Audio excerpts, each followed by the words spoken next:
between you and Cyclone, and I said that he said that no, we don't believe that. You have to defend your claim. And it's pretty simple. I feel like you have to defend your claim. Dumpster Baby. It's pretty simple, Dumpster Baby. Easy way to fix that is that it's a violation of natural law. So it's where they say it's that. Which natural law you're violating? Let me know. The second law of thermodynamics. How does that preclude us from going to the moon? Because gas pressure is supposed to expand to available volume, and can you explain to me exactly how that works? How that precludes us from going to the moon? The way that I think we did. So if you have gas pressure in one chamber and you have less pressure in one chamber, with a something in between it, once you release the thing in the middle to let both volumes be available to each other, the gas pressure on one side would spontaneously go to the other side until the pressure is equalized. In other words, hold on, I'm not done. So they're saying we have gas pressure on Earth, and where the moon is at is no gas pressure. Less is 10 to the 17th torr of pressure. That means there's volume where the gas should be able to go to. And guess what? According to your model, there is none. How does this have to do anything with a rocket? Yeah, they're saying they're traveling to a place that couldn't exist. No, you're waffling, my guy. You're waffling. No, it's not Dumpster Baby. You're sidestepping. You're choosing not to listen to him. No, my brother is waffling. Hold on, 2 seconds. Good luck with this guy. I'm going to drop off, but I've got him started for you, so have fun. Take it easy, Cyclone. Thanks. All I'm saying is that you're talking about the second law of thermodynamics, which is usually what you talk about when you're talking about like the atmosphere needing a container, not when you're talking about the travel to the moon. Yeah, so if there's a container there, Dumpster Baby. If there's a container, Dumpster. Dumpster, listen carefully. There's a container. Your rocket's not going through the container. That's what they're talking about. There is no container, and also nice claim. Now prove how you've got air pressure. That's not what he's talking about. Dumpster. Now prove how you've got air pressure without a container. Dumpster. Now prove gravity. Dumpster. You ignore gravity. I can't explain it better to you. You ignore it. I can't explain it to you. Now prove air pressure without a container. Gravity. He doesn't. Oh man, Dumpster Baby. Is the air thinner above you? You have a pressure gradient in the atmosphere. Yeah, brother. Yes. Okay. How does that happen? Yeah, there you go, buddy. You clearly didn't understand someone else was speaking. So what you should have done, Dumpster Baby, if you actually wanted to have a proper counterpoint, is say, simple, the moon is within the containment. And then their argument that you can't go to the moon because it has to be within containment would be taken off the table. But instead, you immediately went to your lore of your cosmos being a vacuum. So now you're back where you started. So you screwed up. So I'm going to unmute you and let you waffle some more. Go ahead. No, I'm just saying gravity, brother. I get that you mute me when I start making sense. I understand that. Perfectly fine. I get that you like your... Hey, Dumpster Baby. I gave you the reason why I muted you. It's because I like to speak uninterrupted, and then I like to unmute the person so they can talk. That's all that happened. So if you want to characterize it as you were making sense, that's why you were muted, well, that's because you're stupid, dude. I was clearly critiquing the arguments on the table. In fact, my critique actually critiqued the flat earthers' argument. But you were too dumb to notice. So I'm going to unmute you so you can be more dumb, so everyone can witness it. Go ahead. I'm sorry, so far I haven't been speaking to you whatsoever. I didn't realize you entered the fucking conversation at any point in this conversation. Who the fuck are you? He was throwing you a bone and you just let that bone go. Hey, He's so angry. Bro. He's so angry, dude. I'm the guy with the powers. That's who I is. Right? So when I wanted to join the convo and you clearly didn't let me because you were talking straight through me and over me, I just muted you, said what I had to say, and then unmuted you. Why you got to make it personal now? It sounds like you're afraid to get back to the topic. So I'm going to mute you. What you're going to do is take the high road and get back to the topic, or you're going to take the low road. Let's find out.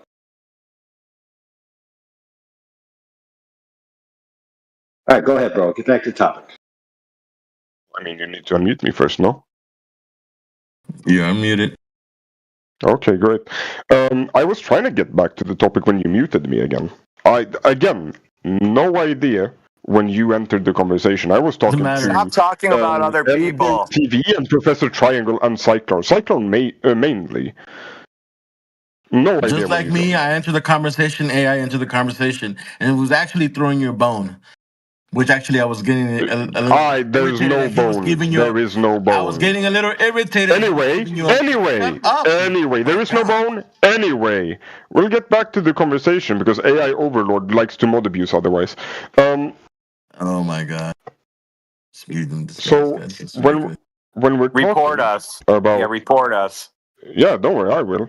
Okay, well then we're gonna mute you. Go report it. Oh yeah, no, go mute me and I'll. Yeah, it's interesting that he never got back to the topic. He still, even though you unmuted him, he just kept complaining about the mutes and doing a meta conversation. Oh, wow. And that's a Glober dumpster That's a baby. Glober. That's gold. A Glober is just dumping on the dumpster baby. Wow, that is cool as.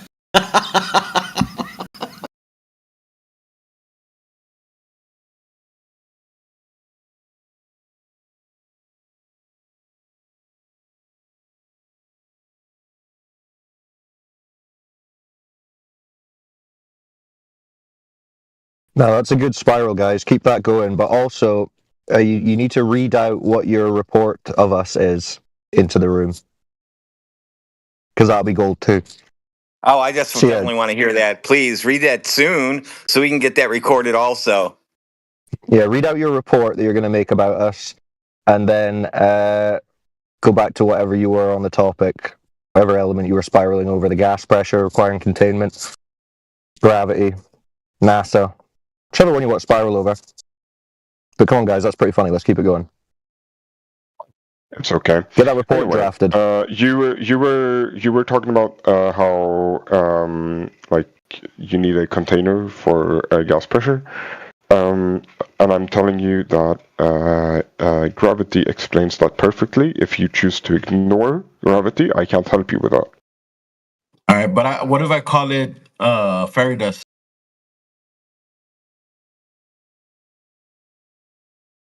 Again, what did you say? What holds the gas in is fairy dust. No, it's gravity, and we observe No, it's fairy dust. No, I like the fairy dust part.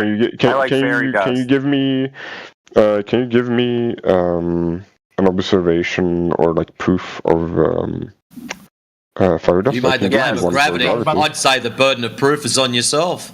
I got this. Hold on. I dropped the pen. Hold on. I got this. Proof for you. I dropped the pencil and fairy dust pulled it to the ground.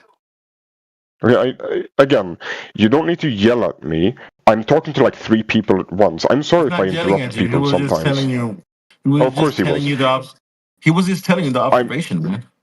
I'm talking to 3 people at once. I'd prefer to talk to 1 person at a time because it becomes confusing when it's my turn to speak when 3 people are having a conversation with me at a time.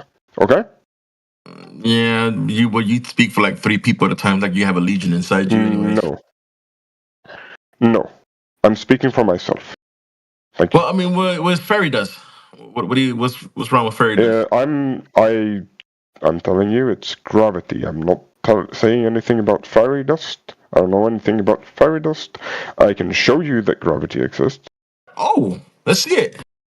I can show you fairy dust exists. I dropped the pencil. Fuck. No, I realized what I just said. I can't show you, like, hold it in my hand, just like I can't show you air holding it in my hand. Do you think air exists? You can't see it.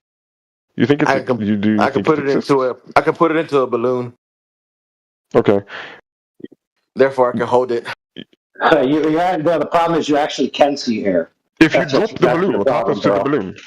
Wait, if you drop the balloon, what happens? What happens to the balloon? If I drop the balloon, real quick, No, AI, I'm having a conversation with another guy. Please don't interrupt. I'm talking to what's his face? The medium, the fairy dust will bring it down. I mean, if you want to... You don't make the rules. You don't make the rules, bro. I'm talking to Elbow right now. I'm sorry. Yeah, that's great. No, this isn't a I'm talking to the audience, I'm talking to Elbow right now. I'm just pointing it out. That's great. I'm sorry, dude. Pointing out a fact. Hey, shut your mouth. Just let me get it over with. So if you want to redefine gravity as Fermi... That's how you going to play? All right, get played, bro. Good job. Okay, so every now and then people are going to interject, bro. So you made an error. You said you can't see oxygen. Well, if that's true, then how do they get spectroscopy off of oxygen molecules? Clearly, they can. So it can be seen. It can be directly observed. Maybe it takes an instrument, right? But that's a direct observation. All right, go ahead.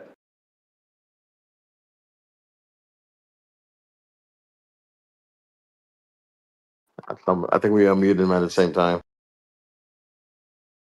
Dumpster baby. I'm still muted, by the way. There you go. Yeah, there you go. Now you got it. All right, now you got it. Okay, so you're asking me if there's an observation through which we can determine that gravity exists, even if we're using an instrument, correct? Is this scientific observation? Correct? Am I understanding the question correctly? Am I understanding the question correctly? Well, you said you're asking me to provide an observation. My thing was, my question. You said you could show us gravity. I'm asking AI right now. He asked me if I could show. Go ahead, AI. I was talking to you, but AI took over, so now I'm talking to AI. Yeah, fair point. Fair point. I interrupted, but I never asked the question. I was just pointing out a fact. So you could take that fact and use it as you will for your argument. Okay, go ahead, make your argument. If we're using instruments to prove that gravity exists, we can, for example, use a telescope where we look at a distant black hole and you see light bending around it. You can do it with the sun as well. You can see light bending around the sun. You don't need to look at like a distant object. You only need to look at the sun. You can see it with the sun as well. You can see light bending around the sun, even though the sun is the light source. Light coming from behind, starlight coming from behind the sun, yes, is bending around the sun because of gravity and reaching us. And where have you done this? So I'd like to see this. Through a telescope. You told me I could use. So you've looked at a telescope. You've looked at a telescope at the sun, and you've witnessed light bending from stars from behind the sun. Yes. Well, he's lying to you. No. I don't care if he's lying or not. This is hilarious. I've got nothing. Well, he's just telling a lie. How can you refute his lie? There's nothing you can say to somebody who lies. It's just funny. It's a funny self-report, brother. Well, I was wondering you understand that concept, but you still do it yourself. Interesting. Are you going to stick with that claim you made that you can't see gas? Not where we're at right now in the argument. We're talking about light refraction, brother. And you went all over the place because first you told me. Actually, stop. We are not talking about light refraction. We're talking about you proving gravity. And your proof of gravity is light bending from behind the sun. Bending around the sun because of its gravity. So is it gravity or is it refraction? I misspoke. It's gravity. I don't think you know what you're talking about. He doesn't know anything. The first person who said refraction. My bad, I misspoke once, now I'm an idiot. Yeah, my bad, I misspoke one word. First person who claims refraction loses. You lost. Yeah, it's okay. It's okay. I get that you have like two brain cells like sharing. There's like 20 people in here and you're sharing like two brain cells between you. I understand that concept. It's okay. I forgive you. I forgive you. Rage quit already? No, we're the board. You don't like the board, do you? I'm still here, and I get that you have two brain cells that you share together, and I forgive you. Yeah, it's the rage quit. Yeah, okay, spiral commenced. I'm not rage quitting, I'm right here. Yeah, you're spiraling, dude. I'm right here, brother. It's boring. Just continue to engage with the subject. Yeah, it's boring because you're losing. Either spiral I get that. Maybe make a spiral VC that you can go to and cry. You just get to run over. I understand that. Nobody cares about you, dude. Just make a claim and prove it. I understand that. I understand that. You want someone in here that's like slightly stupider that you can like bulldoze with your dog shit argument. I understand that. I understand. You went so you went from somebody even stupider than you. No, this is good enough. No, I understand it. I understand it. I understand it. It's okay. I forgive you. Oh my God, dude! Just make a claim and prove it. You went from going to the moon. I forgive you. I forgive you. You went from going to the moon. No, it's okay. And then trying to show gas pressure without a container. It's okay, my guy. I forgive you, man. I don't care about your forgiveness right now, man. Come here, man. You're okay, Come here. Yo, listen up. You went from going to the moon. No, I forgive you. I forgive your stupidity. You've lost your mind. I forgive you. You are forgiven. My son, he's repeating the same shit over and over. He's just repeating himself now. I'm doing the cross for you right now. I bless you. You are forgiven. You sound psychotic. Yeah, I forgive your stupidity. He probably has our names written on his wall. No. You're the dumbest person in here, man. That's rich. Yeah, coming from you. Huh? Yeah, it said it's rich. Son. Yeah, said that's rich coming from you. Wait. Obviously tapped out because you're not even trying to engage with the point that Alvin's trying to bring up with you. So you're obviously done, right? Wait, heretic. Fuck, I forgot. Why did I ever unmute you? Holy fuck! I get brain cancer. Oh, goodbye. I get brain cancer from listening to that guy. Like, I'd rather be banned from. Okay, well, tell him that if he doesn't undo that in the amount of time it takes me to ban him, then that's it. Dumpster Baby, blocking moderators or probably the room channel owner is not wise. Please unlock him so you can hear him. If you choose not to, he might choose to bounce you out of here. That's if another mod doesn't grab you first, because it is a bannable offence. So please don't mute moderators. Can you hear me, Dumpster Baby? Check. Dumpster Baby. Someone's about to talk to you. If you can't answer them, you are going to get expunged. I think he has you muted too. So he joins a VC to talk to people that he mutes. Genius. Dumpster Baby, if you have Heretic. I'm good. If you want to ban me. I'm not listening to Heretic. That's not happening. Well, bye. It was fun. Suit yourself, man. Get rid of him. Way she goes. That was a good one. That was great YouTube. Too bad this server is not like the like the English server that if you meet somebody they can't participate in any other channel. Well, Vivek likes us.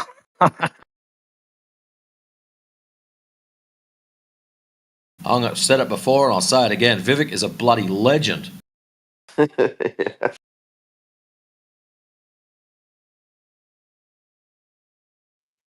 He figured if you want to see how a server runs, gets moderated, put a flat earth room in there, then you'll see a server shape up.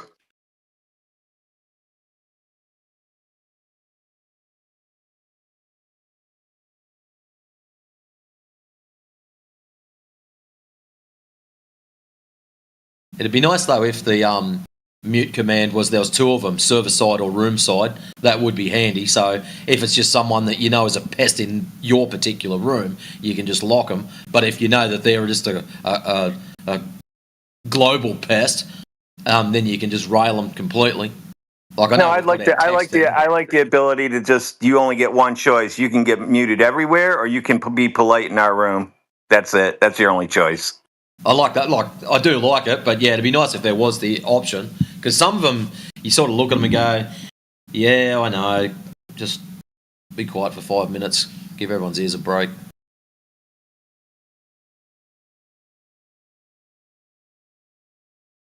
So, other than that dude having a meltdown, have we had any other good ones in the last 12 hours?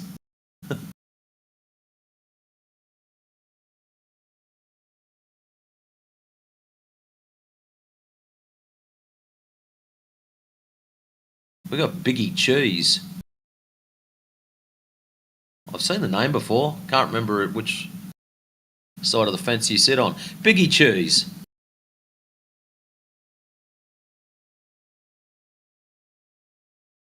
What are you believing or knowing? Planar with topography? Or a magic monkey ball covered in water, spinning, tilting, wobbling? Flying through the vacuum of space? Doing all that crazy shit like a clock.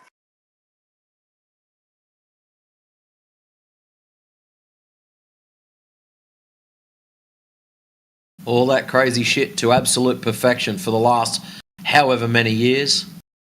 Probably quite a few more before I was born.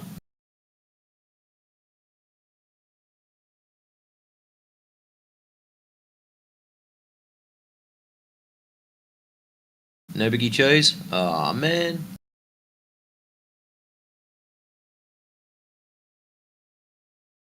You're in politics, Biggie Cheese. There's plenty of rats here. You want to be careful.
Go ahead, Cooper. Oh, he does it every time now.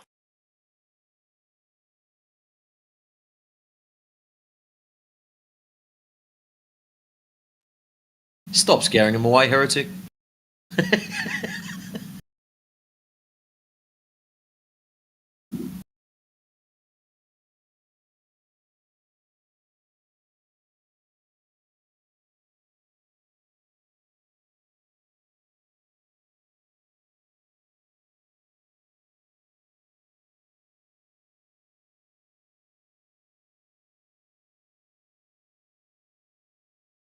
What do you reckon, T-Dub? What a way to start your Saturday morning.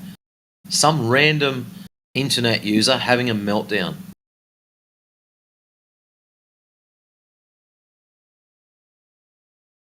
I feel like going out and mowing the lawn or something. I'm all pumped up now. That'll wear off quick though. But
What I miss?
Welcome. Tylenol. Hello. You got copyright on that or what? Yep. Nice one. What brings you to our room, mate? I'm here to, well, generally as a pain reliever, but also a little bit of diphenhydramine for that little bit of sleepy weepy, you know? I couldn't even tell you what that is. Sounded fancy. It's like a anti-nauseant, but if you use it, you can use it as like a to induce drowsiness as well. Oh, I'll take your word for it. Being that I'm not a doctor or anything, I don't normally push any kind of medical crap. So, and I don't think they allowed in the channel anyways. So, yeah, we'll just leave it at that. So you've popped in today. What brings you here? Oh, I saw the title of the channel and it piqued my interest. Why did it pique your interest? Do you think it's a joke? Do you think it's we're just all madmen? We didn't learn the right thing at school. We didn't go to school. Why did it grab your attention? I think my preconceptions about the flat Earth movement are that it's kind of like a combination of different origins. I think there's a lot of like grifters. There's people who like know it's not true but still kind of support it anyway. And then there's it plays directly into the hands of like people who are like schizoaffective or schizophrenic, because the paranoia about like, oh well, we've been lied to, all school is fake, space isn't real, is a glass dome, etc., etc. Like that jives really really well with people who already have paranoid delusions. And then there are people who are genuine, and if I had to assume, probably people like yourself who genuinely do believe this and have spent lots of time researching it and probably being influenced quite a bit by confirmation bias, but we won't get into that just yet. So yeah, those were my beliefs before. Now I'm here. So interesting. So confirmation bias. If you and me were to go out and shoot a laser across an exceptionally large body of water, say, I don't know, 30 mile, just throwing a number, and that laser was set 1 foot from water level. Now, if we're on a ball, that laser technically would be a tangent to that ball. Fair call? Sorry, you said tangent? What? Well, if you've got a straight line and you put it next to a spherical object or circle, that straight line is a tangent if it's touching that ball or circle. Okay. So from the tangent point where it touches the circle, so we've got a straight line touching a circle, from the tangent point, as you get further and further away from that tangent point, the distance from the tangent to the curved surface gets greater and greater and greater. That's what we call drop over distance. So as you get further away from the tangent point, that distance gets greater. Really, really simple. The problem is, mate, when we go out and do these laser tests, there's no drop over distance. That's the issue we've got. This is not a belief. It's actually measured as flat. And a lot of people don't know that. They think that we're just, like you said, confirmation bias. So when I go out and measure something and it's curved, it's curved. If I go and measure something and straight, it's straight. If I measure something at 4'8", it's not going to magically be 3'2" just because I've got confirmation bias. It's a measurement. No, when I said confirmation bias, I wasn't talking about every single theory you have is confirmation bias. I think that just in the same way that like MAGA people or people who are like left-wing psychos who deny genocides or whatever, or any sort of like internet, let's say internet embalmed conspiracy theorist is prone to like viewing people. What about the people who didn't come to this through the internet? So, just so I can get your grasp of your ball knowledge, at 10 miles, how much drop should there be? Do you have any idea? At 10 miles? Yeah. It would be 8 times the number of miles squared, right? So at 10 miles would be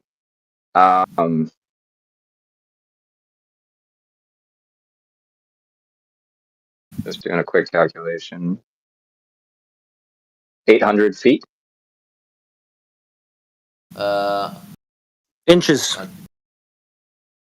In inches, mate, yeah. 66 foot.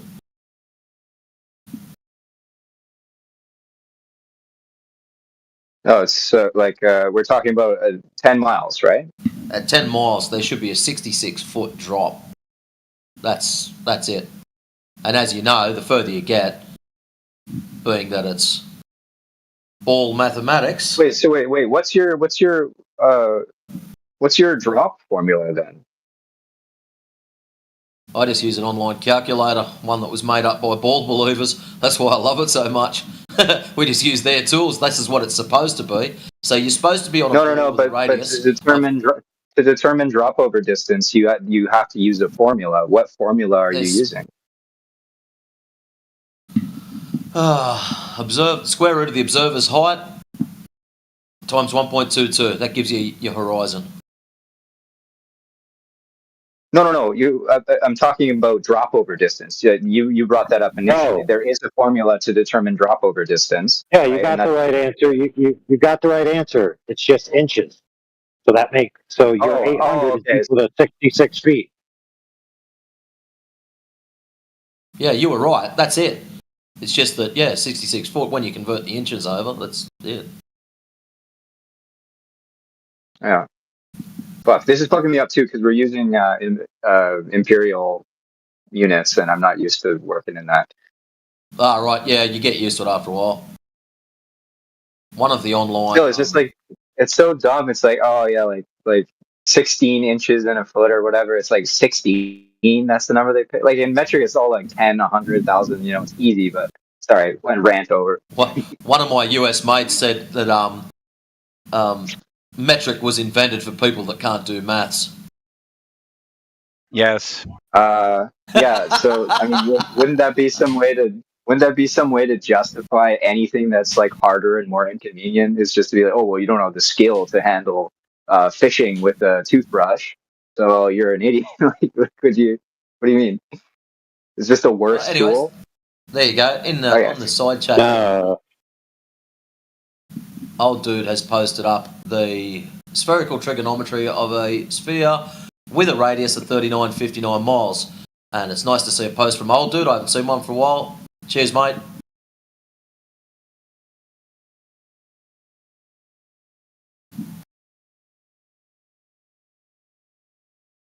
So drop over distance. Now, we can sit down at the table and draw this out and work it out mathematically. But when push comes to shove, at some stage, we've got to go out into reality to see if what we've been told about the story of this ball Earth actually rings true. We've got to go out and test it. So when we go outside and we go, right, how can we test this? Ask yourself, how can you test if you're on a ball? Well, let's get a laser and shoot it long distance. So we grab our trusty laser and we shoot it long distance. That gives us our tangent. I'm so sorry. I realized why there was a discrepancy between our two numbers earlier. The reason I said 800 feet and you said 66, what did you say, 66.8, right? 66 foot, yeah, pretty close to. Yes, yeah. So the reason you said it is because you were calculating drop relative to tangent line, right? Yeah. Whereas mine was not relative to the tangent line. Mine was just drop height calculated over distance. It's not. Over what distance? So you need some kind of reference 10 miles. point. You need some kind of reference point to reference from what you are dropping from. You had it right. That tangent is the reference point. The only thing you didn't do was you just spat the number out. You didn't convert it from inches to back to feet. That's all. That's the only bit you missed. You had it right. So don't lose. So this chart that you sent in side chat here, I'm interested in this one. Well, see that line where it says 0 up to 39.59 at the top of the ball? Imagine that's you and me with a laser pointer. So we're standing on one side of a lake. we shoot a laser pointer straight out, just like that. And what happens is we go around the other side of the lake and then we measure the distance from the ground to the laser. That's all we got to do. So number one, we know the distance from the start of the laser to where we're measuring to, so we'll pick a number, 10 miles. So at 10 miles, that distance should be 66 feet. That's it. You don't have to do anything more fancy than that. So if you're on a ball with a radius of 39, 59 miles, that drop should be 66 foot. The only issue is, when we're going out and doing these tests, that's not what we're getting.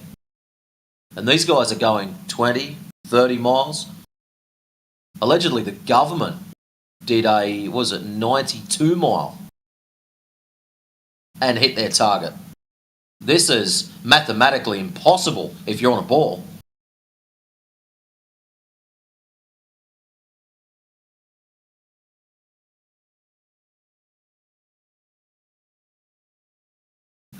And here we go.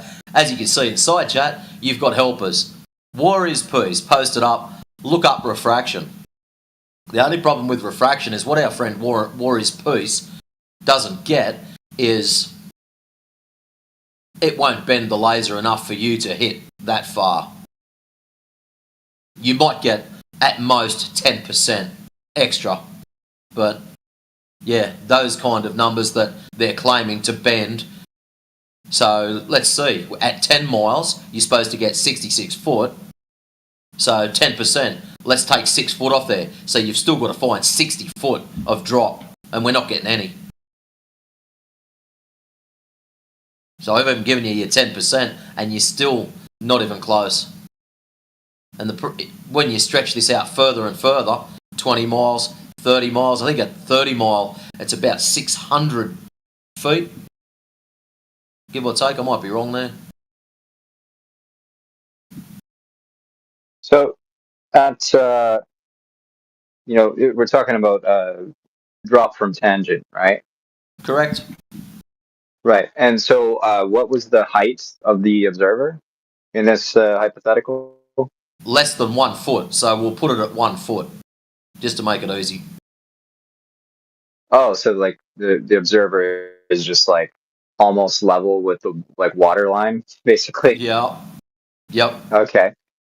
Have you ever heard of something called hidden height? Hidden height? Yes. What is hidden height? So during these drop from tangent experiments, right? Hidden height is like the amount of a distant object that is obscured because of the horizon, right? Because of the curvature. It's like how much of this That's object what we're talking about. When we say there's 500 foot of missing object, that's below the horizon. So your item has to be at least 500 foot tall, 600 foot tall, before you can even witness it. If you want to check this out, type in Earth Curve Calculator. There's a really basic one from GitHub. I like it because it does metric to imperial conversions. You just click that little button at the top and it switches over for you. So if you're like me, who's everything in metric... I was just using this one. This Metabunk. Basic one. Which one's that one? Metabunk? I don't know that one. Yeah, I just threw it. There's heaps of them. You can spend days just raking through them. But there's a real basic one. It's one of the first ones that comes up just from GitHub. But I like it because it shows a picture of the curve down the bottom and your position, where the horizon should be, and the target's hidden height. So how tall the target has to be in order for you to see it. That's why I like that, because when someone comes along and says, oh, I saw a lighthouse from 100 miles away, and I was only standing at my normal height down at the beach. And it's like, okay, let's put in the distance, 100 miles, you're 6 foot tall, just picking a number, and it'll tell you that the lighthouse should be X amount of feet or metres high. And when they claim they see a 20-foot lighthouse and it's hidden behind 400 foot of curvature, you've got to ask the question. Is there really curvature there? Did they do the observation correctly? Are they lying? There's so many factors we could ask. But But the problem is when we're doing these laser tests, where's your hidden height? All you're doing is placing a tangent next to a ball. If the ball is truly there, then when you get to the other end of the laser, you can mathematically work out your distance from point A to point B and how much drop there should be at that point. It's not that hard. There's nothing hidden. I have to ask the obvious question then. So the obvious question I'm going to ask is then, why do objects disappear from sight as they are so far away? Like a ship, for instance. Why do they disappear like bottom first? And like, say, looking at Chicago, for instance, across Lake Michigan, on a clear day, on some clear days, you can see parts of the Chicago skyline, but it's only the top portions of the buildings. So how could that? Why do things disappear bottom up? You've been taught that it's because of the curvature, and that's it. Everyone just accepts that things disappear bottom up because of the curve. Just tell me what we go outside and we see the bottom half of shit missing. So what you've got is, number one, perspective. As we know, as things get further away, they get smaller and smaller and smaller. And then you've got... Sure, they get smaller, but they wouldn't get obscured from view. They would just get smaller. You'd still be able to see the entirety of the object. Well, when you're standing at the beach, the bottom half of your vision is already obscured because of the ground, because of the water. A lot of people don't realise that. So you've got perspective, angle of resolution, angular resolution, and that leads into the Rayleigh criterion and your ability to focus on stuff. So as stuff gets further away, it appears to get smaller, and because it appears to get smaller, the way optics work, you have trouble focusing on that thing. So just to give you an idea, 18 inches at 1 mile. So once something gets that's 18 inches small or less, you'll have trouble focusing on it at 1 mile. Or if it's 18 inches and it's further than 1 mile, you'll have trouble focusing on it. And that's all those things combined are what's causing these things to disappear bottom up. Now, what's interesting is we can replicate quite simply, and I'll post it up. One of the chaps actually did this in his house or someone else's house. Where's my folder? He took a photo of some cans. I want to address, you've made like 5 different points here, so I want to go through them. Well, I just want to show you something real quick. Inside chat, you'll see an image of 2 cans when it loading up. That's on a flat surface. As you can see, the bottom can has what we'd call bottom-up obstruction. The bottom of it's missing. All that is because he's raised his elevation in the top one to take that image. That's it. So that image doesn't make any sense.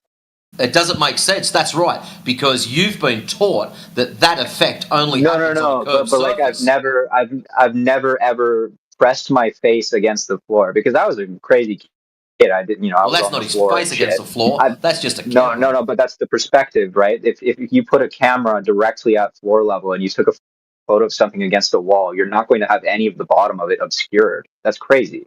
I could take a photo right now of that exact same angle of like a toilet paper roll or something, and it's not going to have any of the bottom of it obscured. Yeah, I'm going to make it clear to you, brother. Brother, you think that's the case. It's not true. We can replicate this. I'll do it right now. It's time. I will do this right now. In fact, you won't be far enough away, I guarantee it. But here's another thing. We have videos, dude. We're maybe 1 meter away. I don't need you to get... Hey, bro, calm down. Nobody's being hurt here, okay? Just calm yourself. Calm yourself down, dude. But look at the photo. It's only 1 meter away. Okay, I can finish the sentence, dude. Yes or no? Do I have your permission? Do I have your consent? Talking about distance makes no sense to me. Do I have your consent to finish a sentence? Yes or no? Oh my God, you're fun. All right, let's do this.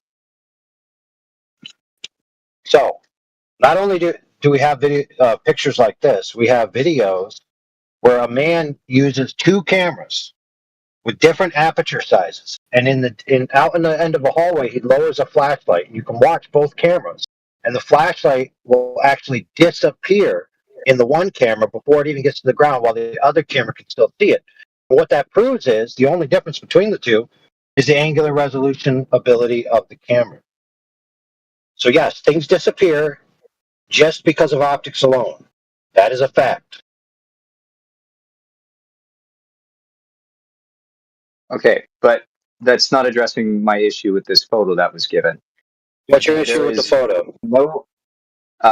Well, the second photo, the bottom part of the photo, that does not make any sense. An image like that coffee pot would not appear that way if the photo was taken at that level.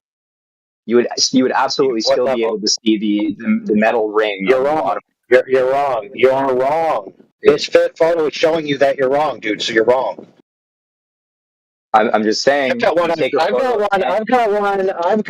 I've done across the Walmart floor, dude. Same effect. Okay. Our other friends have done this too. Same effect. I could show you one on a table right now. Just hold on a second. I could show you one on a table. I'd love to where the table is a little bit. Yeah, I know, dude. I'd love to finish my sentence. So I got one on a table, right, where I could show you. And the thing about this is that the table has a little shine to it. So you can actually see the reflection of the drapes in the table. And they pull a coin away, and the coin disappears from the bottom up. Now, why the reflection of the drapes is relevant is because according to the law of reflection, the angle of incidence equals the angle of reflection. That means it proves that the camera's above the table, but yet the coin still disappears. Okay, I'll post that video for you right now. Can you see my you're channel? too close. Yeah, you're too close to the object. I haven't started yet. So I'm gonna mark this with a marker. Actually, hold on. Give me a second. Okay, so let's break down what you need to do. You need to be far enough away and at a low enough angle, dude. Okay, so if you don't get the effect, it's because you're not far enough away or low enough. Sure, I hear you. You've said that a few times now. But would it be acceptable if I'm at the same distance as that image that was sent inside chat was? 22 what was the feet. distance? Allegedly, it was 22 feet. 22 feet. At least. So 2 meters at least. Okay. So as you can see here, I've added a little pen drop here, like just as a marker. So I'm going to place this right here against this wall, right? Okay. And you said what, 22 feet? Tylenol, yeah, 22 feet. Just so you know, like there's like 3 foot to a meter. All right. It also matters what lens you have. Okay. Oh, okay. So now it starts to matter. Other things start to matter, right? Because I can see that dot, no problem. Your aperture size makes a hell of a difference. You can get a full camera with a bloody great big lens and put it on it, and at 20 feet still see the whole lot of it. You can get a tiny little phone one, and at 20 feet it doesn't. So, Sorry. as you can see, no portion of the bottom of the paper towel roll is obscured. The entire bottom of the paper towel roll is visible. Yeah, and I'm the same distance away. Turn your phone upside down. Turn your phone upside down so that the camera is at floor level. Okay. Floor level. Hold on, let me focus. Yep, I can still see the dot. Yeah, that's great. So what did I tell you? What were the caveats? It's an angular relationship. Okay. So that means that depending on your aperture size, you have to get further away. You have to be the furthest away in the lowest angle so that it reaches the critical angle of the aperture that you're using. So that's clearly not far enough away. So how could I change this so that this would satisfy your? I don't know. Okay. You don't know? You tell me, dude. I don't know. I don't know which lenses you have. So what lens would work? Okay, I'm going to make it very clear. I hope you can understand this. Very simple. It's an angular relationship. It's dictated by the Rayleigh criterion, which is a form. Wow. Yeah, you said that 3 times, man. I don't know what that changes. Okay, so let me say it one more time, so maybe you'll get it this time. Oh, boy. You have to be far enough away and low enough to the ground, depending on the aperture that you have. So if you're not getting the effect, you're not far enough away with the camera. Okay, Tyler, so what if I... Just then, Tyler, how far away were you from the paper towel roll? That was about 16, maybe 18 feet. 16, maybe 18 feet. It looked like you took 3 steps. No, here, I'll show you the distance where I was. So my phone was down here, and that's where the paper towel roll was, like right around there. So that's about. Dude, that ain't no 18. That ain't no 18 That's feet, right? That's one table, dude. Okay, I'll just jump on and use the calculator here. So 22 feet. Hold on, feet. 2. So you need 6.7 meters. The chances are, if you're in a bedroom, it might be 4 meters across. It wouldn't matter anyway, because it matters about the aperture of the camera you're using at present. For example, I told you previously that a guy used so I can do this. Can you figure out how to let someone finish a sentence? Well, you disagree with the other guy. I just want to know what you guys actually believe so I can do this test properly. He's not disagreeing with me. He's emphasizing what I'm saying. We've said this like 17 times now. It's an angular relationship that differs with the aperture that you're using, dude. So it's camera or aperture specific. Well, duh. Okay. Well, that's all I'm asking. Literally, what I asked was, how do I do this test properly? Yeah, I said it 5 times. I said it literally 5 times, dude. Yeah. Okay. Here, I'm walking it all the way down the hallway here. Yeah. See, if you didn't talk to the end of people's sentences, you would have heard me say it 5 times. Trust me, I did hear you. Oh, really? So then why are you asking? You gotta relax, man. Oh yeah, I gotta relax now, bro. Yeah, the other guy's like being chill and he's engaging fine with me. You're on some shit. Yeah, dude, because as soon as I started coming into the conversation, you talked straight through me, and I said, calm down. And then you could repeatedly talk straight through me. Yeah, all right. Let's talk about something that matters. Here, so you see the paper towel roll at the end there? You're on your phone. Use your phone to zoom in on the roll. So use the zoom function, and you should be able to see the roll nice and clear. If you're on your phone, just and I see the bottom. I see the bottom of it with the dot. I think when you zoom when you're taking a Discord video, it doesn't zoom for the viewer. You might have to zoom yourself. It's not. Yeah, I click on it. It's not. But yeah, I can see the dot clearly from my eyes and through my camera. Sorry, take a still shot. Yeah, perfect. Take a still shot while you're doing it. All right, I'm gonna turn off the video and I'm just gonna put the phone near the ground and take a still photo. You can't do that while the video's running? Holy crap! What do you got? An iPhone? Wait, why? Oh, I have an Android. Don't worry. Don't worry. It's just the iPhone versus Android thing. There's a few of us that are always with each other. I have a Samsung though, so it's kind of weird, but. Yeah, so they could take. Well, it depends on which one you have, but pretty much all I know, most of them can take a photo while you're video recording.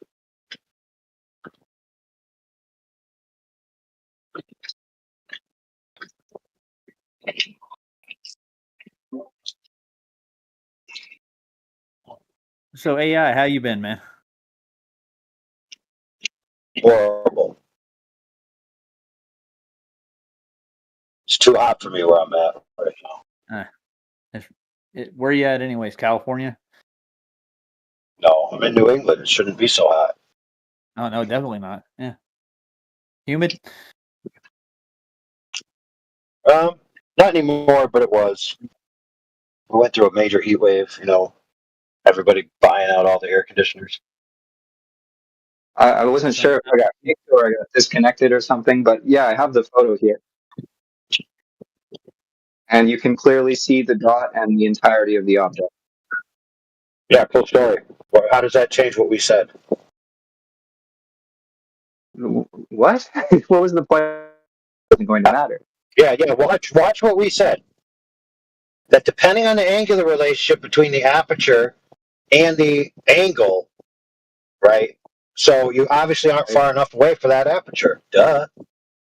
You saw how far away I was. That was like 40 feet. I'm halfway down an entire office. Yeah, it's a relationship between the optic and the angle that the optic is at. Every single optic, your eye, your camera, your telescope, your binoculars, they all have a specific maximum and minimum range. Depending on that optic and the aperture in that optic, it will have a specific relationship, angular relationship, to the item you're looking at. Now, as you get closer and closer to the ground, A very large optic is not going to get as close to the ground as a very small optic. Does that make sense? For example, if you get a beach ball and sit it on the ground and a tennis ball and sit it on the ground, the tennis ball, center line of the tennis ball is going to be closer to the ground. Does that make sense? Well, hold on. There's a question. Did you flip it upside down that time? No, you just asked me to take a still image, but I can do it again. Oh, wow. Yeah. Wow, so you didn't get it as low to the ground as possible, dude. So you did, man, I don't know, bro. Do I got to draw the instructions in crayon or something? Hey, you could try being polite. It might help your point get across a little bit easier. Yeah, I gave up being polite when I talked through all of my sentences.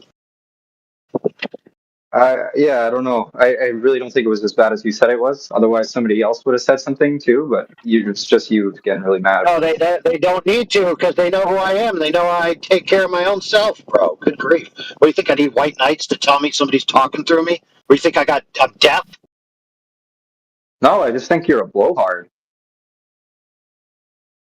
Dude, I blow real hard. Trust me. Oh yeah? Okay.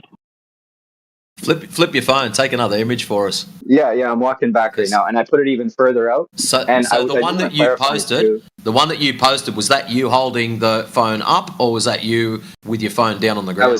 That was up. With the bottom of the phone pressed against the carpet of the ground. Because with the one with the cans, it's like an airplane. Yeah.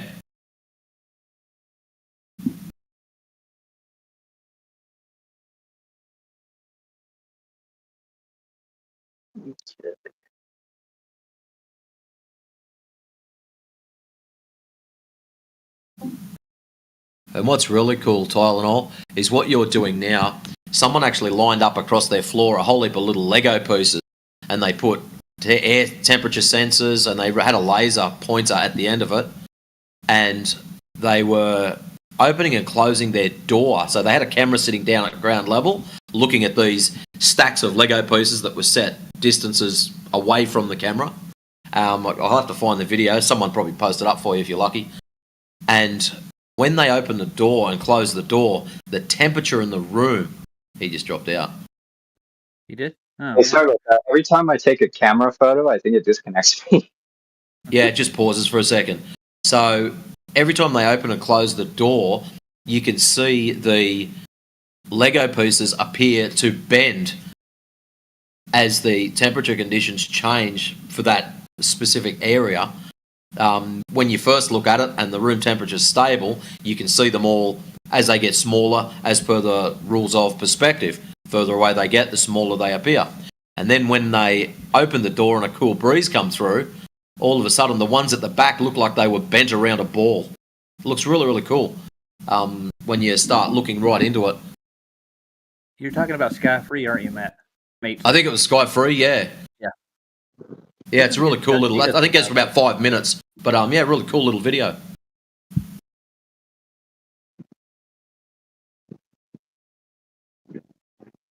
So the thing is, we can show this bottom-up obstruction happens on a flat surface. So now we have to take a step back. You guys claim it's because of curvature that bottom-up obstruction happens. We're showing it can happen on a flat surface. So that means it can happen on both surfaces, so it's not the surface that is the cause. It's something else. So we know, as I was saying with the tennis ball versus the beach ball, a beach ball is a large ball. So if you place that on the ground, the center line is going to be sitting up maybe a foot. You place a tennis ball on the ground, the center line is going to be a lot closer.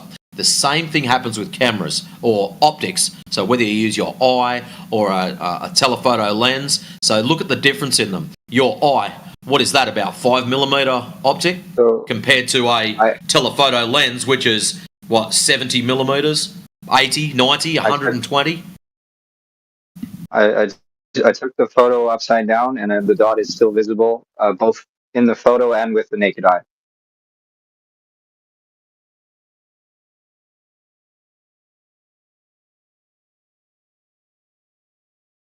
So it's to do with the size of the optic and the distance given.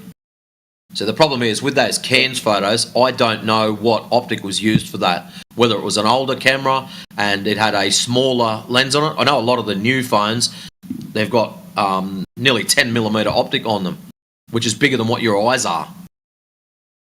So they're huge, which gives them the ability to have a larger focal angle. So their angular resolution and their ability to resolve the images are better.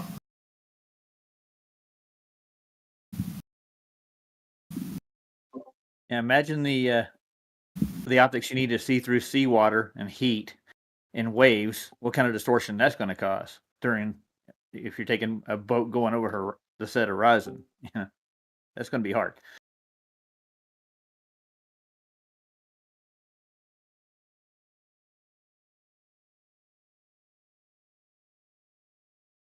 So in that photo I sent, you can see the dot on the paper towel roll still. This is with the camera and on my phone being inverted. That second image is just a blur, mate.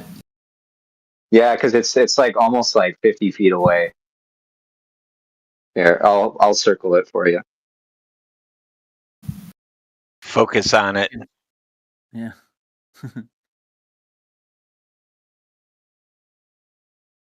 That's us just looking at the image. I know a lot of time automatic focal points, there's something that'll be in focus and the rest of it will be out.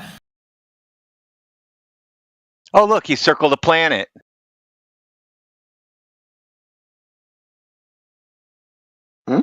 No, that's a black hole, dude. Not a planet. No, that's when you take a picture of the sky and you get 1 pixel, you say that's got full of gas and there's 90 moons flying around it and there's people on it and trees because I took a picture of a pixel. All right, well, I'll make the dot a whole lot bigger then. Well, just get it in focus and that'll be good enough. You don't have to change the dot. The other image was good, the first one. Yeah, because that was maybe half the distance. That first photo was like much, much closer. This one's almost like 50 feet away.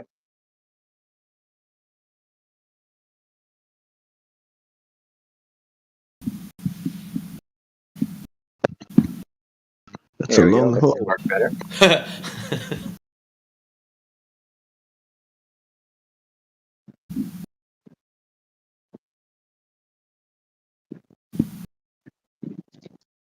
I'd love for my coworker to walk in here and be like, "What are you doing?" Be like, I'm arguing with flat earthers." You're like, dude. Well, you're not arguing with us because we know what the results are.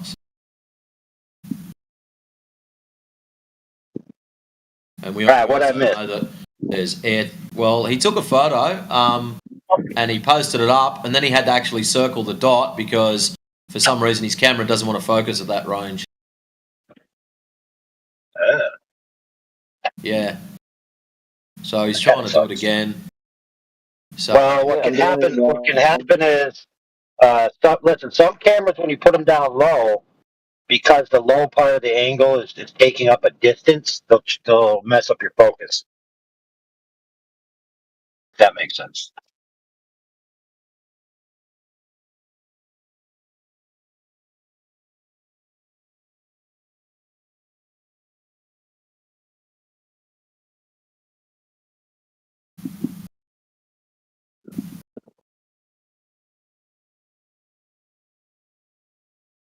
yeah, you might have to actually tap the screen and get it to focus on that particular area.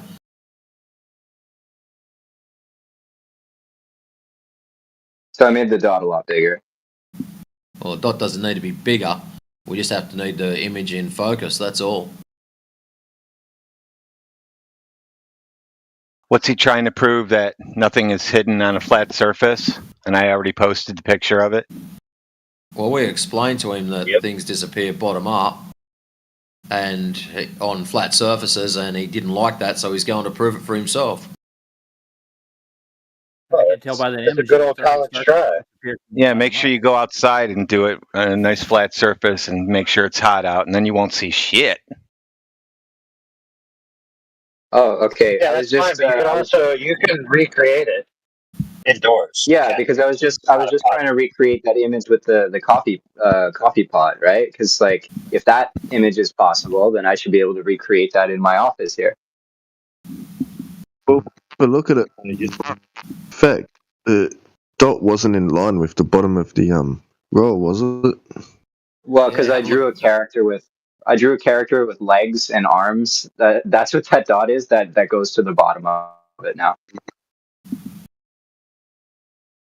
Here, I'll show you a close-up photo of it. But that image that you've just posted, that last one, why can't you see the front curve of the roll? Where's that gone? You've just proven our point. Bottom-up obstruction. Thank you.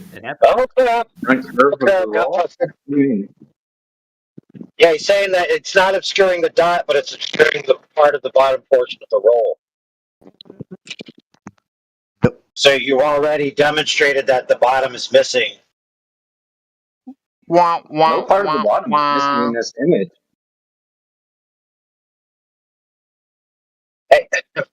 There's a new drawing because I drew a little guy, like a little stick figure, and his legs touch the bottom of it. Whereas we're not worried about the dot, Tylenol.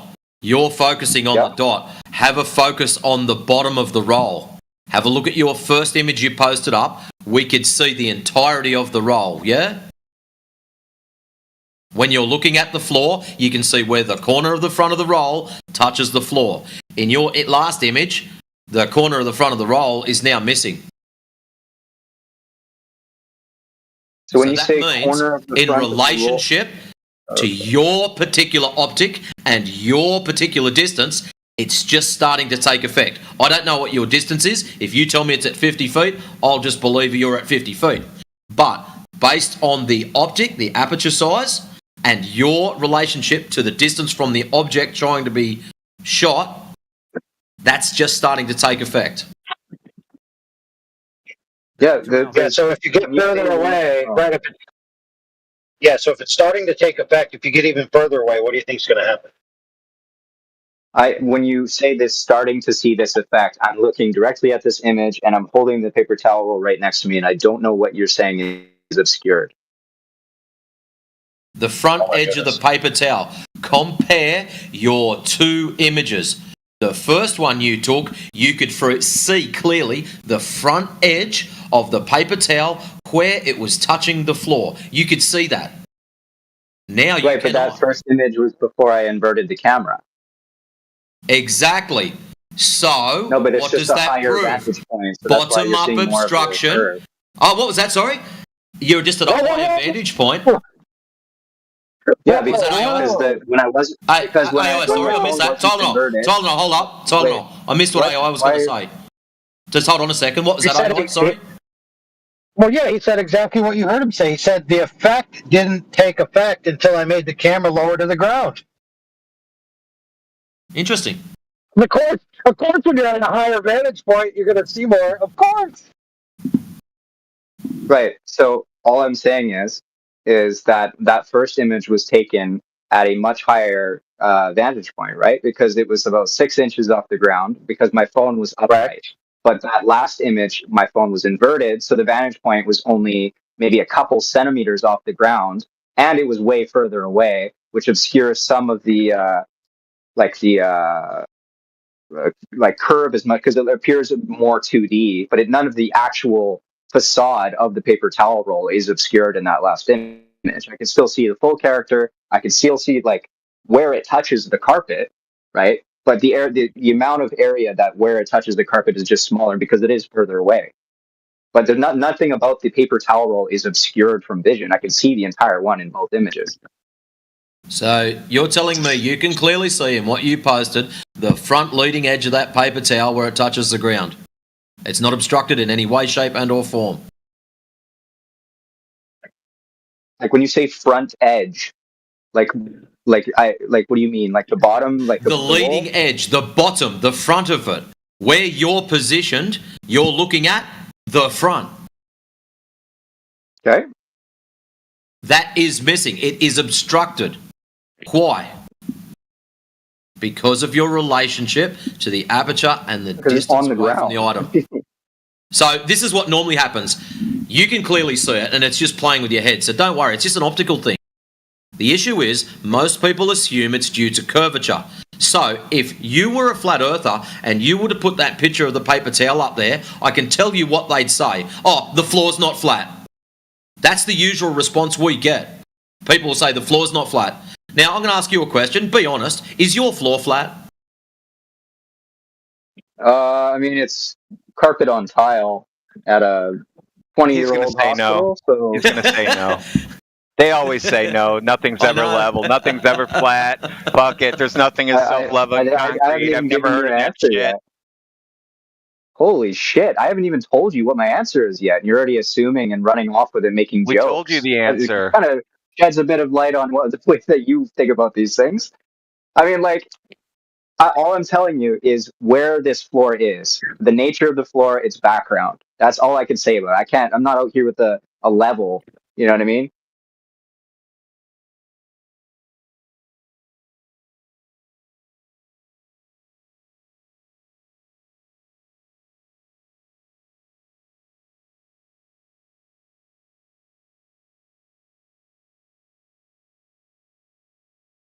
Good job.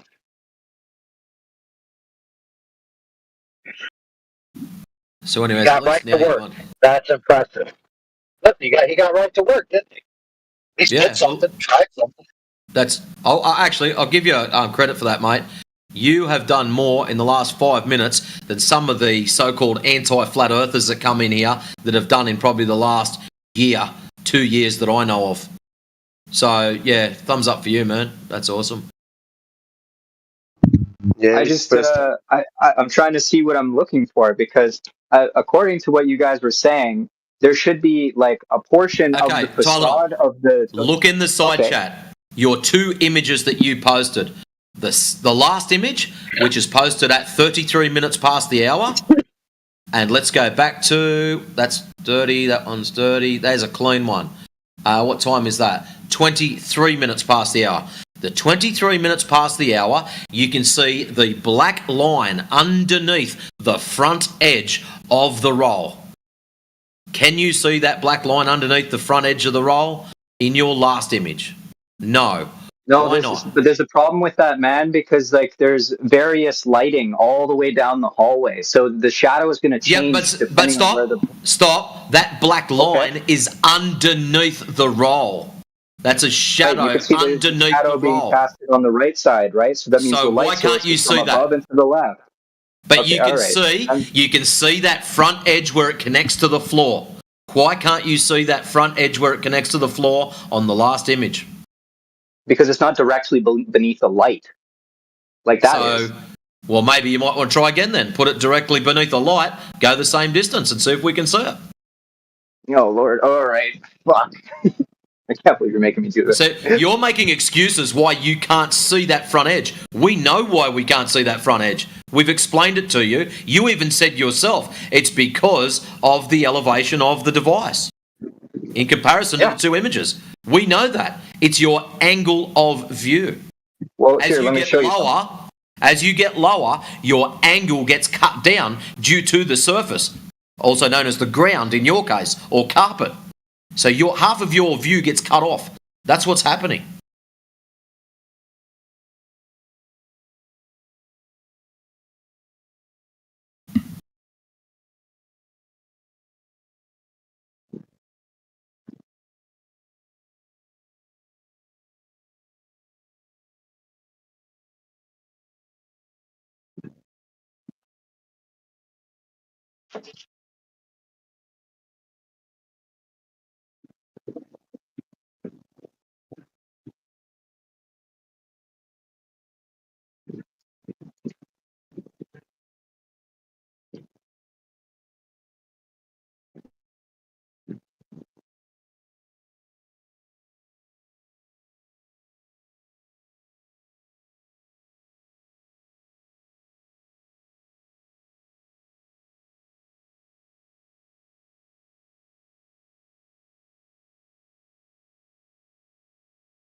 So we're just waiting for like a Glober to say something stupid or what?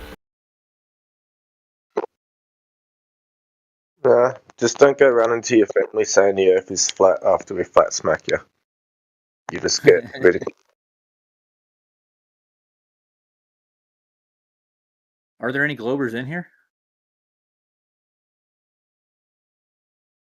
I don't know, but you kind of sound like one Roger. Huh. Yeah, there's a few in here. They're just afraid to talk. Well, if they're so sure about it, why don't they talk? Tylenol was doing some field research, taking a little break. Yo, I gotta say, AI. The other night I was listening to you. Who was it that you were talking to? I don't remember who it was you were talking to, but you were putting on a clinic, man. You were giving some good knowledge, man. I appreciate it. You're welcome. Was it War's Peace? I'm not sure who it was you were talking. Some guy that's kind of like on the bottom of the chat.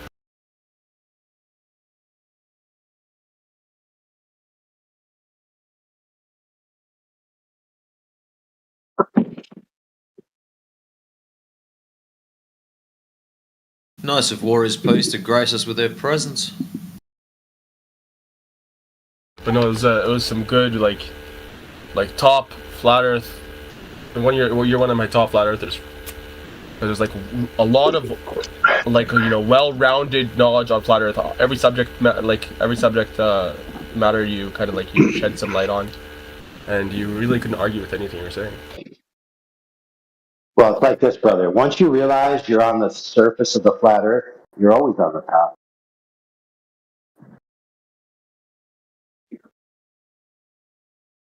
It'll take a minute for the Globers to get that.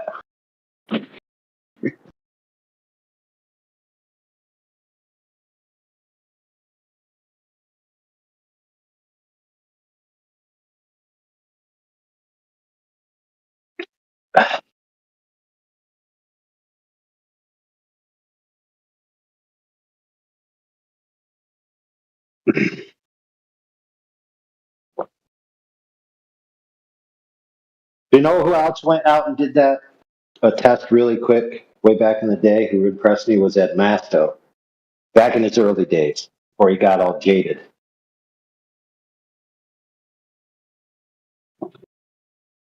We told him go to a body of water. Yeah, it probably was. It was a long time ago, even before the arena.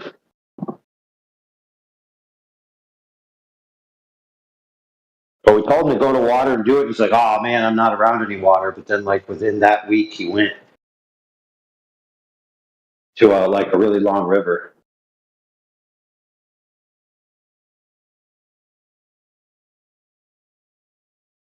The only problem with a river, though, is that a river could technically be running down. So it's rivers aren't necessarily flat on the surface the whole way. It depends on the slope and the run of it. Some locations of rivers can have flat water on the surface, but sometimes rivers are actually sloping downwards, which is why they're flowing.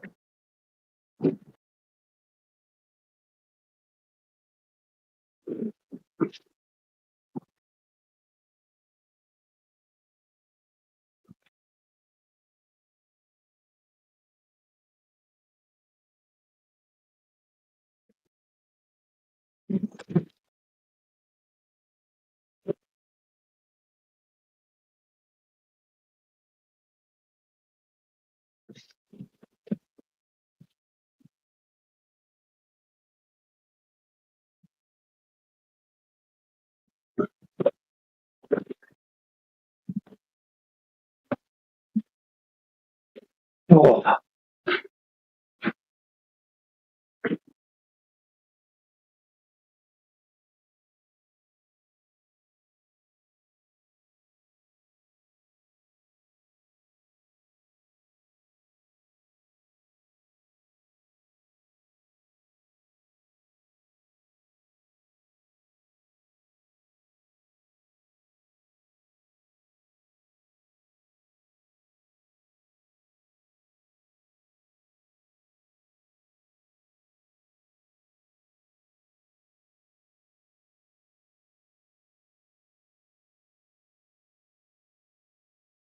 what do you call it if a controlled opposition becomes the mainstream, like the mainstream viewpoint?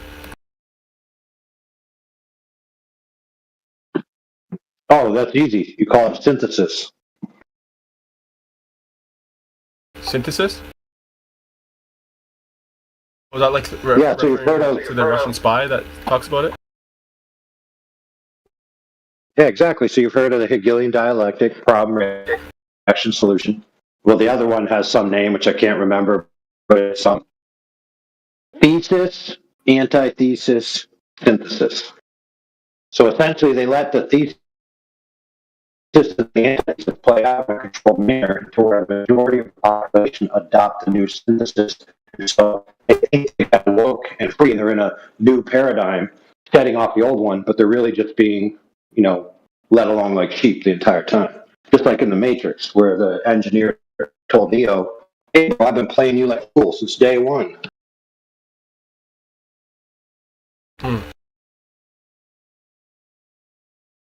So we're in a state of synthesis with, with the truth of the earth. I feel like we're also in a state of synthesis with Islam, because the majority of people that claim Islam are like, they're controlled opposition, man. They're not even true Muslims. It's all the same engine too. Well, it's like a shell game, you know. A lot of them just because of like modern, modernity and this 21st century heliocentrism and all this science and crap. A lot of them have denied things in Islam that like for instance the flat Earth and stuff, because of that. Yeah, but it's like a shell game, brother. So you know that, or not a shell game, a tile game. You know that game where there's one missing tile, you shuffle all the other tiles around.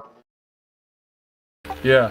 So at any given moment, whatever is true and false, it's just this tile shuffle. So like the paradigm we're in now, there's certain tiles that are true, and in the next paradigm, those tiles will be shifted to false, and then the other tiles will be shifted to true. But the majority of humanity will still not know the truth. About 10 to 20% will even be close to the truth.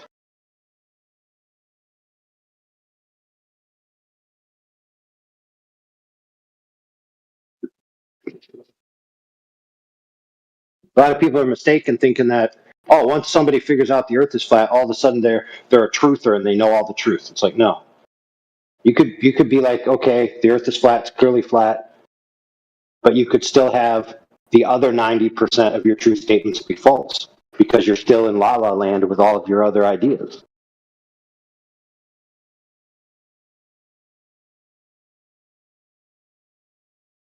And those ideas aren't even about the cosmos. They could be about moral. They could be about moral issues, right? Like you could, accept that the earth is flat, but still, be like some kind of moral tyrant.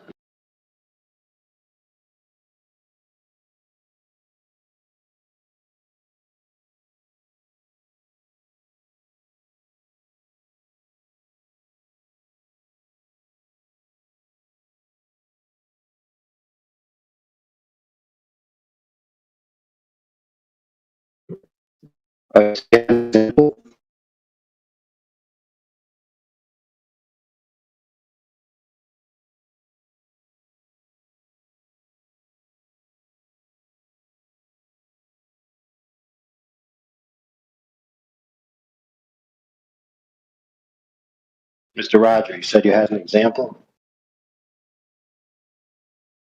Yeah, Campanella. But I don't know his whole story. I've heard half of it.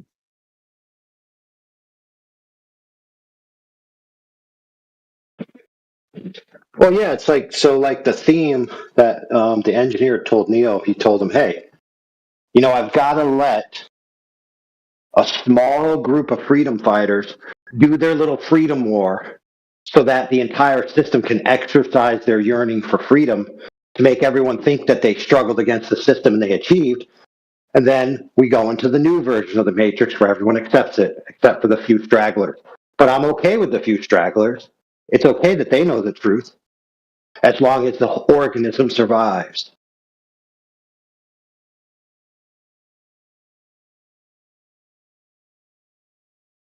Right? So many people went along on Jaren's journey, right? Why? Because he was promoted in the mainstream. That's usually who people know of, don't they?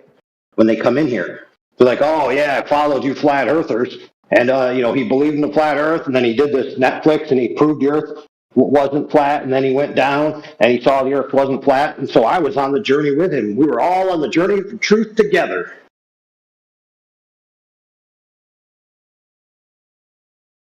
I think it goes deeper than that, and there's more to that whole story.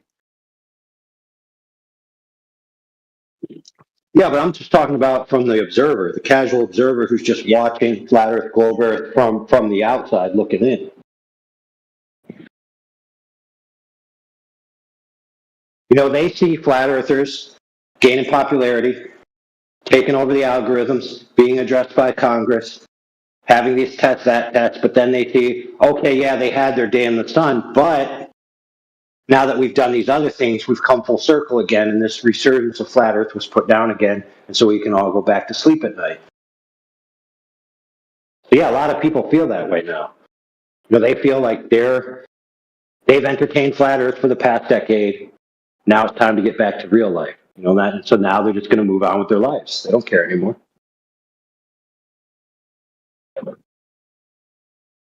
And the question is, do they ever care to start with? People that spectate in life really don't have any stake in it. So, well, it doesn't matter, does it? It only matters that they still be a good little citizen. So as long as they're doing that, their journey, whether it was valid or invalid, is irrelevant. It's the result that matters.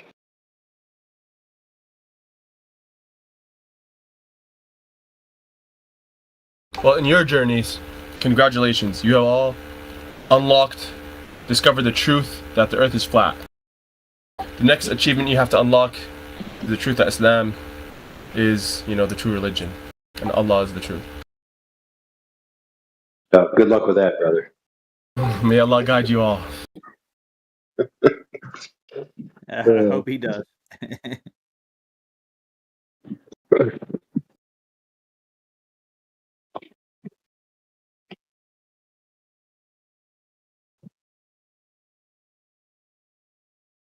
Just like with Flat Earth, you gotta forget everything you think you know about Islam. Because they be lying.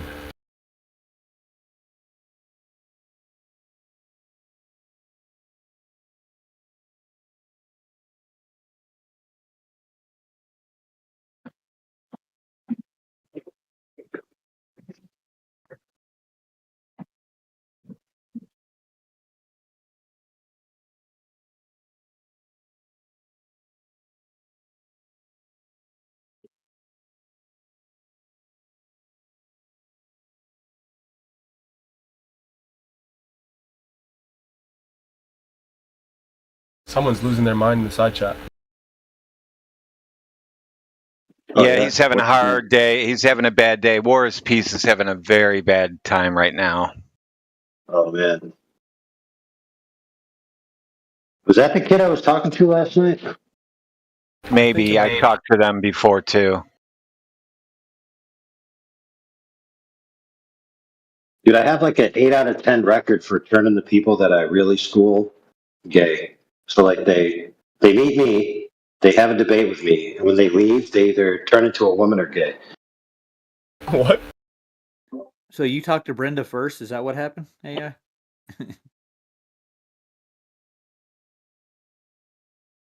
That's crazy. I know, right? Isn't it weird?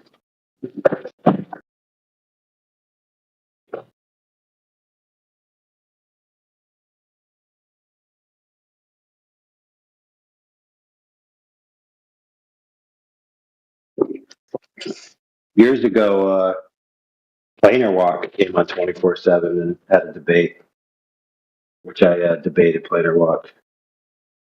And look at him now. You turn Planer Walk to trans. Damn. That's none of your business. It's like the reverse of Flat Earth.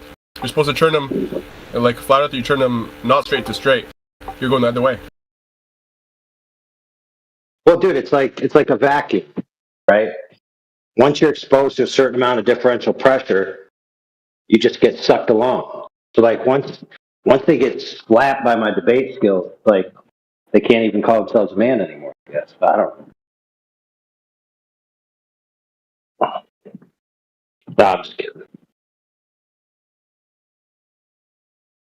We were having these couple of conversations with these guys. And it wasn't even going weird or nothing. And then all of a sudden we got him on like a really good point. And then, man, I think the kid was called Cosmos. The world is curved, by the way. We ended up having to ban him. But like he immediately started just saying all kinds of really gross, like gay erotica stuff all over our stream. Yeah, that's weird how they turn gay like that when they lose. All of a sudden they want you to suck on their dicks and all kinds of weird shit. Yo, it's not getting too graphic. Who's the one? Yeah, but it was like out of the blue, dude. It's like he was being cantankerous, don't get me wrong. He was being edgy. But he wasn't being vile or anything. Then we got him at a certain point, and then all of a sudden it just went south quick.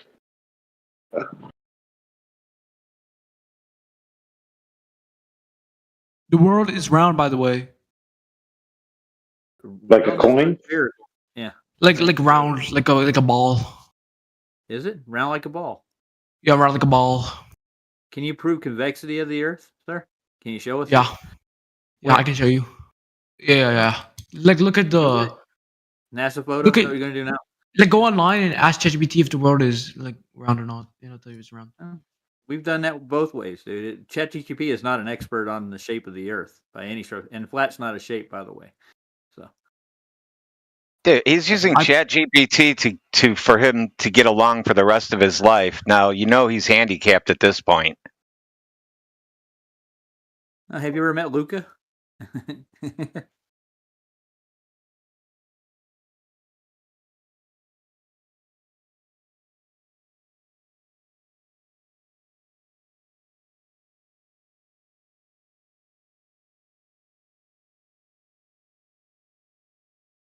The guy that said the world's round already gone?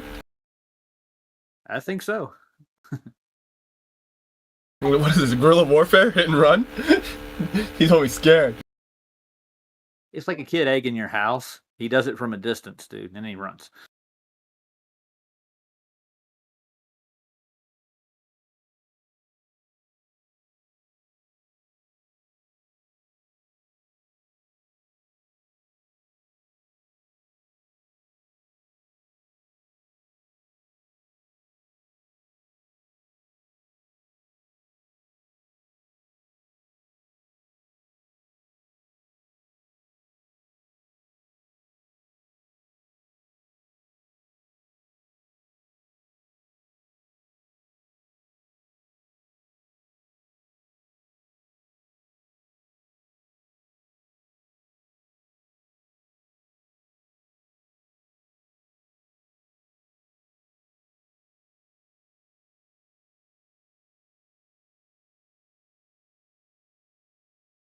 Yeah, why do people hate sardines so much? Like sardines and anchovies, what's wrong with them?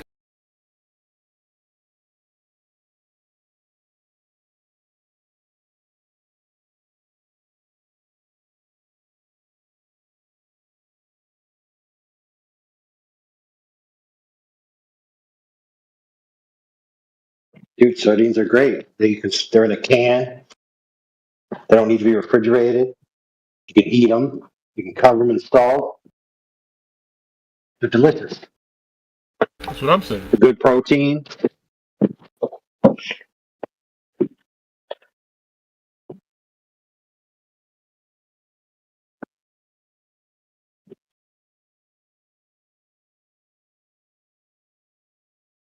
Especially since they invented that new can, which is just like the quick pull.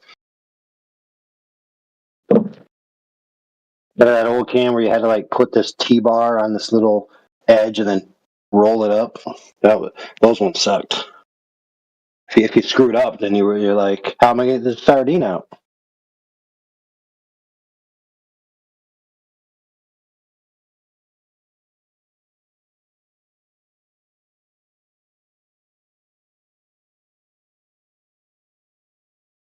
I wonder if the quick pull ones are like more prone to the food going bad quicker because like the metal is thinner in that location.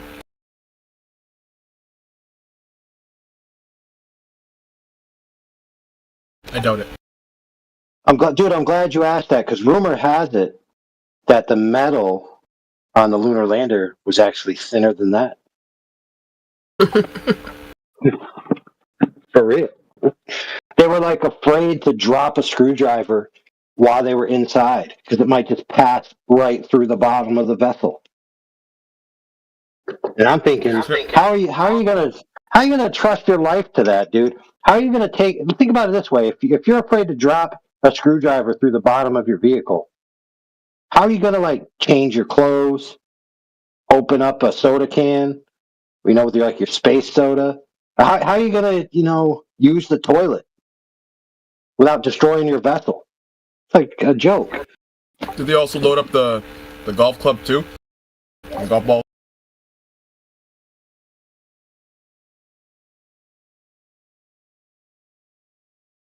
When just anything could tear through the aluminum foil.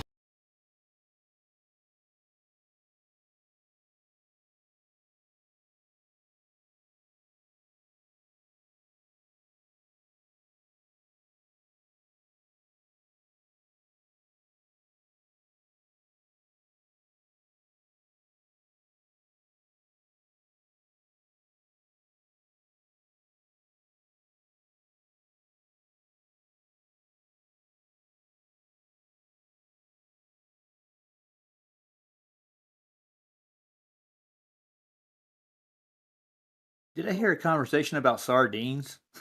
I swear I did.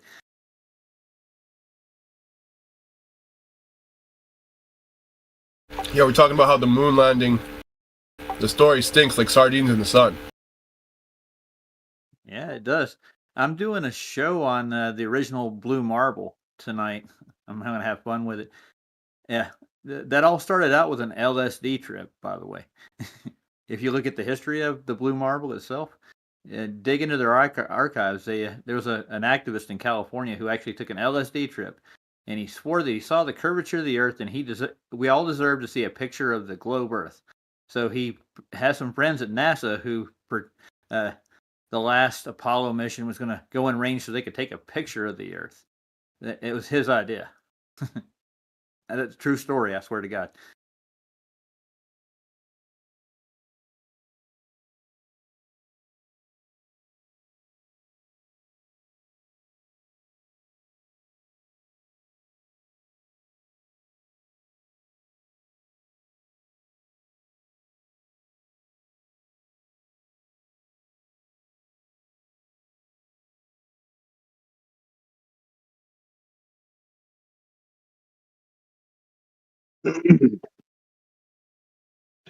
Swear to me. Remember Batman when he said, "Swear to me"? We got Flat Earth Batman in here. We can swear to him. I swear to Allah, bro. Swear to him or swear at him?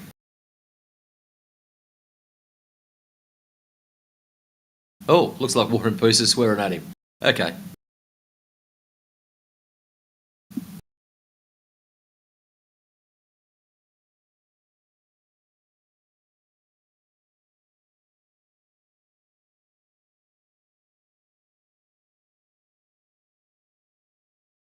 War is peace. See how you put learn some respect? Drop the L off it, mate. It's earn some respect. You're probably not going to get it by abusing some of the other guys in.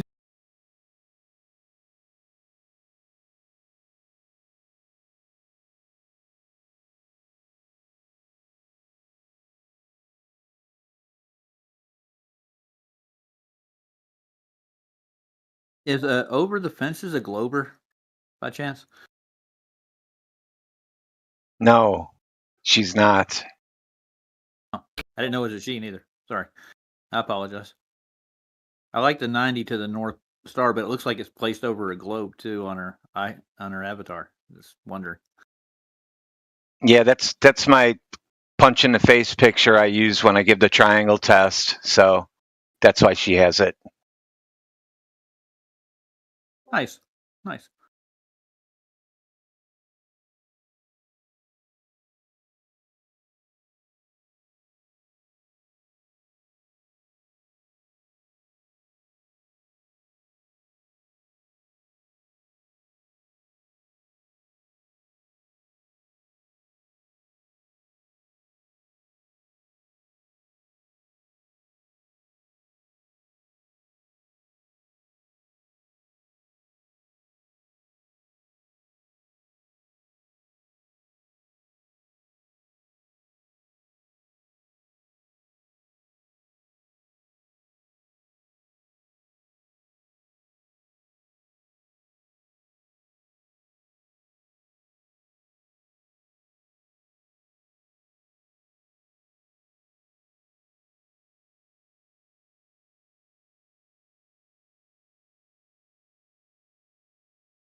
I'm about to ruin their day. This is going to be funny shit here. Make sure our streams are running.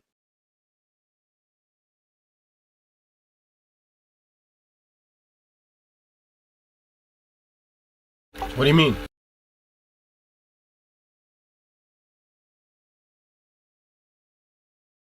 Does somebody think the Mars photographs and videos are real? And how many million miles away is that from here?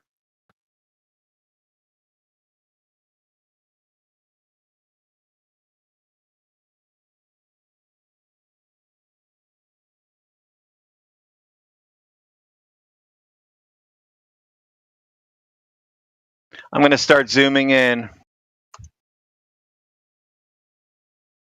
Pay attention.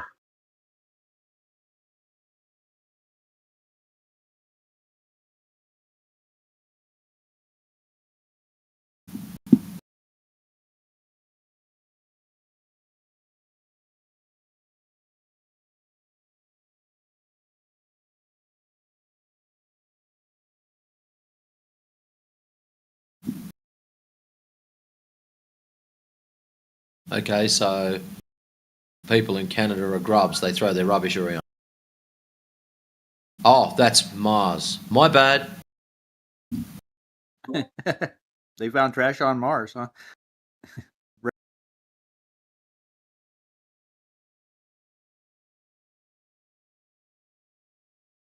People in Canada are gay. Yeah, I think they found a gate on Mars. Iron Gate. So there was a civilization there before and people. Nice.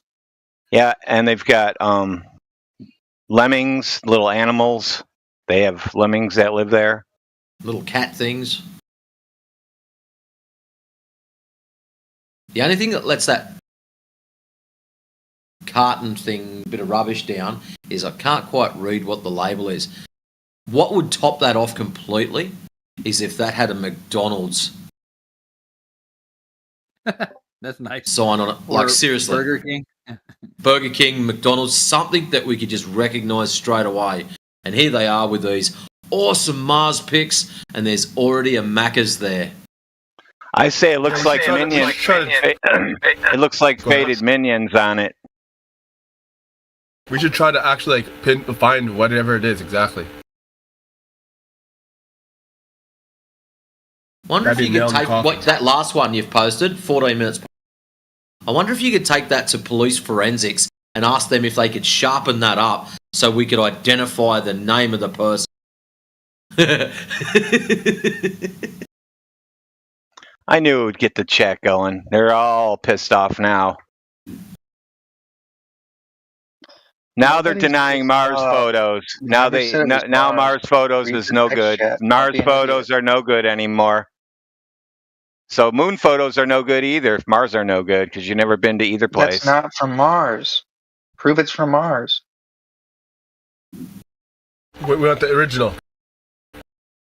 The original photo. You want the original from NASA, where this is put together from? Is that what you need? Where NASA says these are Mars pictures? Yeah, that's what he needs. They're a Spirit rover, enlarged Tuskegee. Yeah. Oh, there's the Mars lemmings. I wonder if they have little green antenna if you zoom in on them, like Martians. Those don't. That could be a rock too. I mean, I don't know. Like, these are pretty low quality images. But I didn't anyway, take them. yeah. If you want me to NASA believe did. your photos from NASA, you need to prove it. Go to the NASA webpage and. I'm not going to do that for you. No. That's where they Don't come be from. lazy. The NASA page. Any muppet. I'm not going to find your photo. Like, even if They're I not go my to the photo. NASA webpage, Warriors Post. Not my photo. NASA photos. You can go to NASA page and look at the. There's no one stopping you. And that egg, what's your name? The Aussie fucker. Yeah, stop being lazy. Aussie fucker. You and me are really not going to get along, Matt. He's mad at you because you're from Australia. Oh, I'm not upside down. Sucks to be you. And you didn't say good day, man. Oh, sorry. Well, you should have said. You should have said yes. I'm married.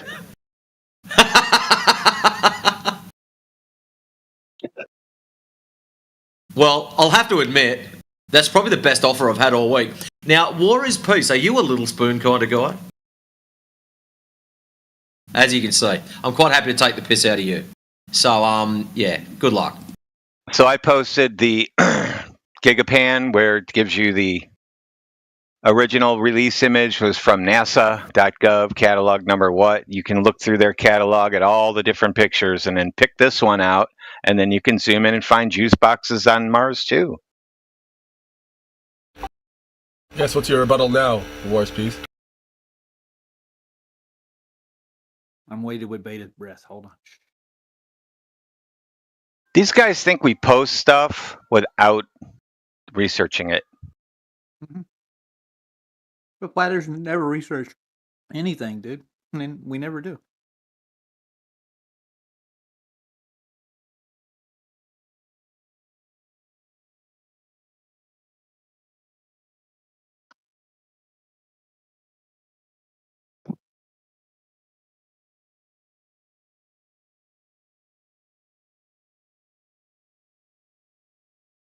That's not the same photo. What? Yeah, I copied and pasted the actual photo, and then you can just scroll up in the text and see your photo. And there are two different photos. No, it's the same photo. And here I'll even give you the circle part where the juice box is sitting from your photo you posted. This is zoomed in on your photo. Right there's the circle part. You keep zooming in on that, you'll get a juice box. So you've been debunked. That's it. No, I haven't.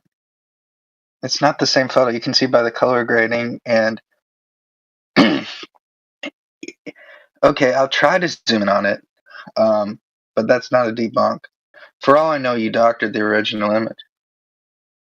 Yes, I went to NASA and doctored. I went to NASA and put a juice box in their picture, and then re-uploaded all their pictures. There's no reason for me to believe because you are fucking crazy now.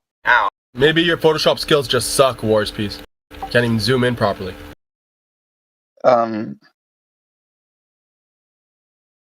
Maybe, or maybe you guys have been bullshitting me. Or maybe the whole entire world is in a giant conspiracy that the Earth is a globe, and you're just wrong. And wow, it sounds like a conspiracy. Maybe you're just hoping. Oh, yeah, dude, you need to go see a psychiatrist, and you better start telling them that the world is out to get you and everything else. That the world's a conspiracy against you. I don't know what you would tell these guys.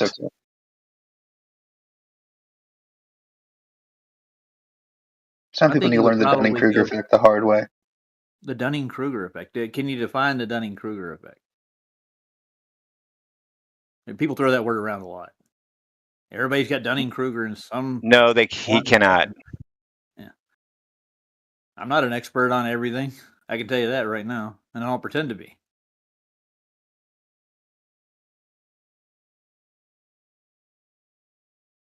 And you got a fellow Glober that just said, no, it's the same picture, dude. So you're just in denial, dude.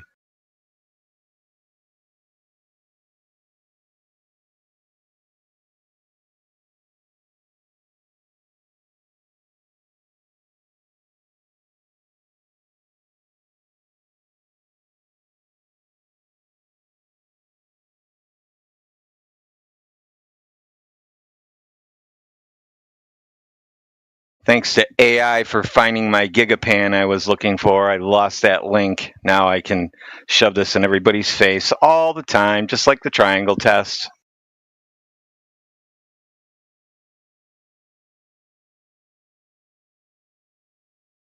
I was told we don't use triangles in celestial navigation at all, several times over the past 6 years.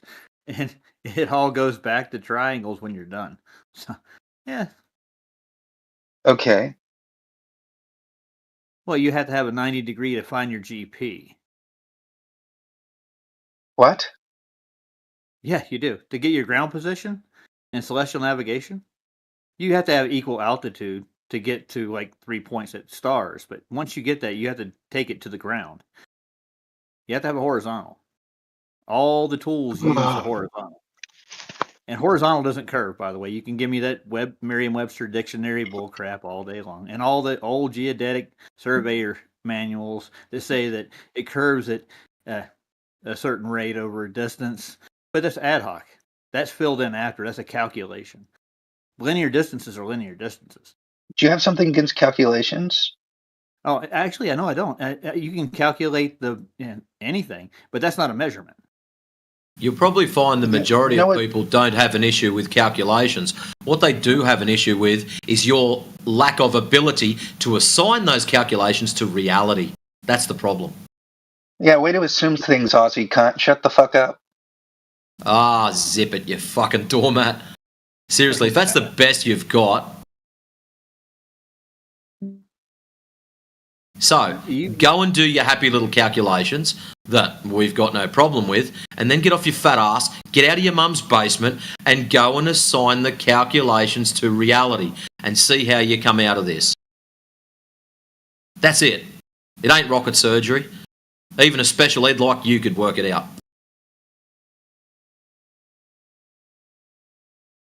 Most of your calculations actually add that circumference that you dearly hold on to so much. And those gravity calculations that go along with geodetic surveying, the 3 calculations you have to get to 1 point with, good God, the mental gymnastics that go into that. Yeah, I've been through it, been through geodetic surveying.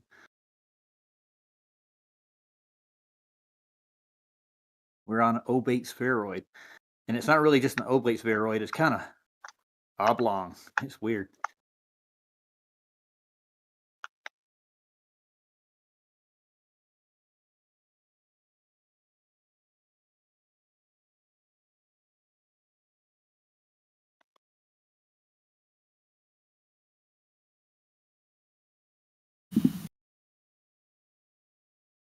Nice little gift that you put up there too. Now you understand how hot it gets in summertime. That's how crazy it'll drive us. We'll just go and run into walls and shit. Right. That's a great excuse. It's funnier than your gift. It's a nice try, clown shoes. Please, have another go. And I mean, the point is basically that I've heard you talk to people and you give nobody any fucking respect. So why should anybody ever talk to you with respect? You tell people to shut the fuck up. You tell people to do all this fucking shit. And you mute people when they tell you to do the same thing. Basically, what I'm thinking is you just are a clown. You're not thinking. That's your problem. To talk to you, unless you. The only thing we want from clowns like you is your proof of curvature. That's all. Put forward your proof of curvature. Not your sophistry. Not your mum's underwear. We don't care any of that other shit. Just bring forward your proof of curvature. If you don't have any, well. Yeah. Now listen, we'll also settle for your hardest tree.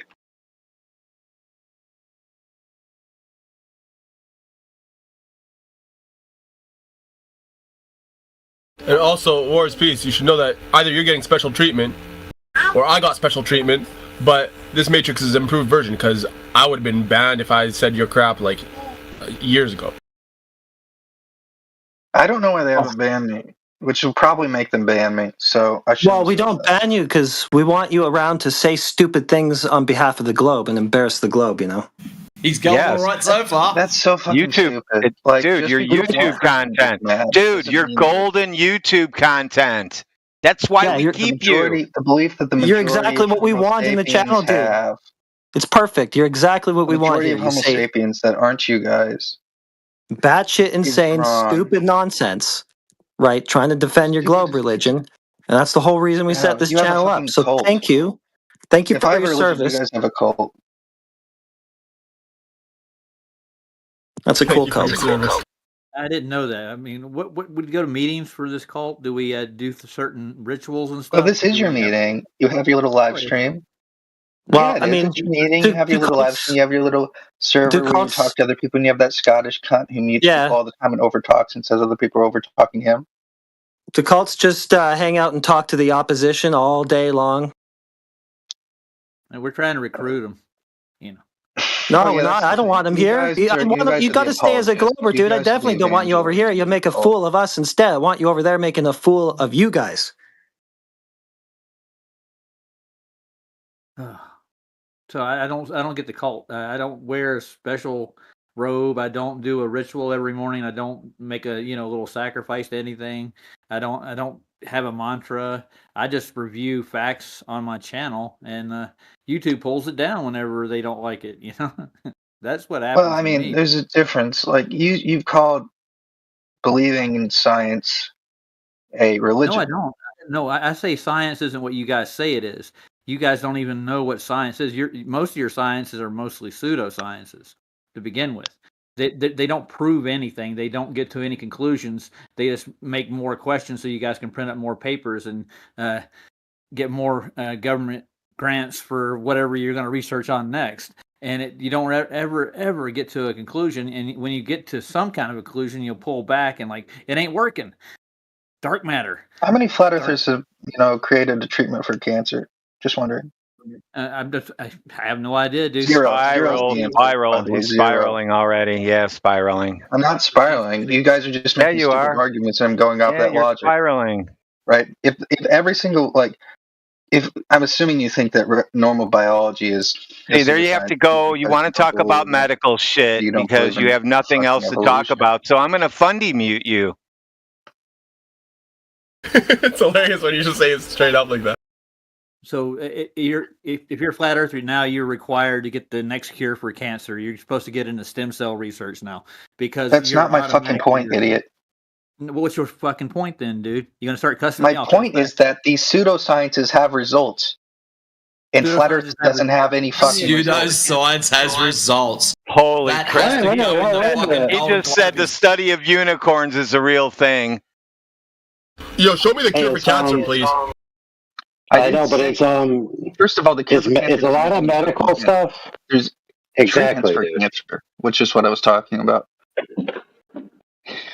So everybody that researches because there's multiple cancers. If you've ever known anybody who's had breast cancer, who's had testicular cancer, who's had all these other cancers, there's multiple cancers. She lost a breast to breast cancer. Do any of them have cures? Dude, listen, friends. You guys are missing the most important medicine. Listen. You're missing it, though. You're missing the most important cancer. And these things save lives, and they're based off of science that you guys just dismissed. That's great. You don't like evolution. Right, that's great. That's great, but you're missing the most important cancer, dude, which we could solve right now, and that's called articular cancer for me listening to your drivel.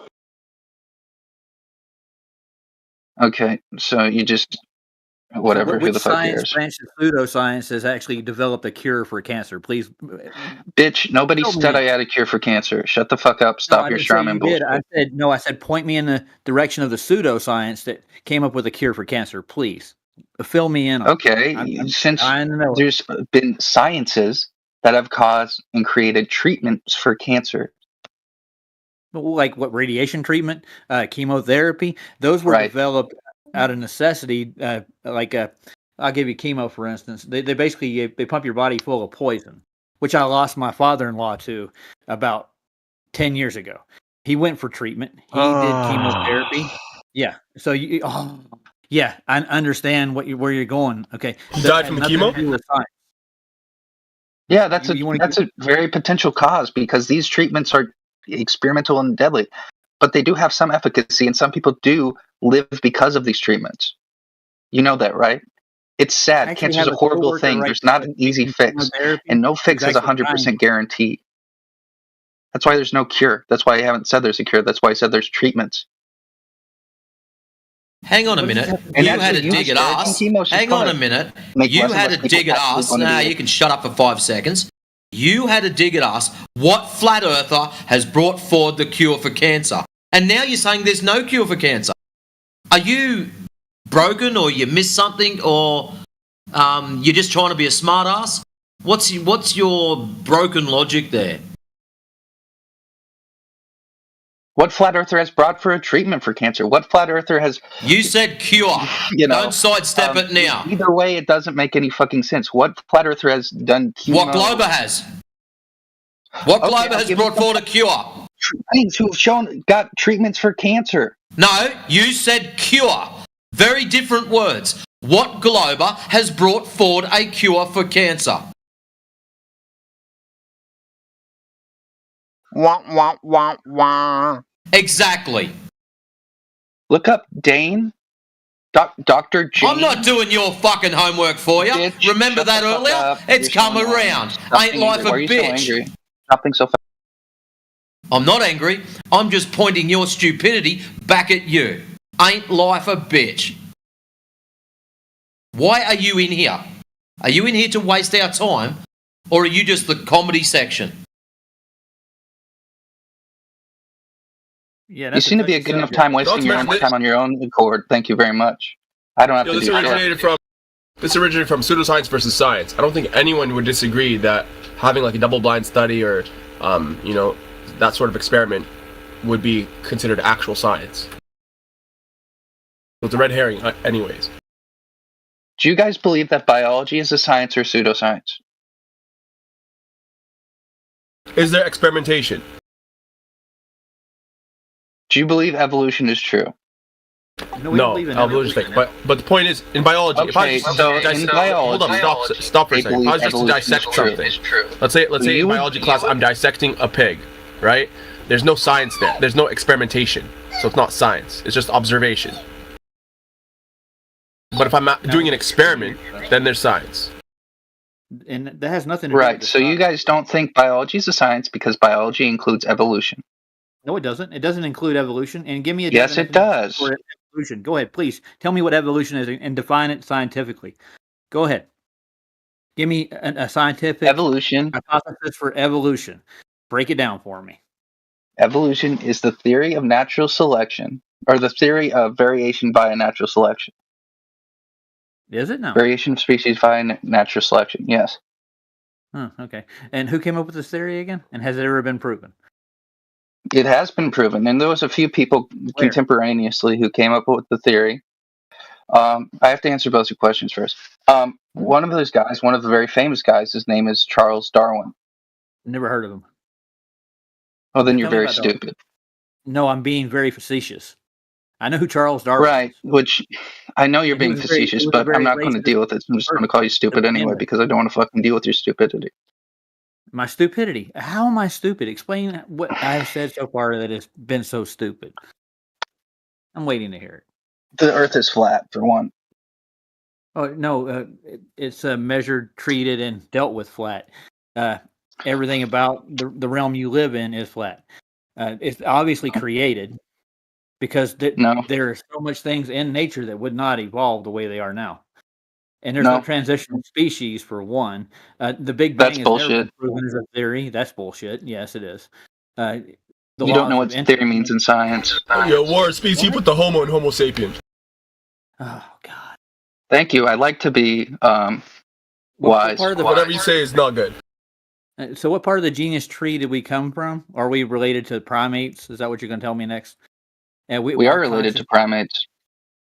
Absolutely. You sure about that? Absolutely. I'm positive. Well, show your work. You obviously are working on Nobel Peace First of all, we have first of all, let's talk about fetuses.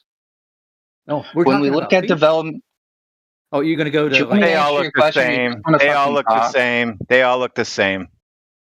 Yeah. No, they don't all look the same. If you look at an elephant's fetus in late gestation, it's a lot different than a human fetus in late gestation, and it's a lot different than a shark fetus in late gestation. However, the earlier you go into the period of development, the closer and closer these fetuses look to each other. Why is that the case? And they're just a fetus to you, right? That's what you're going to go with. You were one of them at one point in time. Can you answer the question and stop obfuscating? Yeah, I'm not obfuscating. Because the cells haven't differentiated that much. Yeah. That's your point. No. Hold on, dude. Hold on, Juberdoobs. Hey, homie. Where's your evidence that they look the same? Okay, I'll show you. All right, cool. I hope they're not those photos from that crazy dude who got debunked harder than a ton of bricks. When spent time in jail for fraud too, that guy. Yeah. You know what I'm talking about, right? That guy that drew those pictures that ended up in the textbooks. Yeah, that's a joke. The actual photos of the fetuses are completely different than those drawings. So I hope it's not that. I hope to God it's not that. I'm trying to give you credit here that you're not that dumb. Yeah, that is it. Oh my God. Oh, it would have been debunked a long time ago. Where'd you get that? Oh my goodness. How did we know? How did I know, dude? How did I know? You called it. It's Finkel's work. Yes, he went to jail for that. It's a forgery, by the way. Yeah. Yeah, where's the photos? Yeah, where's the associated photos with those fetuses, dude, of each of those species? You got those? To prove that these drawings are accurate?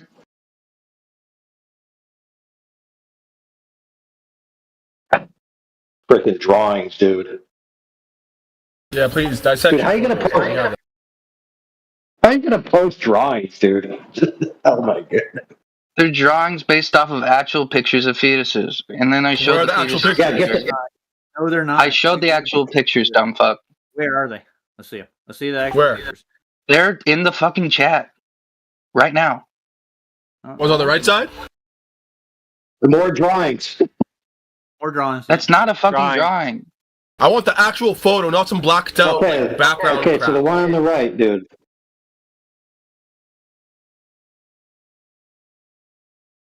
They look nothing alike. I hate to tell you. Isn't this different stages of the same creature? It's hard to tell what's going on here. It's not labeled correctly. You guys are dumb. So you see the whale fetus, the early whale fetus, which is found on the right, and you see lower down in the human embryo, which is using an ultrasound. So no actual fetus was harmed, thankfully. In this pictures, you can see that in early gestation, they are identical, nearly identical.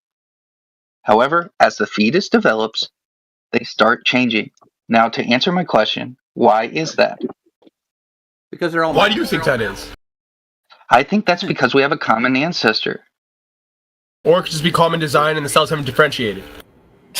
Common design? Why would a design... First of all, you have to prove this. Yeah. Second of all, why would a designer have them start at a similar place? It's like it makes it much sense for a designer to start them at separate places. He just told you the answer. The same place. It's the cells haven't differentiated, bro. You know how babies kind of they have the same general shape, same general size, same general everything's basically the same, except that maybe they're different a little bit in color, and that's about it. And then compare that with when they are as adults. Adults, the differences are stark. They haven't differentiated, bro. Right. Yeah. By the way, percentages explanation is just as valid, if not more valid, than yours. And yours. Does he have any evidence? On the same genetic evidence. You have. Yeah, you just showed it. You just literally showed it. No, I didn't, idiot. Yeah, I didn't show genetic evidence. He said no. There's a genotype and then there's the phenotype, idiot. The phenotype is what's expressed, and the genotype is the genetics. So have I shown you the genetic code of a Homo sapien, or have I shown you phenotypical images of fetuses? Doesn't matter, dude. Biology before. Yes, but it makes no difference. Because I said, have I showed you the genetics? And you said, yes, you have. And I said, well, why are you asking him? Why are you asking him? Why are you asking him then? Why are you asking him? I haven't. Then why are you asking him for it? I haven't compared the codes. Right, cool story.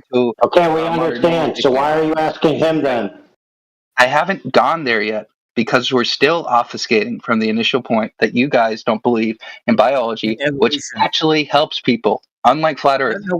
No, we're talking biology. We're talking evolution. Hold on, stop. Roger, hold up. Is part of biology. Every biologist. He's reworded that. Shut up. Nobody said they don't believe in biology. So you're conflating different fucking words again. Get your story straight, son. All they said was, it's not a science, it's a pseudoscience. That was it. There was no, I don't believe in biology. He just got mad for AI doing the same thing with genetics and phenotype. Listen, we agree on the phenotypical presentation. The phenotypes, they speak to the genotypes. Not believing in evolution, we agree on the genetic presentation. In biology. If it's a pseudoscience, it's a fake science. It's not a real science. So you don't believe in things that aren't real sciences. Unless you do believe in pseudosciences. Are you saying, fucking Aussie cunt, that you believe in pseudosciences? Because that's the only reason to make that differentiation. Okay, Doorknob. When you say don't believe, I don't accept there's pseudosciences. For example, fuckwits like you outside stargazing. Do I not believe people own telescopes? Do I not believe people look through them? Of course I believe people look through them. I've got a fucking niece that's got a telescope and looks through the fucking thing, you idiot. All we're saying is, there's a difference between science and pseudoscience. That's it. When you understand the scientific method and apply this to those particular fields, you will then understand which one is science and which one is pseudoscience. Done. And also, don't assume. Stupid ass something that I never said. Evolution is the whole of biology. That you guys are not believing that people believe in something. What I said was you guys don't believe in this pseudoscience. Now you're either like so stupid you don't understand the English language, or you're just playing semantics and word games because you don't want to get to the point that evolution is a proven science beyond any doubt. No, I want to see. First off, evolution is not the whole of biology. Damn. So biology is a science, but evolution is not. It's not part of a science. And even biology itself, it's not. Evolution is part of biology. No, it's not. Yes, it is. No, it's not. It's a pseudoscience. No, yes, it's a pseudoscientific part of biology. Back and forth. It fucking is. And then also, biology as a whole is not a science. Only what involves experimentation is science. In the fucking world, I dare you. Yeah. If I'm observing just like if I'm observing like a marine life, you know, in the coral reef, I'm not doing science. I'm just observing. If I'm doing an experiment, if I'm testing something, then it's science. So not the whole of biology is science. Biology is a science, by definition. Colloquially, but in actuality, part of it is science. The part that involves experimentation. No, biology is a science. Otherwise, it's a field of study. No, it's a field of study in the realm of science. Bro, you know what science is. Science has a scientific method. So narrow and what do you call something that's called science but doesn't follow the scientific method? In research papers to speak very analytical points. And in reality, when people say science, they don't mean it that way. So when you show your one or two articles that are using that and going through the scientific method, it's stupid. In reality, when people mean science, they usually mean it in a broader context in a field of study, like biology. Okay. Right, then we need different words from you. We need a word from you, something that goes through the scientific method, and then something that doesn't. Biology uses the scientific method all the time. That part is science. Especially in evolution. Show us one scientific experiment in evolution. That's a good question. I'll show you a couple of research papers if that's okay. Oh, no, hold on. I just want different words from you so we can agree on terminology. Papers use the fucking scientific method, dipshit.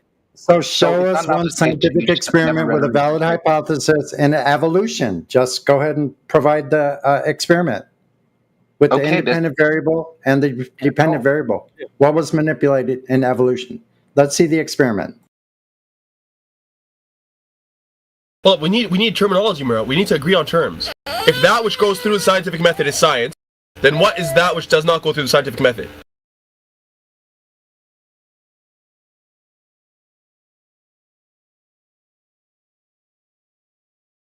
Go ahead, War's Peace. What's the answer?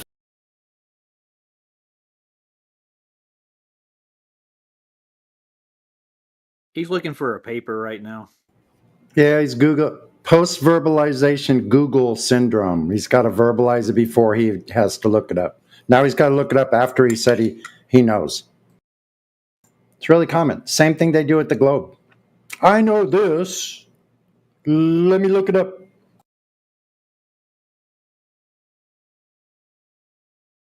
You know what that is? It's a faith.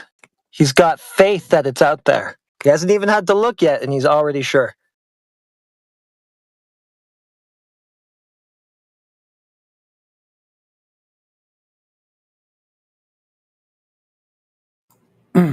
Yeah, the definition of pseudoscience is anything that claims to be science that does not utilize the scientific method. Period. Yeah, that's it. Yeah.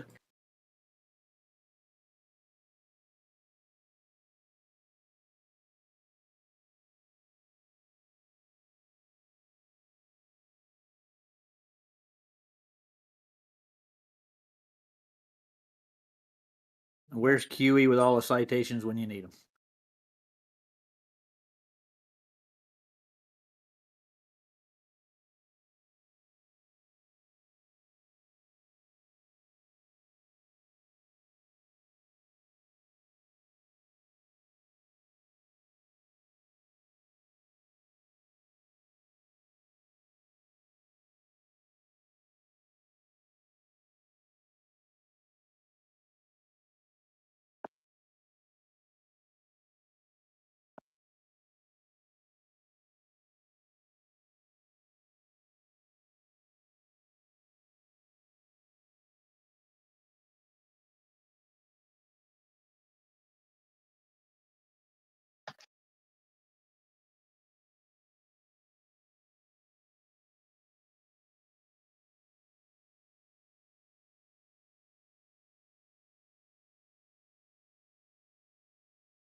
Anybody want to set a timer? I just got back. What are we waiting for? A citation that proves evolution is part of biology and a scientific knowledge. Oh, yeah. No, he's never going to find that.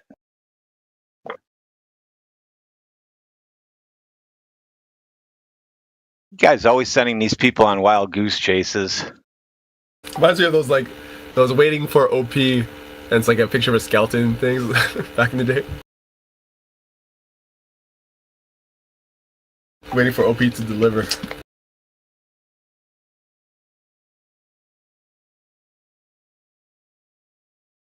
Well, haven't most of their missing links been debunked for the most part when they find a new fossil? For the most part, even in that Geo has to retract half the crap they put out.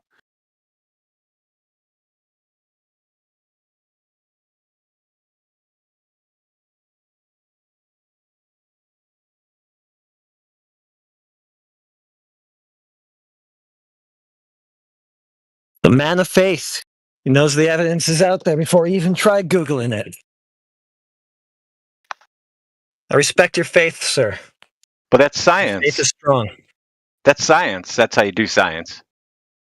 You say stuff, and then if somebody says, I don't believe you, go get me something, you'll say, well, let me Google it because I'm not sure what I'm talking about. But that's how you do science these days.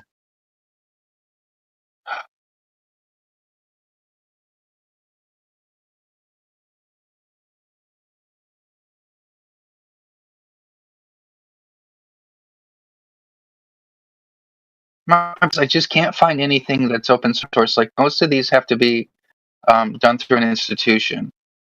And I know none of you guys have gone to college, so this is sort of sad. Were you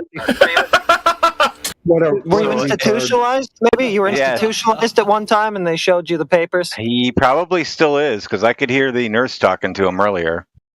Okay, you guys are just fucktards. Ready available for the public if it was actually a proven paper, it was actually substantiated. I think it would be. No, it's because these people need to make money, right? These institutions don't run off of fucking peanuts, like bitch. Actual curing biology. Any of that. So let's face it. You've never seen these papers that you believe exist, right? For cancer, there's like the MRI, the ultrasound, which I've shown you before. Like the basis of those things are behind paywalls a lot of times. That's not fair. So let's face it. You've never seen the evidence that you're sure is out there. Let's face it. I have. Well, I haven't. Oh yeah. Seen these fucking papers, bitch. I haven't seen these fucking papers, bitch. But I have seen the fucking evidence, and I have listened to good arguments and compelling. Describe the experiment. To lead me to the position that evolution is correct. Okay, describe the experiment. You were asked to provide a freaking experiment in evolution.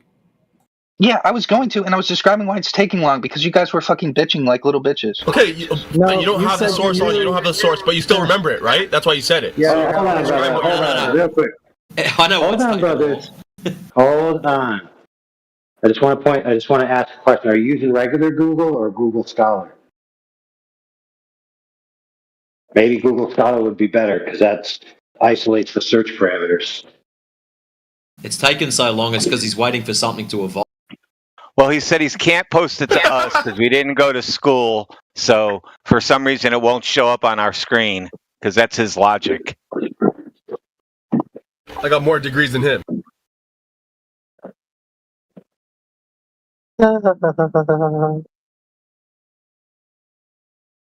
This turned out to take forever. I have a show to do in like an hour, so let me know if those papers come through. Maybe you want to be a guest on his show. With Bring Your Papers. Over on my show. Yeah, you could. You could present your case there. I'll be fair. I've even had Jesse Pathelite on and let him go through his experiments with me over and over. Did 2 shows with him. It was fun. Jesse Path of Lies? Yes. He's out there touting you can't find curvature now. I bet. And all I did was put time lapse of refraction over Skunk Bay, and I said, now all of your measurements are now null and void because you took still shots. So that's that. You're done. Did he ever show you the lake, the raining? When he did it in the rain, he did the lake in the rain and on a dry day, and he's using flashlights over, I'd say 300 to 400 kilometers away. Like it's going to get a straight beam of light across the lake. A flashlight, man. I'm like, okay. With his theodolite. Trying to fucking. Okay.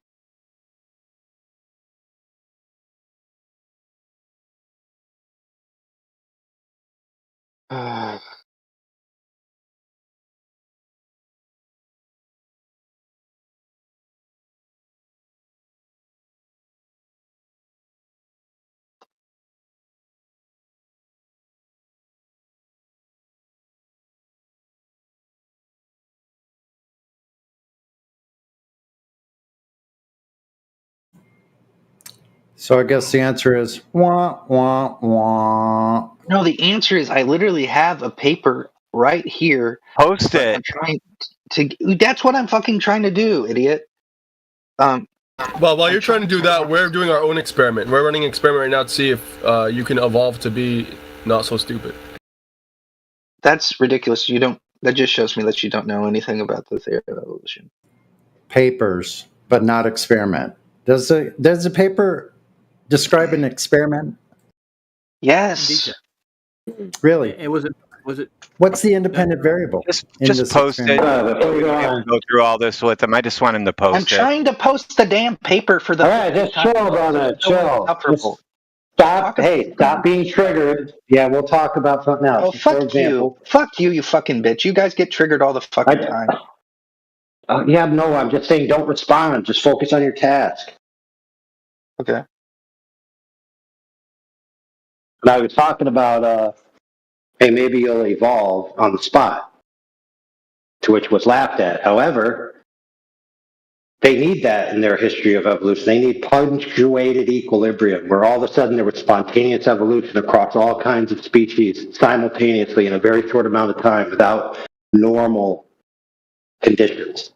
Also, we also have, for example, a boar, right?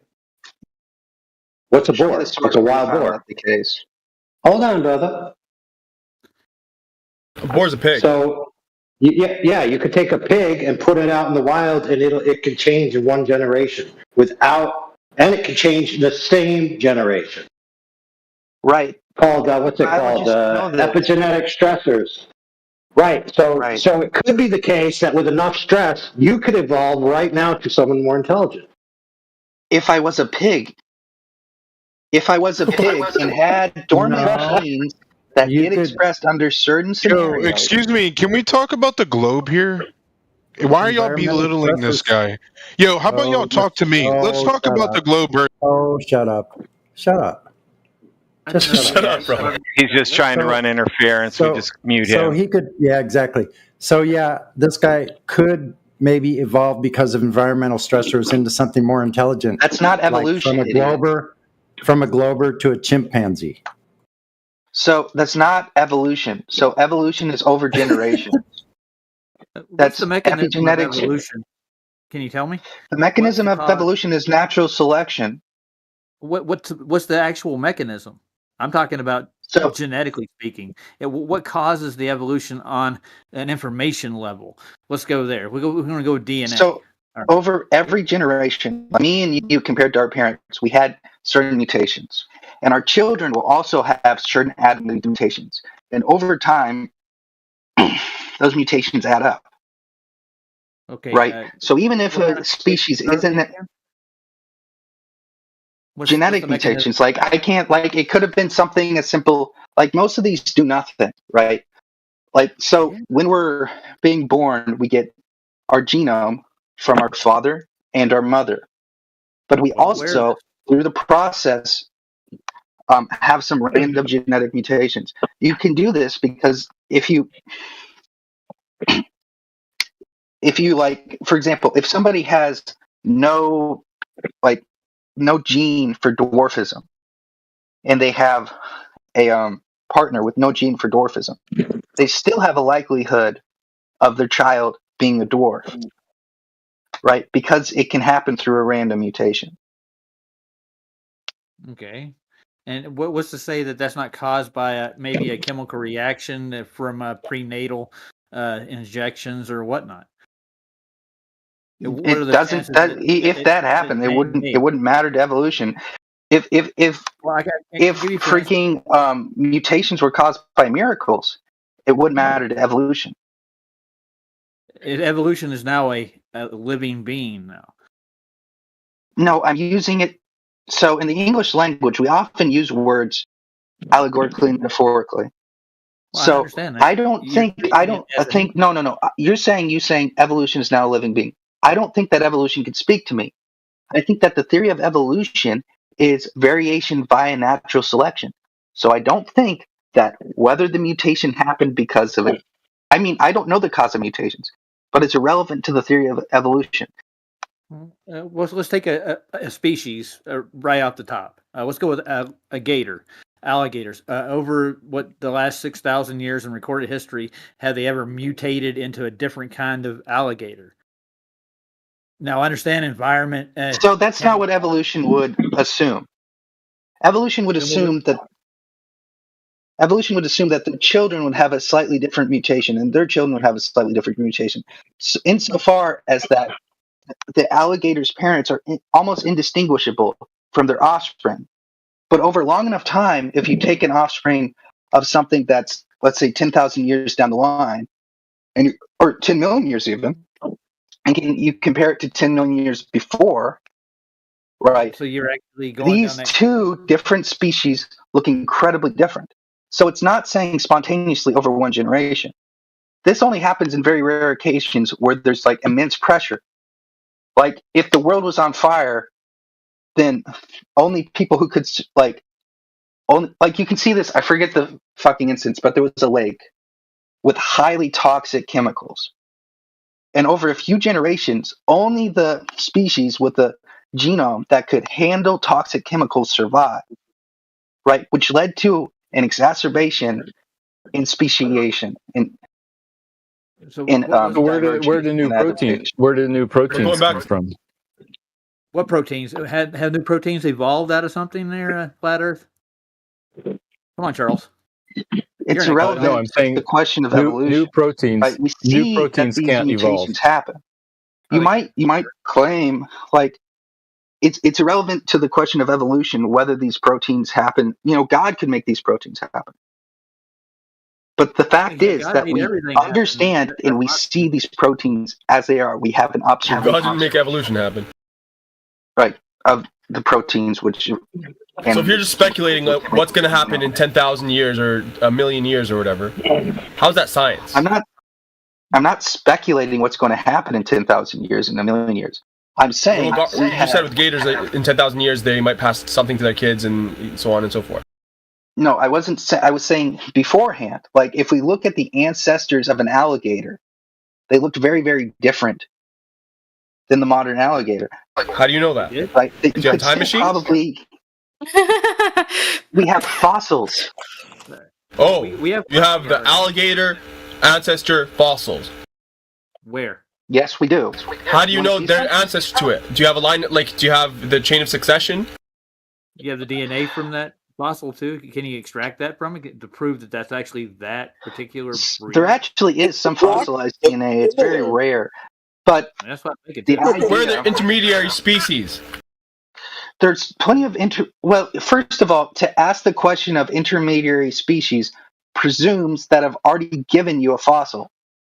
So you said the fossil exists. I'm taking you at your word. Show you a fucking fossil before you ask a question that doesn't make any fucking sense. No, I'm granting you that you said that you have a fossil. Vaguely I'm granting you. Where's the intermediary species? Here we go with gaps. We're going to have a lot of gaps in the evolutionary theory because it's just I have not shown you a fucking species to have gaps. Yo, you gotta stop swearing, man. Stop getting triggered. Here's what I'll show you, and then you can ask the question. I'll show you an early hominid.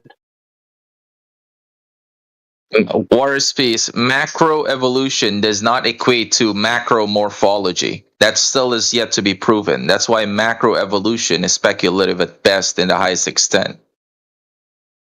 Define macroevolution. What do you mean define macroevolution? I mean, when you say macroevolution, what word are you trying to get across? Because what you mean is just evolution. Because speciation, in order for speciation to happen, you have need to prove macromorphology that occurs through macroevolution. But all the intermediary species that have been shown today cannot be linked up in a thorough model wherein we can absolutely conclude that macroevolution is an absolute in environments. Microevolution, sure, we can look at these in bacteria, but at the very end of the day, it would be very hard to prove macroevolution. For understanding or believing that something is true. I do not absolutely know that I'm not going to be dead tomorrow. Yet I can act on the assumption that's a false analogy. Speciation, in order to occur, you need to prove macromorphology occurring. This is a process of reason. Yo, can one of you guys talk at a time? This is getting hard to listen to. Know a statement. It really is. And to make a certainty. If that was the case, you could even make a claim about the flat Earth, because for all you know, everything you see is a delusion. So shut up with the absolute bullshit. Bro, you don't got Jack, man. You don't got this fossil of this ancestor species. I do, but you don't have any line of succession, intermediary species linking them to modern day gators. Right. You got nothing, bro. You're a nothing burger. I'm not a nothing burger. I'm trying to describe basic science. Yeah. You're trying. At all. There's no sign. None of that. Is it the same science that says that a boy can be a girl? No, idiot. He believes hard enough. Aren't the new sciences, or you want to call it, that are trying to adapt a actual male that can actually carry a fetus? Is that viable research in the health and wealth of humanity? Oh, I found a way. Okay, thank God. You did? Oh, nice. We got a paper. Now. So are you conflating adaptation with evolution, or is that what I'm not conflating adaptation with evolution. Okay. He's conflating evolution with a lake getting poisoned and only one thing surviving the poisoning, and saying that's evolution to adapt to the poison. He's conflating evolution with truth. It's adaptation. It's variation by natural selection, which is the theory of evolution. So it's not a conflation. It's just what the theory is. Maybe you never noticed it because there was all kinds of other life. What does that even mean? You don't make sense. Your sentences don't make sense. I don't make sense. Maybe there is not evolution occurring in this poisoned lake just because there's only one thing left alive in the lake. Maybe everything else. That's not what I fucking said, bitch. You're so fucking stupid. It's devolution. I was saying, not evolution. I was in a population of fish. I hate to tell you that. There are some fish who have, you know, the fish expert, greater armor to, like a garfish. You know, toxic chemicals. Some fish do not have greater armor to toxic chemicals. That means they've been exposed to toxic chemicals over a period of time. There was. Is that what you're going to tell me next? And that's part of evolution? Is that what you're saying? Yeah. Okay, thanks. That's quite the proof. Can't put. No. Yeah. Where's the fish DNA in humans? He's talking about surviving toxicity. What the fuck? Who brought up synonymous with evolution? It's not. You brought up the lake. Yeah, variation via natural selection is what evolution is. Read fucking. Prove it. You don't know. It happened because of genetics, bro. It's possible that the fish that survived, they ate more, bottom feeders or something like that somehow helped them in terms of the digestion of this toxic chemical. Right. You have no clue. Doesn't disprove evolution. Well, it's irrelevant. It doesn't prove it either. It does prove it because evolution is just saying variation via natural selection over generations will cause change. But it's talking phenotypical variation that's giving them an advantage. Not talking about the food they ate. They just happen to eat this snail this shrimp that did it, saved them. There's something. Do you know why I have? So I'll give you an insight, guys. I have white skin. You know why I have white skin? Because the genetic information inside my body is coding cells in order to produce less melanin. Wow, what a genius we got. So the reason you have white skin is because you don't touch the sun, bro. Hold on. Evolved from what? You're proving evolution. So you evolved from someone who had black skin, and now you're white? That's not my fucking point. My fucking point was this guy said it's a phenotype. It's not a genotype. And my point is to say that phenotypes come from genotypes. I didn't say that. Very often. Unless you're painting your face or some bullshit. Yeah, you're misquoting me. I said with the claim of evolution, it's a phenotypical / genotypical. Obviously, they're linked, right? Advantage that's letting them survive, natural selection. But with a fish that randomly eats, a shrimp that's happens to help it in the digestion of a toxin, whereas the other one ate a little minnow that doesn't. That's not natural selection. It is natural selection. Because the other fish could have easily ate the shrimp. It just happened as a result of chance. Chance is not natural selection. Yes, it is natural selection. Natural selection is saying that there's certain variables that leave one species to have better fitness than other species. The small minnow. We're talking about the same population of fish. We're talking about one species. There's variation in population. Things dying out. So even if it's the same species, the same species, it still works. There's variation within population. That's in not the population of Homo sapiens, some people are stupid like you guys, and some people actually understand things like me. There's variation within populations. So everything else the one minnow in the population this guy doesn't even understand evolution. Will die. That's evolution. I'm not sure anyone can understand a thing like that. So if there's like an E. coli outbreak, and the meat that I buy from the store, it doesn't have E. coli, but the meat that you buy from the other store has E. coli, and you somehow, let's say you died from E. coli, that's natural selection? You have E. coli in your intestines. How's your immune Irrelevant. system? Answer the question. It's irrelevant. You can still die from E. coli, idiot.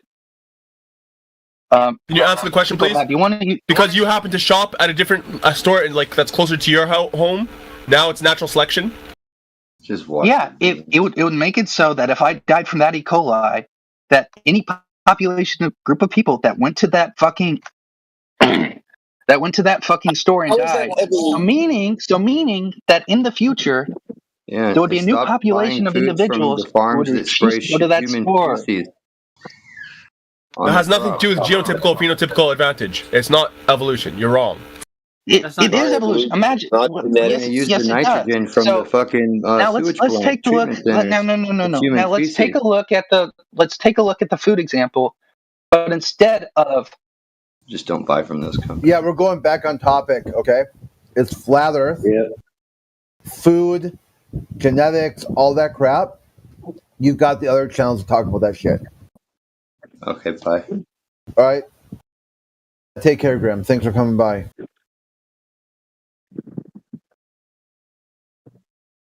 All right. So I know, like, you guys got off topic. No big deal. It's time to reel it back in. Fair enough. Well, thanks. Appreciate that.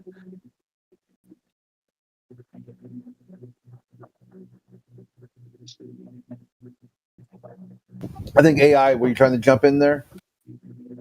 No, I was just going to tell him the same thing.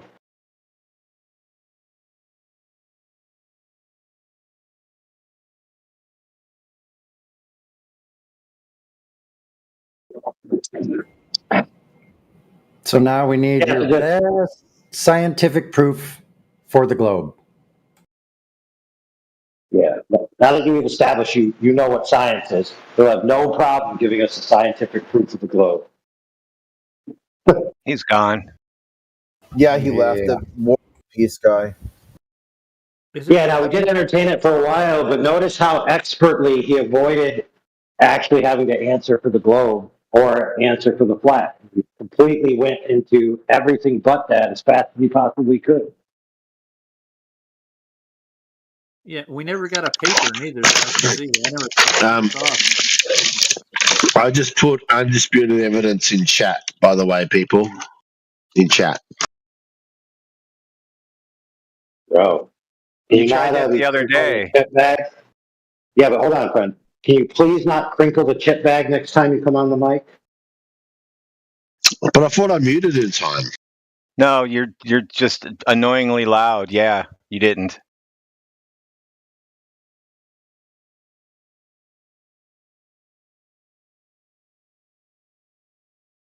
Yeah, that's a hell of a picture, man. I'm telling you. That proved it all right there. Huh. Mm-hmm. Oh, I got to tab in for this. I know. Okay, hold on. So you posted a picture. That's hell of a proof? Oh, no, there's no argument. Like, just concede right now.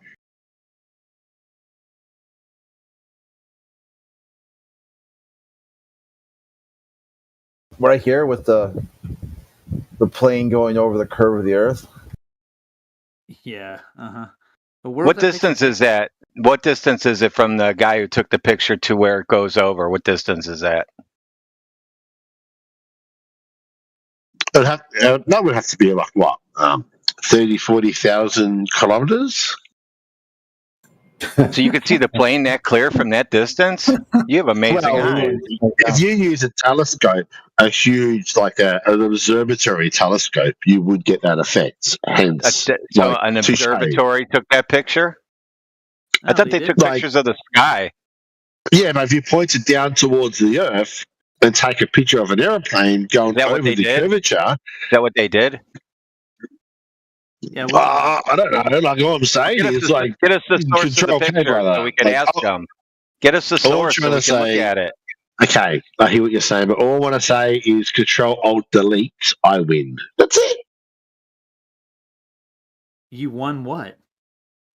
Come on, dude.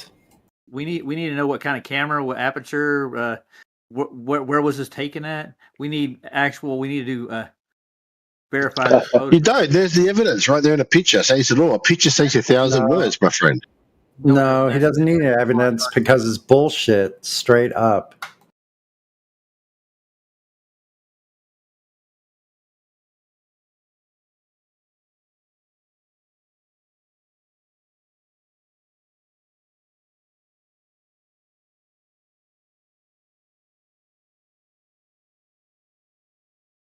I don't know what kind of LARP that is, but anyway, big F.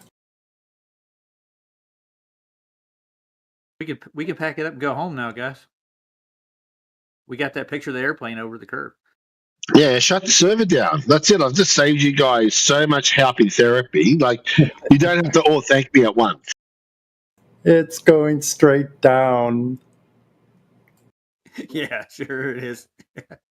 That's the way planes fly, dude. Yeah.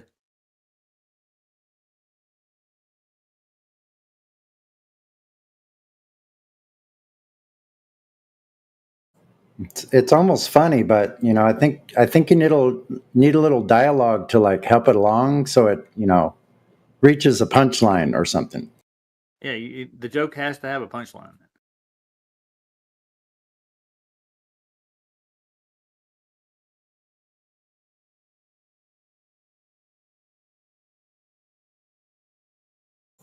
That was it. What? Someone didn't understand the joke, so the joke isn't against flat Earth, but it is against the globe, so made by flat earthers, showing that Globers used some super zoom camera and could photograph a plane going over the curvature, like they claim that boats go over the curve. They go over a curve.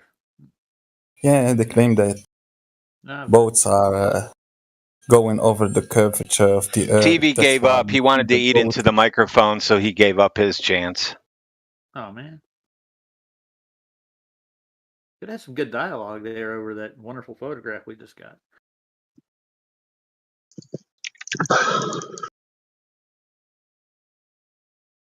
I tried again. Just that's their thing. If they can eat into it, they win the argument. I've never tried eating a microphone. I wonder what that's like. You probably could do it. You have to cut it up though first. I have a Ninja blender that'll liquefy that microphone. Yeah, I got a Jack LaLanne that'll turn it into juice.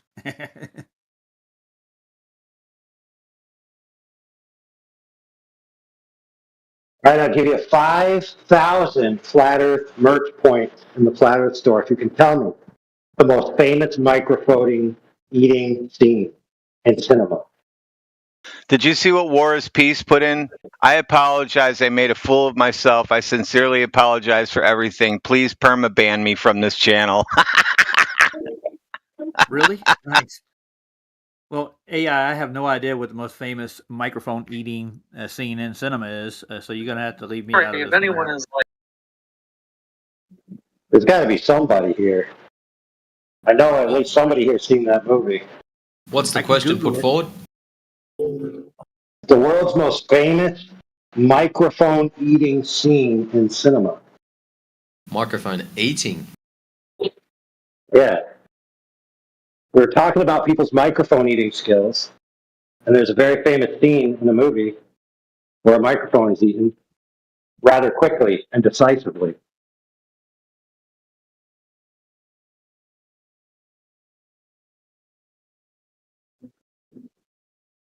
No, it's a gym. I've got nothing. Hold on, I'm going to Google that. All right, well, let's see if Google can get it. Hey, Google probably will get it. If we get AI, it'd do faster, wouldn't it? I think AI is faster than Google. Your alma mater, AI. Is it Ben Stiller? Nope. No, I'm going to Google it now. Jack Shepard? Are y'all just gonna let him spam side chat? Yeah, we'll let him go for a little longer. Yeah, are you the moderator now? When did they give? Wait, no. you a Hey, moderator I just in asked here? a question. Hey. I just asked a question. That was it. Yes, we're letting him spaz out and spiral For away. sure. Yes. For sure. Just wondering. It's okay. Yep. We are. Yeah, listen. It's kind of That's like great. it's kind of like I was when just you, wondering. check it out. Kind of like when you take a really hot ceramic out of the oven. If you put it right in the cold water, it's going to shatter. So he needs time to cool down. For sure. It's the other thing too. Another method is that when someone starts a trigger, and you stop them from getting all the way to the bottom, they'll keep triggering. They won't stop. They'll keep just endless, perpetual triggering, like a perpetual motion machine. What's got to happen is he's got to freak out, and as long as he stays on this side of TOS, he's fine. Because if we stop, that way he'll trigger, get all the way to the bottom, and the only way now is up. He'll realize all his spazzing out, all his name calling, all of it. It changed nothing at all. It was wasted time. It was wasted effort. And maybe then he'll return back to the conversation. Yes. Or as a wise man once said, candy is dandy, but liquor is quicker. It's quicker. Yeah. Bitch, I'm already totally embarrassed about even being involved in here. I'm already at the bottom. Just ban me already. At the bottom of what, man? Do you need a pick me up? Whatever bullshit spiral shit they're talking about. No, since you apologize now, you're relinquished. You don't have to be banned. So good job. Yeah, if you're all the way at the bottom, you have nowhere to go but up. Yeah. So congratulations. AI, is it the Breakfast Club by chance? Nope. I already gave you 2 hints. Gloop? Yes. The movie Gloop. No, not the movie Gloop. Oh, Mr. Gloop. Gloop is the one who ate the microphone. Right.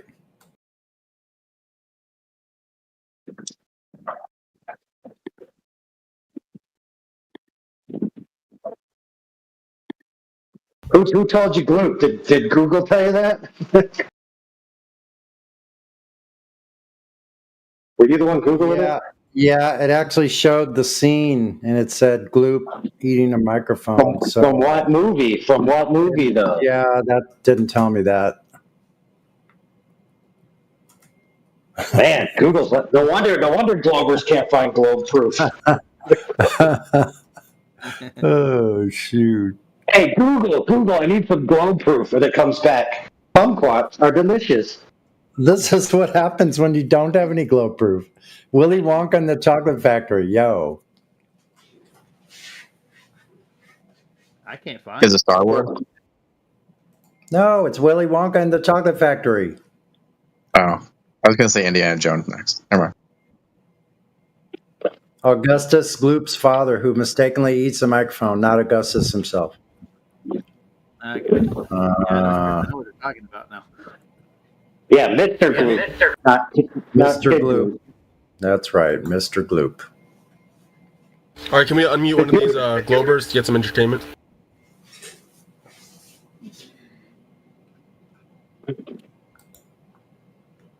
Is it due for Timmy's weekly meltdown?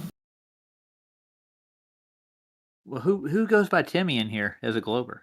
Is it the U.S. State Department? No, it's Timmy. His account used to be Tracksuit Timmy because he would run from his own clan. When was his last meltdown, Crit? I don't want to overload him. Yeah, I've kind of disengaged because he did say that I was harassing him. So once he did that, I'm like, you can talk to other people. I'm just gonna leave you alone at that point. That's the other thing, like old boy, War is Peace. We don't want you to get there where you feel victimized by the channel. Well, yeah. So a self-respecting man accuses another man of harassment. Yeah, listen. If we release Tracksuit Timmy, War is Peace will feel much better about himself. Sounds like a plan. All right, Timmy. Actually, we shouldn't say all right, Timmy. All right, everyone. Brace yourselves. U.S. State Department. Welcome back. Yo, what happened to the other guy? Why'd he leave? He had a moment. Probably had to go and see a psychiatrist or something. He said he wanted to be banned, remember? Dude, listen, how many of y'all are actually flat earthers?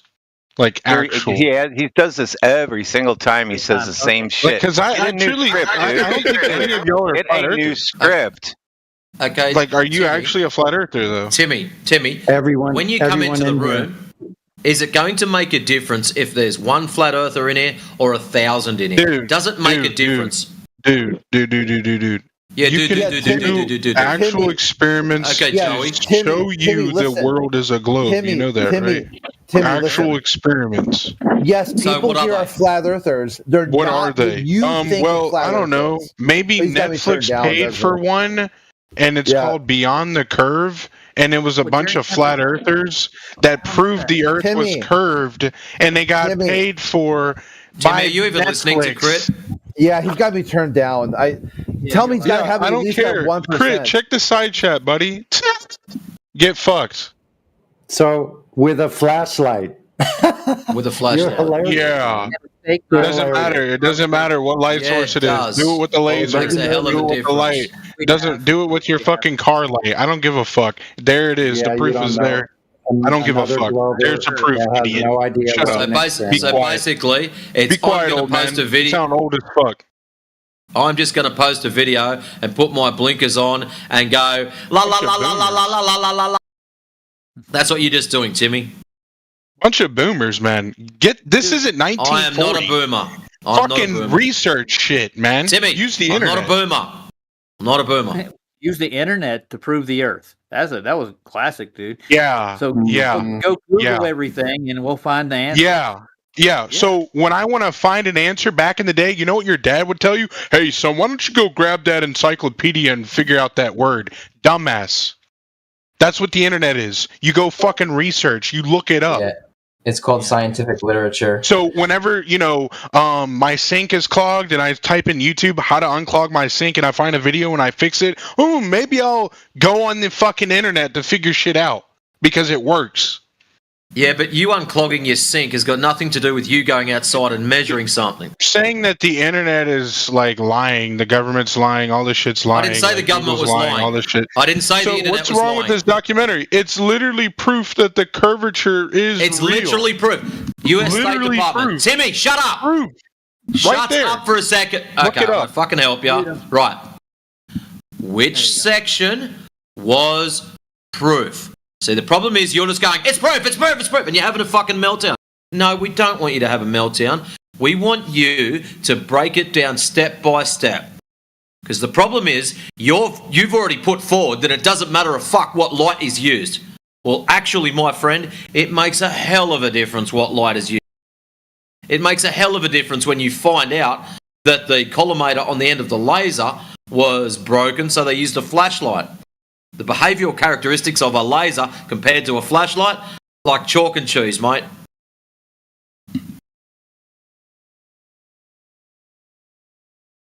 So basically your what happened so-called was... proof, please look into it.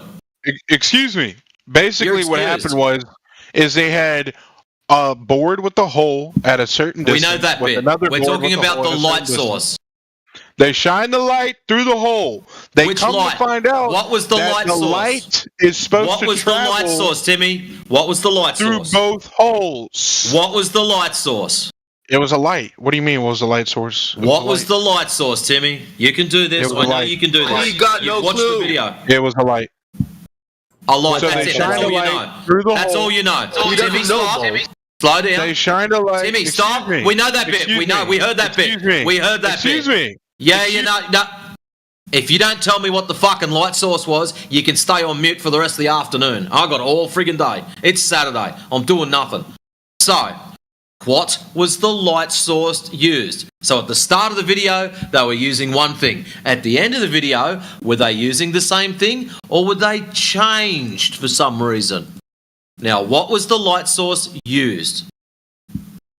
The light source used was a laser, and then the laser broke. So they had a different light source. Wait. Yes, and then they used a high-powered flashlight. Thank you. Does back to the what I was light source saying. changing? Stop there. We understand that now, right? Does changing the light source have a different effect? Why would it have a different effect? Oh my goodness, this guy's bricked. You're shining photons through a hole. Dude, What does it matter? Do you know how powerful flashlights are? Like, are you just retarded? Are you dumb? Are you retarded? Like, do you need me to whip out my Surefire flashlight and beam your house? Like, are you fucking dumb? Do you not know how powerful If you think it's like a laser with an automated beam, you're dumb. Like, you're actually retarded. I have a $500 flashlight, Brokey. Shut your mouth. Shut the fuck we up. have a laser test over. Do you have a laser? 38 miles. Ass bitch. Dude, we have a laser test over 38 miles distance that shows no curvature. We actually have a documentary with this in it. And Jaron Campanella himself, which I've talked to personally, he said that was inconclusive himself. So you're going to come in here and tell us, people on the inside of this whole arena, that documentary that Netflix put out that was inconclusive in any way, shape, or form is actually proof of a globe? Anybody with any substance to any backing that has any support is going to deny. You've said nothing. Okay? Listen carefully. It's clear. US, at the end of the video, I want you to watch the end of it, what he says. That's interesting. He doesn't say, oh, fuck me, it's curved.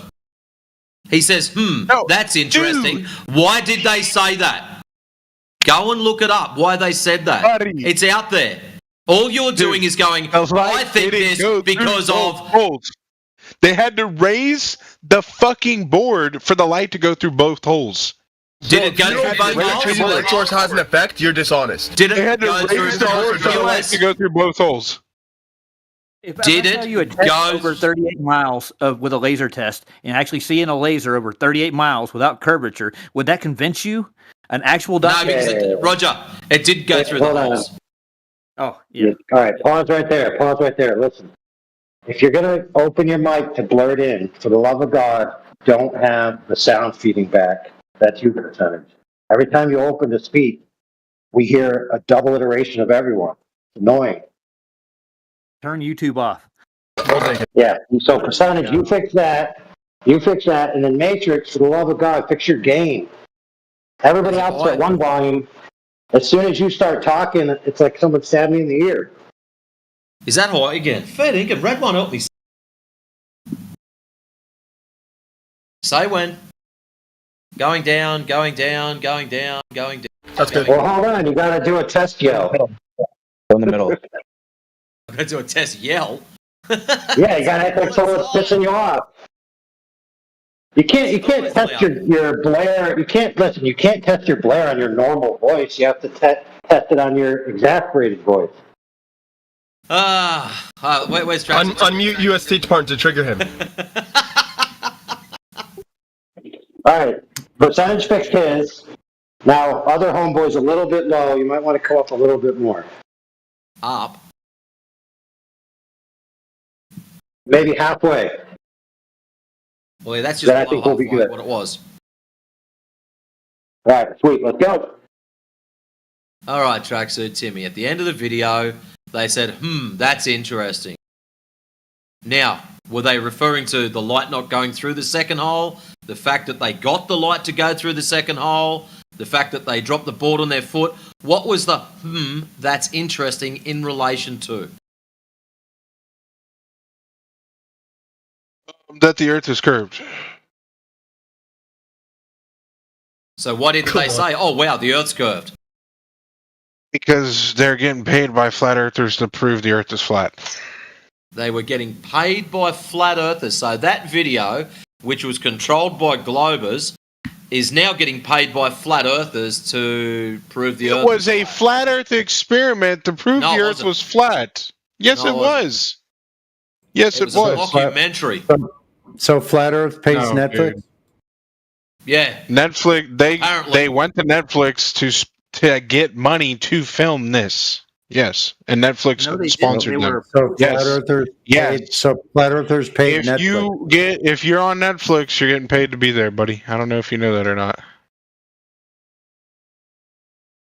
So the producer of this was a flat earther? The producer of the show has nothing to do with flat Earth.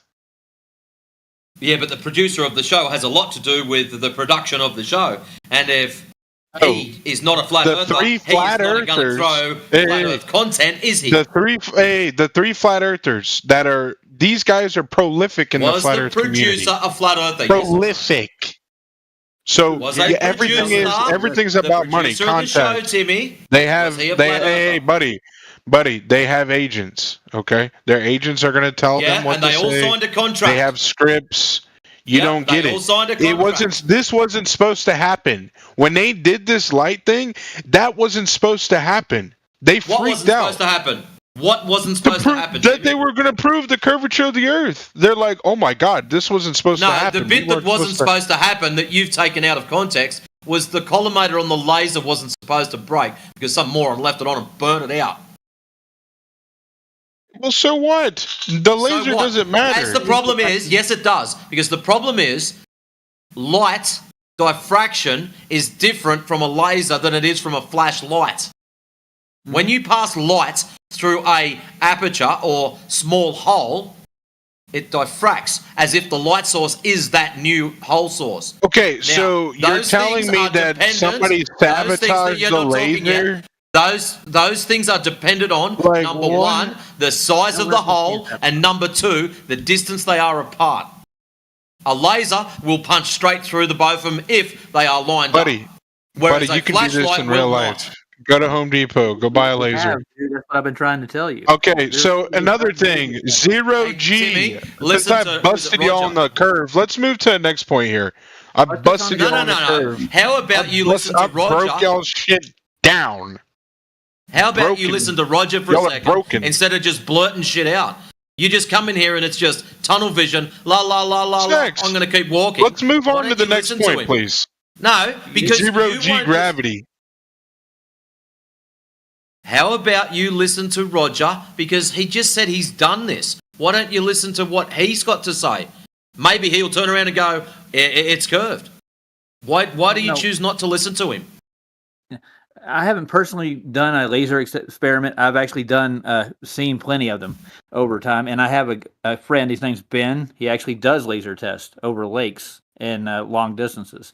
He actually has a channel where he actually does these experiments live. And they record them and they present them. And you can go look at them yourself. They prove there is no curvature. But I've already done this experiment, and I proved that there was curvature. We actually did this at my college. This exact experiment. What experiment? Which one? Where you shine a laser through a hole, through a board at a set distance, and then you go in maybe 50 feet, and you set another board, and then you set another board, and then you set another board. You set up 4 boards and you shine a laser, and you see if the laser goes through all 4 holes. And you will notice and conclude that the laser doesn't shine through all 4 holes. Hold that thought. Do you understand? Why is it you came forward and said, oh, this video proves it? Why wouldn't you have started off with, by the way, guys, we did this at university? I don't have proof. Go back in time and come to a physics class with me, buddy. Go back in time. Why wouldn't because I haven't been to college and again, let's try this out. If you had done it at university, why the shit would you use some bullshit YouTube video? Why wouldn't you say, hey guys, I did X at university? Maybe some of these other university persons may have done the same thing. I find it interesting that you have claimed to have done this at university after the video came out. Why wouldn't you have said so beforehand? I find it interesting that this guy mentions his friend who does long distance lasers after I bring the video up, and not beforehand. Hold on, I'll go get it. And not beforehand. I'm gonna go get. I didn't know you were coming in with the behind the curve thing. I would have been prepared for you. You're gonna find some random ass YouTube video of some random ass dude who did his own experiment on his own accord. He has zero Netflix. He has no backing, no support, nobody. Nobody fucking knows this random dude on a fucking lake, dude. I don't trust that shit. I trust Netflix. I trust these guys these flat earthers that did this show. I don't trust that guy. I don't know who the fuck that guy is. You can say the same thing about you, dude. Random ass We're saying dude. it right now. Yeah, you're a random ass dude. So yeah, Your butt buddy that's sitting on a lake fishing did some experiment that you. Check this, buddy. Dude, I don't want to hear that. Stop with the ad homs and provide evidence. I did provide evidence. It's in the side chat. Also, do you need more evidence? I give you the evidence right now, and actually the measurements and the height of the laser on the lake, across the lake, on the other side of the lake, where there should be convexity, there is none. All right, so if I need that kind of evidence from you in a natural experiment, not something contrived in a college, where a laser will deviate over distance. A laser will not deviate over distance. Sorry, buddy, I don't know what you're talking about. The distance the A laser will not deviate over distance. It has to in your model. So this guy's debunking refraction. Yeah, that's what he's trying to do. Do you know what refraction actually is, sir? Let me ask you a question.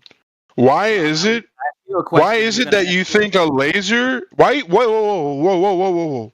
Why is it that you think a laser is not as reputable as a other form of a light source? A laser is more precise, dude. It doesn't matter. A light is precise. So if you're looking through a pinhole, okay, and I shine a light at you, you're gonna see the fucking light. And if I don't shine the light at you, you're not gonna see the light. It doesn't matter how tiny the hole is. Okay? Do it through. So that's what we're trying to. That's what I'm trying to tell you in the show here. No, the stop. guys Listen had to carefully. lift the board. We've all seen the video. You just made the call about the pinhole.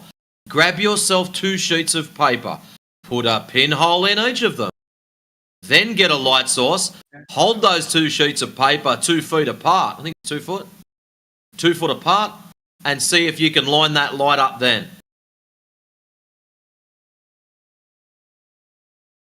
Okay, excuse me. In a perfect vacuum, no air, a laser beam travels in a perfect straight line. There's no deviation. So shut your mouth, dumbass. There's no perfect vacuum, retard. Yes, there is. Yes, there is. It's called space. Shut your mouth. No, it's not.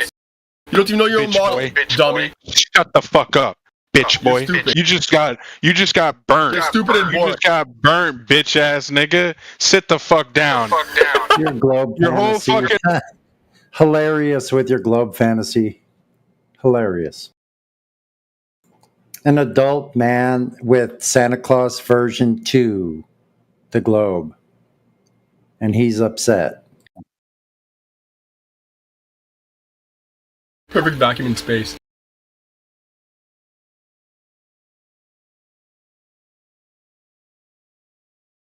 Hello, everyone. Today, I would like to share with you the record long-distance laser test that unequivocally proves the globe falls.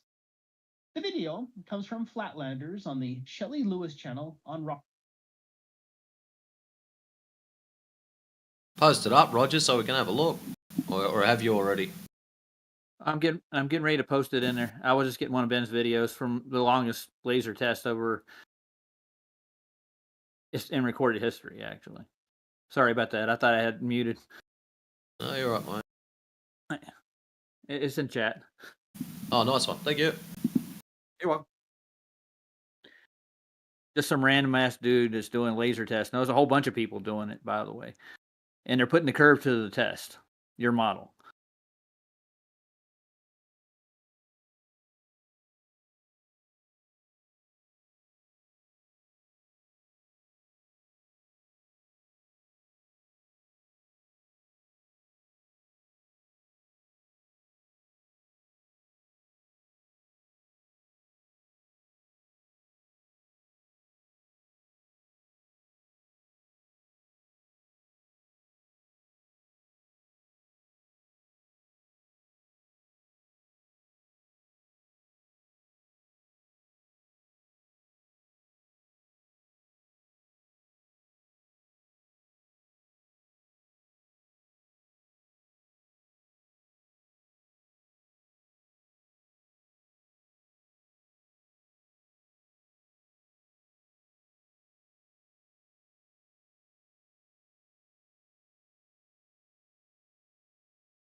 Okay, dude. Is anybody here, or is everybody muted? Well, we're all here, but muted. Dude, Yeah. what you fail to realize that if I put that laser that your friend has in that video, at a man's height, 6 feet tall, and I put a piece of paper, right, or a whatever, doesn't matter, an object with the hole, right, at the end of the lake, let's say 6 miles, that's distance. The laser will not diverge. Okay, a powerful enough laser will not diverge. Hey, I don't care Timmy, what you say. You're missing the point. At that distance, stop. shouldn't even hit So your paper. you know what's going to happen? He's The missing it. laser's not Look, going to. Like, Timmy, I know you like the sound of your voice. You can put 10 pinholes in the end of that paper, but at 35 miles away, even if you stood on a ladder and held the paper up, technically, it shouldn't hit the paper at all. And you seem to miss that. It should be pointing way up in the air. I haven't even jumped on the Earth curve calculator yet to see how much of a drop there should be. But that is going to be ridiculous. Please, Timmy, I get what you're saying about the Dude, we have an pinhole. exact That's fair formula enough. for a drop. We have an exact formula. 35 miles. 35 miles. Let's see how far it should be. Go 8 and do inches it, per Timmy. mile squared, Timmy. What is the radius of the Earth? Okay, we have everything. 1 mile, 3 miles, doesn't matter. You plug it in, it'll give you the exact fucking number. So right here with this formula, we can prove that the Earth is curved. Thank you. So, Timmy, just so you know, your claim of standing at the other end and holding your sheet of paper up at 35 miles at 6 foot, right? So we're going to do 6 foot tall, 35 miles. You need to be at least 682 feet tall in order to hold your paper near that laser. That's how much drop I don't know what flat earther made that, whatever you're using, but it's wrong, bro. That's the Earth curve calculator at GitHub, made by a Glober. Yeah, his name's Mick West. You ever heard of him? So basically, at 6 miles, a laser at 6 feet would be 20 feet too low. Not 6 miles. Too low. 5 miles. To hit the same height at the hole unless the Earth was Timmy, flat. listen, Timmy. So this proves that the Earth. Okay, we're going to have to help you again. You just come up with this very short distance. 35 miles. Not 3.5. 35 miles at 6 feet. How much drop would you get over that distance again? I want to know. 682.8811 feet. God almighty. You wouldn't be able to see that light at all, would you? No. Nope. And he's worried about holding a sheet of paper with a pinhole in front. You're running some random experiment with your calculator right now, dude. No, I'm not. The one that was posted up. All of y'all just got proven wrong, okay, by a piece of paper, a hole, and a laser in a lake. Timmy, the laser, if it hits your piece of paper, means the Earth is flat. Do you know that? It doesn't. Because if it's curved, the laser If the Earth was flat, the laser would go through the fucking hole. The laser would go through the hole. The hole!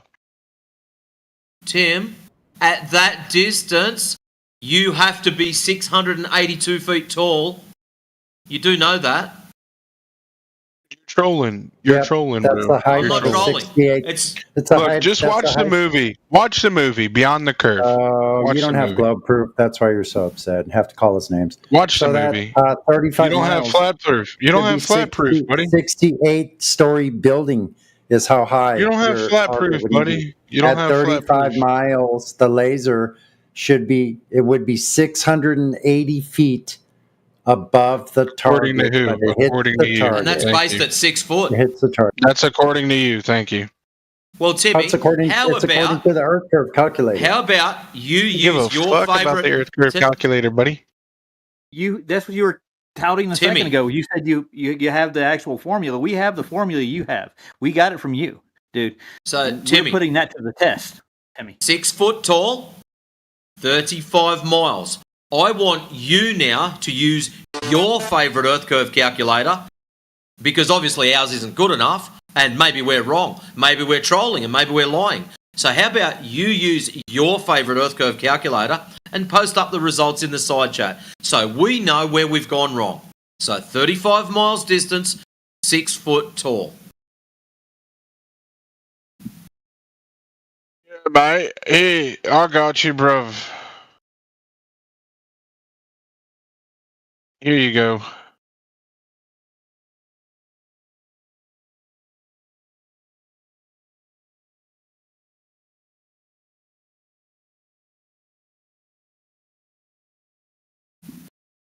I have an exact step by fucking step down to the fucking Just post formula, it in side chat. bitch ass boy. No, you can't say Post shit it. now, can you? Just post the thing in side chat. Let's have a read of it. Place of is known as height 6 foot, above a large flat body of water like a lake. Place a target screen with a whole receiver at the same height a few miles away. So you're claiming 3 to 6 miles. Ours is 35 miles. Okay, so we've got. Okay, I can change it.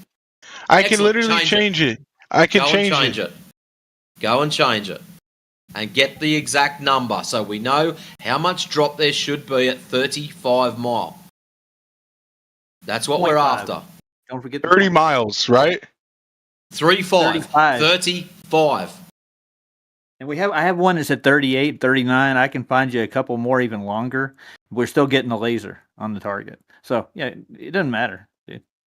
I'd love to get have a strong enough laser. Can I argue Don't want to know what he shelled out something a for. little off Yeah, topic? sure. I think that a lot of people kind of try to challenge modern belief systems because of a mistrust, and I think flat earthers kind of fall within that example of mistrust. Excellent. Stereotyping, aren't you, dude? Yeah. No, what I'm trying to say is that I think most people mistrust like some sort of like overarching narrative of society. I think most people do that. You trust that you live on a ball. Have you gone out to measure this ball to confirm that it's true or false? No, what I'm trying to say is that you mistrust people trust. who would say. So we mistrust. No, so you you've mistrust. told us we right. mistrust. Oh, I get that. That's cool. Yeah. You've told So us that we have this mistrust. Well, my mistrust is I don't believe we're on a ball, so let's go out and measure it. Correct. If So we're on- what I'm trying if to it's say true- is if it's true, we're on a this ball. idea that we most would have people drop mistrust. over distance. So your mistrust now comes down to empirical measurements. If there is measured curvature, then you can trust that.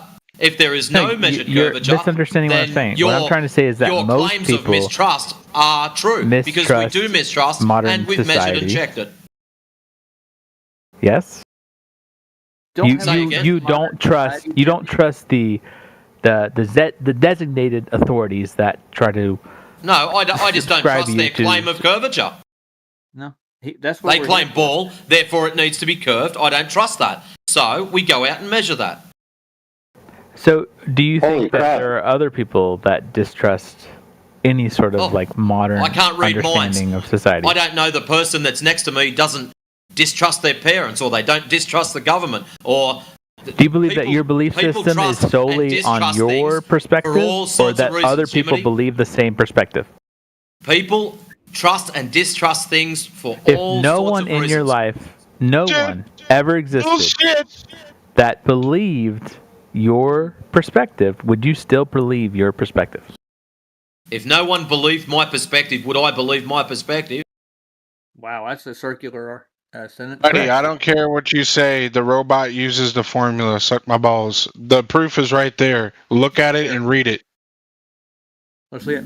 So just pretend for a moment that no one around you, even us in this chat room, believes nothing that you say. Would you still believe your perspective? Well, There's a difference between belief and knowing. Oh my God. This is bullshit talking about beliefs. That's what you have. Yeah, it wouldn't matter.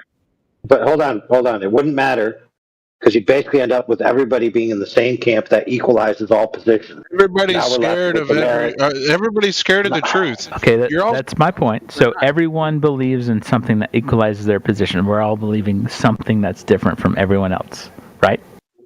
Well, I'm going to tell you, I wouldn't believe that when you see the target with 817 feet of drop. I can tell you that, dude. But yeah, no, I don't. This isn't a belief topic. This is an actual evidence topic. My beliefs have nothing to do with it. I'm reviewing. Okay, what does evidence mean to you? What makes you? It's something I can actually test and repeat, test and repeat, test and repeat. And if there's an anomaly, I can explain why the phenomenon happened. You know, stuff like that. That's just basic, just truth. If you want to boil it down. You don't believe the other side has any of those same topics? What are you talking about? Say it again. I missed it. You don't believe that the other sides have the same aspects of their perspective? The other side of what? Measurements. Hold on, real quick. Hey, Roger. Yeah. Weren't you supposed to be going to a show that's ready to be broadcast in like 3 minutes? Oh no, it's an hour actually. I was exaggerating. So all right, good. It's actually an hour 32, 48 seconds. I'm doing the Blue Marble, so I want to take a deep dive into 1972's Blue Marble. So that's all. All right, so the most interesting people keep talking. What I'm trying to say is that do you actually believe what you're saying, or is it kind of like a personal perspective, or do you have people who also believe the same perspective? What? Measurements? That's what we're believing. Measurements. Measurements. So it's not belief. Once you've measured something, for example, my table. If I measure what would you at 4 say? foot 8, people why see would you measurements. be talking? I haven't do other finished people speaking see yet. the measurements? Jiminy, why do you have to talk through people, bro? If I measure my table at 4 foot 8, it's 4 foot 8. I don't believe it's 4 foot 8. I now know it is. But if I tell you it's 4 foot 8, you believe me, or you can choose not to believe me. So when we go out and why do measure you need the to convince other people that your table is 4 foot 8? When we go out and measure the ground and we don't find curvature, is that now a belief or is that knowledge? Are you saying that you go out and measure the ground? Well, my thing is measuring sunlight and intensity readings, but each to their own. No, do you do that? Measure sunlight and intensity readings, yes. Okay, do you measure the ground? Distance of some lasers, as Roger was so politely. Roger, who's Roger? Wait, no, I'm trying to ask you. Do you do the scientific? I just told you what I do. Are you not listening? I already told you. You chose not to listen. One more thing, So Jimmy. you go and measure light. Have you measured the ground curvature? No, I have not measured ground curvature. That's the problem. I've looked for it myself, Jimmy. I've actually went out with a telescope, binoculars. I've actually got further than I should have. No, I'm asking him. Does he measure the curvature? If he doesn't, then what's his argument? There's no measured curvature. That's the problem. We Okay, go so you out have there measured the curvature expecting then, to, because and there you is none. No, These you're laser saying you tests have this. that are done over exceptionally long No, distances. I'm asking, have you done it? Okay, so what you're expecting me to say is yes or no. I have Yes, gone out and done I a am. laser I'm test. expecting you to say yes. What does the difference make? No, if you're looking for an argument What of the does curvature of the the Earth, you need difference to go out make? and measure the curvature of If the Earth. I have done it or not done it, what difference does it make? Because that's your whole argument, is that you have created the perspective. You've seen the perspective. That's what you're arguing. So when we go out with a laser and it's done, and You've done that. You've gone out with a laser. So what? So again, have what you gone out with a difference does it laser? make? So your argument is No, for you're me, saying that you believe in someone else's con. Okay, dude, cut the shit. Let Matrix will tell you exactly what he's saying. Add no word. Remove no word. Change no word. All right, go ahead, He's Matrix. right, Crit. He's right, Crit. Whether I've done it or not, it makes no difference. I've done other stuff.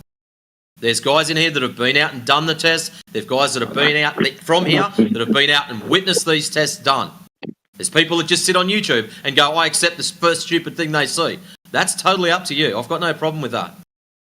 But the basics of it is if someone shoots a laser 30 plus miles, there should be noticeable drop over distance. It's very, very simple. When they are at these distances, they are still seeing these lasers. They shouldn't. These lasers should be, 680 feet in the air, and they're hitting their targets at ground level. And that's based at 6 foot. If we lower it down to their levels, it's even worse. This is the problem. You're too busy arguing whether someone's done the test or not. Who cares if I've done it? It doesn't make a difference. If the guy next to me's done it, then a test is done.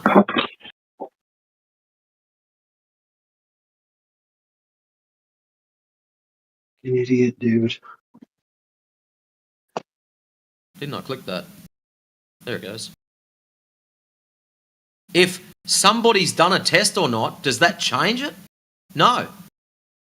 It's been done. As long as it's been documented clearly and it hasn't been fudged or anything weird done, then there's no issue. Okay, so people make an argument based off of what other people have done, yes? Mine is based on light measurements. I've already told you that. No, what I originally asked is you believe of the perspective of the scientific evidence of what you created, and that's not true. You believe in what other people... This is not science. Stop, not science. You're in a category error. This is geometry. Okay, that's still science. What I'm trying to say is that No, it's not. do you believe what other people have done or what you have done? I believe exactly what I've done. I know exactly what I've done. Knowledge. It's not a belief. No, but your argument right here is that you've seen people go out with a laser and try to Roger, measure do you want to the talk to this curvature. First off, geometry is not a science. Yeah, I'll talk to him. Dude, all we're doing is we're taking the evidence we are... Listen, it sounds like you're just going through all the people who are trying to challenge it and muting them. That's what it seems like. I'm trying to challenge why you believe. Okay, hold on. Let's stop there. You're trying to challenge flat Earth or a belief on the zones. That's contradictory because flat Earth is not a belief. So if you're trying to challenge something that isn't what the topic is, this is probably why you're frustrated and getting muted because you're just running the mouth. You're not running any kind of challenge. Remember when you were trying to rate me? What I'm hearing is that you don't like any sort of challenge outside. You're just going to mute them. That's what I see. Jews started Then follow that logic. I invite you. All right, I'm following the logic. So why would someone mute me? Hold on. Your logic. Follow your own logic. Sure, I'm following my own logic. Why would someone you wouldn't talk? You wouldn't talk then. Because you think just by talking and challenging you'll get muted, and you don't want to get muted. Exactly. Okay, that's what I'm trying to say. So there you go. So follow the logic. I'm going to be muted if I'm going to contradict the whole ideology. Yeah, so just follow your logic then. So I'll be muted if I challenge the ideology, right? Are you challenging it? Yes. You're muted. All right, bye. All right, take care.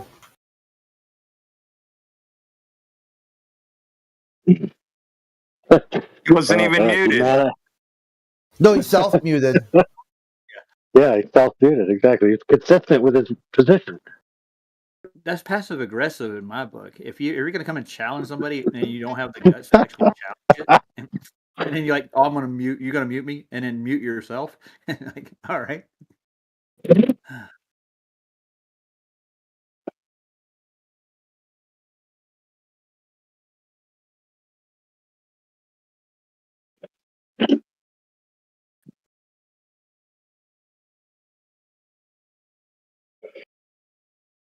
Man, whatever narrative you got to spin in your head to cope, that you gave the argument a fair shot, bro.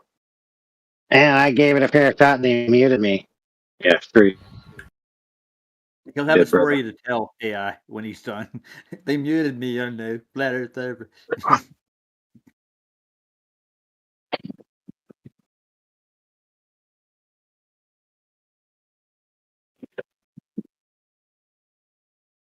Yeah, exactly.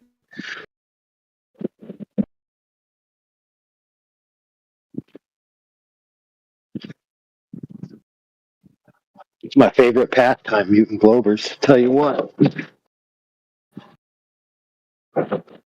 So he came up with a calculation of 817 feet of drop with his calculator. That's even more than what we came up with the standard West calculator or Walter Bislin's calculator.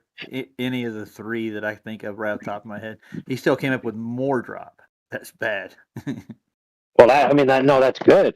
Anything you can calculate is good. What you need to do is measure it.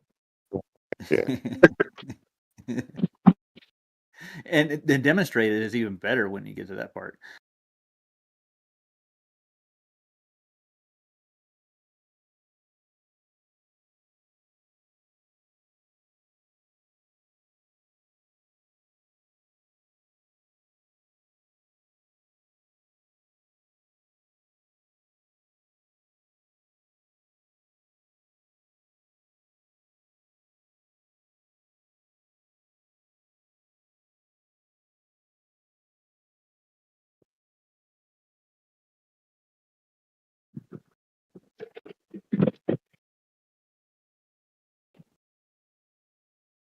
Well, I almost got done before midnight.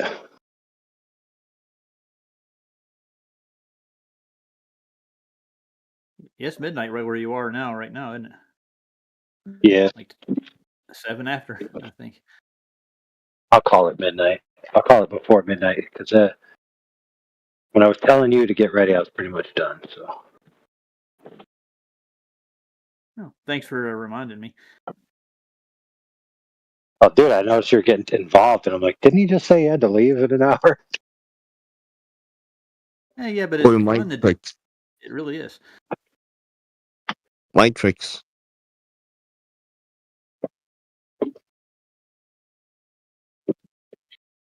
Someone. Are you hailing the Matrix? Hello, someone? Yes, anyone? No, I can go back Yeah, to my game. can you check the side chat? Yeah. What about the side chat? What do we got here? In the northern hemisphere. Oh, so you're already proposing a ball. Great. Stars rotate counterclockwise around the north pole. In the southern hemisphere, stars rotate clockwise around the south celestial pole. So stars move east to west. Whoop-de-doo. What's that supposed to be?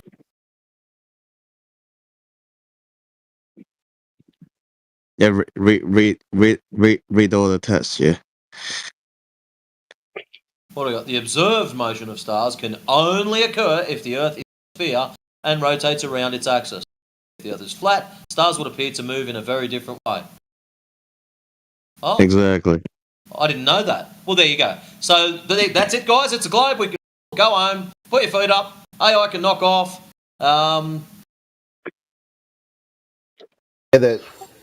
Can you walk me through it, if you would? Yeah, you can't explain that. You see, I'm not the one who claimed it. Why would I explain something I didn't claim? So you said, look up at the stars, they move.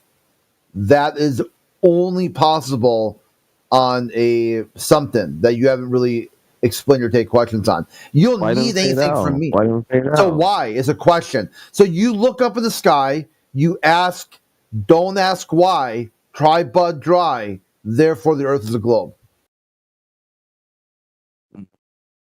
It's incoherent. That's incoherent, homie. The fuck? Do you have an answer or do you have a question? Jesus. Do you Won't realize save what you. you're talking about? Jesus won't save you. I'm pretty sure Jesus was probably a flat earther too. Look, if the earth is flat, No, the joke is Jesus is the answer. Clockwise and counterclockwise at the same Okay, so time. if the earth was a flat, what happens? If the earth is flat, you can only observe the celestial objects moving in one direction, either clockwise or anti-clockwise. It wouldn't be both, okay? Oh, welcome to flat earth then. Yeah, gotta move east to west, dude. Yeah, east to west. That's one direction.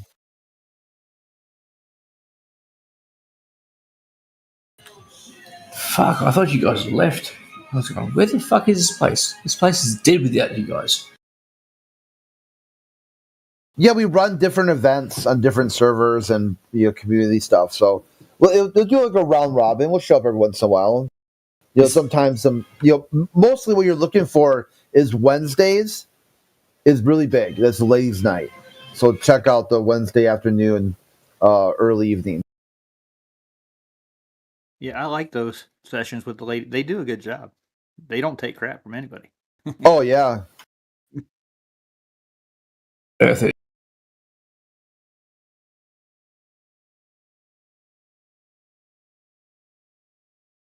Thank you for coming back.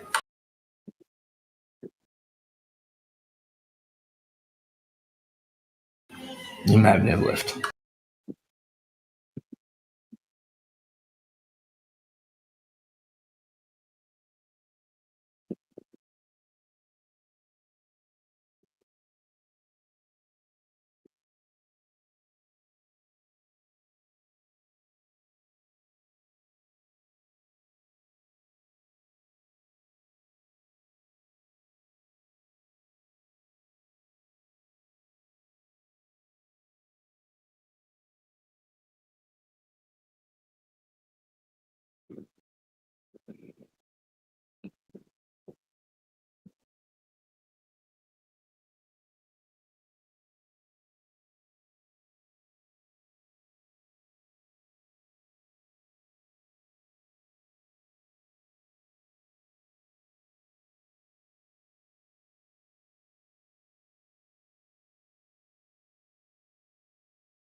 Silence. Dead Yeah, silence. duct tape is silver, but gold is. Oh wait, I said it the wrong way. Silence is golden. Yeah, because you guys can't prove it. Prove what? Can't prove it? What the fuck is it? That the stars move east to west. That's not hard to do. Oh, that's mate. this Just guy again? Go outside and watch See, it any big at night. As long as it's not cloudy, you should be able to do it. Your ego's getting like dissolved and No, that's getting not ego. sink in there. There's no ego in that. That's pretty straightforward. Stars moving east to west. Anybody can do this one. All you have to do is go outside at night time and just make sure it's not cloudy so that you can see the stars. That's it.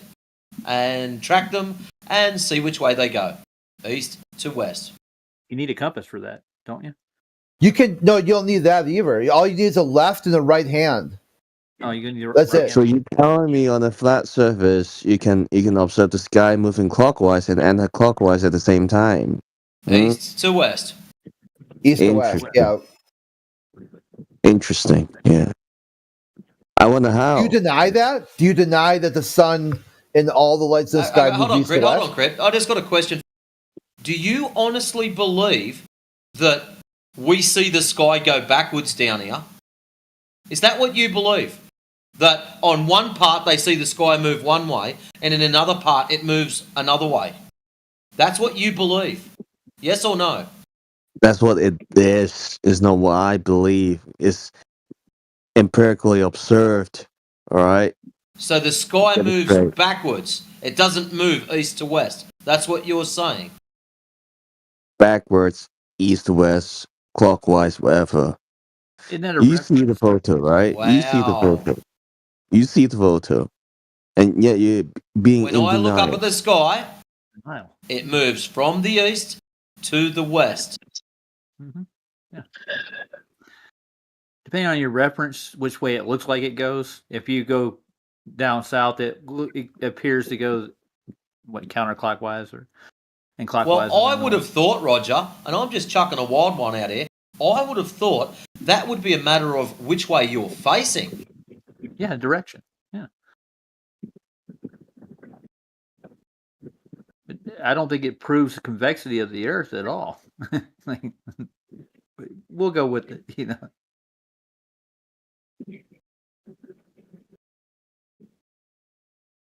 It doesn't. It's not that hard to admit that, right? Like, you just admit that on the flat Earth model, you can't possibly see the sky moving in a different direction, right? No model. Yeah. Everywhere you go on Earth, everywhere, there's not a single location you can go where the sky will reverse direction. That doesn't happen. It's all one direction, east to west. By the way, that was a great band. One Direction. You really? Are you actually that stupid? Like, are you actually stupid? Yeah, am I actually that stupid to tell you that everything moves east to west? Do you think that's stupid to say that? That's a fact. Everything moves from east to west. That's a fact. That's a fact. They call them cardinal directions for a reason, Leaf. Bro, what kind of cave you living in right now? Honestly, Actually, I'm a very comfortable one. I live in an apartment. The guy doesn't even know his own argument, bro. He needs the stars to be moving east to west. All of them. Otherwise, it doesn't carry any conclusion. Yeah, dude. In case you didn't know, I'm trying to help you out because you're too dumb to know your own argument.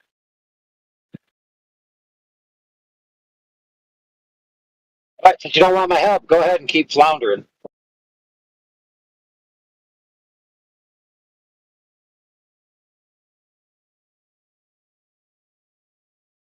I joined at a good time.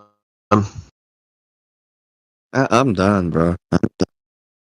I want to know how come no one's talking. Everyone's muted in here.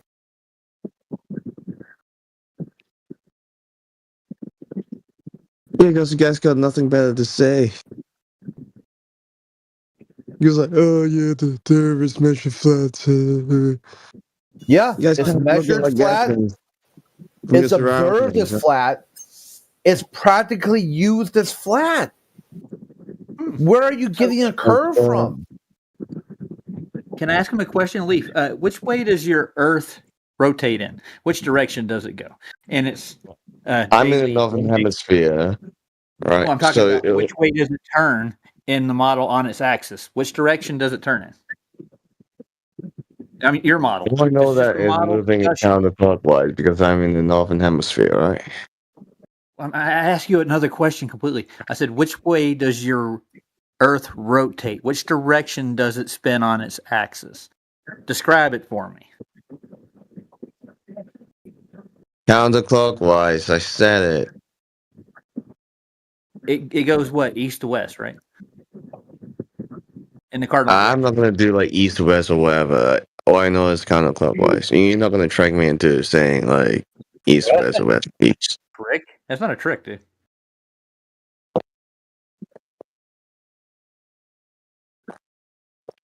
No, I just wanted you to explain how does that be able to occur in a flat Earth model. So what you're saying is that the flat Earth is divided into two. Like if there's an upside and downward sides of the flat Earth. So that's not coherent to your flat Earth map, right? You claiming we all live in a flat surface, right? Show you the Gleason's actually predicts most of the sunrise and sunsets and the moonrises and sunsets for what it's worth. Now the land masses aren't exactly in the right places because it's distorted in the south because of cartography and the fact that you wrapped it around a ball and pulled it back out and made it into a map. But it's not the point. The point of the story is no, I'm not even using the globe Earth map. I'm using the flat Earth map here. At all. And the star rotation has nothing to do with it. They do go in one direction. Just out of curiosity, sorry, Roger. Just out of curiosity, Leaf, which map are you using? So you're telling me if you go beyond the you said you're using the flat Earth map. I'm asking you, which map are you using? Because I've not presented a flat Earth map, and I've been in here since probably been on for the last 6 hours, and I haven't seen anyone present one yet. So maybe I missed it. I might have went to the toilet. I do apologise, but I don't know what map you're using. Yeah, to be fair, he doesn't need a map for this. This all has to do with a polar coordinate system, with a monopole and the latitude. Go away, will ya? Oh man, dude, he paid me he hired me on Fiverr to represent him and give him some answers. Oh, fair enough. I gotta eat. Man's gotta eat. So the global coordinate system that they use, when did they introduce that to society? I think it was the late 1800s, maybe. And we were traversing the Earth way before then and had mapped it out. So, but they claim that their history is actually correct. Like Columbus discovered America. There was no, even on the first globe they actually produced, America wasn't even on it, but they swore that this was the dimensions of the Earth. Go ahead, see if you can reiterate this stuff, Leaf. Do you know the history of your own model itself and how it got made? Just curious. So let me pull up the flat Earth map for you guys.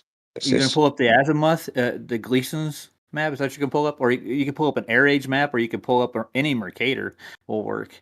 But the projections on it are distorted to begin with. So I mean, we'd have to go back and redo the whole map.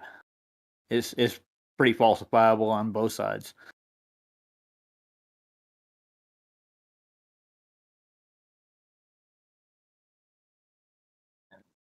How about you present a globe model for us? We've been asking for one for probably 8 years at the most that I can think of. So you're telling me once you go way beyond the equator, the sky will appears to move differently when we're living on the same surface. That's what you're claiming, and how is that even possible? I don't understand. We're not very simple. No, it's simpler than that. It's much, but it's so simple. You answered it yourself. You said, so you're telling me that the Earth is not the sky. Yeah, well, that's what we're telling you. The Earth is not the sky. We agree. Oh my god. Obviously, the Earth is not the fucking sky. Are you kidding me right now? Well, okay, so then why would you expect there to be a certain relationship between the Earth and the sky? Well, you can observe it directly when you move your head, right? Like, you can see it, right? Like, you're not going to deny the existence of sky. Dude, nobody said there's no sky.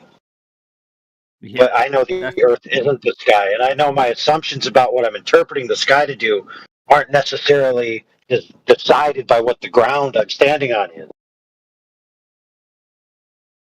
But I will agree with you on this, my friend. If you can go to the star field and look back through it and tell me where the Earth is relative to it, then I might agree with your position on where the Earth is relative to it. Otherwise, all that we have is our ground-based observations. Well, don't you think it's a bit illogical? If you look at the flat Earth map, if indeed we all live in the same surface, right? It is impossible to observe the different direction of the star's movement. But why? Why? Okay, let's say you're correct. Why is it impossible?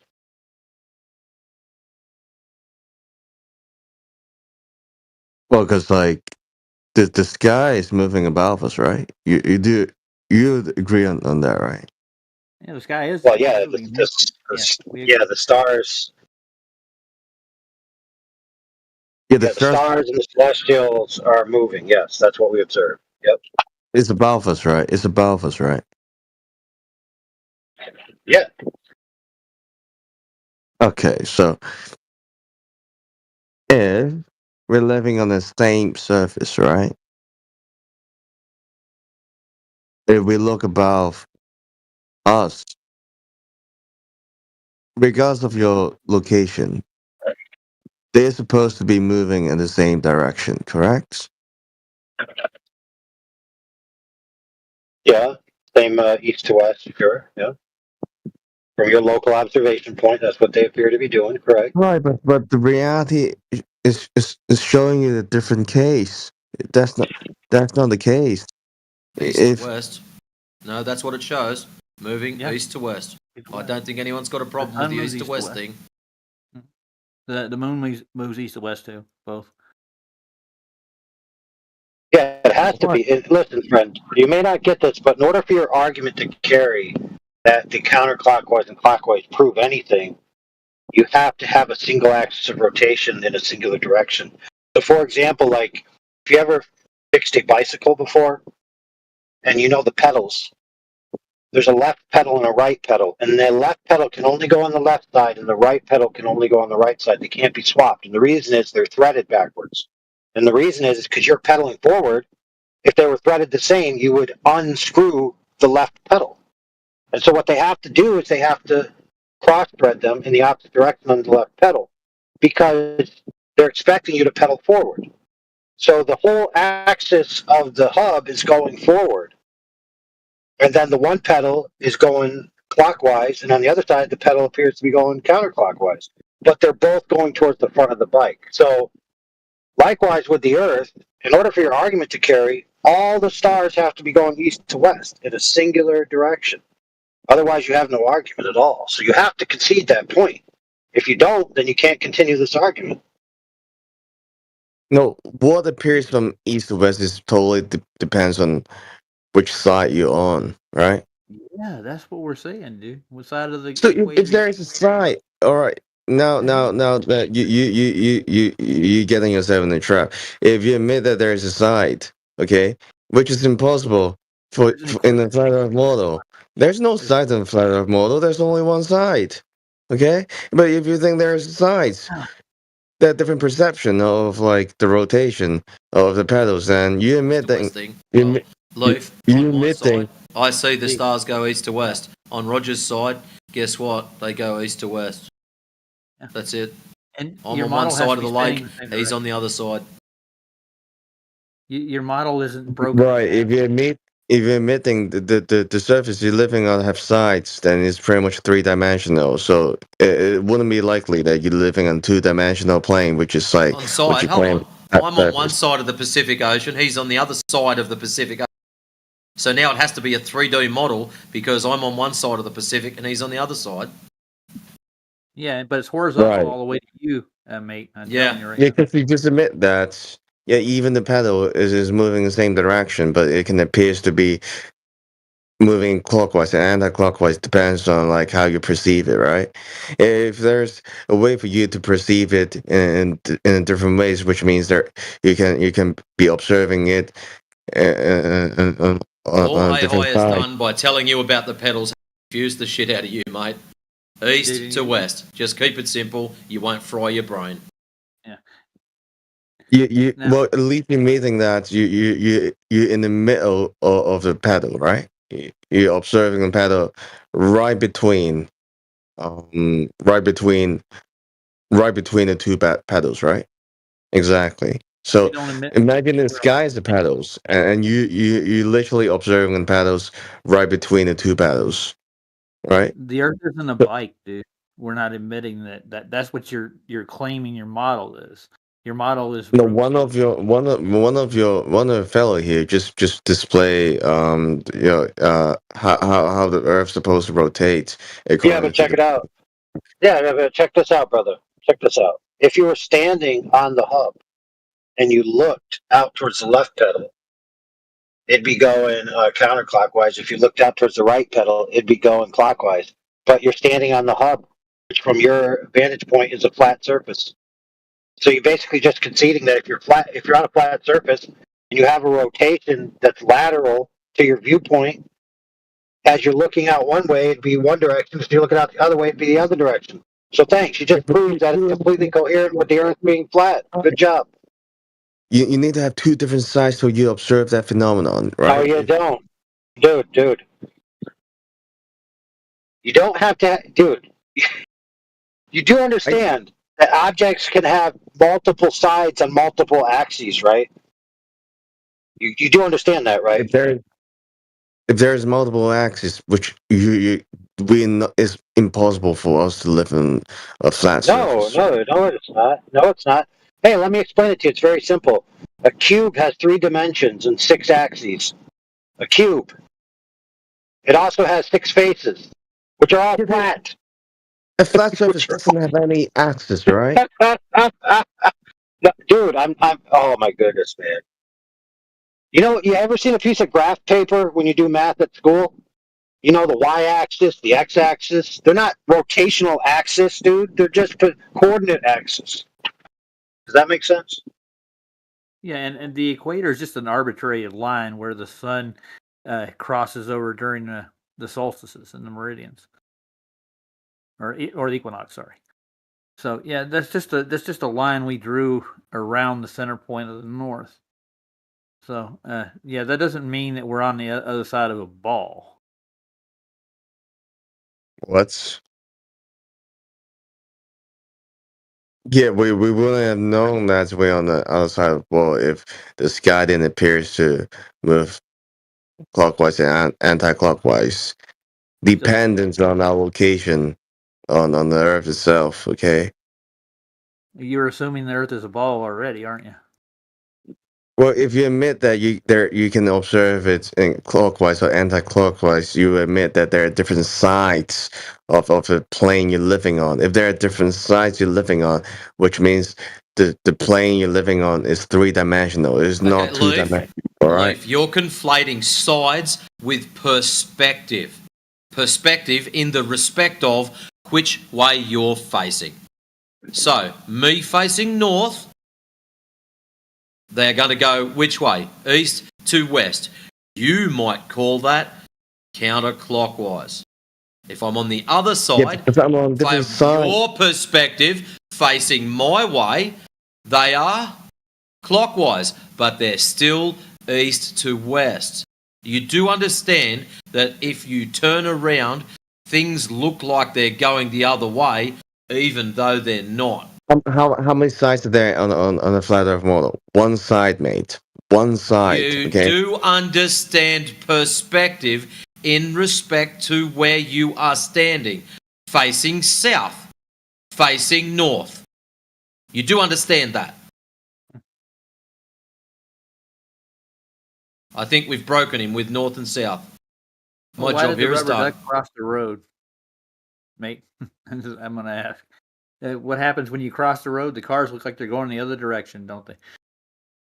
You dictate where it's south and north based on the axis, right? You need to have an axis And to determine he's going to where pretend it's that north and where it's we south, didn't even right? say anything. That's awesome. Yeah. Oh my god. Leif, let's say you're standing on a one-way street. That means the cars can only go one direction. You're standing on one side of the road. The cars are going from left to right. Okay? When you're on the other side of the road and you turn around and face them, they look like they're going the opposite direction. That's just because you've turned around, mate.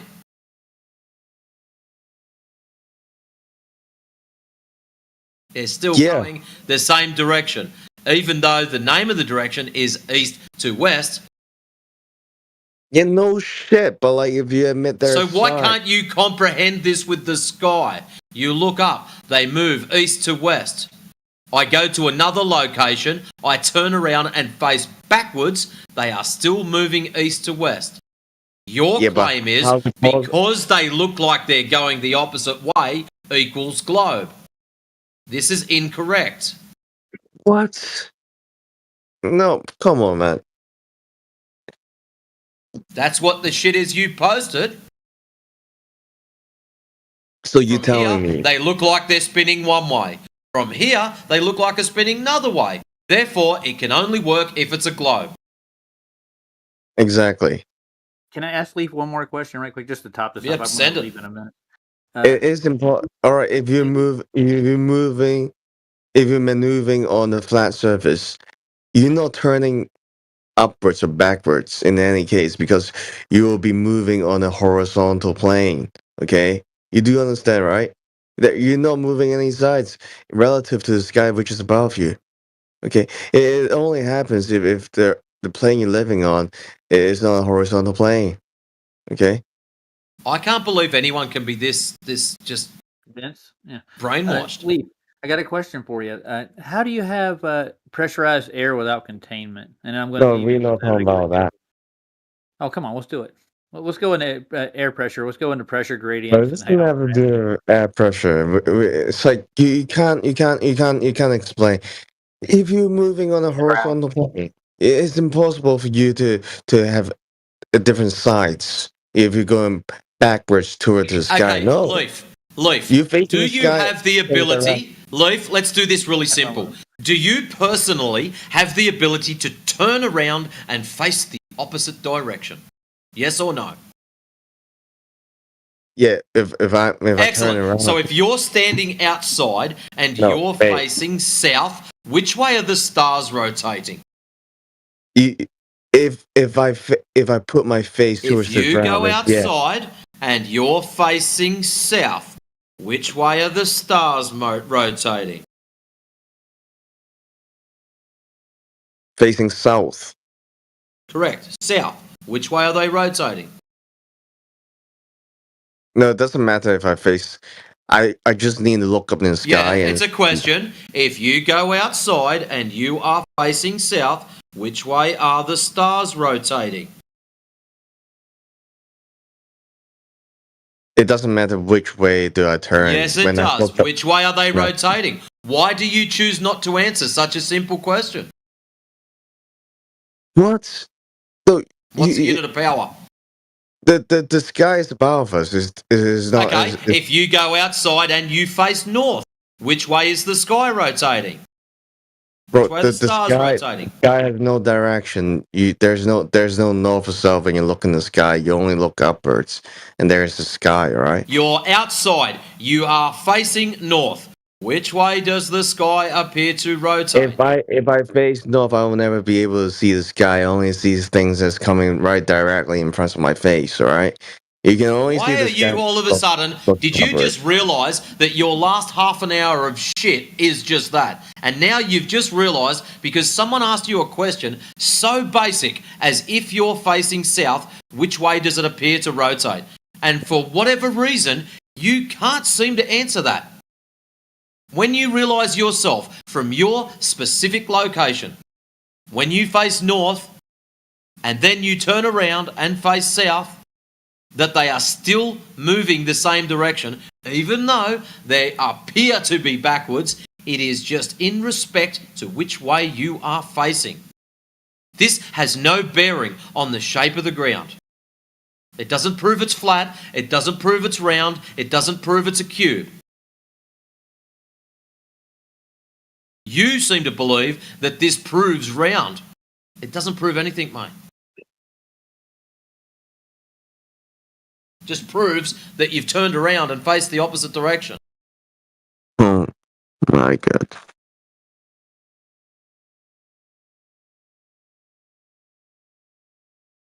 Look, regardless of if I'm facing north or south, if I'm in the northern hemisphere, the sky will appear rotating in anti-clockwise. All right.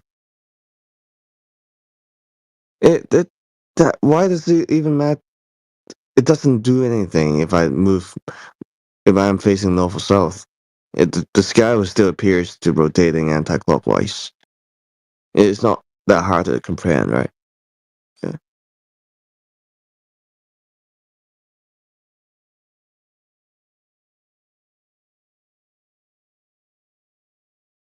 So you're comparing the sky to a clock. So there's a point in the south where it goes anti-clockwise, and there's a point in the north where it goes clockwise. That's what you're saying, right? Pretty simple. The sky is moving in that direction, but they're still moving in one direction comparatively from the northern part to the southern part. Depends on which way you're looking at it. That's all we're saying. Nothing else. That has nothing to do with any of the rest of our claims that we've actually put forth here tonight. Period. Star rotation. Look, if I'm facing south right now, the sky will still appears rotating anti-clockwise. If I'm facing north, it still appears to moving in anti-clockwise because I'm in the northern hemisphere.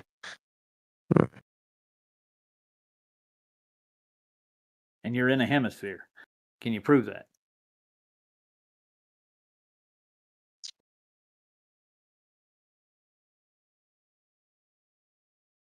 Yeah, I'm above the equator. I'm sure about that. Well, it's not about being above the equator. You're claiming sphericity with gas to begin with. That's why I brought up, can you have gas pressure without containment? Now, how does that equate it does anything with gas pressure? Well, it has everything to do with gas pressure. You can't contain a pressurized system without containment. You would never reach it. So what is your containment? That's not relevant at all. Yes, it is relevant to all of it, dude. Your model wouldn't exist without it. So what you're saying that gravity is your container, right? That's what you're going to tell me next, correct? The gravitational pull of the Earth is keeping the air. Did I mention anything about gravity? No, I did not. So you don't believe in gravity? I can see the phenomenon, but have I seen gravity itself? No, I haven't seen gravity itself. A phenomenon that refutes that. We can get a helium balloon, a cloud actually defies gravity. Tons of things that actually do what gravity dictates they shouldn't. They have mass. So if mass attracts mass, then all these objects be pulled to the center of Earth.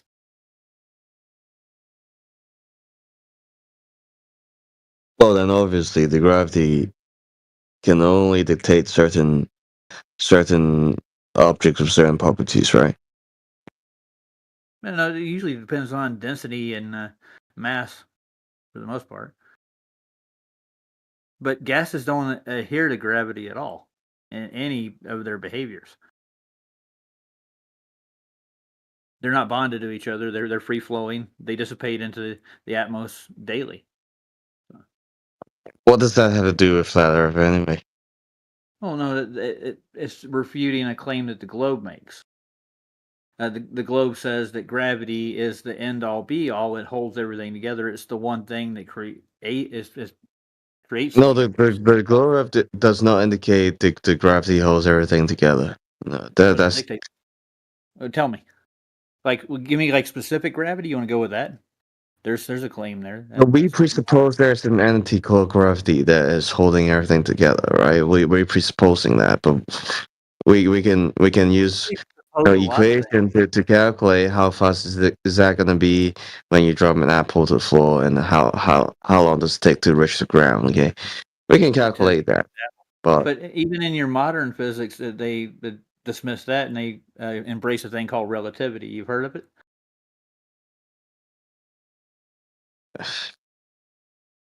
Yeah, of course. What about it? Okay. So the Newton's laws there don't really apply in relativity, do they? Yeah, I do realize that.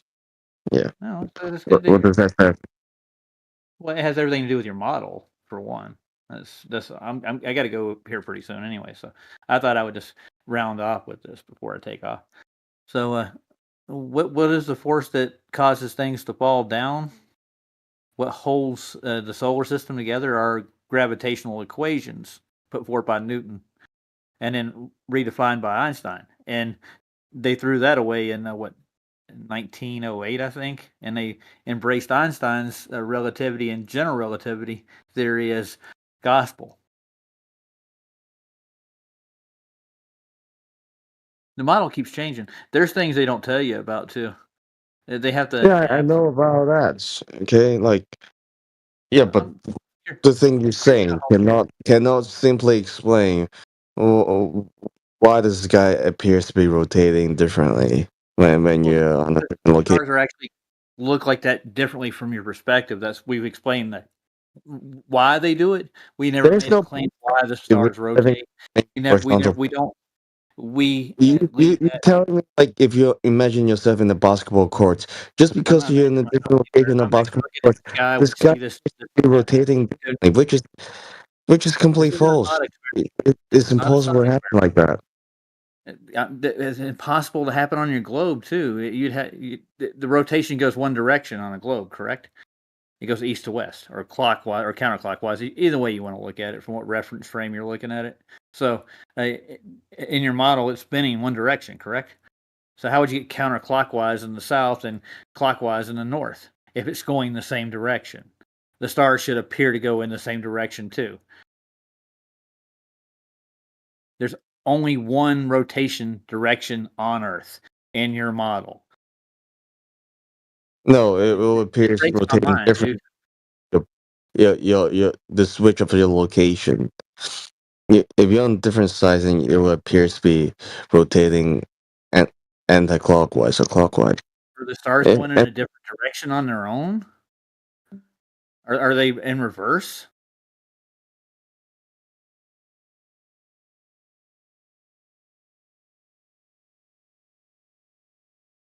The rotation of the Earth is in one direction, east to west. That's your model.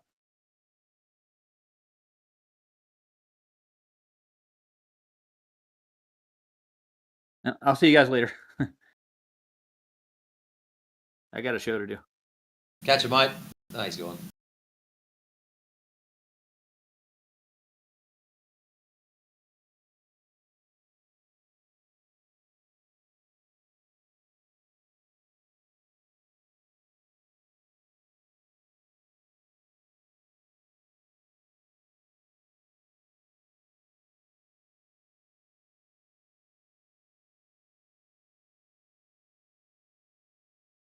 Yeah, the sky still appears to rotating anti-clockwise if you're on the southern hemisphere. Only if the Earth itself is transparent and you're able to see the sky from when you're looking at the ground. But that's not the case, right?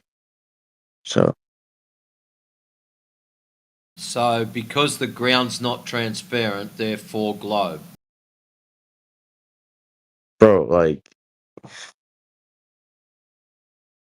you can't wrap this around your head because somehow I'm you thinking can. it's you that can't wrap this around your head. All you have to do, my friend, is pick a not cloudy night. Walk outside, grab your little compass, point north, look up, have a look which way the stars are going. Face the opposite direction, also known as south. Have a look at which way the stars are going. They will appear to be going in opposite directions. Why is that? Because you're facing opposite directions. That's all. For some reason, you can't comprehend facing opposite directions. Things look like they're going the other way.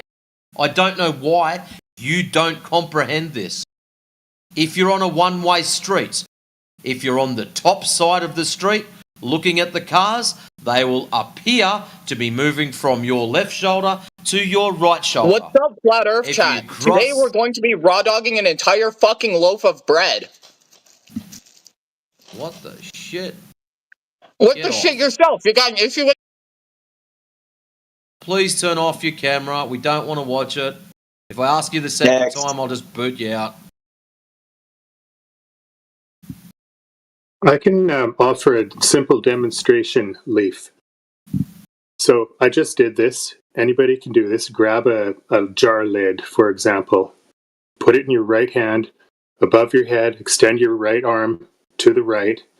Looking up at the lid, you're turning it clockwise. Keep it turning clockwise. Transfer it to your left hand. Extend it to the left. Keep it turning the same direction. You look at it. Oh, suddenly it's spinning anti-clockwise. All you did was change the direction of view. Do it.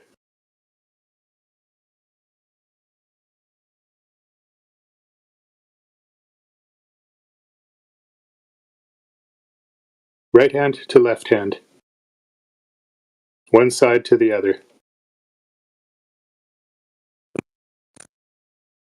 So you're telling me that if you are spinning something right hand side, it will appear to be the opposite direction if you're just switching to your right hand to left hand.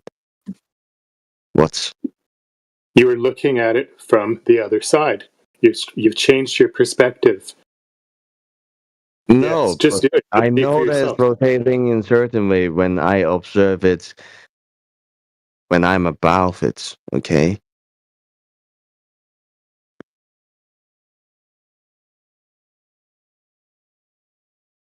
You're putting it above you. It's turning in the same direction. You don't change the direction that you're turning it. However, if you look at it from the perspective of clockwise or counterclockwise, those directions change depending on what angle you're looking at it from. Exactly, and there's On no a flat angle. surface. There's no angles when you're living on a flat surface, right? Like Now, by changing your perspective of where you're looking at that lid rotating, did it change the shape of the lid?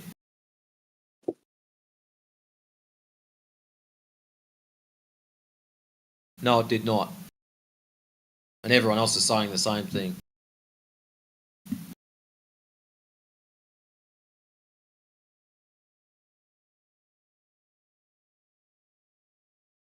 You see, you're doing that standing on a flat surface. You're on a floor, I would presume.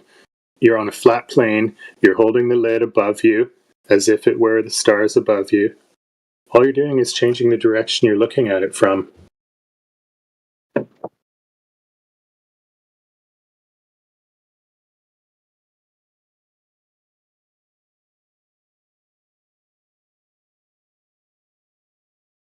if I put it right in front of my face or behind me, it would still be rotating in the same direction, right?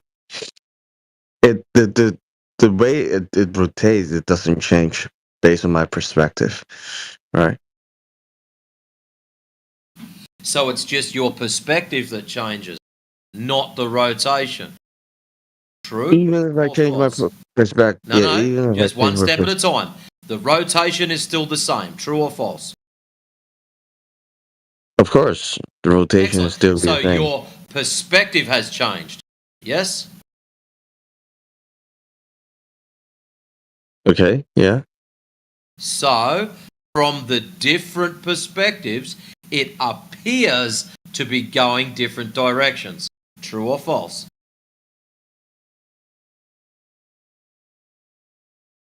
No, So it doesn't appear. So if you look through the bottom of the jar at the lid getting undone, and then you look from above the jar at the lid getting undone, you're saying your perspective, just because you've looked through the bottom of the jar, now the lid magically goes the wrong way, even though you just told me it's still going in the same direction. The reason we know it's going in the same direction is because there's a thread on it. It doesn't get a choice.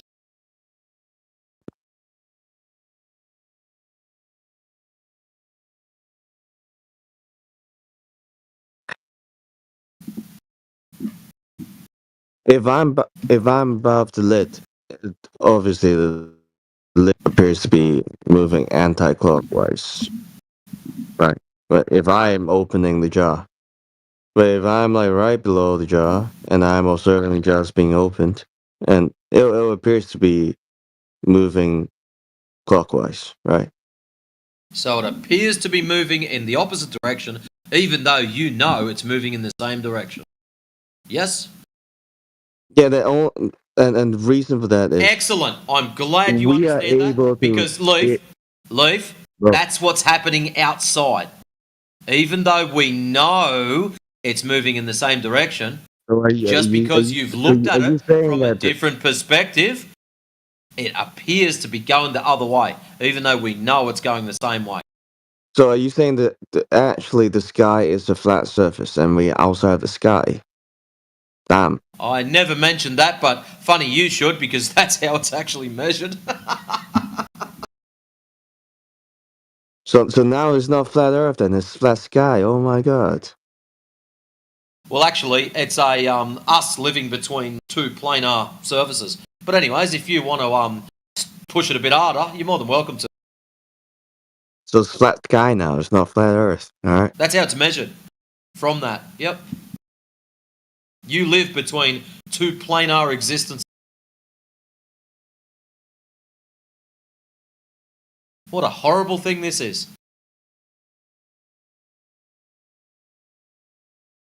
What the Anyways, fuck? Leif, I'm glad you've worked out perspective in respect of which way you're facing. Glad it's taken you nearly an hour to do that. Even if the sky is in the middle of everything and the Earth is outside of the sky, it's still a fucking globe, right? No, there's Leaf. We've got to break this down for you. There is no measured curvature. Until we measure some curvature, you don't have a globe. You need curvature for a globe. I don't care what broken school you went to or what physics classes you have gone to. I don't care if you've got 6 PhDs in awesomeness. The last time I checked, in order to have a reasonably rough spherical object, you needed curvature. If you don't have measured curvature, you don't have the ball. You don't have a globe. You don't have a sphere. You've got to grab some curvature for us, mate. Measure some curvature, bring it back, prove it, replicate it, and we'll check it out. But until you guys have got curvature, you've got nothing.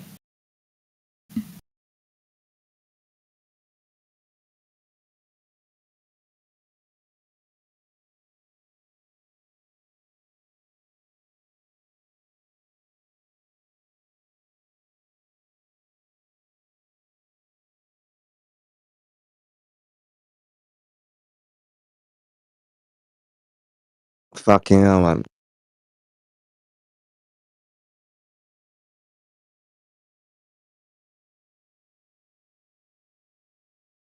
Don't blame me, I just point out the obvious. You can claim the stars do something, or aeroplanes fly backwards, or the sun does this, or the moon does that. It doesn't matter, because at the end of the show, you've got to measure the ground. At some stage, somebody has to pull out the tools and go and measure some shit. That's it.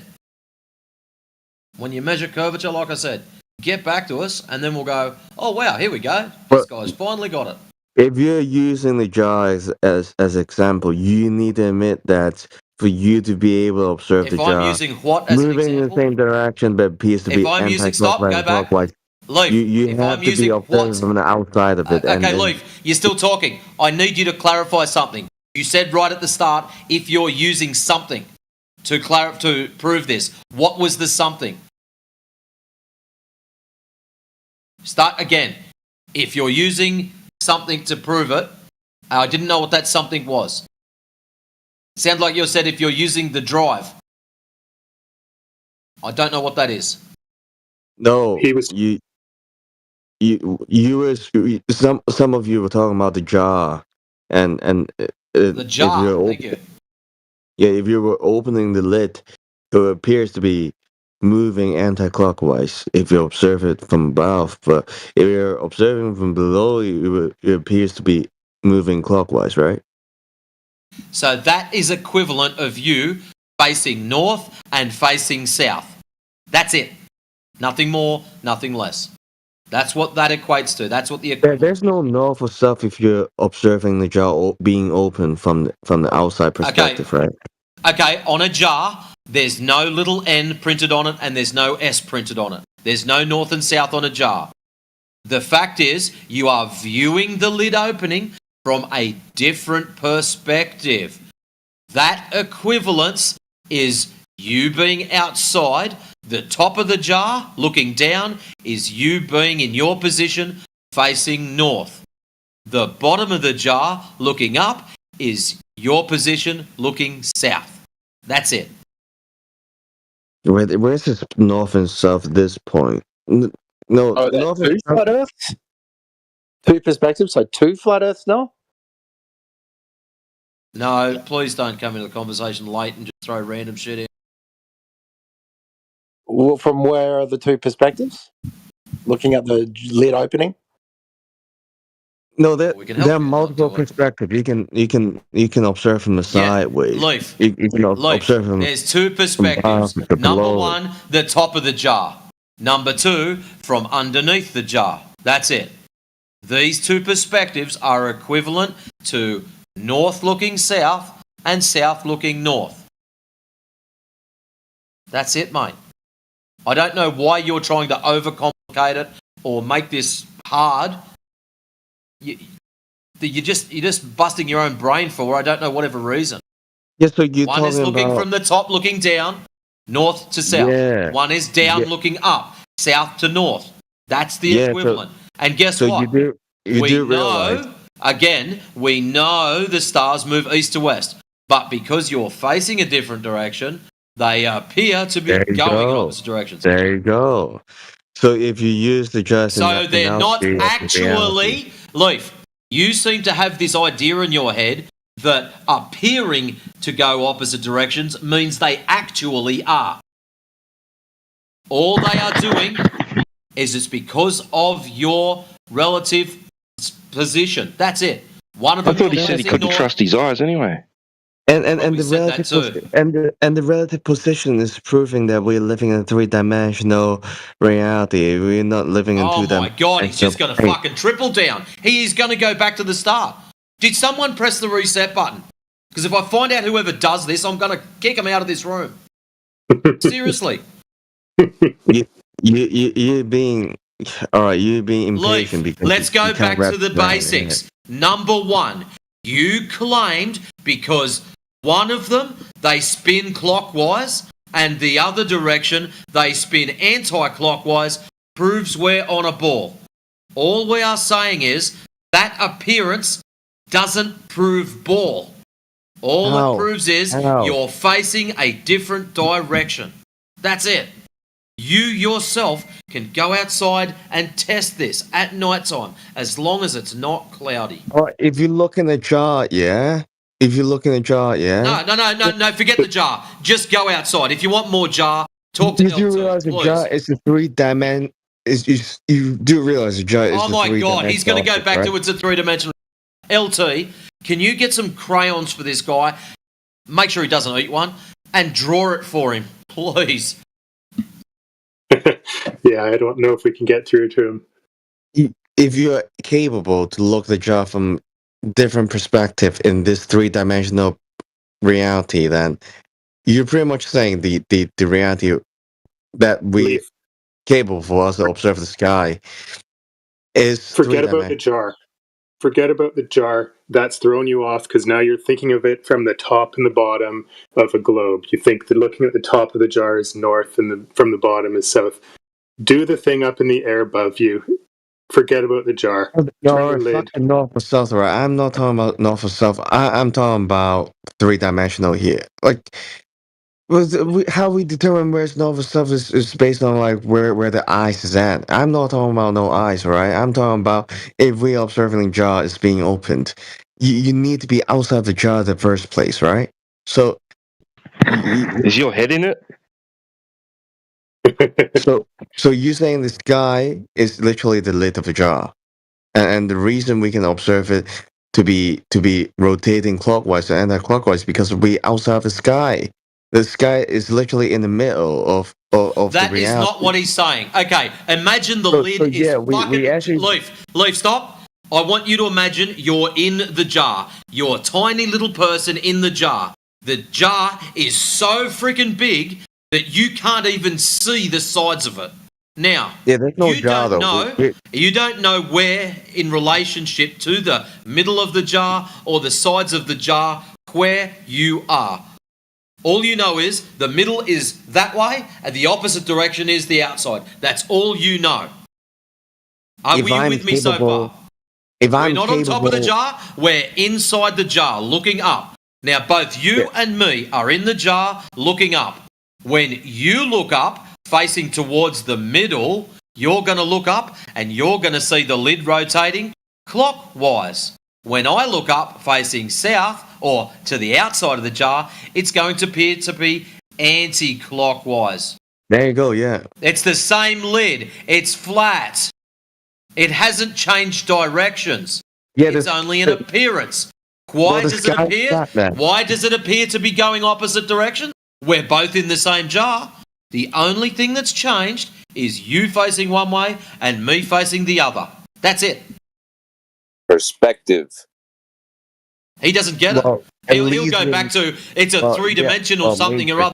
NPC reset. If you're able to maneuver right from the outside of the jar to the inside of the jar, right? So you're saying that the reality itself is Forget the three-dimensional. outside of the jar.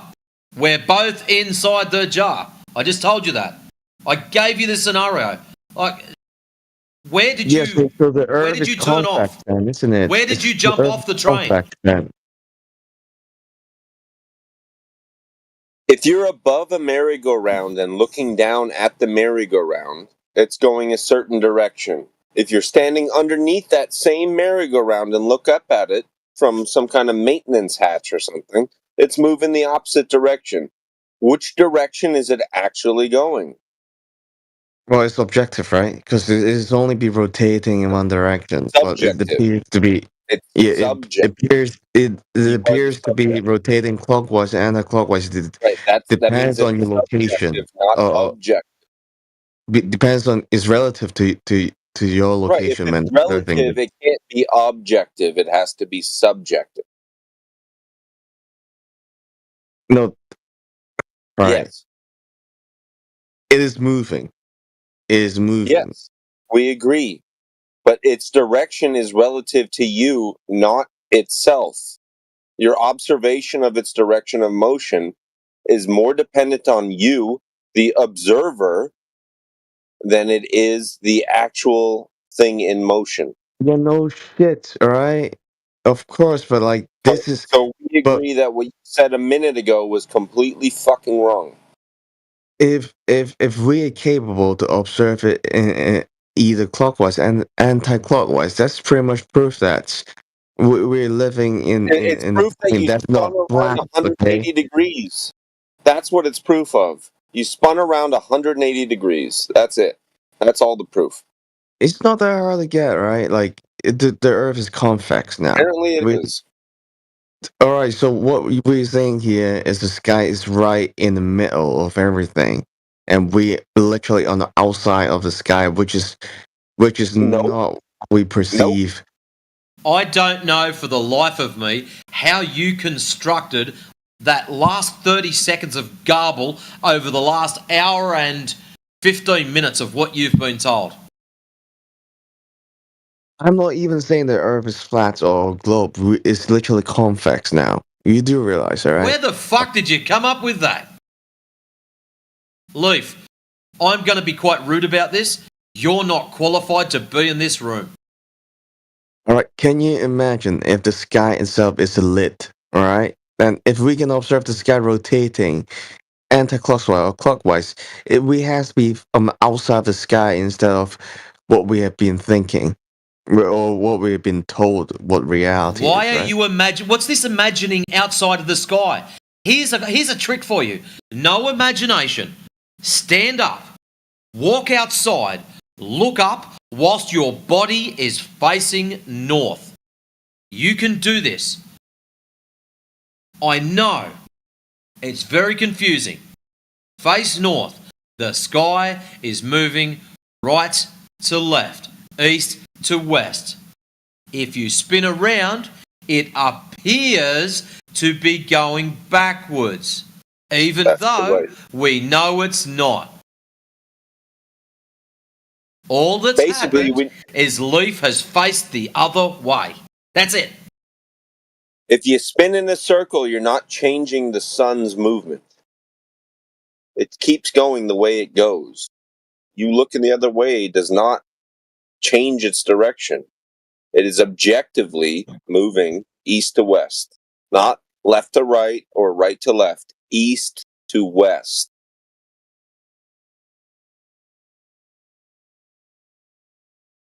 No, he's right though. This guy's using his imagination, and well, I'll leave it.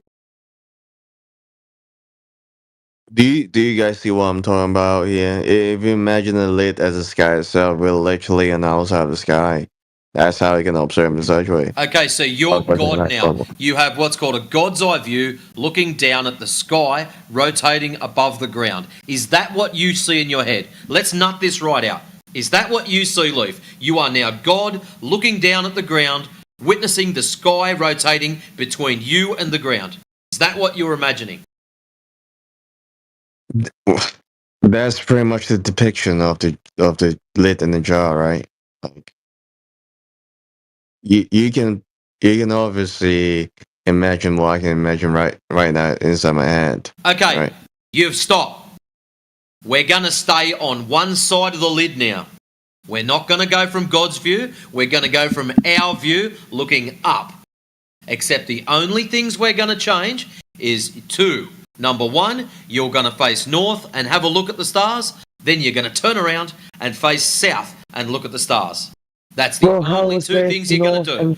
So no more God's eye view. You can practice your religion in another channel. That's all good. No more God's eye view. We're underneath the stars. We're looking up, facing north.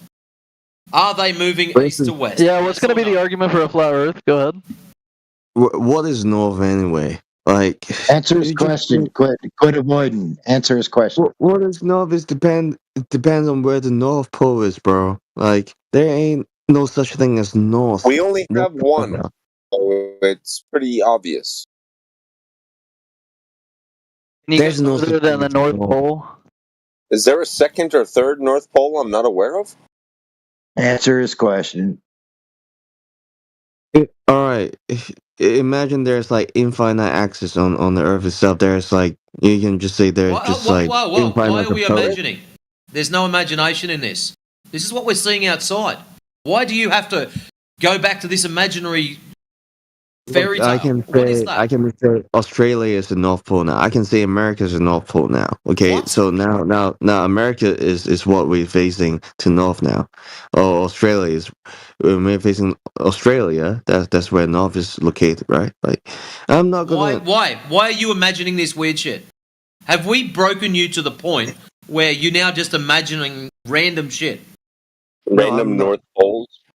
All right, hold your horses, right? Like, you stop. No. You're imagining stuff. The North Pole's I've not travelled the random. majority of Australia, and I can assure you now, when I'm on the northern side, up in the Northern Territory, and I grab a compass, it doesn't point. There's no Ayers Rock is not the North Pole. Matrix. Look, I don't think you realize this. Using the magnetic field to determine where is north or south, but I don't believe in such things like using magnetic field to determine where is north or south. This is totally made up by us, like to determine where is north. The magnetic field, then we shouldn't have any further conversation. Yeah. He starts every sentence with imagine. Matrix is trying to call you out on that.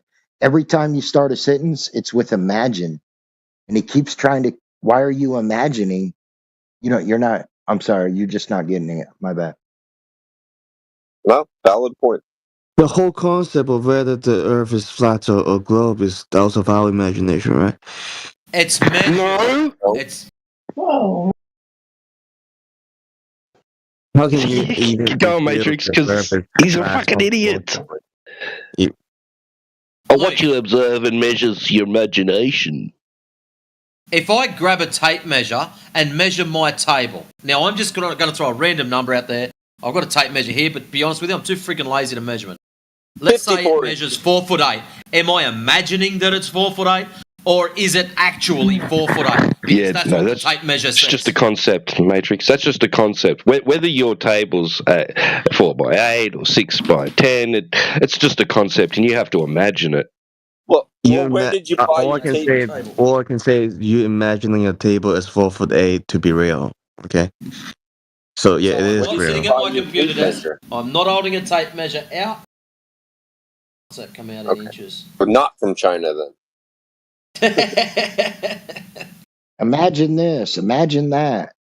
Just measure it, like he's saying. You can't even imagine anything in China. That's the thing. Actually, it's holy shit. Bigger than he thought. There's 4'7", 4'8". I'm out by a long shot.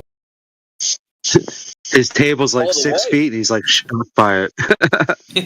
I'm gonna have to convert All this the way, let her know. That's still not that far off. You're not bad.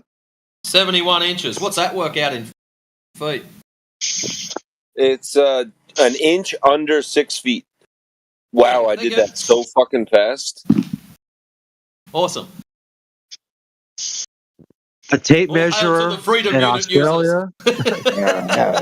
But he doesn't have to imagine it. He's actually measuring it.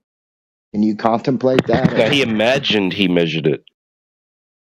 Now he actually has. I mean, in Australia, you can't measure a measure-redo, Well, right? did he measure it from the left or from the right?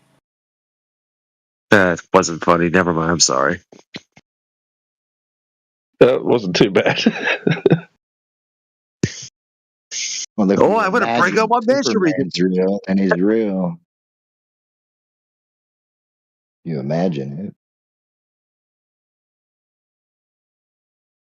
Anybody I would here have know also about accepted the Morley thingamajig. experiment?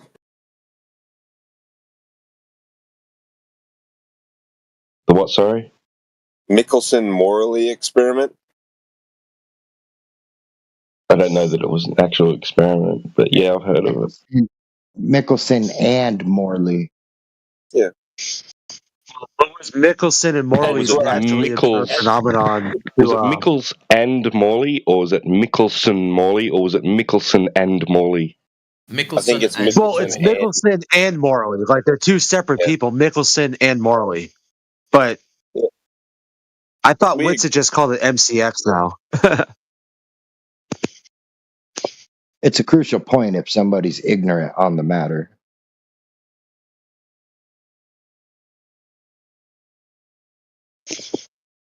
Well, what was Mickelson and Morley's naturally observed phenomenon? Nothing. Literally nothing. So not an experiment. But they had The laser. to test that The laser. space and time shrink because they didn't get a result on their experiment. So lengths of distances and progress of time, it must change to make our experiment correct somehow. Oh, you mean make it fit with the idea that you live on a spinning ball? Right. So this photon of light must have gone 30% less far in the same amount of time. So I guess the tube that it was in must have shrunk because it definitely fits my prediction. Yeah. Look into it. It's pretty fucking in your face. Obviously manipulated and distorted. Lucky we had Einstein back then to figure that out. Woo-hoo. The only way you'll be able to prove if the Earth is moving or if the stars are moving is if you utilize the Earth as a horizontal plane of reference. So that's really what that experiment does. We'll take a leaf out of Ducky's book there, right? Imagine if we didn't have Einstein to help us with that, we might all be getting around thinking that we're not even moving. Don't get me started on Einstein. Dang. His equations only work if the vast majority of the universe is made of dark matter, this imperceptible, immeasurable material that it's a makes magic, up dude. You got 70-80% of the universe somehow, but it just doesn't exist, but it does. Come on, That's Iron Bear. You're just not imagining it. You need to imagine it, Iron Bear. I must have a terrible imagination.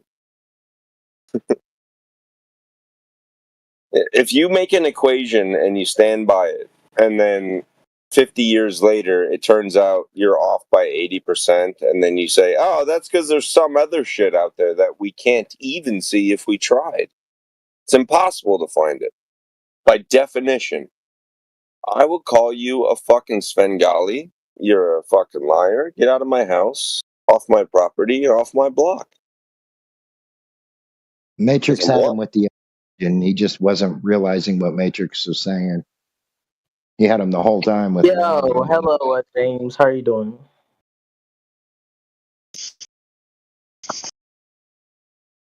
I like what Matrix was saying. Like, imagine having like 3 like P900 cameras set up. You got one facing north, doing a time lapse. Like it's trained on Polaris. You got one directly next to it at the same angle facing south, doing a time lapse. And you got one directly next to that one pointed 90 degrees vertical doing a time lapse. Better yet, put them in a position where you can the other camera, you're recording the other camera with this camera and vice versa. and then a third Well, camera looking from the side. So yeah, you got you're actually doing just fine as long as you imagine. Well, no, but I mean, if you got one camera facing, 32 degrees north, because I'm at 32 degrees north, Yeah, so don't Polaris would say be at if, 32 do it. degrees. And just Right. So if I point one camera facing north at 32 degrees, and then I face another camera facing south at exactly 32 degrees, the camera facing south is going to get clockwise. Where are you deriving the 32 in the degrees? sky. Hold on, The hold on. camera facing north is going to get counterclockwise. Where are you deriving the 32 degrees from? right. 32 Where are degrees you from deriving what? that? 32 degrees from Polaris. I'm on 32 degrees north latitude. Oh, where's that? It's many places. No, it's only one place in all human history. Oh, there's only one city on 32 degrees north latitude? No, Polaris has only ever been in one position in all of recorded human history. Oh, Lord. Polaris is... Yeah. Well, yeah. I mean, because... One position throughout the night sky, but not one position. Well, it's never been anywhere else. It's never been recorded not being exactly where it is right now. Well, right. I mean, that's fair, but if somebody is in London, like I think London is 60. Actually, hold on. But your 32 degrees is relative to that stationary celestial body. Okay, so London is 51 degrees. From what? From what? Montgomery, Alabama, which is very far away from London, is 32 degrees. From what? That's the elevation angle you're making to Polaris. If you're in London and you see Polaris in the sky, Polaris will be at 51 degrees. Huh? Your degree measurement is relative to Polaris, a immovable, fixed celestial body throughout human history. And that's why we measure things based upon it, is because it stays where it is. Absolutely. Well, I mean, people will argue that Polaris makes a very tight pivot. I've never observed that. 31.97 degrees instead of 32. Okay, gotcha. Sure, exactly. It's negligible. Exactly. So what's your point? No, the thing is, you got to look back on the. Hold on. To Polaris. It's 32 degrees from a horizontal plane of reference. That's how you're getting that 32. Plane? A horizontal plane of reference. You're not using a sphere to get 32 degrees. I can guarantee you that. You're utilizing a horizontal plane of reference, and I'll be quiet. No, I love you. Okay, well, let's say it like this. Okay, I'm not literally looking at Polaris because my roof is in the way, but I'm outside, it's dark. I know for a fact Polaris is at a 32 degree elevation angle. So what I do is I take my elevation angle of the Polaris to 32 degrees. And then from a horizontal plane of reference. Exactly. Well, this is all the horizontal plane of reference is mandatory for everything I'm about to say. So we're on a flat Earth, and you're about to make us figure out how we're not. Go ahead. No. We're on a flat Earth, and we have to be for this to even be possible for what I'm about to say. Polaris is at 32 degrees. Polaris somewhere will be at 90 degrees because Polaris has a ground position. So if I was to go to ground position of Polaris, so Polaris would be at 90 degrees. So what you do is you take 32 degrees. Okay, so Polaris is at 32 degrees. Would take place. Yes, I'm with you. Right. Okay, so Polaris is at 32 degrees. You subtract 32 from 90. That comes out to 58. So that's your co-altitude angle to Polaris. And then you times 58 times 60. Why 60? Hold on. Where are you getting 58. Oh, there it is. Sorry. Yeah. So, in other words, the GP to Polaris, the GP to Polaris from my location is 3,480 nautical miles. Nautical miles are linear, and if something is linear, that means it's straight. It has a like an inch doesn't curve, a kilometer doesn't curve, half a kilometer doesn't curve, a mile doesn't curve. It's flat. Flat. So therefore, if I was to travel north, dead north, without and just imagine I'm in a video game, I could just like pass through mountains and buildings, whatever. If I was to just travel straight north and pass through every piece of photography in front of me, the GP of Polaris would be 3,480 miles from my location. Why is that? Because I'm on 32 degrees north latitude, which means I'm making a 32-degree circle of equal altitude around Polaris, meaning as long as I stay on the edge of my circle, Polaris will always be at 32 degrees. So any point on my circle, the center of that circle will be 3,480 miles away. What do they claim the radius of the globe to be? 3,950 something miles? 3959. Right. Oh, that's the rate. Yeah, I mean that's the radius. I mean the number 3480 is similar to the radius. In my head, I'm doing the math as far as what it would be for the equator or that distance versus on a flat plane on a spherical thing.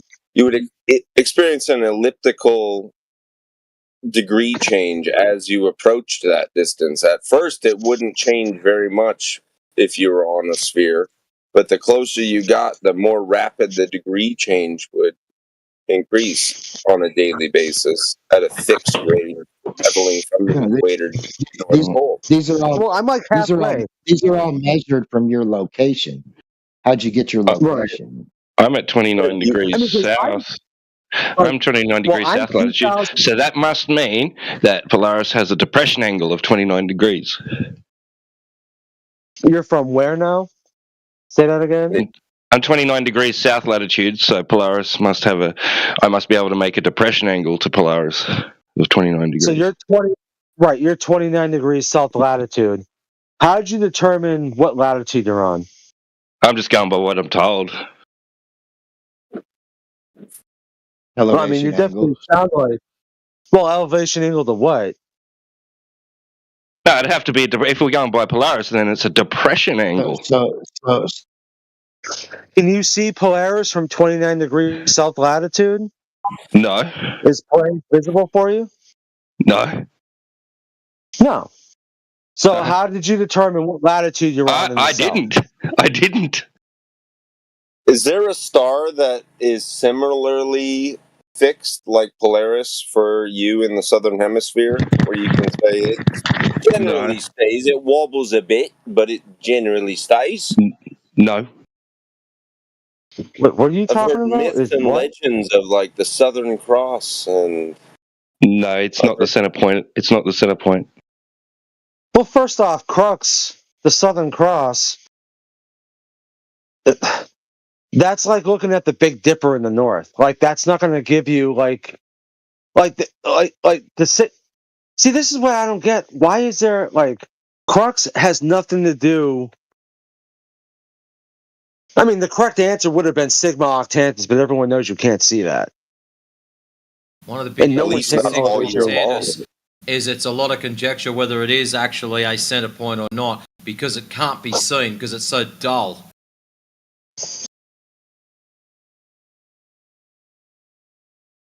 I remember being yelled at 6 years ago by somebody saying that, "Oh, there's a North Pole." And I was like, "No, there's nothing. Not a South North Pole," and they were like, "Yeah, you idiot." And have you not seen Sigma Octantis? Well, no, you haven't seen Sigma Octantis either, bro. There is not a 1-for-1 equivalence for Polaris. It just somebody isn't. claimed there was, and it was like a meme going around years ago. Oh, lots of people have claimed there was recently.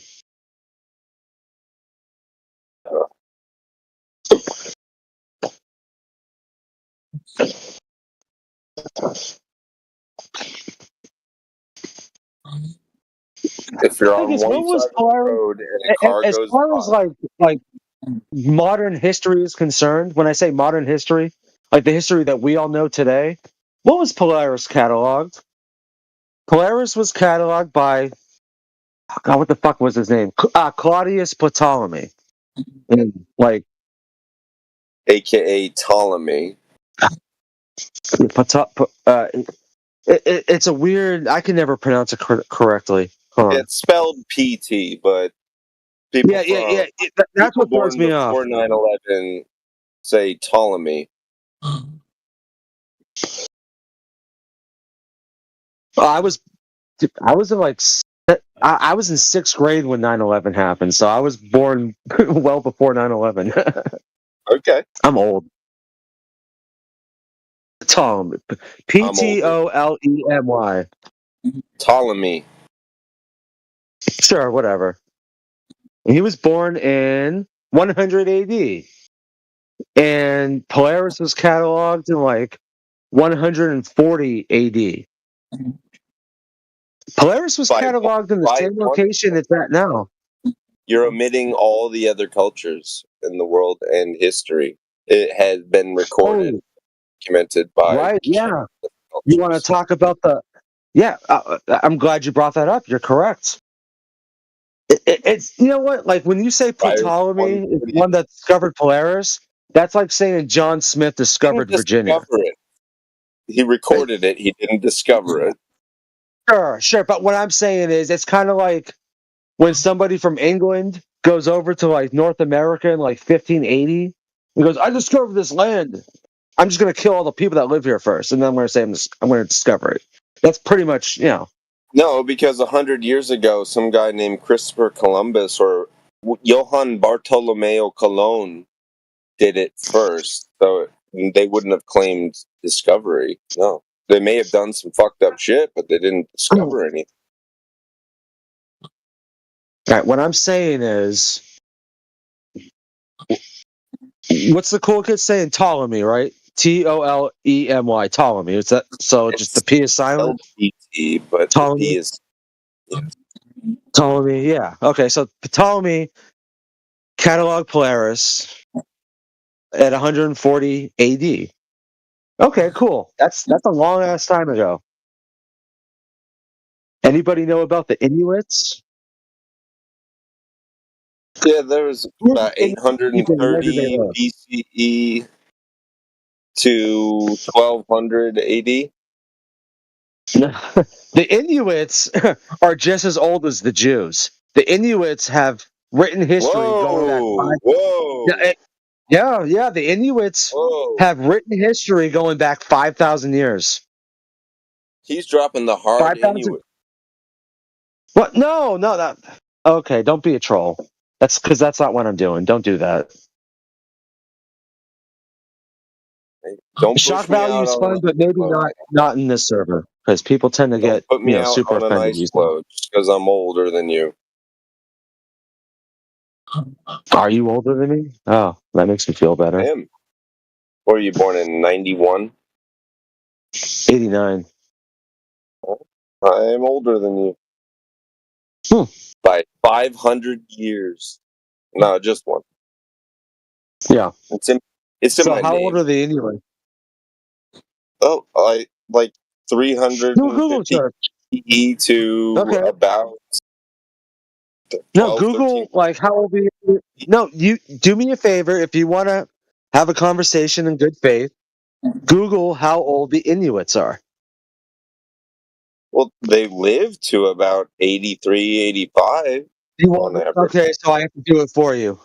Okay, how old is the Inuit civilization? It's not a civilization, and they don't keep records, so they didn't have a written language. Oh, that's not giving me the answer I want. Damn you, AI. Yeah. Darn AI. It was giving me a specific tribe. You're an Inuit. Yes, the history and culture of the Inuit can be traced back to approximately 5,000 years. Early Inuit ancestors, also known as the Paleo-Inuits, are believed to have migrated from northeast Siberia across the Bering Strait, which is a land bridge at the time, parentheses, to Alaska, and then spread eastward across the Arctic region, eventually reaching Greenland. Their migration is estimated to have occurred around 5,000 years ago, 5,500 years ago.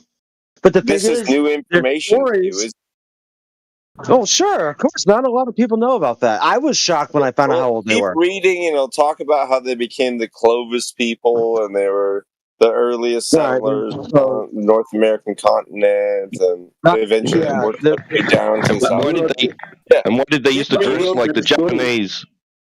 But who wrote that story? And then we can talk about it later. Oh, the Japanese, the ancient Japanese. Yeah, well, you know what's funny why is did like the Inuits used to dress like Japanese? Didn't actually inherit the island. Like there was already a people there called the Hiru, I think, and they had beards. Like they were very known for having big beards. And it's funny because Japanese people do not have facial hair. I mean, they do. They have mustaches. They don't and shit, have body hair either. Ethnically Japanese. Hey, I've seen Indio's profile. Okay. Oh wait, that's Chinese. Sorry, my bad. Carry on. They don't have body hair. Really, it's most Indian. I mean, Native Americans. Most like anyone that's like Southeast Asian. Like none of them are known for having being able to grow giant beards and shit. It's just not a thing that they're good at. Well, ancient but they don't go bald either. Like they're also like the least bald people on the face of the earth. You've got to admit that ancient Chinese people being like, "Oh, I'm very wise, very smart," like those type of dudes. They always have this white beard that's really long in movies and stuff. Got to admit it's that. like a goatee, but it's not a fucking beard going from the bottoms of the ears all the way across their face. But for them and in their culture, they might see that as a holy shit, this guy actually was able to grow one. And he was like, I'm never shaving. I got a whisker going. Who is 50 this? years later, he's got a little bit of a whiskery mustache. You got the name Bear attached to you, so clearly you're not in good faith or anything. You're just being silly. I got you. How does that equate logically? Please.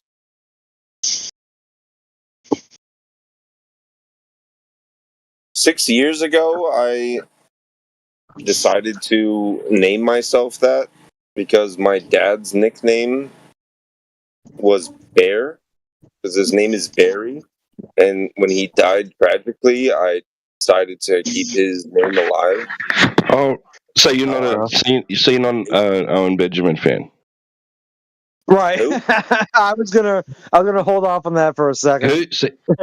See how easy it is to like you can assume and get shit wrong, right? Who? Yeah, exactly. No, My dad, all good, Barry Gibbons. No, you probably know who we're talking about, but yeah. That's like viable, I guess. Like some people might have a nickname that relates to Bear in some other manner other than Owen Benjamin, and it is silly for someone to just immediately assume that someone's profile name means a particular thing. I get the same shit for the number 88. They're like, "Oh, what are you, a Hitler guy?" I'm like, "No, I was born in 1988. What the fuck?" People are so you're like so ready. Like you're a few months older than me. Ooh, 88. They have no basis in drawing. It's insane. That's like some jailhouse shit too. Explain. The 88, the Aryan Brotherhood, all that. It's all just jail games in the United States. I mean, it might be in Australia. I could have been born in 1987 or 1989, but unfortunately, I was born in 1988. Everybody else gets to put their birth year in their name, but I can't because of shit that happened 60 years prior to my birth. Wait, you could have been born in either 87 or 89? Like you just didn't want to come out? Or you came out like super early? Like, what's going on with you? I was actually born in 1988, and I shouldn't be guilty of anything for that. You're just guilty of being old as fuck. You're Fair older enough. than You'll I get am. there You're someday, not a Sonny. teaser. You'll get there someday. Sooner than you think. It was a good year. That's the year Injustice for All came out. That's all I know that happened in '88. The best movie ever. Challenger blew up. Oh no, that was 84. Oh yeah, the Challenger blew up in '88. It was 88. Yeah. 83? No, something blew up in 88. Come on, what was it? I know what happened. Wait a second. 88. Was it 88? Australia celebrated its bicentenary. The movie They Live came out in 1988. Best movie. Challenger was '86. Well, Australia didn't really celebrate its bicentenary. It's the bicentenary since the Australian Federation, was it? Something like that. Anyway, something significant. If you haven't seen the movie They Live, you need to watch it.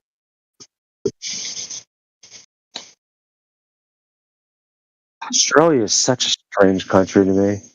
But at the same time, it's so similar to the United States, like the Wild West, like of the United States. I feel like Australia had to have had like its own Wild West and shit. How many unregistered guns do you have? Oops. Just open desert lands and like, you know, like little weird towns popping up and shit with like no police. And Australia had to have had something similar. I used to watch those old cowboy and Indian movies, and I was wondering, where did the Indians get the guns from? They stole British. them. Trade. Yeah, they did steal them a lot, dude. Indians used to like. The Indians would like take over entire colonies and shit. Who cares about the Indians, bro? They all smell like shit. They steal all the guns. Yeah. Different Indians. Feather, What, the not spear dot. chuckers? Yeah, feather, not dot. Oh, okay. Wait, are you talking about feather or dot? Because there's a difference.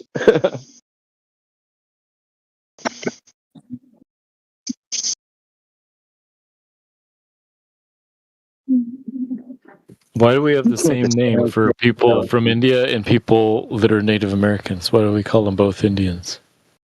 Because Christopher Columbus thought that he made it India and he misidentified them. Duh. False. That's not true at all. That's what they tell you. You're doing a great job of regurgitating facts that you thought were facts when you were 6 years old, but that's not. What's your answer? Well, Bear, no, what's that's your answer? regurgitating facts that you learned in fucking public schooling. Like we had to like answer that correctly on a test, otherwise we wouldn't get a passing grade. Obviously, you didn't pass. You know, Native American Good for cosmology is flat. Like all the other native cultures, it's flat. Do you know that? Memorizing lies isn't really a virtue. A politically correct term is original inhabitants. Well, what if the Inuits count as Native Americans if they reside in Alaska and Alaska's American, therefore Native Americans? I mean, come on. I bet their cosmology was flat too. It absolutely was. That's what I was getting at. So, like, the Inuit culture is like 5,500 years old, and they called Polaris Nunanudakwick.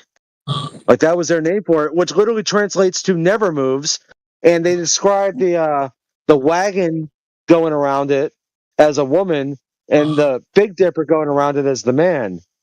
So it was like the woman, the man, and the star that never moves. And all life comes from that. Like, it's a whole thing. Like, And all depictions of the Big Dipper in all four seasons end up looking like a swastika accidentally. across all ancient civilizations. Well, you know what's funny about the Inuits is when they were up there looking at Polaris and looking at Ursa Minor and Ursa Major, the Egyptians were supposedly looking at Thuban. So nobody told the Inuits. It's like they didn't even.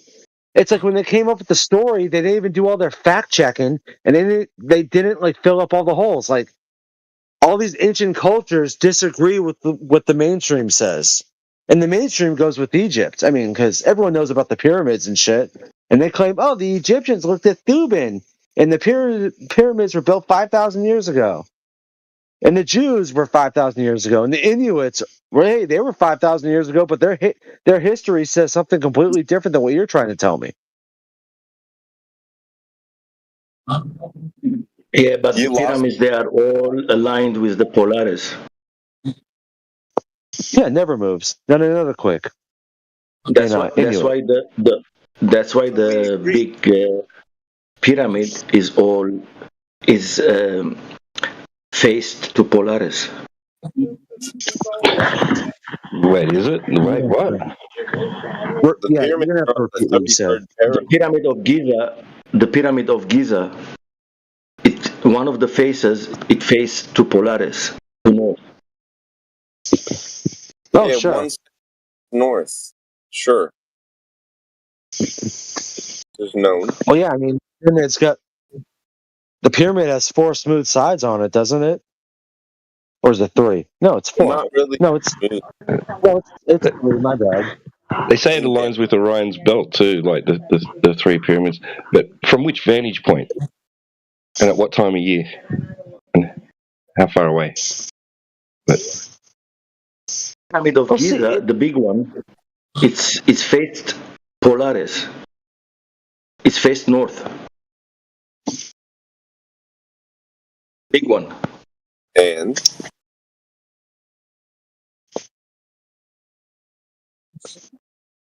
so the sides of your pyramid are not smooth, they are actually 8-sided. Along the flats of each side, they actually do come to a point. So if you're looking top down, they are 8-sided. They align with Orion's belt, have done since forever.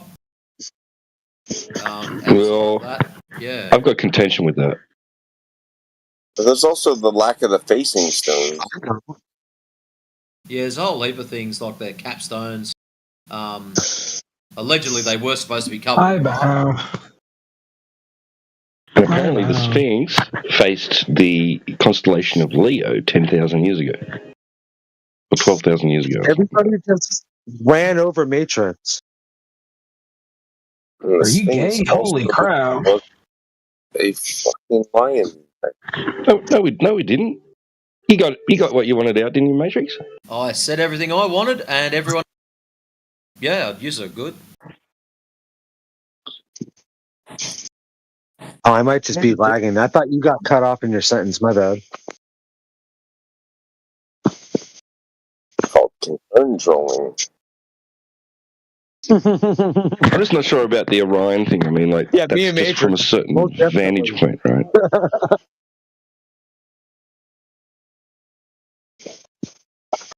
The top of the pyramids align with the Orion belt, but but does it? Apparently, if you go 15,000 years ago, it used to be exactly above there. But I don't know. From where? From where? From where? No, everyone's missing.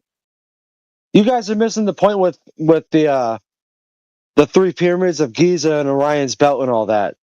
The thing is, the pyramids are spaced out exactly today as Orion's belt is spaced out today. There's no difference between the distance between each pyramid and the same angular difference between the stars and the belt. It's not that the fucking it's not that the stars line up over Polaris. I mean, over the pyramids and shit. It's the fact that there's still a representation of the same space. At what scale? The thing is, though, our stars do offset. I think it's like 1 degree every year or no. Year. So that's how we get Leo, Sagittarius, and all that. So Cite your source, originally they were above the pyramids. That was the claim, that they were directly above it. The pyramids were pointing to Orion's belt. Yeah, those are the zodiacs. Correct. And they change over time. It's like a great. You can interpret a date based upon Zodiacs, and it's all about where the sun is during the zodiacs. I thought, because that shit confuses me. It's rising. I bet I could find 3 other stars that it matches to a different scale. But it would be like a billion years ago or something, and you'd be like, "That's when this was made." Exactly. Well, it's weird about the stars. If you notice, they all make like this weird arrow shape. Like, think about the way the Big Dipper looks, and then think about the way Orion's belt looks, and then think about the way the Little Dipper looks, and then the little galaxy on the third star of Orion's belt. When you zoom in that with the telescope, it looks exactly. They're all like pan shapes, like a pot with a long handle. Like they all make that. That is strange. I've noticed that. Pleiades does the same shape. Are there any dead bugs on the lens of your telescope? The lens of my telescope. Well, I mean, the lens of my telescope is not going to change what I see. It's going to change my field of view. If every star looks exactly the same, that might mean there's something. Telescope. Well, I mean, everything that I said, with the exception of the Orion Nebula, is all visible from the naked eye. Pleiades is visible from the naked eye. Polaris is Ursa Minor is visible from the naked eye. Ursa Major is visible from the naked eye. Orion's visible from the naked eye. Like, have you had anything fly into your eye this week? Well, what did I say that's incorrect? Not necessarily incorrect. I'm just concerned. So you're just asking. So you're just concerning, not incorrect.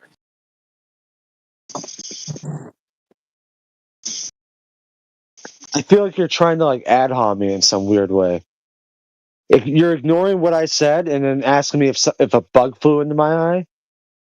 Well, I'm just trying to. At the same time, everything I said, I'm definitely not omnim at all. I'm not acting in bad faith. I'm simply saying that it seems more likely, from a detective perspective, that the common cause could be something wrong with the observation being made, not the observations all having the same anomalous, obscure, weird, common problem.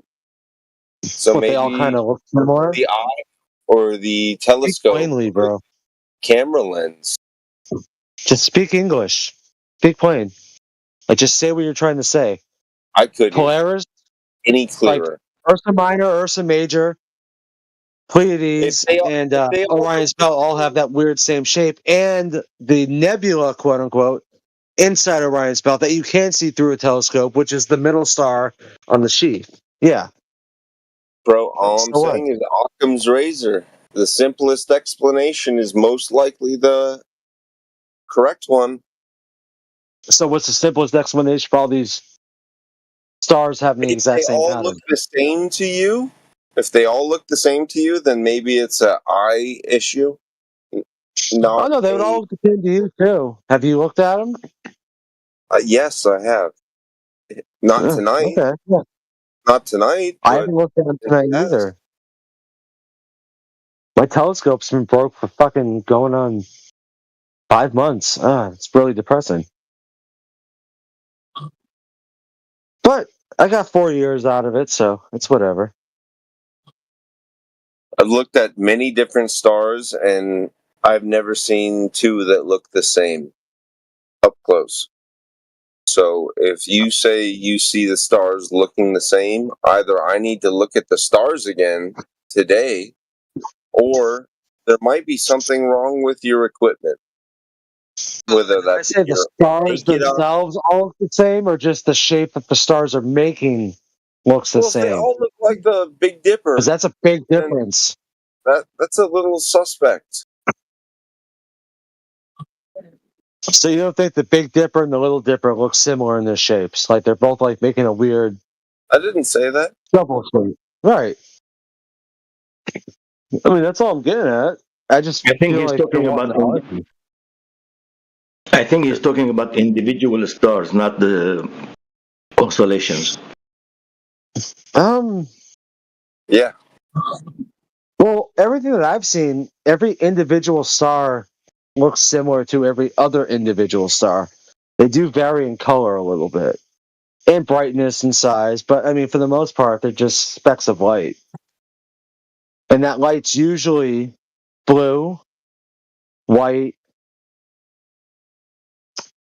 I guess you could say orange. I don't want to say red. Well, some of them look red, So they're not the especially if same. So they're not the below same. 50.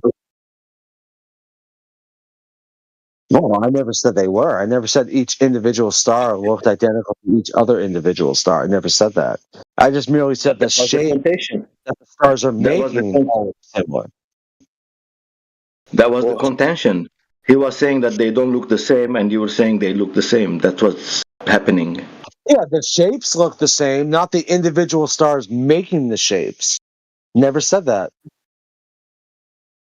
Wait, are we talking about constellations? Yes, that's or why. individual That's why I stars? tried to clarify that he was saying about the single stars, and you were talking about the constellations. That's what I interjected. Yeah, I Oh no, you're appreciate your good. objection. Yeah, Very no. helpful. I agree. Each individual star does look different from each other star. So what were But you at the same saying time, before? like when you look at the Milky Way through a telescope, you see a whole bunch of stars that you don't see with your naked eye. No, you Well, don't those see other stars, stars, they you look, see galaxies. huh? According to your model, you see I don't. galaxies. Stars are so distant and faint you can't Wait a see second. What? an individual one. The Milky Wait, Way, you just said according to my model, I see galaxies. Do you looking need at like? Dude, the there's a farm down the street selling hay like really cheap right now, and I have a couple flannel shirts and an old pair of jeans. You want me to help you build this fucking scarecrow so you can burn it? Like, what are you talking about? I Okay, never said Vaxwax. any of that. Vaxwax, I want you to shut up for a second and listen carefully. You're so twisted with your stars and whatnot. Shut People up, you're can't upside tell down. if you're a flat Why are you earther or attacking me, not. bro? Let him speak. You're so twisted with your stars and stories and whatnot. Onlookers can't tell which side of the fence you're on. So please be cautious of this. What are you talking about, dude? The gentleman guy that I'm asked talking the to question. All right, I'm going to shut you up. We'll try again. The gentleman that asked the question to Vaxwax. Who was that?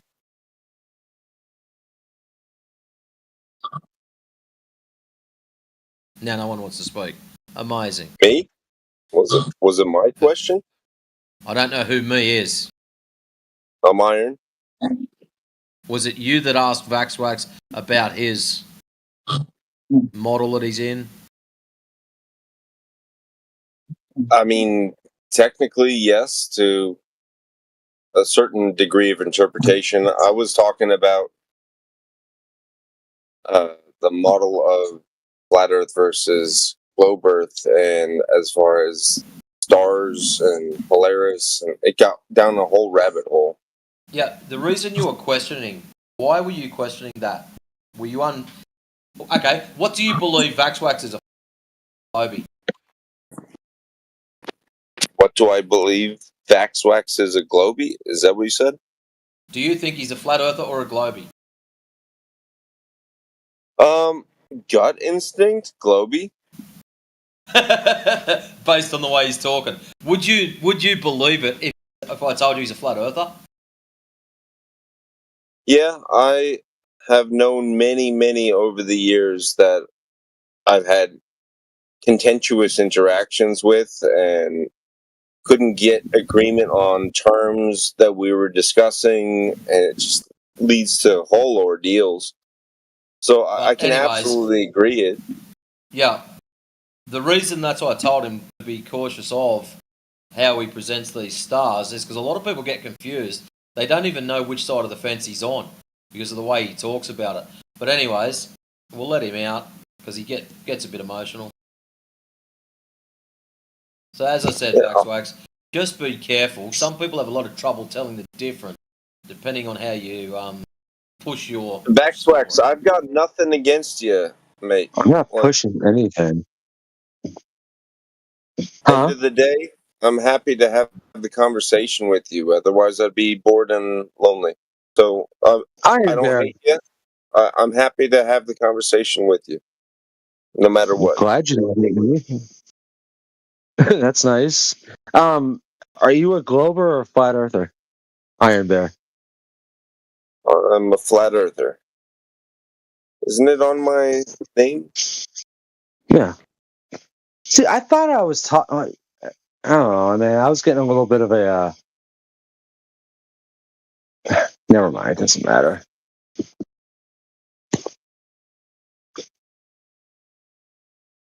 I'm confused. What? That's a safe space. Well, nothing. I was just talking about my own experiences when I look at the stars. When you look at Polaris, and Matrix doesn't ever see Polaris. He doesn't see Ursa Minor. He doesn't see Ursa Major.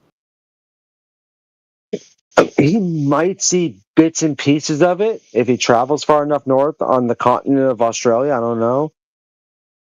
Because the thing is, like, where I live, if I travel just 300 degrees south and then go to the beach, I will see like little, I will see the very tip of the Southern Cross. Whatever. So. Have you ever seen? Huh? Have you ever seen the Northern Lights? I've never seen Northern Lights. And what was that, like 2 years ago? Like a year and a half, 2 years ago, where everybody was seeing them all the time, and I would go outside, I would try to see, but I never saw them. It was always rainy when they were near your town. Huh?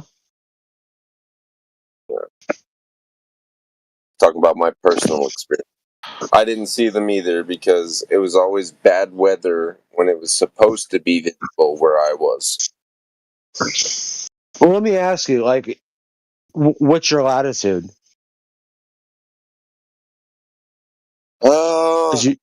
You don't have you don't have a southern accent. You're not from, huh? I don't have an accent because I've traveled and lived all over the world. Don't even try to nail me down. Guys, how are you doing, guys? See, I know where he's from. Where's he Where from? I like your profile picture, Spike. Orca whale. Pretty cool. So, I'm curious where I'm from. Where do you think I'm from? Canada. I'm Canadian? What? No, I'm not from the American continent, okay? Canada was the correct answer. Iron Bear just gave up where he's from. Quebec. Are you from Africa? J'habite en Péry pour 3 ans parce que mon père il travaille pour. Iron Bear is Canadian. Nope. Yes, you are. You're speaking French Canadian right now, dude. Guys, if I may ask. Je peux parler français parce que j'habite en Péry. Je parle français, excusez-moi. Excusez-moi. Mon père il travaille pour le CIA.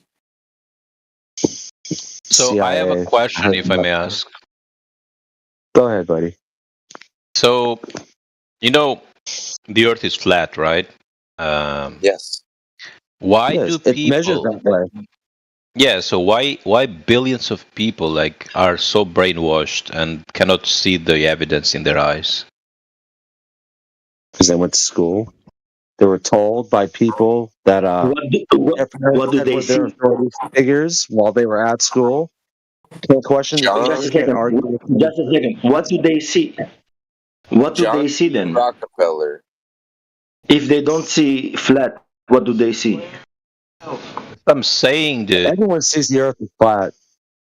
What's the plan? I'm saying so. You know what we should do? We should manipulate these people, okay? So we can get into power and basically then tell them the truth. No. Beat And the then enemy tax from the them. inside. And then we So can tax them and live off of the be like the excess of Jews, their wealth. okay?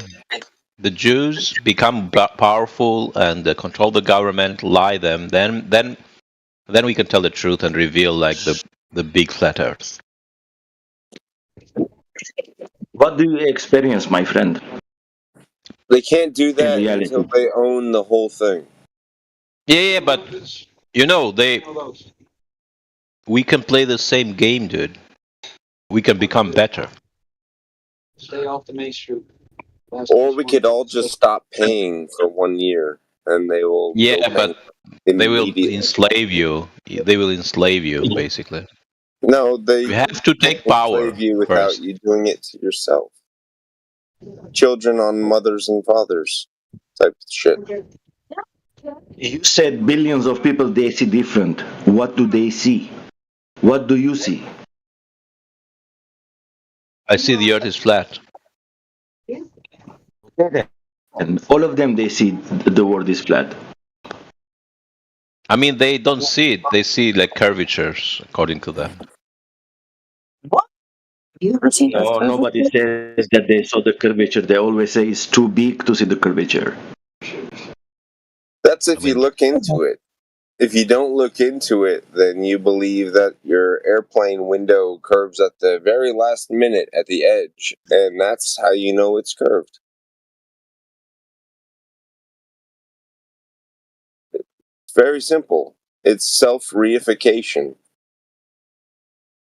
If you have an But usually they expectation don't of even bring being a that. certain way, you expect it to be a certain way, and then you look, you will most likely see what you expect, not what you. I mean, we have a contradict. responsibility to take power, guys. So we need to basically create a party, take control of the United States, sport billions. No, my friend. I mean, if Donald Trump or Kamala can become president, why can't we become president? No, my friend. You're in the wrong place.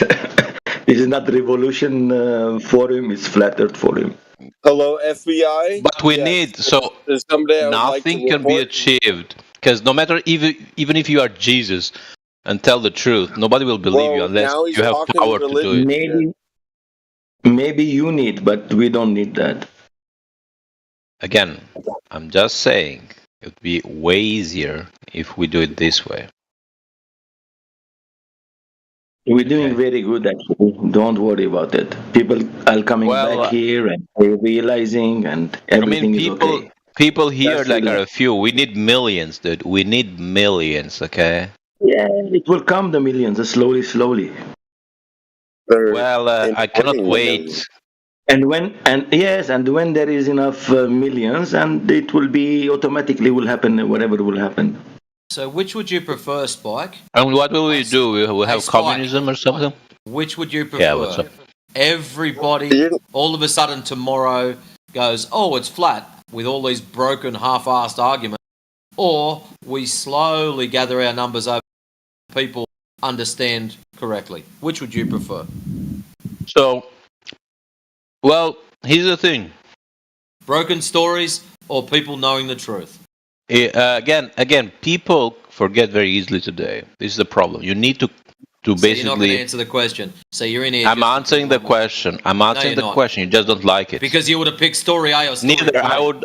So you're Wasting time. giving me two choices that I disagree Exactly. with. I'm offering you giving the third two choice. choices. I would like to know which one you would pick. You're Again, saying we so, need to get our numbers up. Ideally I've speaking, got no problem ideally. with this. So, Again, calm from down, that, calm down. you've got two choices. Number one, we calm get our down, numbers calm up nice and slowly, which has been happening. Calm Or down, number mate. two, Calm down. It's explosive, and we get all of these numpties that have got no friggin' idea what's. Which would you prefer? Again, People knowing I what's prefer going on, neither. or people not going what's going on. Again. So that's not how it works. The information It is basically. what's going to happen. If you get a Calm the fuck massive down, influx, relax. if you get a massive influx of people all magically suddenly knowing what's going on, half of them are not going to know what's going on. Maybe 5% of them will have the information correctly. The rest of them will just be, yeah, I'm a believer. That's it. That's not what we want. We want people to know it, to understand it. That's it, mate. Amen. The way that you do this is basically by infiltrating the government. So, quote unquote, you can. Okay, I'm going to spell this out. On Discord, we do not talk about overthrowing the government. We do not mention medical crap. We do not mention quite a few other things. If you wish to go and try to overthrow your government or whatever the shit you want to plan on doing, go and do it in another server. Please. If you speak of it again, I will expunge you. Kick you out for those that don't get it. So your choice, my friend. We're not discussing acts of violence, overthrowing anyone's, or any of that kind of bullshit. Please. So he went with your first choice, that he wants everything to happen very fast, very quick. What? So all that will happen then, if we get a whole heap of people knowing it or thinking they're knowing it, we're going to have all these broken ass arguments and people arguing with those that are left that haven't got it with half arguments. That's going to be awesome. That'll cause a shit. I mean, I think you're a government agent, to be honest. Like, there's no way. You're not a flat earther. You're pretending to be. Yes. Yes. Well, if it'll make you feel better. I never said to overthrow the government. If it'll make you feel better, thank you for accusing me of being a government. I used to work for the government a long time ago. Of course. I don't anymore. You still worked it. You still worked it. I don't anymore. They actually sacked me. The lies. No. You tell yourself. I got a bit of paper that says I got stood down for failure to comply with a given instruction. But anyways, I don't work for the government. Maybe the lies we tell to ourselves. You don't. Yeah. I mean, I know you're lying, but it's okay. Flush these fucks and let's see which way they go down, counterclockwise or clockwise. What was that, sorry? Flush down these fuckers and we can see which way they go down, counterclockwise or clockwise. They're going to talk to you like that? That's why he's not talking at the moment. But anyways. The level of disrespect is astounding. Well, it's good because we record it, so we can later on go, yeah, play it back.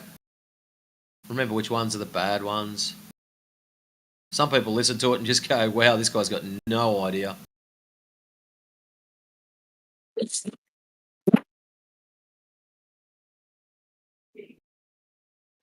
I'm the drain, Look, that's what I think. He's still carrying on with, he's acting like the government, stopping the truth. Spike, you are not the truth. You are just the time waster. So, yeah. If anyone else would like to have the floor, they're more than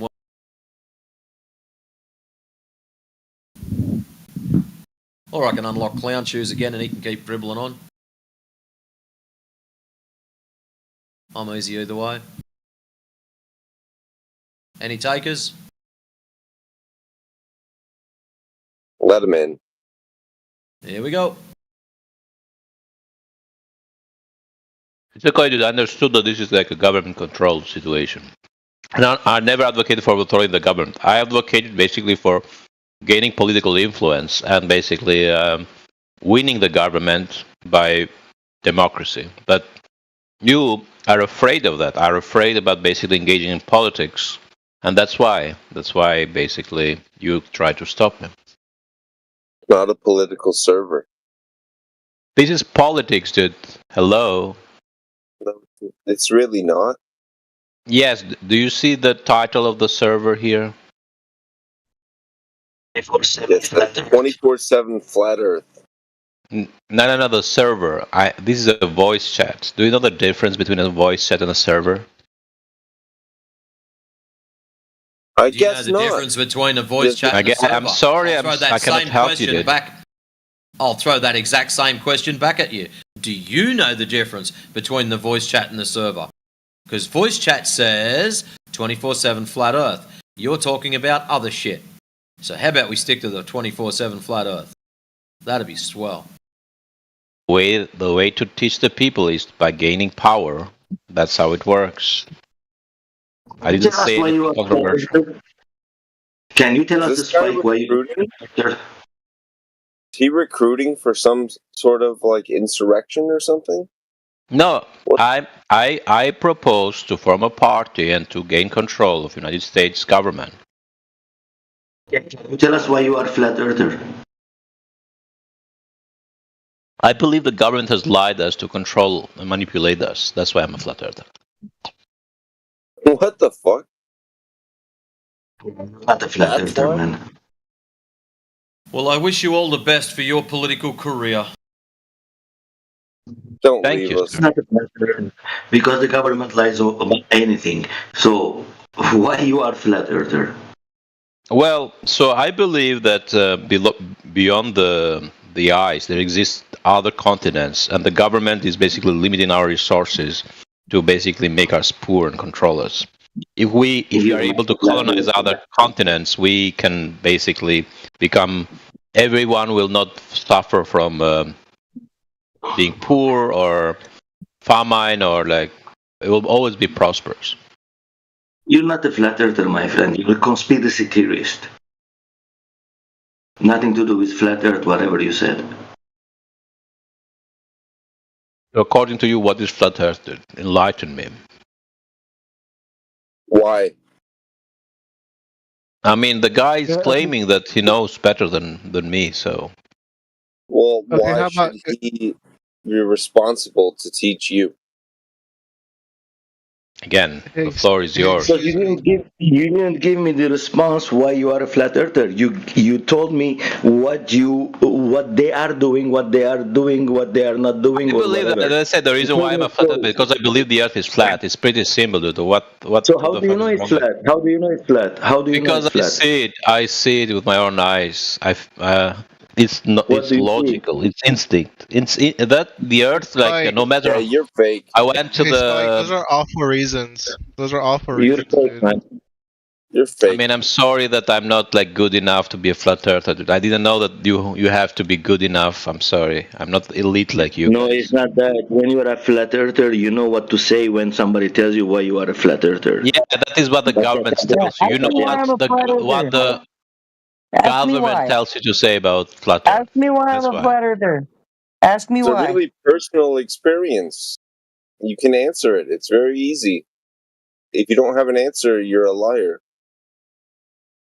Yeah, dude. I'm sorry, dude, but Spike, ask me why I'm a flat earther. All you said is like the government is well, lying. I The don't. government is doing You can this. you can answer the It's question. nothing to do with flat You don't earth. need to be asked it. Tell Tell That's us. nothing Tell to do us. with.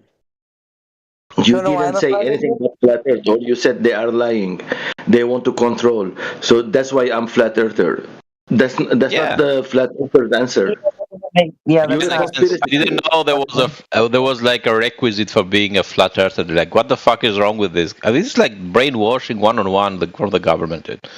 I think all of you, like the moderators here, like are from the government. Like, it makes perfect sense to be honest. If you were able to That's not think, something a you flat would earther would think say. that. If you were able That's what you are. You are projecting that to us. That's what you are. The lies we tell to ourselves. All I can say. You're not a flat earther. Well, I Okay, guess well, you can call those it's like government it shows feels and like the Muslims say that you are not the real Muslim, or the Well, communists say you you're not the real you sound like- communist because it's like You sound like a Jesus liberal Christ. feminist woman saying, "It feels like, or it seems like." I mean, it's not how I it is, see, so- I see what I see, dude, and this is what I see. I'm sorry, man. And you feel what you feel, and we get it. You're a gay. You're a gay. Well, thank you. Hey, That's Spike. very kind of you. Hey, Spike, what's your best evidence for flat Earth? Best evidence is basically the gravity doesn't exist. The Earth basically. Terrible. Terrible. That was terrible. So you're saying that gravity exists? So your best answer is that gravity doesn't exist. Okay, so why doesn't gravity exist? Well, why doesn't gravity exist? Well, the reason why it doesn't exist because you're a nigger. Quote unquote. Well, yeah, there you go. That's the answer. That's the reason. But I don't want. I feel like the. I'm talking to government agents here, so I rather not respond anymore. Okay. Maybe because you are one. Spike. Maybe because why is it you feel that we are government agents? We're just people. Because you are so. First of all, you made the claim that. Wait, do you want me to answer? I'm a government agent because. Yes. Can I answer the question? You are a government agent because. Yes, you are a government agent because first of all you said that look, they are brainwashing, they're teaching certain behavior to believe in round Earth and That's what's happening at school. Again. Let me finish. Again. Spike, stop. That's your first one. Great. So let's break that down. Calm down. I didn't finish the sentence. Then you can break as much as you wanted. Well, we don't want you to ramble on for 45 minutes. I'm not. And then I will be quick. What you said at the start. I said 30 seconds, dude. 30 seconds. You've already spent 30 seconds telling us how you're going to take 30 seconds. Oh my God. See, the government, instead of going into meta, why don't you let me respond? I could have finished by now. Okay, I could have finished by now. I could have finished by now. Yeah, I'll help you finish. So your first one was, they're teaching the ball at school. This is what we call indoctrination. So how is me being a government agent that's it, you can run away. I've got no problem at all. He left? Yeah. Good. I was just trying to work out how he got me being a government agent because of someone else being a school teacher forcing a particular curriculum. I don't know if I'm happy that he left or mad. It was you had him right there. Probably he was one. Because when he didn't have an answer why he's a flat earther. I mean, once he started about the revolution, all these things already he made clear that he's not a flat earther. He doesn't know anything about flat earth. Yeah, and then in the end his answer was gravity doesn't exist. I mean, yeah, that's not a flat earther answer. He left before Matrix could ban him. That's not fair.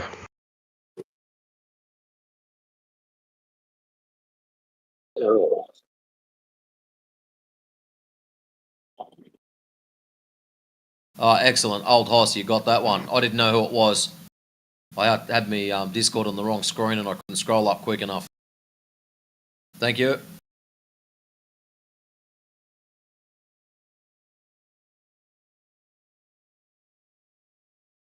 If only he had engaged in good faith, we might have had a good conversation, but guy just couldn't do it, could he?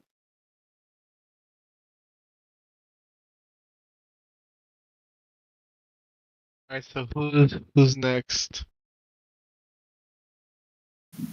California Nightmare, you're next. That sounds great. Alright. Okay, so tell us, mate, what are you? I'm a flat earth. Oh, you're a flat earther? Oh, man. What's your bestest proof of flat earth? What do you got for us? Long distance observations that debunk the radius of the globe. This sounds interesting. What's the radius of the globe? Alright, what do you say? I don't know who that was. What's the radius of the globe? Yeah, what? Globe radius, what is it? Oh man, it's been years since I argued this. It's 3,959. Yeah. Not kilometers. I was going to say, let's go all scientific. Grab me magic 8 ball, look out. So long distance observations which debunk the globe. Check him for a wire. Pat him down. Which Which observation is this? Have you got something for us to look at, or?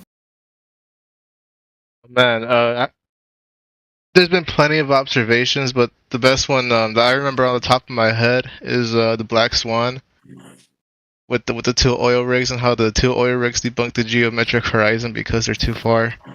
Yeah, that's just refreshing. All right, mate. That's Nathan sent him. Check his undies. I don't. I got the Nathan Oakley tattoo. It's right next to the butthole. Every time.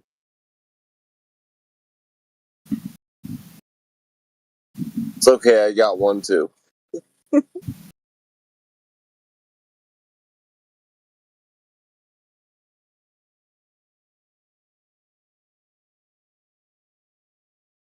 Yeah, I get a fucking award for killing the conversation. No, we don't hand that one. Happens every now and then. Even I'd have to admit I've killed a few. I want a Girl Scout medal. Girl Scout award. Conversation crusher badge. Just straight silence for 10 seconds. Boop. Give me that on my chest. So how's your journey been going, Iron Bear? You started off a bit rough last time I spoke to you. Well, I apologize if I came off in that regard. I'm just like doing life off script. You know what I mean? I'm just living it the way it feels right. Amazing how your perspective changes when you grasp a very basic thing, isn't it? Yeah, absolutely. I mean, I'm not going to work for 40 years for a company and have that company screw me over at the last minute. I'm going to figure out a different way to exist. I've done a pretty good job of that, and I'm succeeding at that. Not good for you, man. For the last 10 years at least. I've built my own house and my own greenhouse. I got gardens and raised beds and 20 chickens and their own big coop and run. I'm doing pretty good. I've got no debts. My credit rating is 0. And I don't give a shit because I'm never going to borrow any money from anybody.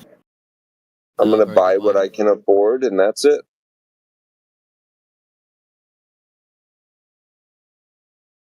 I dig a fucking pond out of the ground and fill it with some goldfish, and they end up becoming koi. When 5 years later, I can sell those goldfish for $40. Cool.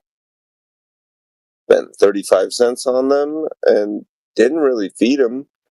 They just ate like algae and mosquito larvae and shit like that. 5 years later, I'm sitting on $500. Nice.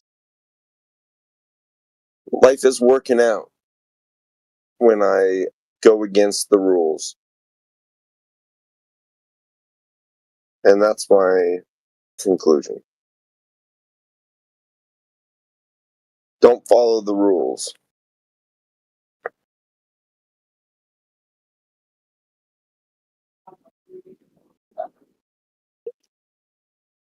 Who else we got in here? Melvin. I don't think I've heard you speak before. Howdy, Melvin. Hello, hello. What do you think, Melvin? It's a ball covered in water, tilting, wobbling, spinning, flying through the vastness of space, or is it planar? To be honest, I really don't know. I really don't know. No. At least you're honest. Most people come in and go, it's definitely a ball because I got told it was. When I was 5. But I'll take the I don't know as an answer. I do find interesting a lot of the Globers absolutely have meltdowns If they ask a question and you answer, I don't know. I don't know why that is. After you've just falsified one of their claims, then what is it then? You can't just falsify and leave me sitting high and dry? Well, yes, I can. Quite easy. Did I see Orion in there? Yes, I did. How's Lars going? Cue the outro music, Orion, as soon as the penny drops.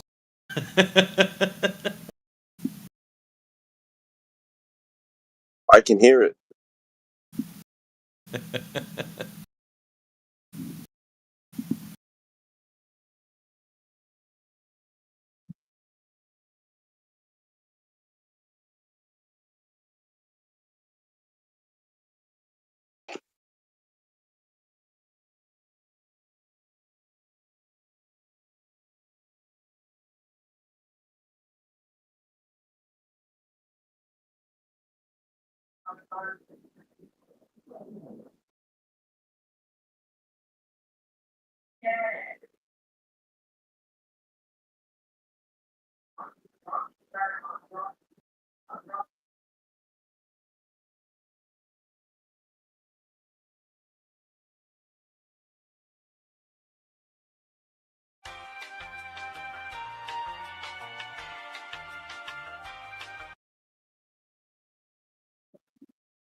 Hey, the chat dead.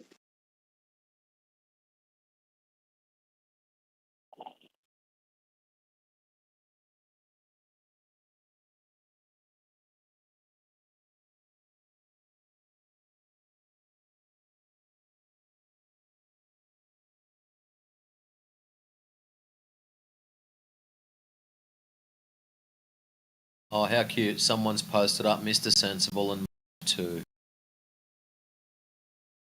Who's that? Donnie. Oh, Donnie, welcome back. I haven't seen you in here for a while.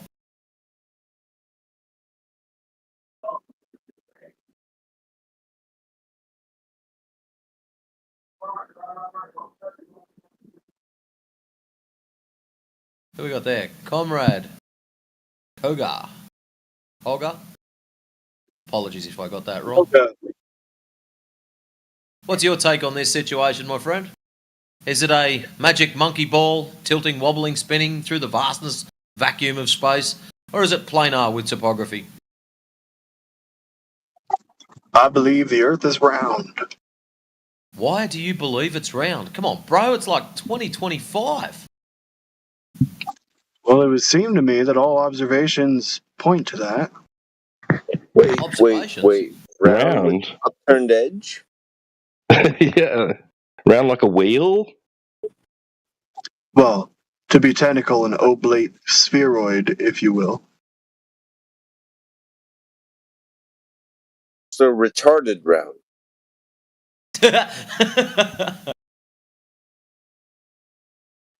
I think that's the rational conclusion to reach when you look at the available evidence. What's that exactly? Well, there's any number of tests you can do, and then using simple geometry, anyone can figure out. Like, I'm sure you're well aware of the process. We'd have to evaluate each piece of what you claim to be evidence individually, and on their own merit. And if they've found to be lacking in some way or fail, then we'll chuck it out. So let's go through them one at a time. Just so happens this is 24/7. So seems we've got a bit of spare time, my friend. So yeah, let's start with number one. Are you asking me for what my number one is? Yeah. Yeah, mate. Why can't we accurately project the Earth's surface onto a flat map without distortion? That's the question. I was hoping for an observation. Oh, One would think that if the Earth was flat, we could accurately represent it without any distortion, but we can't. Can you make a statement, not a question? We cannot accurately represent the surface of the Earth on a flat plane without distorting it. Have you ever seen a representation of the land masses of the world without it admitting there's distortion? Yeah, on globes.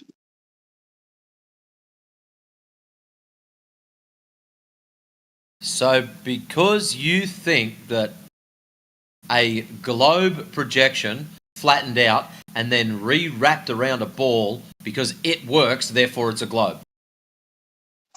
No, it's geometrically impossible to flatten out the surface of a sphere without any tearing, bending, distortion of some Right. kind. Excellent. That's what I wanted to know. So what you're claiming is it's a sphere in the first place. So what we're trying to work out is, how did you come to the conclusion it was a sphere in the first place? Okay, we can start with Eratosthenes' experiment. We can end with that too, because that's not a proof of what you think it is. Sure it is. The only way we could observe the things that we observe, and you can do this experiment in your backyard, the only possible explanation So then is why that did we he are have to around go Earth. 1,000 miles to fucking prove it if I can do it in my backyard? We didn't Well, hang have on a to. sec. I can do also do it in my living room, right? You can do what in your living room? So I can get two differentials of shadow lengths, and then I can calculate based on that the sphericity of my lounge room. Yep, I've done it. No, because the results will be consistent not with the curve if your two poles are effectively on the same plane. And at that scale, in a single room, you're not going to be able to. You technically could if you had precise enough. Comrade, check Now inside he's chat, getting mate. it. Side chat, 36 minutes past the hour. That table is a ball due to the different lengths of shadow. That's what Eratosthenes did. Except he didn't use as many cans. And he called them sticks. Maybe even called them wells, depending on which story you know. In order to get the results that he did on a flat Earth, the sun would have to be impossibly close. Well, have you measured it? How did you decide that? Impossibly close. What do you mean? What does that even mean? White boys In order can for the jump and light to touch it cast the shadows that they close, cast, or in order for the light to cast the shadows that they cast at the times and places that they cast them, and to come up with the same, I think it's 7.2 is the difference between, what was it, Alexandria and Syene, I think. But yeah, in order to get the results that he got, it would have to be around Earth, or Is anybody the sun else would have to smiling be, right now? Or is it the just sun me? would have to be a lot closer to the Earth. Well, I'm going to say that the sun is not that far away, and that Aristophanes assumed that the rays from the sun were parallel hitting the Earth. From there, he assumed Earth to be a globe due to these different shadow lengths, allegedly. Right? There's like he three assumed different his stories. 500 was correct. Yeah. So, There's nothing that you said discredits the test. Yeah, the assumption that the sun's light comes in strictly parallel to Earth is absolute bogus. Light spreads out, especially from thermal sources such as the sun. So it spreads out in multiple directions, all directions. So this would it's absolutely Sure, but possible. the difference in angle of the light rays that are hitting the Earth is negligible. Can I finish what I was saying? So in other words, right, you can actually replicate this, right? If the sun is giving off light rays in all directions, right? If the sun is an orb of light, okay, let's go with that. It's going to give off light in all directions, okay, period. Radiated. You can do this with a light bulb, right, that will give off light in all directions. You can recreate the Aristophanes observation over a flat floor. I've done it. It's very simple. You can get absolutely no shadow cast in any direction over this object, and then you'll have a longer shadow cast in an object that's further away from the light source. This is absolutely doable over a flat Earth.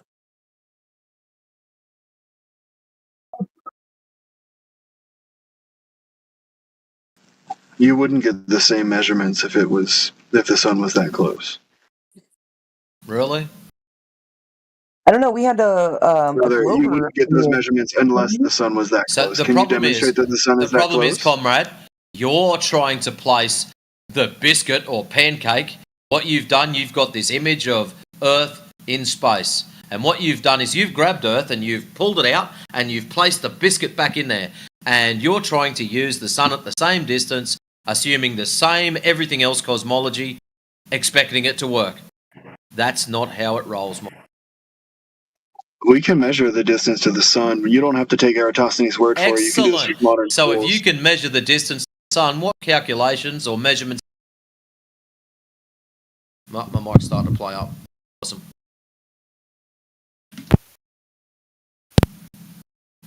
Measure it, please. So how did you measure the distance to the sun? Yeah, we can observe phenomenon in space and using parallax. I imagine you're aware of what parallax is. That's not how Matrix how you measured the distance to the sun. If you want to look in the side chat here, we actually had a Glober friend who comes in here quite often. He went to a flat Earth meetup, and him and another flat earther, they were doing some simple trigonometry to get the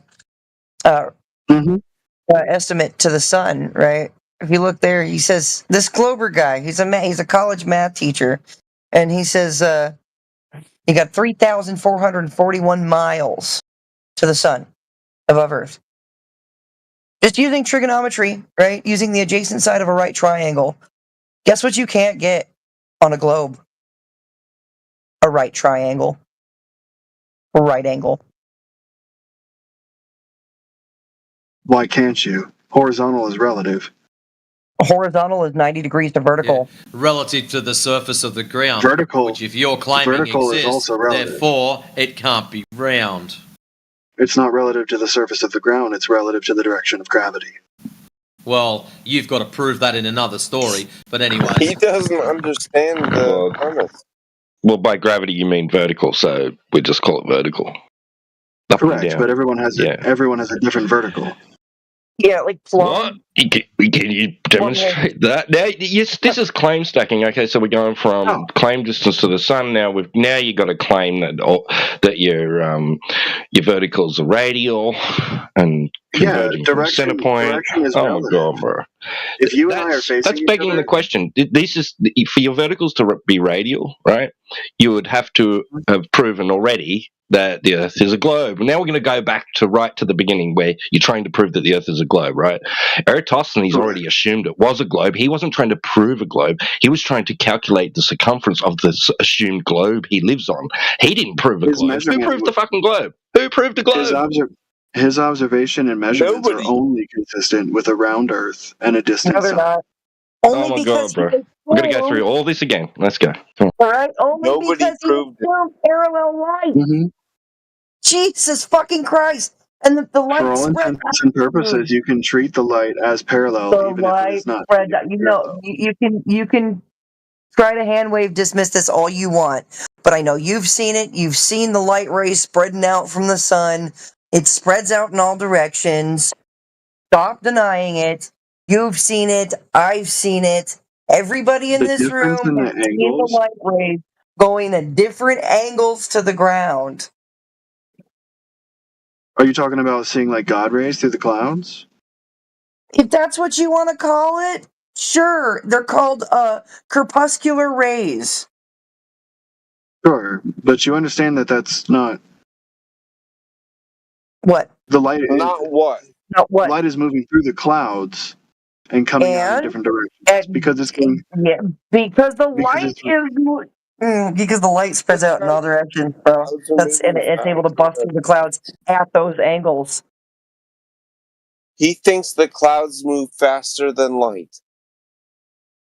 No, the clouds don't need to move faster than light. The light changes speed as it moves through a different medium. Okay, you think the cloud set? I bet you think the cloud set. Anyway, yeah, no, you can go look this up, right? Light spreads out in all directions. Yeah, you can look it up.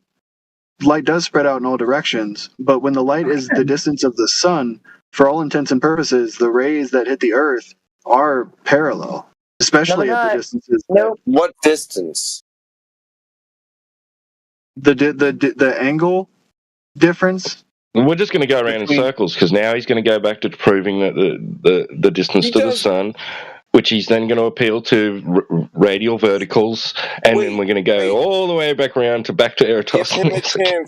Give him a chance to tell us how far the sun is supposed to be. Give him one chance, and then when the sun is about. I mean, it depends on the time of year, but around 93 to 95 million miles away. Oh shit! Well, you impressed me. You're at least aware of the lie that you're supposed to know. Good job. Well, I'm aware of the conclusion that's most rational to draw from observed evidence. That's not the result that our buddy Matthew got. What?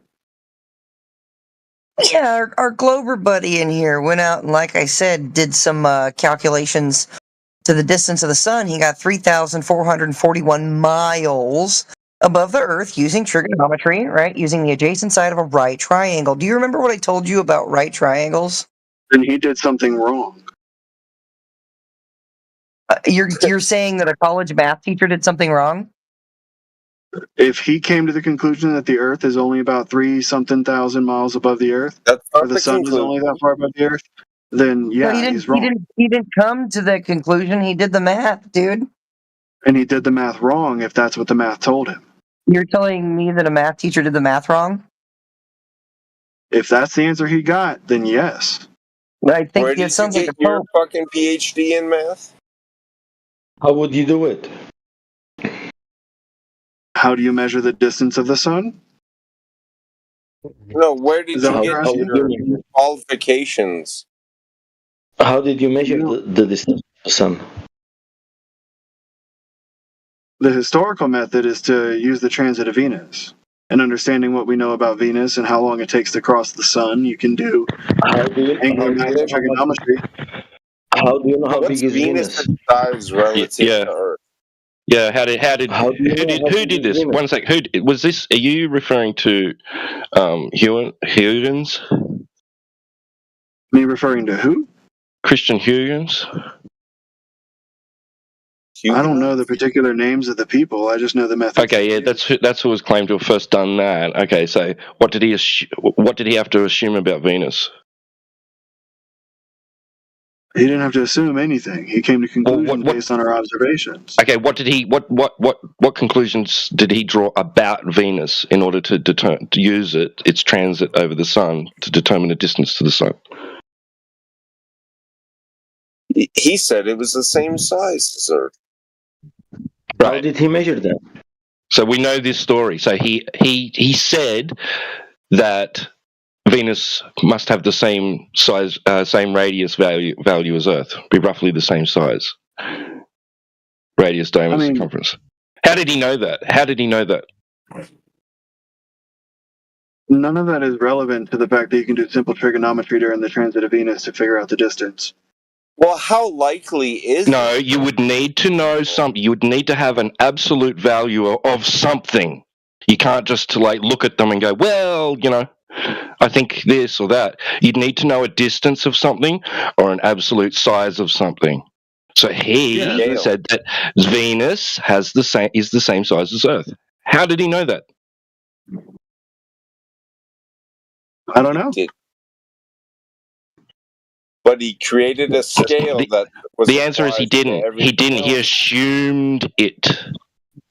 Well, we can use other methods to determine the distance of the sun, like parallax. Like what? Like what?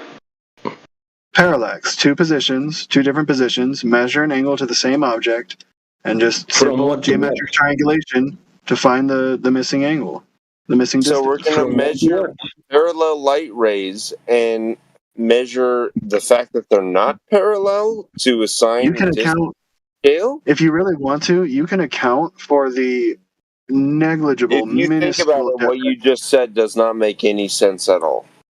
Why doesn't it make sense? Why can't you account for the difference? How are you going to measure something that is immeasurable? It's not immeasurable. Comrade, let's start. start. Why are you saying it's immeasurable? Comrade, So it's not take one step back. Wait, let's take one step back.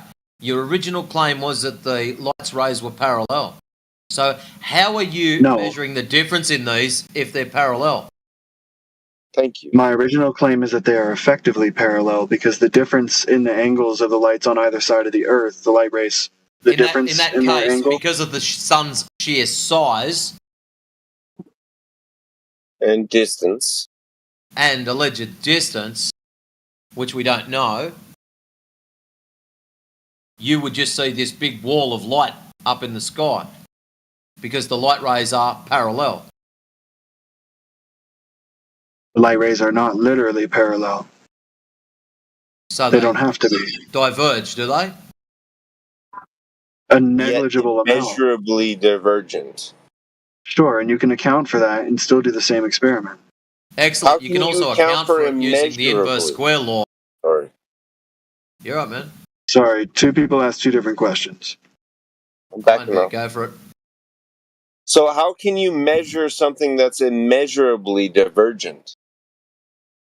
It's not immeasurably divergent. We can Oh, measure so it. you can measure it. All right, so how much is it? How much is the divergence on either side of the Earth? Right. So if it's parallax, parallel light rays, and you're measuring the difference between parallel and non-parallel, how are you measuring something that you claim you can't measure? It's objectively the same, you say. To the human eye, the sun rays appear parallel, especially when seen through clouds or trees. Any visual divergence you perceive, like crepuscular rays, God rays, is due to perspective, not actual divergence. That's false. No, it's not. I think they're just making shit up. No, I mean, think about like railroad tracks. They appear to converge in the distance, but you know that they're Hey, those parallel. are railroad tracks. We You know weren't that talking those are about parallel. We know that those are straight. That's horizontally. So vertically, like you're saying, they appear to diverge from the clouds in the distance that much due to perspective coming down vertically. A small nearby sun would produce massively different shadow angles, even over short distances, but that's not what we observe. Hey, fun fact. No. Well, actually, reading no. off of fucking ChatGPT right now. That's him. Hold on. That's a claim. So how are you going to validate that a small sun would produce massively different shadows? All they've got is an angular size to the sun. Anything outside of that is pure speculation. Now, something I have learned about angular size, if something is very, very small and really close to you, compared to something that's very, very large and far away, they both can have an identical angular size. So your claims of shadows doing something very particular because it's closer doesn't mean a thing. Because we've still going to use exactly the same angular size. That claim falls apart with even a basic understanding of geometry. That's just not true. So the angular size of, let's just pick a number, 5 degrees. Now, if I get a ball and hold it at the distance, say a tennis ball, for example, and I hold it at the distance far enough away so it equals 5 degrees, and then I get a beach ball and I go far enough away so it also matches 5 degrees, you're saying that falls apart because of how? Please, enlighten us all. Yeah, so let's say the sun is, how far up would you say? The common claim is around 3,000 miles. Would you say that that's how about far right? up? Holy shit. Yeah, how far up would you say the sun is? I don't think he understood the question. We're talking about angular size. You don't know the distance to the sun. The only reading we can take of it, know the distance other to the than sun. intensity, no, you're assuming you do. No, do you know how parallax works? We can deduce this. And he's going to go round in circles. Yet again, you still can't tell us if light is parallel or not. If these light rays are parallel, your parallax is out the fucking window. They're not parallel. If it's, well, then it's out the window again because it's got to be consistent. Which one is it? If you're going to use it in one argument as parallel, then that's it. You use it like that in all circumstances. I've never used it like that. I've used it the same way in every circumstance. Let's rail this light bullshit, because what I do in my spare time is actually take measurements of the light. Due to the inverse square law, your claimed distances can't work. You do know that. If you've taken measurements from the sun at the alleged 93 million miles away, with the given rotation we've got, and from 6 o'clock in the morning to 12 p.m., a distance of 39.59 miles closer, I can assure you now, the sun is most definitely not 93 million miles away. Well, based on the inverse square law alone, at 6 p.m. with a reading of 71 lux, that means the sun is somewhere between 2.5 and probably 5,000 miles. That's just objectively incorrect, dog. Like, you're just bad at It's math. objectively incorrect? Well, you can objectively fuck off, because I'm the one that's done the measurements. And seriously, if it's You've done the 93 measurements million wrong. miles, use your logic. If it's 93 million miles away, and that is its far distance, so in order to go from a peak lux reading at lunchtime of 130k down to 0, well, let's go down to 1/4. That means that the Earth would have to double its distance from the light source. Does that happen every day? No, it doesn't. 5,000 is far too generous. You're being really fair by doesn't saying matter. 5,000. Doesn't matter. The problem he's got is with the inverse square law, as you double your distance, you are 1/4 of your energy. Now, in order for your light source to produce the energy levels you've got in the afternoon at, say, 5 o'clock, that means the Earth, instead of just rotating, has to be flying further away from the sun at double the distance. So it has to move from 90 million miles all the way out to 180 million miles. Is that Are you talking like the Earth is receiving more energy from the sun at noon than it is at 6 a.m.? He's talking about moving a million miles in an instant. In order for you to have your claimed energy levels of that given light source, we have to be moving away from that light source. Double the distance, 1/4 of the energy. So if my peak reading is 130,000, 1/4 of that is about 30,000, yeah? 32,000. Can you show the source for your math? Because it's not making any sense to me. It's the inverse square law. It's readings. It's readings. Inverse square law. Double the distance, 1/4 of the energy. Okay, well, my issue is that you've already shown you have a very loose grasp of all these concepts, so I'm going to need more Well, my than just your issue is word. you don't want to fucking listen, and you're just accusing people of not having a grasp of these concepts. So your concept that you need to understand is very simple. The Well, inverse you've very square clearly demonstrated that you don't law. have Do a you very know good how grasp the on a lot of inverse these square things. law works, or are you going to try to talk through me? Matrix says probably his first time hearing about it. Yeah, well, I mean, I'd be happy to I'm open to what you're saying. I'm not saying you're So necessarily listen wrong. very carefully. This is how it works when you take an energy reading from any given light source. It does not matter. If you double your distance, you quart your energy levels. So, for example, if I get a light bulb at 1 foot, I get a reading of 100, and then I double that distance to 2 foot, it goes down to 25. Inverse square. That's how it works. So the problem is, let's use the sun as our light source. I take a reading. I get a number. I get a reading. I then wait for the Earth to rotate, allegedly, and later on I get down to 1/4 of the reading. That means that we have doubled our distance. So that means from 12 o'clock, lunchtime, through till 5 o'clock in the afternoon, we have doubled our distance. Now, according to globe law or the heliocentric model, we are 90 million miles away, give or take. Now, in order for us to get 1/4 of the energy, we have to double our distance. Double 90, 180 million. Do you believe we're moving that far? No, I don't either. So either the inverse square law is fail, or the globe fucking paradigm, cheers to those who like a drink, is fail. I don't care which way you lean. I'm easy either way, my friend. If I've done my measurements incorrectly, I'm quite happy for someone to show me how to do it properly. Yeah, so I'm looking into it. I'm looking into it, and yeah, you are misunderstanding what's going on. So which part am I misunderstanding? Let's break this down. Which bit am I misunderstanding? Well, I can just read this to you if you want. The sun emits the sun emits an enormous amount of energy in all directions. As that It's a energy light source. spreads It's out, an energy source, so it doesn't matter. It's exactly the same as a light bulb, just bigger and allegedly further away. and a lot more powerful. It's emitting a lot more energy than a Doesn't light matter. bulb. Energy levels, it does not matter. It's the same thing. It is a light source giving out energy. That's it. That's all I'm reading.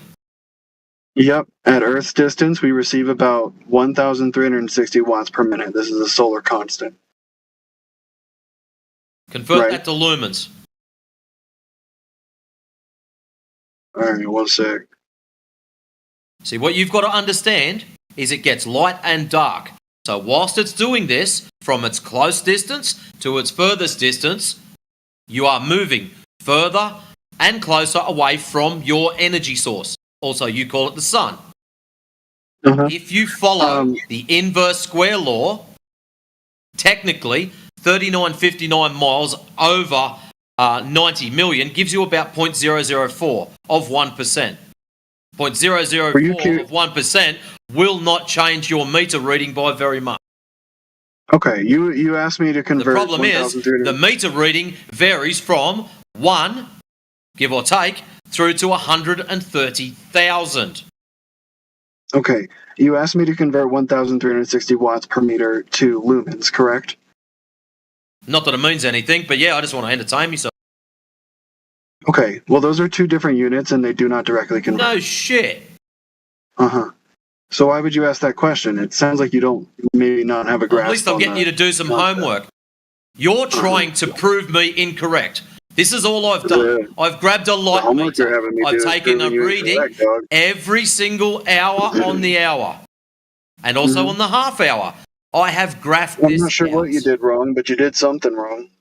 No, what I've done wrong, in your view, is didn't match your ball paradigm. That's what I've done wrong. Because my readings don't match your belief system, therefore I'm wrong. That's all it is. So how about you get off your high horse, go and do something yourself, instead of sitting in these chat places telling us we're wrong. Why don't you go and prove it yourself? Why don't you go and test it yourself? Yeah, you can do that. No. You can do this, not me. I've already done the test. You You've can done do them this. incorrectly, or if you misunderstood the principles that apply. So I've misunderstood the principles of the inverse square law. You've misunderstood how it applies to the sun. So let me get this straight. With any given light source, if you double your distance, you quarter your energy. It doesn't matter what the light source is. A cigarette lighter, a flashlight, doesn't matter.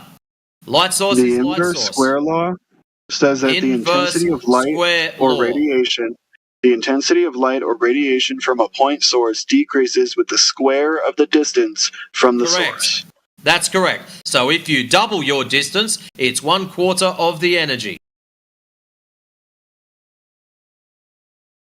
If the sun were emitting the energy that we're receiving. So if you double your distance from the sun, you should get 1/4 of the energy. But here's the problem. We're allegedly not doubling our distance. We're a little ball rotating in front of the sun, which has a peak and trough of 3959 miles. From direct peak sunlight to dark. That's it. So if we're only moving 3959 miles, that is 0.001 of 1%, not 200% as minimum requirement to get to 1/4. So do you disagree with the solar constant being 1,360 watts per I don't meter give a squared? shit what your claims are. I've made it very simple. If you follow the inverse square law, your readings are fucking wrong. Well, I'm trying the to inverse explain to square you. law is broken, and the last time I checked, laws don't get broken too often, or your ball paradigm is incorrect. Or You're having a I'm trying cry to explain me you. because what? You think I've done the measurements wrong. This is how it works. You press the on button, you press the lock button, and then you point the sensor towards the what light device source. were you It using? gives you a reading. That's it. What device were you using? Oh, where is What was it measuring? What was the unit it was measuring? Lux, lumens. Lumens is irrelevant to this. We're talking about watts per meter Really? squared. If you're yes. You're talking about light Why is intensity. it irrelevant? We're taking light measurements and lux is irrelevant. This is gonna be awesome. Lumens measure the total amount of visible light produced by a source. Watts measure the amount of power a light source uses. So what? So when you're measuring So what are you trying to lumens- get to? Light intensity, which is what I was measuring, follows the inverse square law. As you double your distance, the intensity quarters. Your ball paradigm does not allow for the intensity to drop that far. If you graph this, it should nearly look like a fucking box. Light on, light consistent, light off. It is so close to being a box, it's ridiculous. The only thing is, if it's not a box, there is 0.004 of an elevation in the center of the line. That's how much deviation of perfectly flat it'd be. This is not what is graphed in reality. And you can also do this yourself if you're super duper lazy and you don't want to buy a light meter for yourself. You can jump onto any observatory because a lot of them collect this data on regular basis. So you don't even have to buy the equipment or do it yourself. You can just grab their data. And then you apply the alleged distances that we are supposed to be. Allegedly, we are supposed to be 90 million miles away from the sun. If this is the case, the light intensity readings would show this. This is not the case. We are a lot closer. So we can measure the irradiance of the sun. That's where you get the solar constant, 1,360. And he's just going to watts fucking per go square back meter. to this shit. What would you like me to say, dog? I'm trying to explain where you're wrong. So you're telling me... Nah, someone else can talk to it. I'm over it. They're like, seriously. Yeah, I was just like, how in the hell are you going to sit here and tell Matrix that he's wrong when you just now learned about the inverse square law of light today in here just now? And with a quick Google search and a quick understanding of what it is, it's pretty clear why he's Insta wrong. expert syndrome. Insta Google expert syndrome. Insta Google expert syndrome, indeed, dude. Wow. No, be an expert you're to gonna be able understand a to simple just do a little quick Google search and then it's all over with, right? You're still It's a denying pretty simple the concept. obvious fact that light spreads out, light has a limit, so on and so forth. That and if in order for that to work, would you say earlier in the conversation, in order for that to work, the sun would have to be closer? Oh, wow. And As if the if sun were closer, and we measured the irradiance, the energy levels coming from the sun, and they were the same as they are now, the sun would be boiling whatever it's underneath, and it would be freezing cold where it's not showing, and the temperature change would be really fast and catastrophic. Oh my god! How do you know how big is the sun? A lot of assumptions thrown in there. Wait, are you thinking that are you keeping the size of the heliocentric version of the sun and moving it closer to the flat Earth? No, we're keeping the energy because we can measure the energy output of the sun. No, that would just be the luminosity. No, luminosity and the energy output are two different things. Oh, okay. So you're going with energy levels, right? So just the interaction that the light has with the particles surrounding us, right? It's the amount of energy being carried by the photons. when The it different kinds interacts with our environment, we can measure that. Oh, there's a couple different ways to measure it. We have specific sensors and tools that are attuned to Yeah, measure that would be an but- interaction, right, with something. Yeah, you have to interact with something to measure it. Right, yeah, okay. So, but anyway, so if we want to go, right, take it back to Eratosthenes, right, because that's how all this started, right? So he made some assumptions, right? He made some assumptions. If we use different... that were confirmed. No. He hadn't confirmed any of his assumptions. Okay, you don't have to assume that to get the same results. Yes, You do the same math and come to the same conclusion. Just allow me to finish. He, and this is agreed upon in academia, used assumptions. He had axiomatic assumptions, premises that he did not know were true, right, in order to reach his conclusion. Right? He was not trying to prove the Earth is a ball. He assumed it was already. He wanted to know the circumference, right? He wanted the size of it. Right, so he already thought, I'm on the surface of a sphere. He already thought, the sun's rays are coming in parallel. It's big enough and far enough away that essentially they're coming in parallel, right? He made these assumptions. He also made certain assumptions about locations, right, and that they're on the same meridian, and he assumed that the distance was correct, and a bunch of other shit, okay? But no, right? Oh, and that the Earth would have to be a perfect sphere, right? Oh, that's a problem too, right?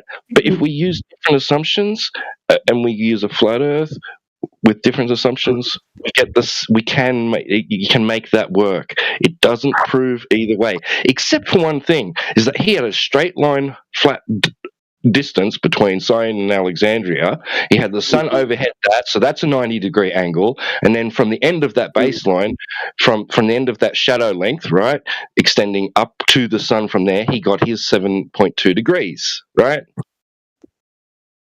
That's a flat Earth measurement. That's a flat Earth measurement. No, it's not. Oh, so he didn't have a straight line distance from Syene to Alexandria. No, that was the point. He was trying to find the curve. He didn't use trigonometry then.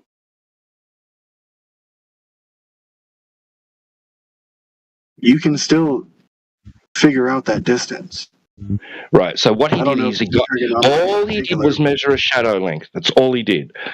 I'm not even sure if they had the concept of degrees back then, but let's grant it to them. 7.2 degrees. That was not an arc length of the Earth's surface that he measured. That was a shadow. And shadow length. Based on the shadow length. And then using his assumptions. And then, hey, bro, I'm not finished speaking. I'm not finished. Oh, okay, bro. No, fuck it. Fuck it. Done with him. Don't want to hear his. He doesn't want to hear me. I don't want to hear him. No, fuck off, bro. Stay on fucking mute, fucker.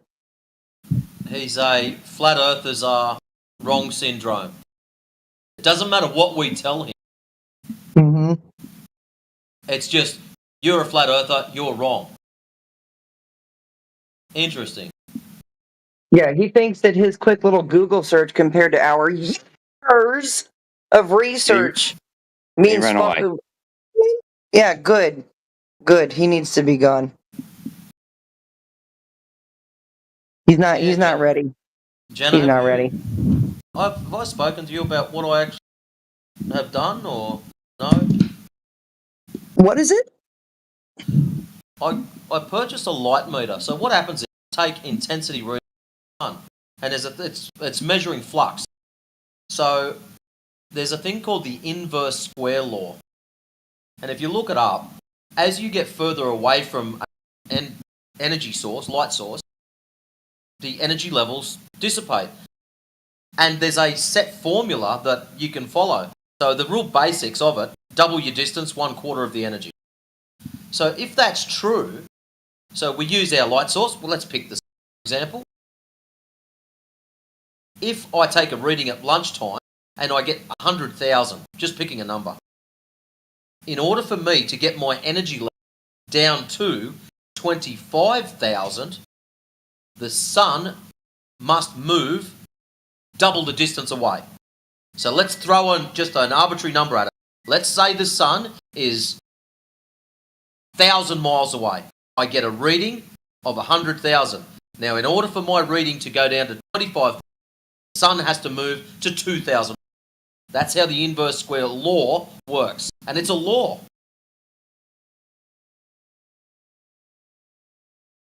So the problem That's is... pretty cool, actually. It's awesome, actually. And I've tested it. I chucked a lamp on my desk. You know, the lamps that you use in your lava lamps, those heat lamps? I chucked one of those on my desk and I thought, I've got to sample this shit and find out. So I took my light meter, put it 1 foot from the lamp, took a reading, put it 2 foot from the lamp, and it's 1/4. Bang on perfect. Tried it, okay, I tried over another distance. Took my first reading at 2 foot, dragged it out to 4 foot, 1/4. So you're always, your first jump is the biggest one. It always goes to a quarter, that first jump. So it's a massive loss of energy. And that's all you do. Take a reading and then you go, right, here's my reading. Our big problem is I don't know how far away from the light source I am. I can take wild guesses at it. I can try to use trig, use Matthew Learns' thing. All I know is I've got energy readings ranging from 6 o'clock in the morning, every half an hour, through till 6 o'clock at night. Starting at 71 lux, going all the way up to 130,500, then back down to 60 something.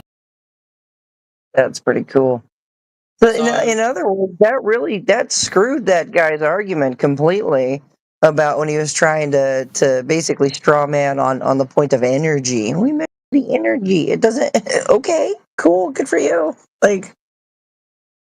So the issue is, if you've got, say, a reading of 71 lux in the afternoon, so 5 o'clock in the afternoon, I think it was 5:30 in the afternoon, I got a reading of 71 lux. Now, if the Earth is allegedly rotating, so between 12 and 5 is a 5-hour rotation. What distance do we now move further away from the sun?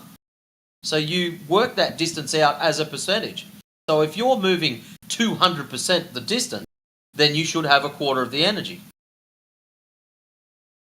That's what should happen. So you can jump online and look up and type in, take your reading and go, how far have you moved? And it'll work it out for you. The problem is when you look at the comparative of the Earth's rotation versus the alleged distance of the sun, 3959 over the 93 million gives you 0.004 of 1%. That's it. We're only moving not even 1%. And the rules quite clearly state, because it's a law, to go from full power to 1/4 power, you have to double your distance. And we haven't even gone 1%. So either their stuff is broken, this heliocentric model is broken, or the inverse square law is incorrect. It is not a law. So I don't know which one I've debunked, but I'll take my Nobel Peace Prize right now.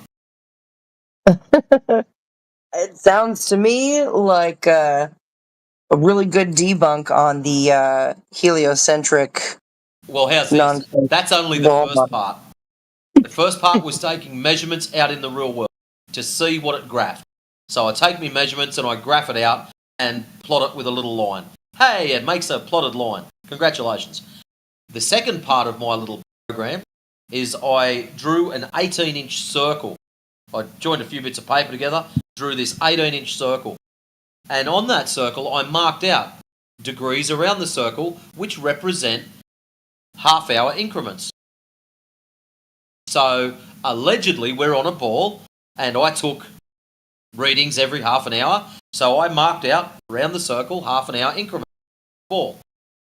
And then I did the same, sat my lamp over on another table about 3 yards away, and I took intensity readings around my little circle to see what the numbers are. And I graphed those numbers. The next part of my game, so that's the second bit. The next part is I put my light meter in one position, and then I get the light source and move it along parallel to the floor at 15-degree increments, because that's our hourly setup, and take those readings again. So what I've done is I've done two things. Number one, I have not assumed it's flat. I've just taken readings outside. The first stage I've assumed round, and I've taken readings off that. The second stage I'll assume flat, and I'll take readings off that. I haven't done the second.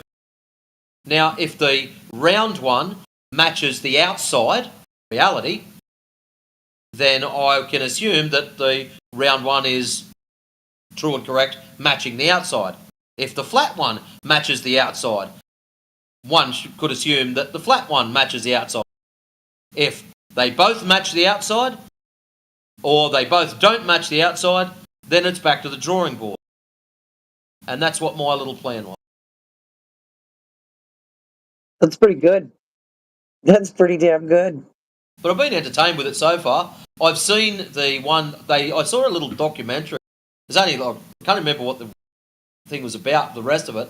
But in one section, they were in this dirty, great big warehouse, and they had rigged up a lamp to be wheeled across the warehouse. And they had a meter reading in the centre of it, and they moved the lamp along increments that they were all set out like 1 metre, so it'd be like 1 metre, 2 metres, 3 metres, as they moved along. And they would take readings for all these.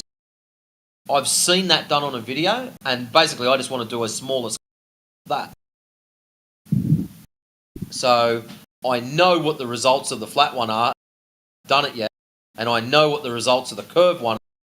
And I can assure you now that the one that's going flat one matches my external readings, which is the bit that I found very interesting,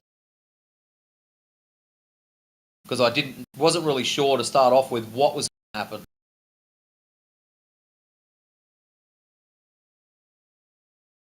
But yeah, that's just my little thing. That's good stuff. Yeah, there was that guy, I think he was reading off of like ChatGPT and Google the whole time.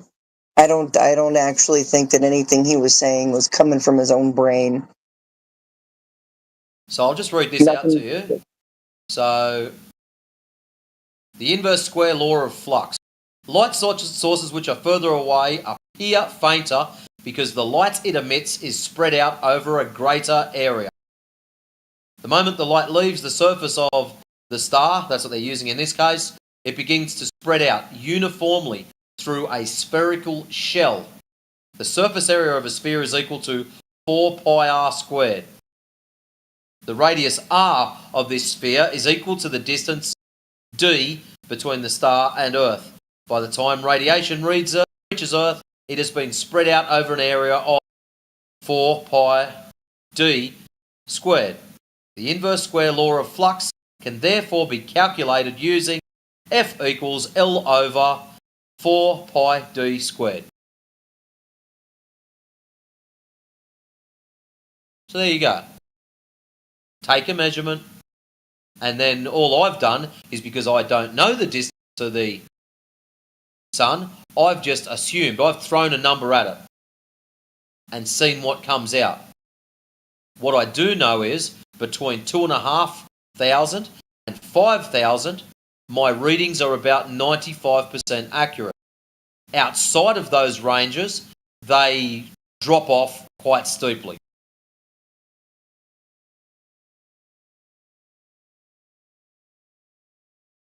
And I'm not giving you any more hints after that.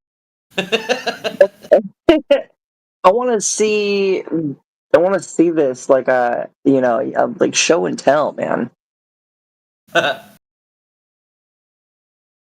What was the value for pi you used there in that calculation? I ate it, Elder Bear. You know I like pies, I'm Australian.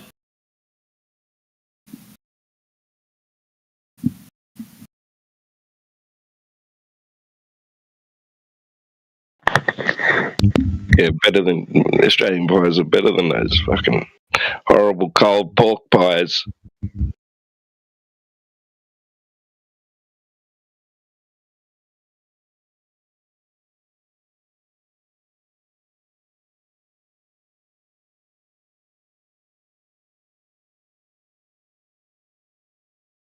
You got Donald C. just typing it away in the side chat there. What's up, Donald? Hello.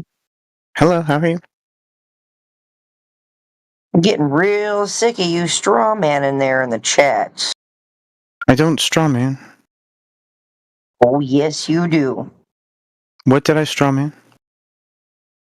Oh, you don't know the difference between isotropic and anisotropic mediums because you tried to show laser light bending in a fish tank full of sugar water, bro.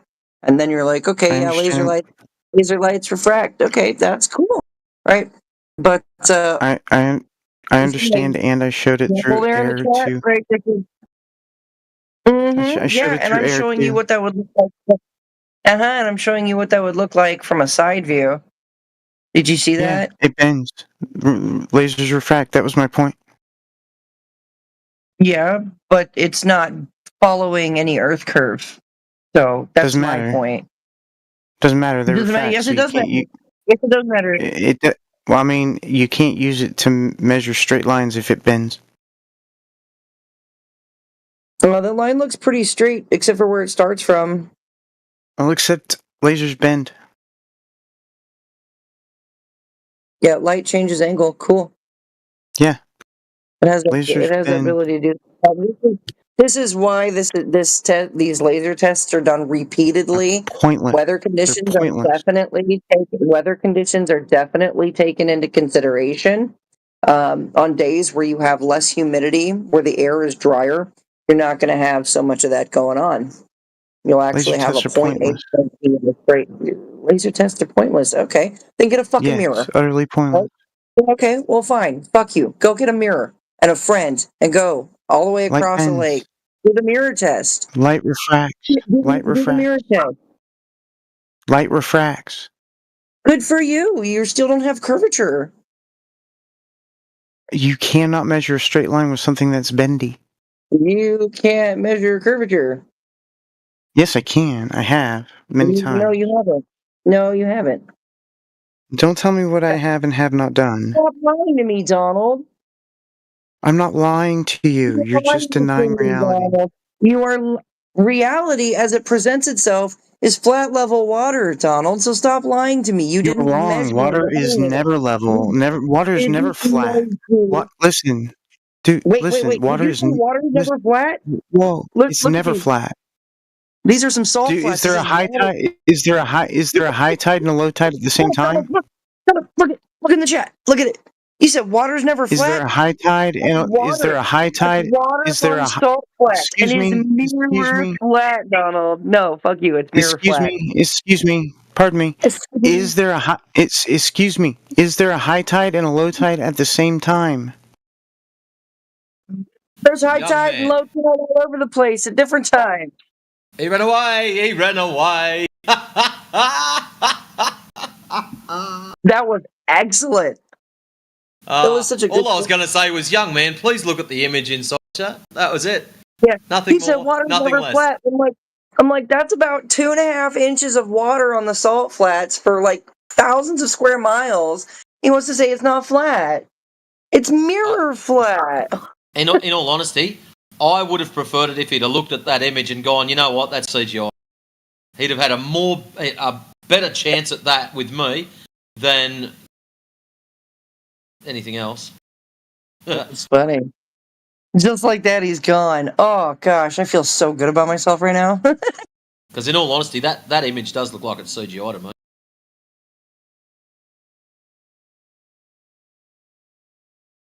Could be. I don't know. But I've seen some excellent photographs of the salt flats and the water that collects on some of the salt. There's some great images that people have got. Wow. I'm not going to say there isn't. But you sort of need something else in it as for context for land or something like that there. What is it, a boat or something? Like, I've seen images where people have parked like they have their 4-wheel drive or something there across massive flats. And it's like, oh yeah, as context, so they've got that there. But to me, that looks like it's CGI. There's this guy who goes out to these salt flats and he's got like a boogie board and he will like throw his boogie board across the water and jump on that thing and kind of like surf the water on the flats, and it's absolutely awesome. Yeah, I seen a YouTube video of someone. It looked pretty cool.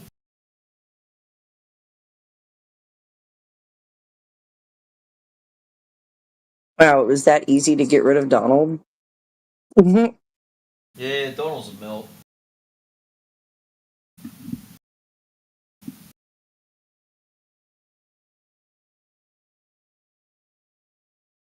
Like, I had to show him that the image that he presented to me, right, the laser line it straightens out. Like, it appears to change angle downward. But as soon as it gets to that point, it goes straight across. I'm like, here's a side view of what this would look like, right? He's like, no. So what's he claiming? So I'm looking back at, that's at 15 minutes past. I'm just trying to track back through the conversation. So there's one there. You've got the laser. So this is 2 minutes past the hour, where the laser bends up. Now, see that there where the laser bends up? Do you have one where the laser bends down? I don't. I can't find anything where the laser bends down. Because we need one. Because what that means is if we can get one that bends down, that means some of these globies would have more of a chance when they claim refraction. But if we can't make a laser bend down, they only bend up, that means all of their claims of refraction are bullshit. Yeah, yep, and it appears that this laser is bending and up. To be very specific about it, atmospheric refraction, not standard, because I'm still yet to find what the second medium is, the light bending as it crosses. But anyways, that's another story.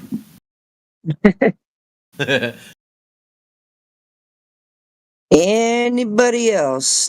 Anybody got evidence for a globe Earth with a 3959 mile radius with omnidirectional curvature at 8 inches and approximate parabolic approximation of 8 inches per mile squared? Please present your measurements.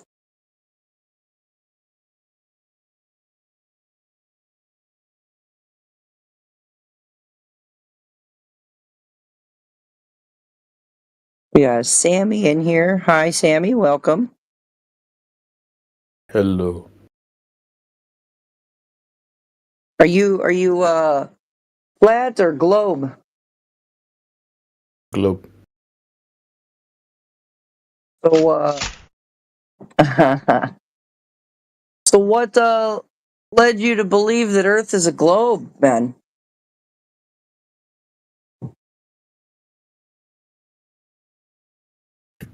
It just makes sense. Okay, what part of it makes sense? The flat water? Seeing too far? What part of it makes sense? There is a slight curve. A slight curve? Well, there should be omnidirectional curve at a parabolic approximation of 8 inches per mile squared, but nobody's ever been able to measure that. You can. As a matter of fact, when I went to go measure for Earth curve, I found that it wasn't there. I found that I had about a good 9 feet or so of 9 to 10 feet of missing Earth curve over something like a 2 mile distance from about a 5-inch observation height above the water. So, you ever seen the Black Swan? No. So, have you ever played with the Earth curve calculator? No. Okay. So, I'm going to post these two things up unless somebody gets to it before I am. There's the Earth curve calculator. And there's the Black Swan. Matrix is on it. Thank you very much. So with these two things, I need you to take a look here, right? Take a look at the Earth curve calculator first, the one that I posted. Okay, so you've got your miles, 1 mile, 2 mile, 3 miles, 4 miles, 5 miles, and so on down the left side of the page there. Yes. So, and in the next box, you've got how much drop in miles, and then how much drop in feet. So we take this and we'll go, let's see, miles. The closest rig is at 6.2 miles. So we're going to go to 6 miles, right? So the amount of drop that should be in that for a globe should be about 24 feet of drop. Okay. So in other words, the horizon should be in front of both of those oil rigs in order to match the Earth curve calculator. The closest rig should be hidden approximately 24.5 feet.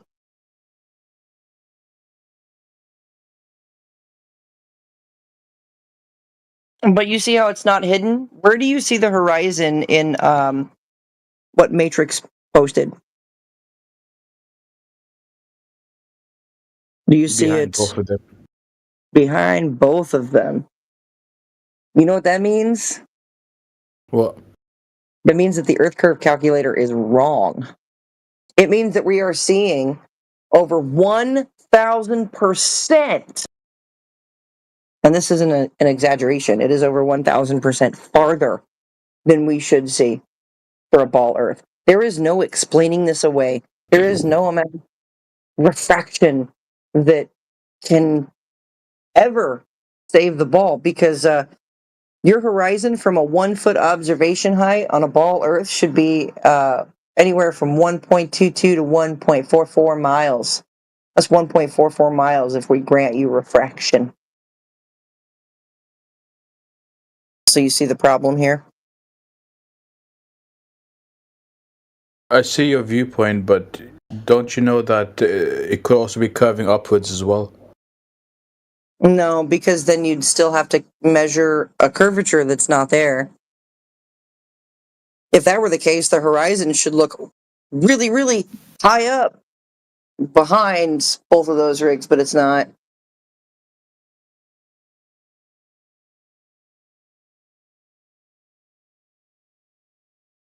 Can't it both curve upwards and downwards? No, no, sir. You Seems to be can't somewhat of a have it curving upwards and downwards. Like, this is not a roller coaster. Like a roller coaster Earther, up and down, and it curves up and it curves down all at the same time. Wow, what? Like a circle, isn't it? Where do you live? Like, what Like a Earth do you circle. live on, my God? Because it's not a circle, doesn't go downhill. It's curved. It's a parabola. Okay, what about a circle, though? The problem you've got, Sammy, is the claim on the table is it's a ball with a radius of 3959 miles. That's the story that we've been fed at school. Yours in particular may have been in metric, not in imperial, or freedom unit, as some of us call it. Now, the claim is 3959 mile radius. If this is the case, at any given elevation, we should be able to work out the distance to the horizon. So, for example, at 1 foot, so the formula 1.22 times the square root of the observer's height in feet. So if you're at 1 foot, 1.22 times the square root of the observer's height in feet equals 1. Times 1.22 equals 1.22. That tells us where the geometric horizon should be. So anything beyond that should be obscured by said horizon. Now the issue we've got is that image that's up on the side chat there is actually one frame out of video footage. And you've already said the horizon is behind the oil rigs. Now, if you and me were to go to the beach and there was nothing there to indicate where the horizon is, Where would you say it was, other than it's out there? This time we got lucky. There's oil rigs there, and we know their distance. So we know the horizon is beyond the oil rigs. We know the oil rigs, 9.41 and 6.21. We know the horizon at that elevation should be at 1.22. Now, Kingsley, a hot mic, mate. Sorry, bro. No, you're good. We know that it should be at 1.22. We can all witness it. We can all see it at beyond 9.41. So in the real world, if the ball mathematics is correct, that would mean we live on a ball with a radius of about 250 to 275,000 miles. That's massive.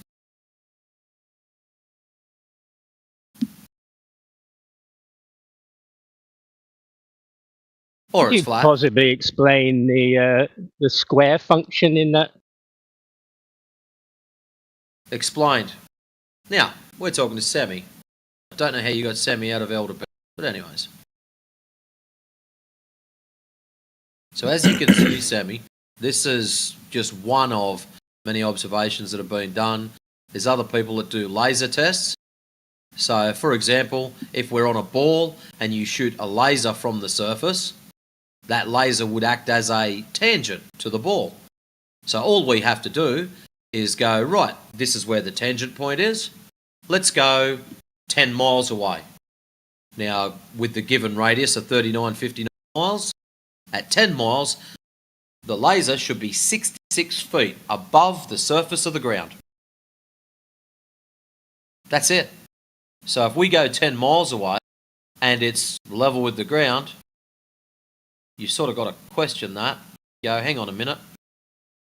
Down low, level with the ground is not a foot drop. Must be nearly time for me to get off. My mic's dropping out. But anyways, mate, there's a whole pile of observations. You can actually go out and do these yourself and check it out. But if anyone else would like to chat, Jenna or whoever else wants to. I think you're making like a good argument because you like researched this, so that's good. But I have different evidences, different proofs. Oh, excellent! So Bring them up, mate. Bring them up. It's harder though because I need to bring pictures, and I don't take pictures usually, and Pictures of what? like horizon curvature, things like that, and the beach and stuff. Well, the thing about the horizon is it's always horizontal. And the definition of horizontal is being 90 degrees to vertical. And the one thing you cannot get on the surface of a sphere is 90 degrees. You can't get any angle on the surface of a sphere for like things like elevation. But have you verified that there's no curvature on it? I have verified that there's no curvature on this earth. There's hills, and there's mountains, and there's valleys, and there's salt flats, and there's plateaus, and there's plains. But it's all in a horizontal position. Everything is in a horizontal position to everything. Horizontal and top flat.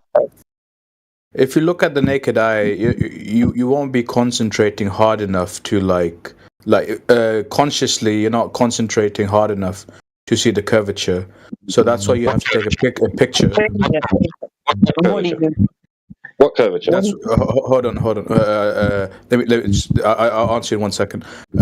You have to take a picture of a horizon at least 5 miles wide.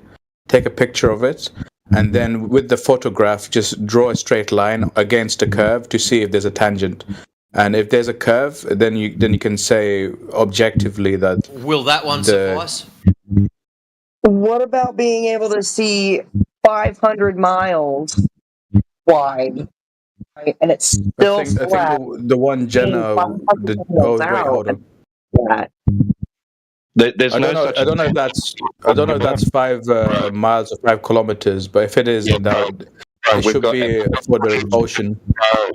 We've got footage from 120,000 feet, with a flat horizon. I'm pretty sure you can see more than a 5 mile fucking stretch of horizon from 120,000 Someone feet. showed me that picture, a picture like that, and there was a curve, but it was hard to show, but it was showable. Yeah, well, you've also got the problem of barrel lens distortion. What's that? It's true. Well, you've got lens distortion. So all lenses, no matter how rectilinear they'll claim to be, will have an amount of barrel distortion towards the edges. So there will be a slight distortion of horizontal lines. But yeah, there is no such example as like that we've seen. Basically, what you're talking about. Barrel line. Unless they were using wide angle, and to get the sort of field of view that you're talking about, you would need a wide angle lens, and that's going to distort horizontal lines. If you're using a wide angle lens, then just reverse the distortion by using software, and then measure the curvature. What curvature? Yeah, we're showing you there is no measurable curvature. With optical assistance, right? We're able to increase how far we can see from very low observation heights too. And this should not ever by any means be possible on a globe Earth with a 3,959 mile radius. That's what we're trying to tell you. There is no measurable curvature. Over thousands of miles of water, there is no measurable curvature. But you're jumping to conclusions without actually doing it, which I think is very odd. I'm not. You're also jumping to conclusions, claiming that it's curved, and all we've got to do is bend it through software. My friend, if it's curved, you would photograph it directly. You would not have to bend it through software.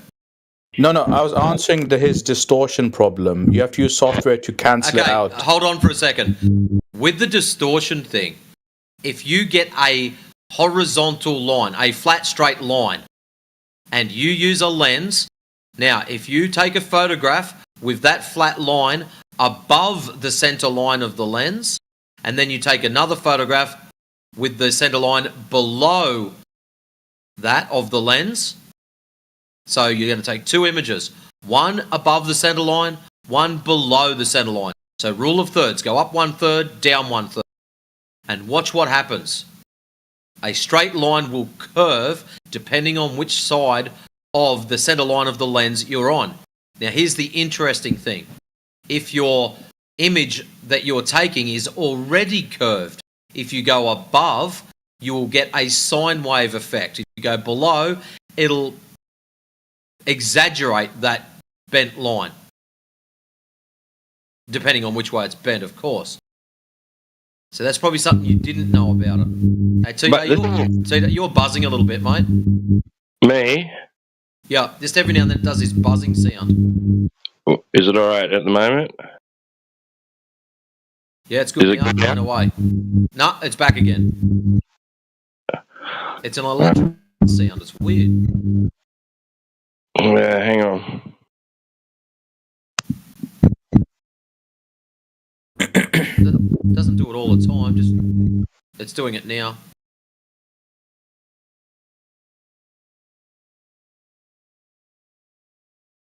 I hate when the boys have issues. It's like the truth is not meant to get out there. I mean, with the naked eye, I see a curvature when I go to the beach. No, you don't. I don't. I do. And, it's mathematically impossible. No, it's not. No. No. Your curvature that you claim you're seeing at beach, at ground level, is mathematically impossible. Assuming there is a curvature, allegedly you have to be in an airplane at a minimum of 40,000 feet to even break the edge of it, to even see enough of it. You just have to have a length of 5 kilometers of on the ocean. ground is not going to see curvature. 5 kilometers of ocean. And in length, like the horizon has to be the length of which you're looking at has to be 5 kilometers, and then you'll see a curvature. Okay, but one sec. Your argument's already been refuted by Matrix previously, right? By the Black Swan. Matrix. Matrix. Other Aussie. Oh yeah. I don't know about the oil rig argument. I'm still. Sammy, hold on. You're claiming 5 kilometers. 1 minute. I don't know about your 9.41 picture miles. thing. How far is that in kilometers? Hold on 1 minute. I can't verify your picture thing. I don't know. There might be an error there. But I'm telling you, if you go in there might be an person, error. you'd see that. That's video footage. How about I supply you with the original? Would that help curb any issues? If you've seen something with your eyes, would anything else like convince you otherwise? It wouldn't. So I've seen it with my own eyes. No, you haven't. Yes, Hold I have. up. Do you know what your circle of vision is? Well, often people might think that they see curvature, but it's not curvature.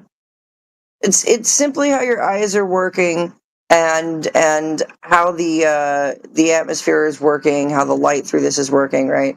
And your circle of vision, right? Same as my circle of vision. You're not seeing Earth curve. You might see what you perceive to be Earth curve because of your circle vision. Could you give me research articles, because I think you're just making excuses, if I'm being honest.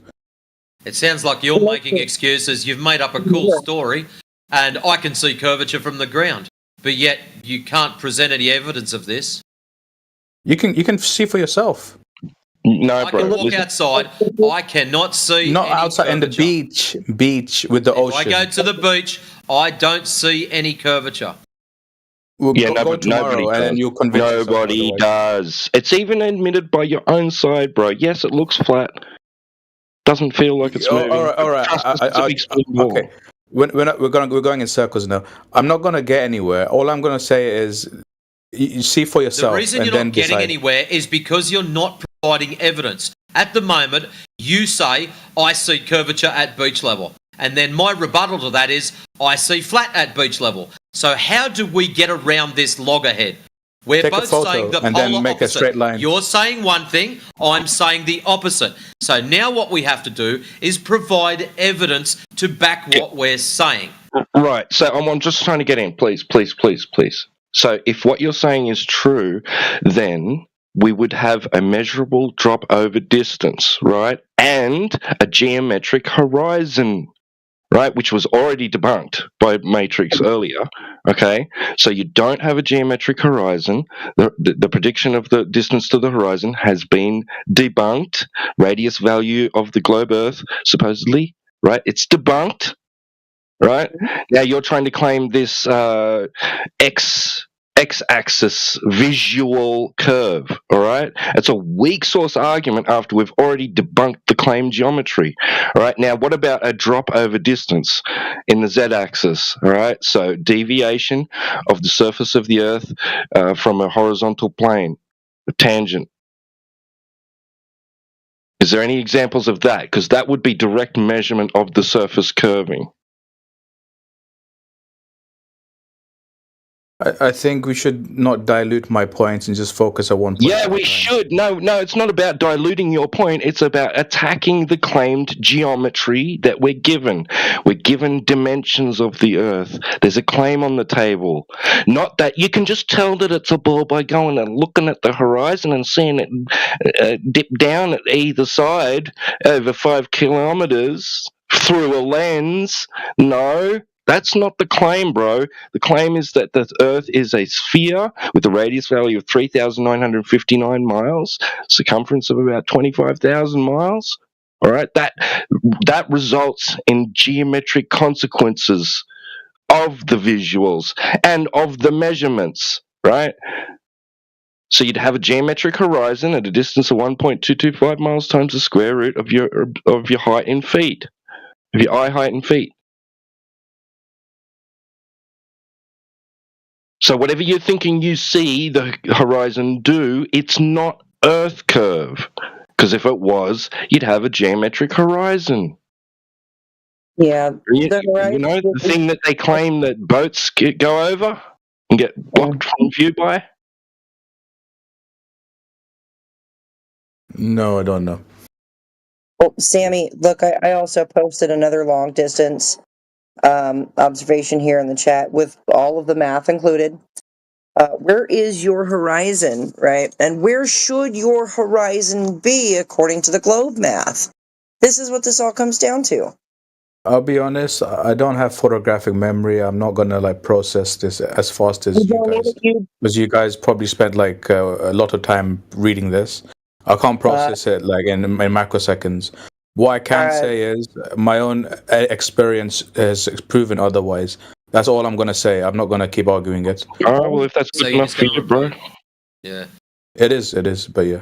So, Sammy, what we want you to do, you've got what you believe you saw. Now, how are you going to go and verify that? Yeah, and does it is what you're claiming as curve of the horizon, does it conform with the claimed geometry, the claimed size and dimensions? Is it curving at a rate which is consistent with the claimed geometry? It's and that would be a rate consistent with the curvature of the Earth. Is it? Yes, 100%. You measured Did you that? confirm this? Yes, I did. I used a photo afterwards. So that would require you to know the distance to the horizon. Which you didn't know upon coming in here. I told you. Not the distance to the horizon. I mean the length of the horizon. I'm not talking about the distance number one, to the two horizon. things. Distance to the horizon. If you've got a shot of the horizon, and you're making a claim to that distance, you have to know that distance. If you're claiming also the distance left to right, you also need to know how far away from it in order to validate that set curvature. Exactly. So- Otherwise, you've got a different rate of curvature which isn't consistent with the claimed geometry. I see what you're saying. That's a good point you made. But I think you're being a bit pedantic. I think what you need to be searching for is the curve. You don't need to be searching about how much it curves. Unless if you're trying to say that my eyes are blind, which But the problem is not is, a good argument. Sammy, the problem is we're given very specific numbers. A radius of 3959 miles. That's reasonably specific, I would say. And I think your visuals could be the result of something else, not the Earth being a sphere. It could be an optical effect that you're interpreting as being Earth curvature, or like we've discussed, lens distortion. Could be optical phenomena of your eyes. It could be weather conditions. So from Right? It could be simply the lemon illusion. Yeah, There's a lot. that's pretty cool. That. So from that perspective, Sammy, something to think about. How do we know you don't have some kind of eye issue? Okay, let's not go there. The eye has these two muscles called ciliary muscles, which either stretches or contracts the lens. Yeah. What that does, it makes the light pinpoint. It has no Hold on. relevance to anything in here. It makes it accurate. What? No. So yes. So it doesn't mean anything in here because you still have to provide evidence of this. At the moment, we've got your word saying, I've seen the curvature at the beach, and we've got Matrix saying, I see flat at the beach. So how are we going to differentiate between the two? What are you going to put on the table that shows everyone here that it is curved? Maybe if I go to the beach, I'll bring my laptop with me and I'll show you guys. So what will happen is you'll go to the beach with your laptop, you'll use the camera on your laptop, which has a different optic. So you're now confined to the limitation of that particular optic, which is not going to prove anything anyways, because it's highly probable that it's a fisheye lens and all you've got to do is hold the horizon below the center line of that lens and it will curve in the direction that you wish. That's all you've got to do. And what references are you using in order to establish there's a 5 kilometer width? If it's left to right of your entire eye and you're at a normal distance, it usually is around 5 kilometers if your whole eye is seeing a horizon and if you're from a fairly long distance as well. Well, the horizon's horizontal, once again. 90 degrees to vertical. And you cannot get right angles, or any angle for that matter, on the surface of a sphere. Well, that's my 2 cents. Thanks for listening to me. See you guys later. All right. See ya. Good luck with it. You too. You too.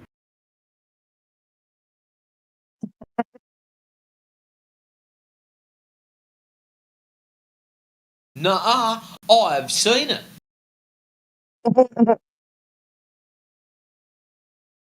A good friend of mine had a good laugh. She was like, well, I've seen the Earth curve. And I was like, but have you really? And she was like, well, actually, I have football-shaped eyes, so maybe not. We had a great laugh over that. She's got weird eyes, you know? And I was like, yeah, that would make sense. If you got, like football-shaped eyes, you got weird eyes. Might distort what you're seeing.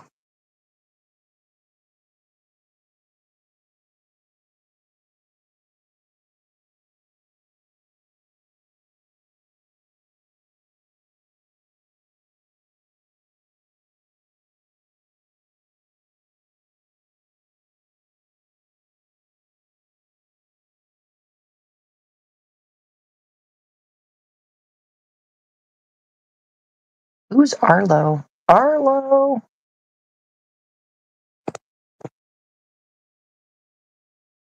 Yeah, wake him up. You can play with that one then. Right, Arlo? Are you sleeping? Wake up! Wake up! The Earth's not a globe. If it is, need evidence. Arlo!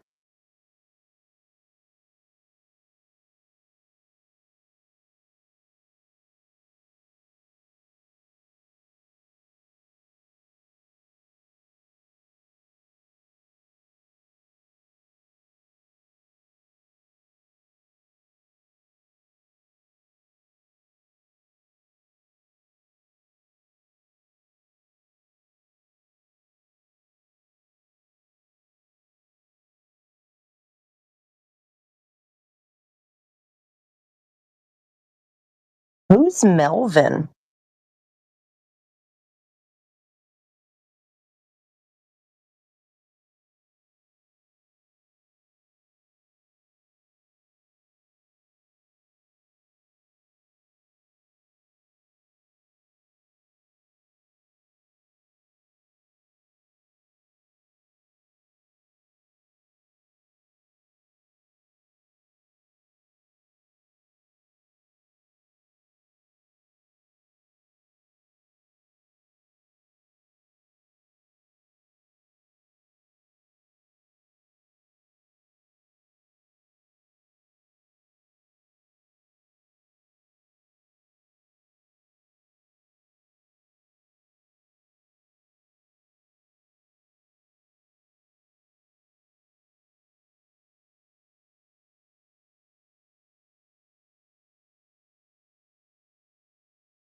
Got MX Dove, Hawking Mac in the side chat.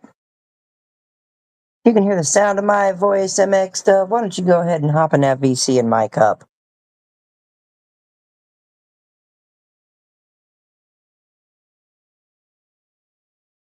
Scientific consensus.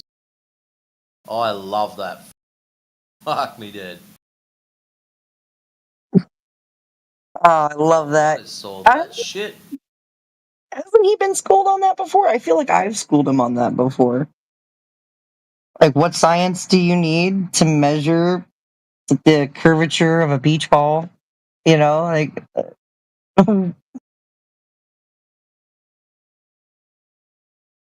Is MX Dove even in channel?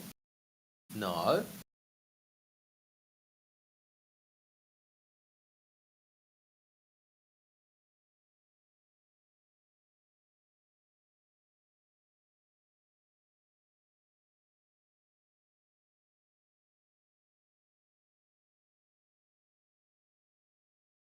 He said, I'm not going to waste my time on people that deny scientific consensus. I'm like, well, you're literally here right now. So, like, what are you doing?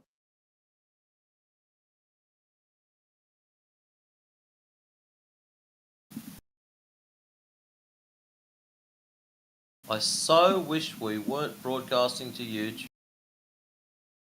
I would say quite a few awesome things to that clown.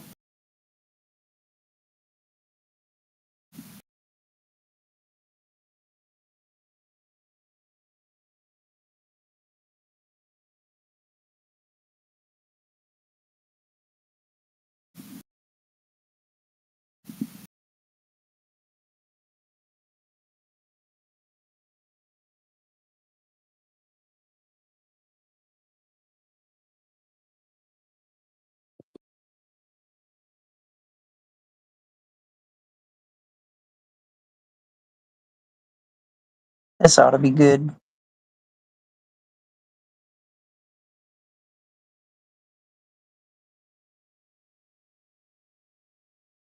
Oh, you've asked for the science. Well, if you've asked for the science, that makes you a science denier. Come on, Gemma, you can do better. Oh, it's funny. This MX Dove is nothing more than a troll. How dare you tell me it's a geometric issue, you science denier?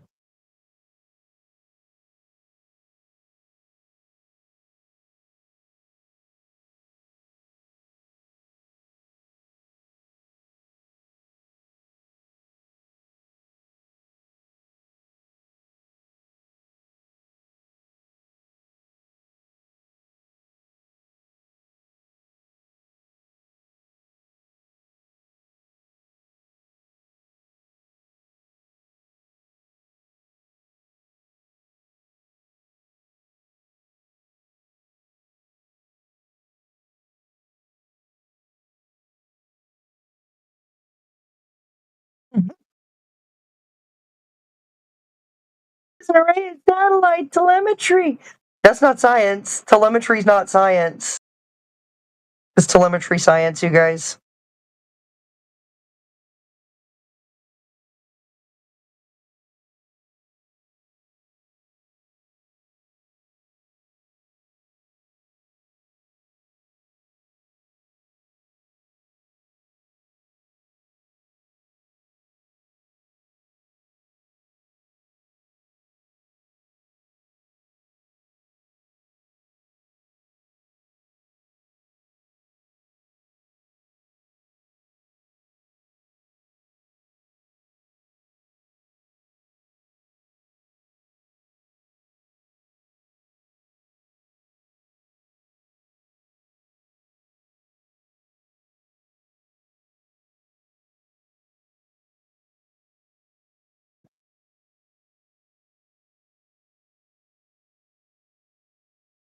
I want to know how he measured the radius and diameter.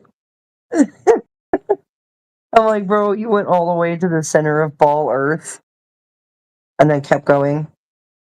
And then in a straight line, and they're like, I got my radius and my diameter. I know that it's 3959. I know that it's 78, whatever.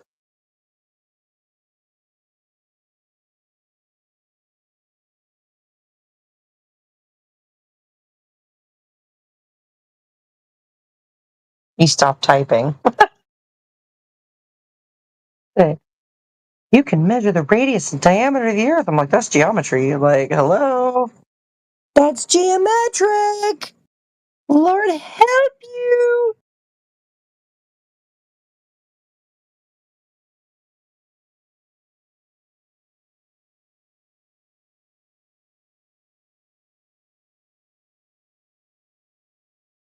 Asking him how he measured the radius and diameter. This ought to be good.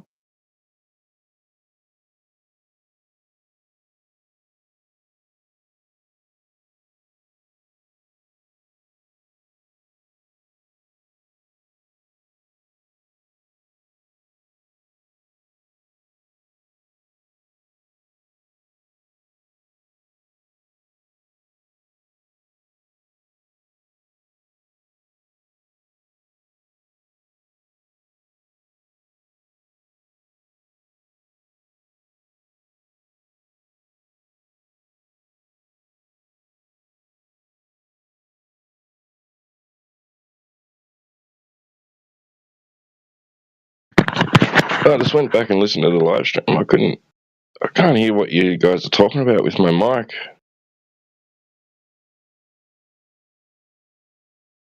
It's a little weird. It like takes a lot for your mic to come through sometimes. Yeah, I might have been a bit close to the mic. Like the portion I listened to, I couldn't hear any buzzing or anything. It was just maybe I was a little bit close to the mic. But I do suspect that my port is playing up, so it could just be that.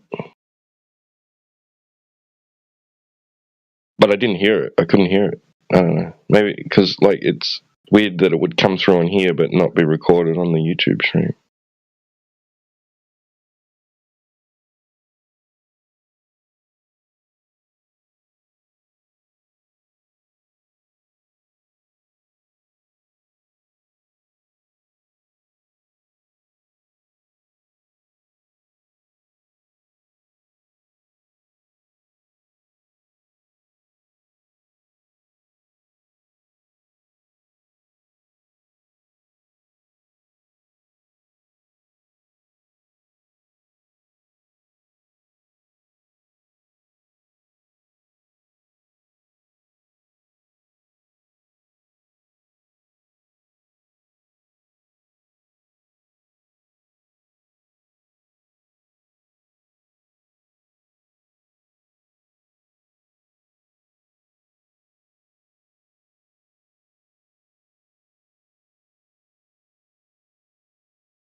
Sir Cat. Cool profile picture. Here we go. Now someone responds to me. Jesus. Are you a Glober? Are you believe in the Globers? Let me just say, I'm just hopping channels right now. I just joined the politics server, and I'm just trying to figure what's it about. Doing a little channel hopping. Yeah, but no one's responding me. Like, I might have to yell over people, but yeah. Oh my goodness! No, don't yell. We're here. We're here. I promise. We're here. Okay, thanks for noticing me. Jeez. Yeah, no problem. I like your profile picture, man. Thanks. You like my profile picture? It's a bigger cat. Jenna. That's a puma. A lioness.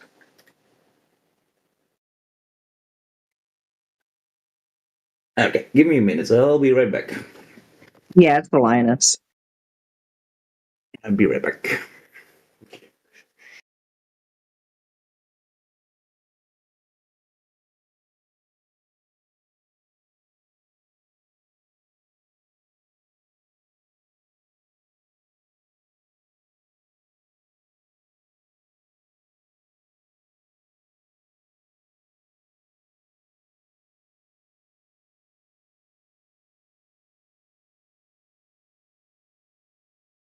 Well, when you get back, Sir Cat, we're going to talk about objective reality.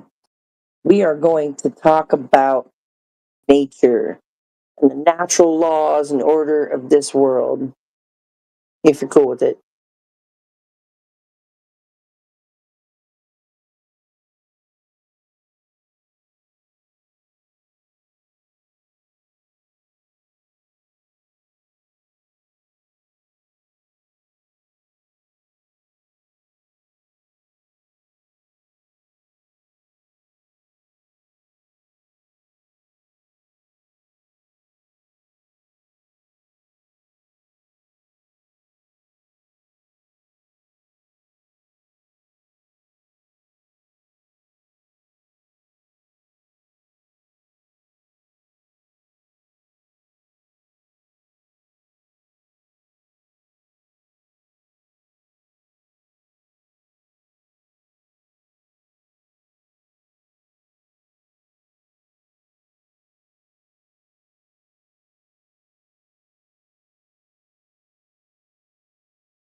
Good Lord.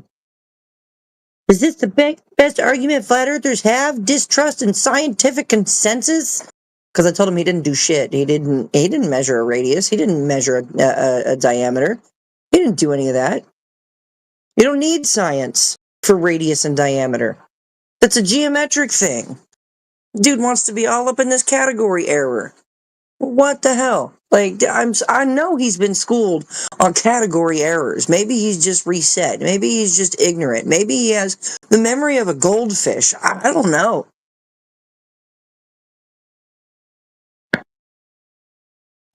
Yeah. Yeah, VC, you're banned. Back. So, flat Earth. I'm a little bit of a fence sitter. Anyone want to share something? You're an on the fence earther. A fence sitter. Yeah, I call them on the fence earthers.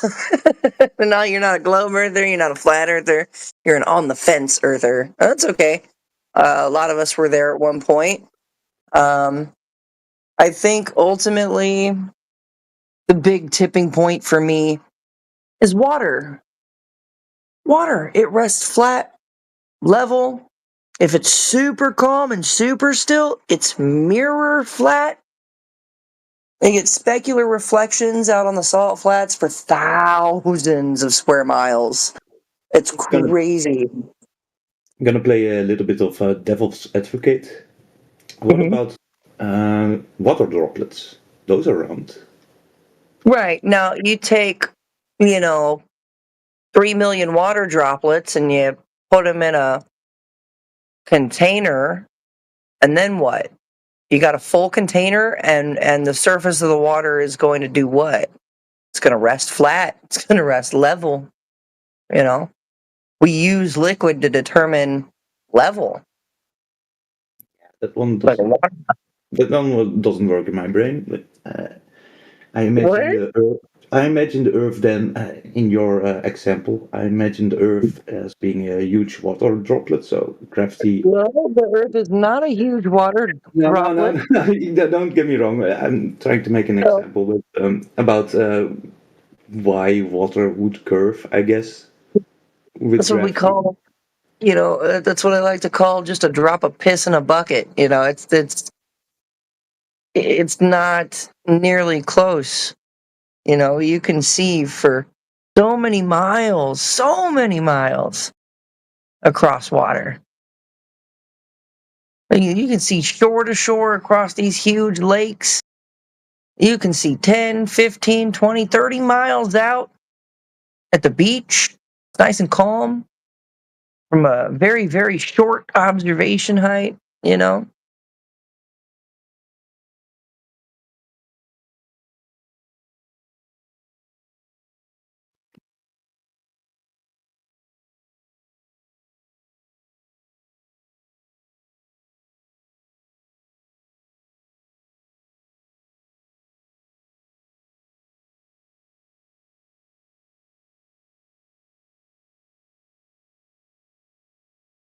You got any other questions? No, sorry, I'm getting a message right now. But keep talking if you want. I'm listening with one ear and doing something else with the other. Sorry. Only half focused. Only halfway focused. I have ADHD, so it's a kind of a thing. Hey, I am too, but let me just tell you, I have learned to control that pretty well. Pretty darn well. So, it's like a superpower, right? You can multitask. Sometimes, yeah. Sometimes you get distracted even more, but yeah, at this moment, I'm okay.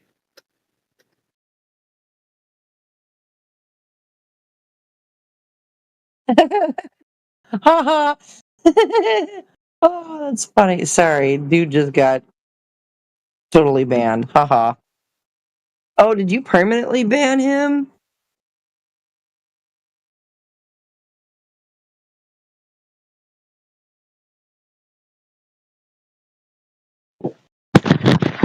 No, I don't have the ability to do that, I don't think.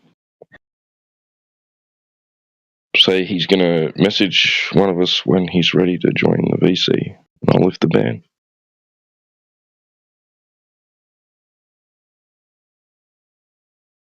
We got Yona in here.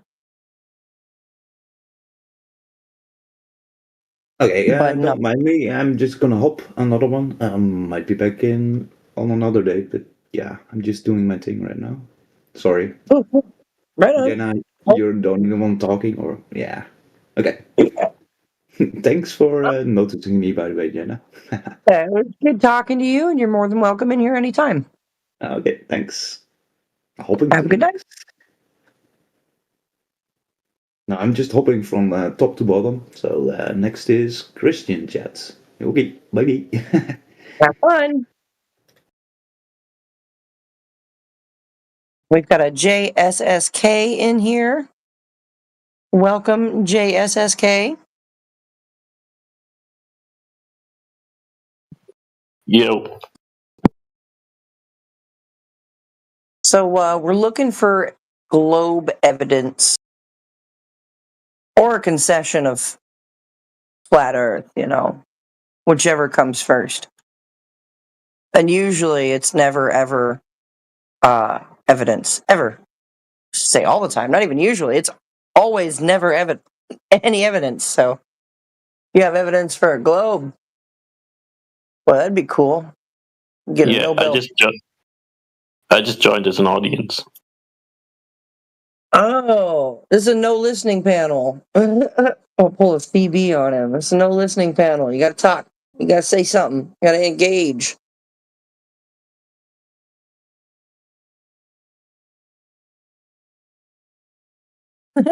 Get banned.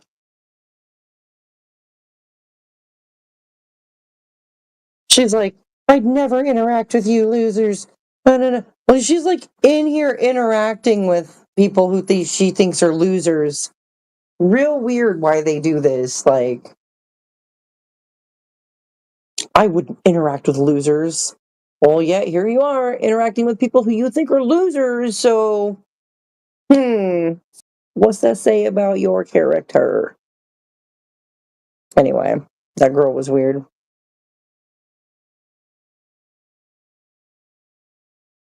So yeah, the Earth is flat.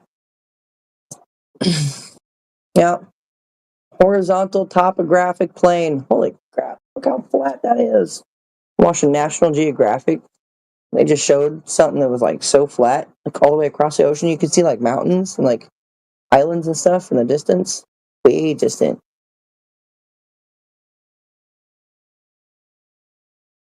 So, everybody else in here is a flat earther, JSK. And if you're not a flat earther, then you should probably watch out. Yeah. That's not nice, is it? Watch out, man. You're going to get schooled. No, for real. A lot of really smart people in here. A lot of people that know really well. Oh, God. I'm sorry. Go ahead. You guys are turning me into a flat earther every minute. That's not my goal. My goal is just to get you to think for yourself. Go out and check some of the claims. We don't have a magic wand that converts people to flat Earth. And in all honesty, there's quite a few people that come in here. I wouldn't wish them as flat earthers because they would annoy the piss out of me. Like, seriously, that'd do my head in. I don't want them here. I want you just to think for yourself. Understand that you've been force-fed information. You've never been given any backing for this information. It's just, we accept this as XYZ. Go out, check it for yourself, bro. That's all I ask people to do. When you've checked it out for yourself and you realise that what you've been told and what's actually happening don't match, then you've got to then decide what to do with that. If you pop back in here and go, hey guys, I went and did X and it didn't match the shit that I was fed at school, that's great, because that's the same thing that we do in here.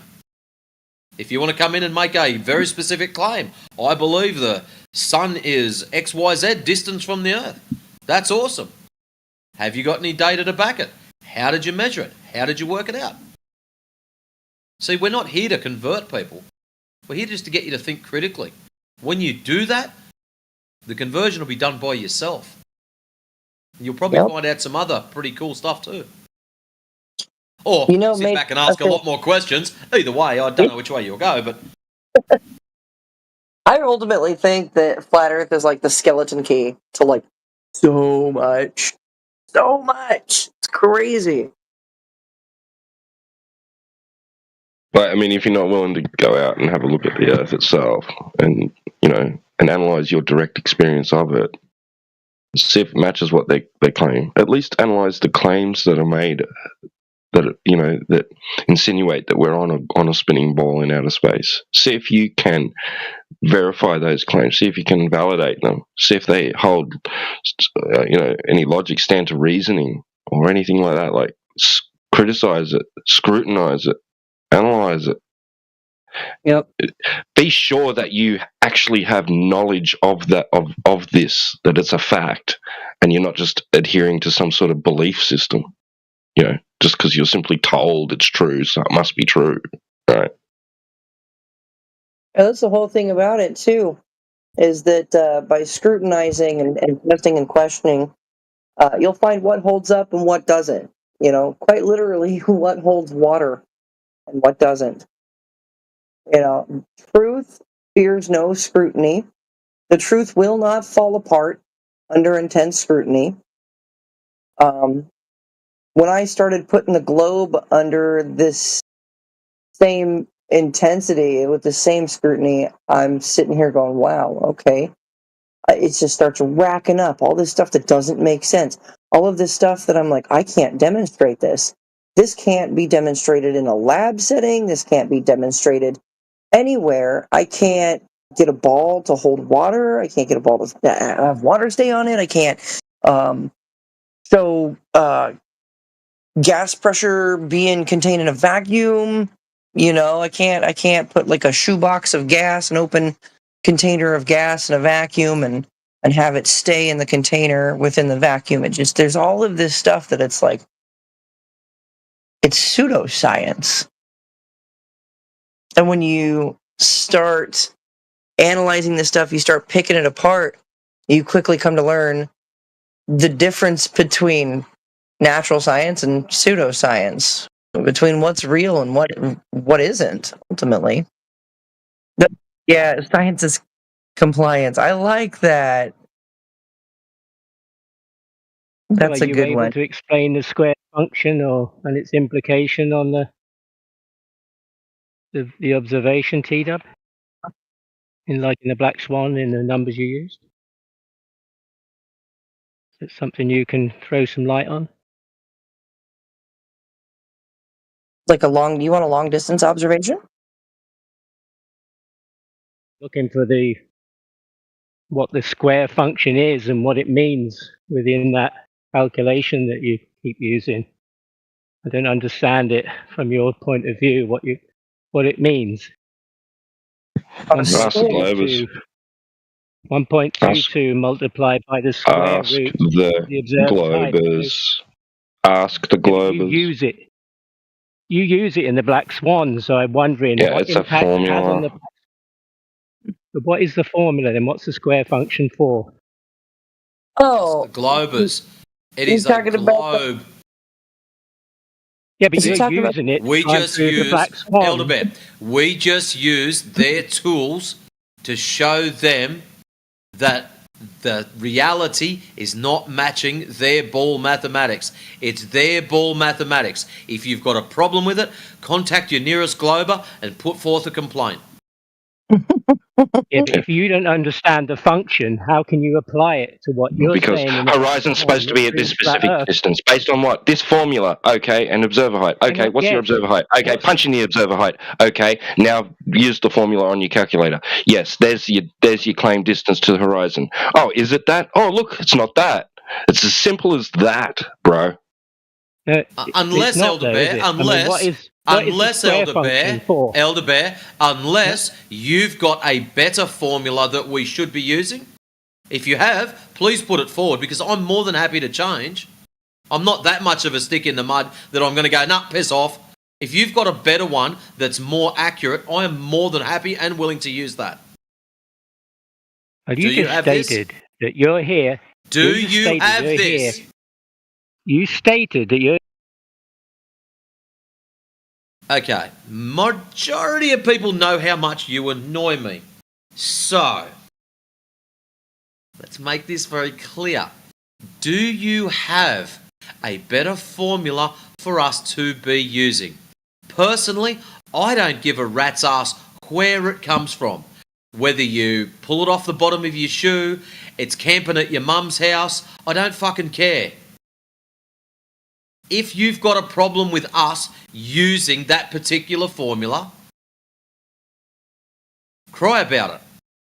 If you've got a better formula for us to be using, please provide it.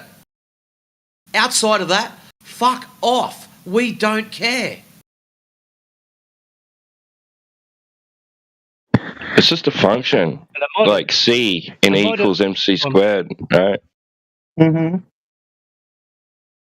Yeah, I'm talking about the square function in this formula you're using. Yeah, it's just a function. Equals C squared.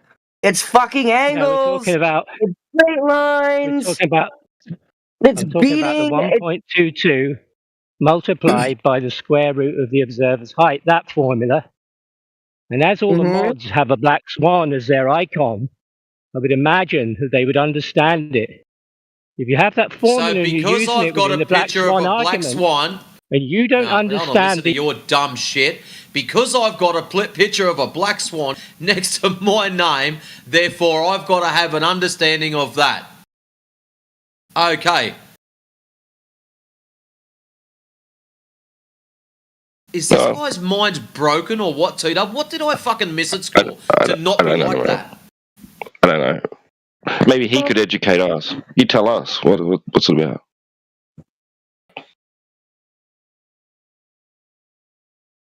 But if you don't understand the formula, how can you apply it? Why do I need to? You explain it to us then. Because you're using it, and I'm asking you what. Well, explain it to us then. Explain it to us then, so that we can be informed, and we can, and then we won't.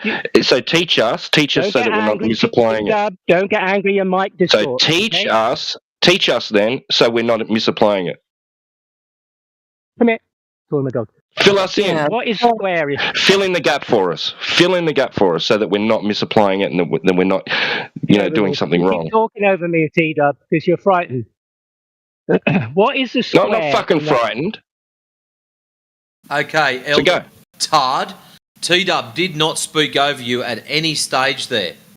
He's asking you very politely to please teach us, to enlighten us, so we know better what the square function is for. You would first have to understand what you understand about the square. What is square in that formula? This is what you're teaching us. Remember, we're dumbasses. We you don't have to know. understand it, though. You have a need to understand Well, it. you don't haven't understand started. It at the moment. Look, all you've said is we don't understand it. Okay, that's great. I'm going to assume everyone here doesn't understand it. Now help us understand it.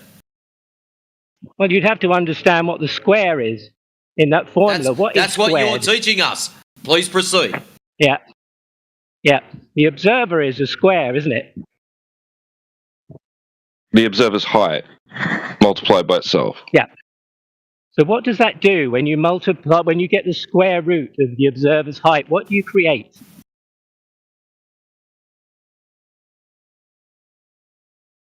A new value. What kind of value?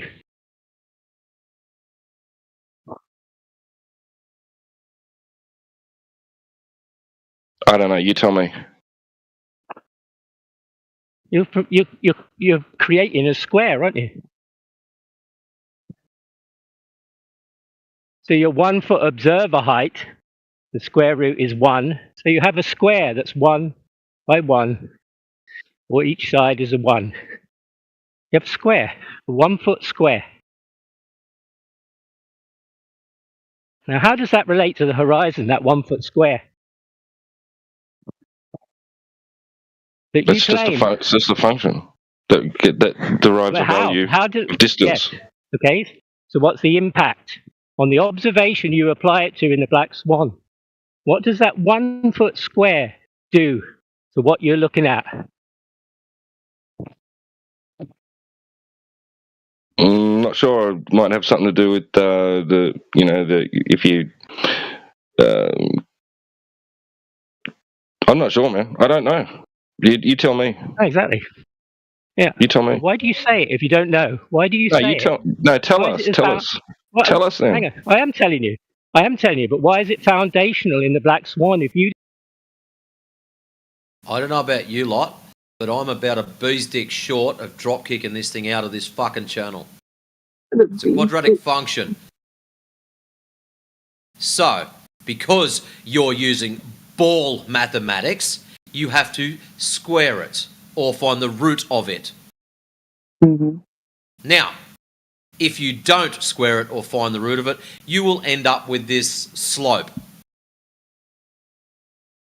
That's why it's done. Lesson over. Yeah, like a squared plus b squared equals c squared. What you're doing is you are taking a distance over the height in feet.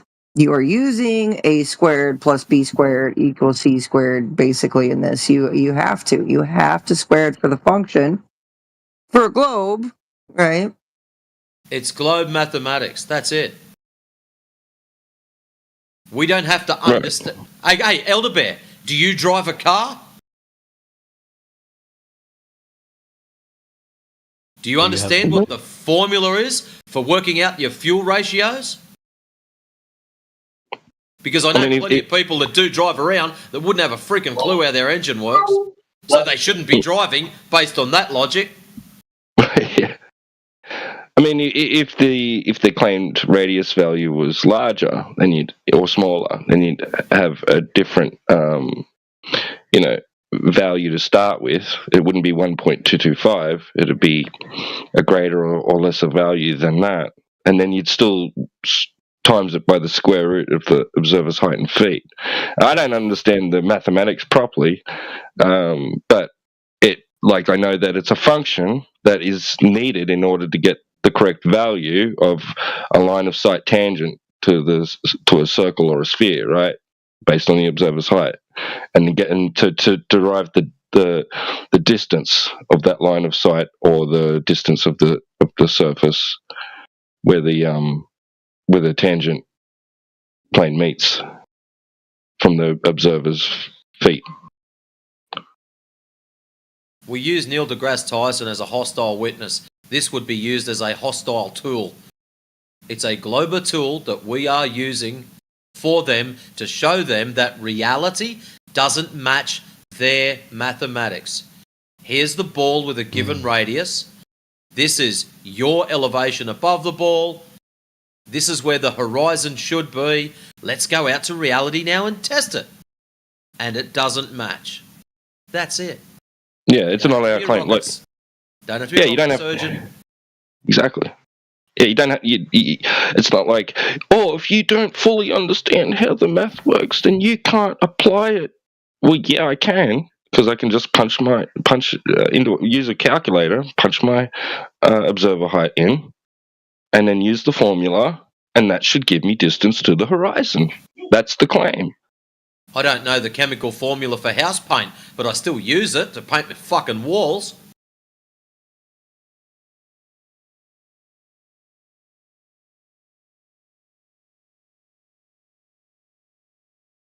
I mean, Elderbear's just like, at this stage, he's just looking for any tiny little thing to why and why? I mean, is it not the correct formula for distance to the horizon if you were standing on the surface of a sphere? Well, I've got no problem with that. If he wants us to use something that's different or better or more accurate, I'm more than open to do so. I'm quite happy if it's more accurate. That only makes it better for us. Yeah, I haven't come across anyone that contends with it. And if they do, they soon backpedal and go, oh, yeah, you're right. What the fuck? I think your arrogance is getting in the way of your understanding, and that's a pity.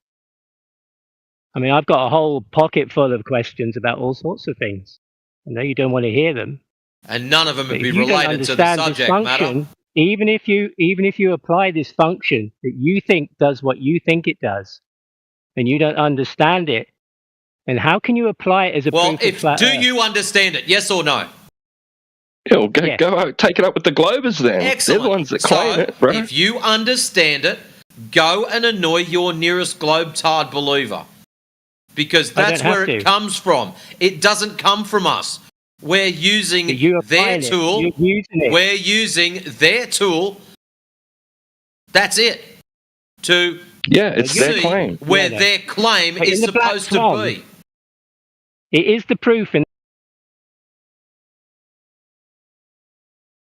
It is their claim.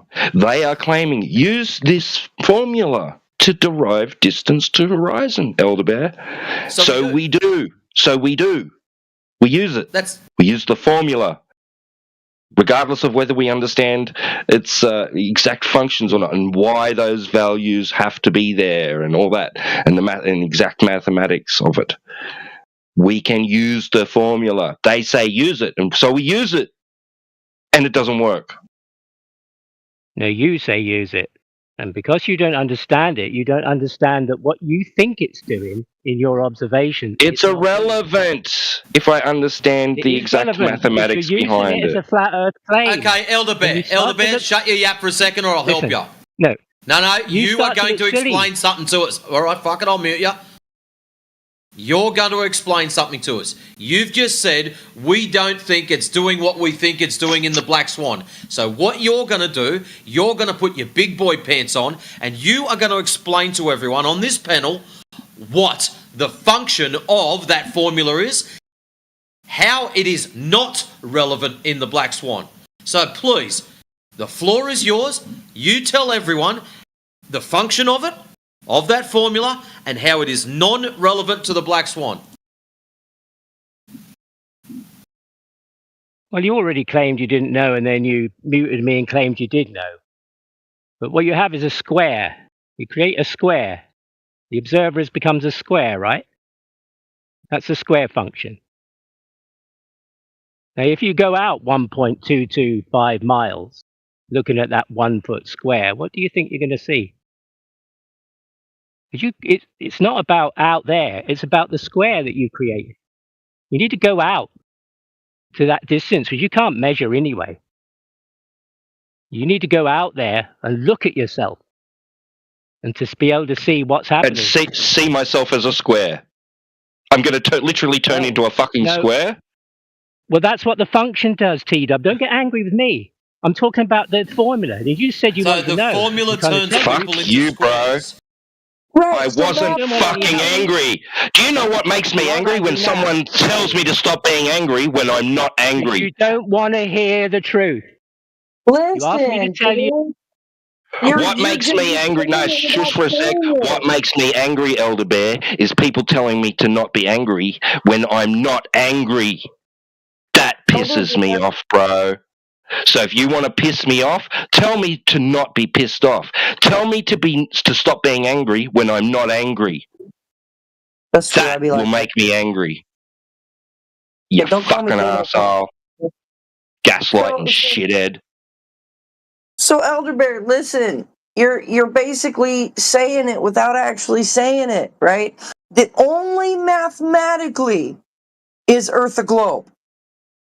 Only mathematically. Can you explain this function? Everybody functions Can you explain is this Earth function a globe, then, Jenna? right? And only by Can you these explain functions the mathematics? is Earth a globe. And you're talking over me. Yeah, and we were talking about the function of. Oh, for fuck's sake! Thank you. So it's not a globe in reality. It is only made into a globe with mathematics.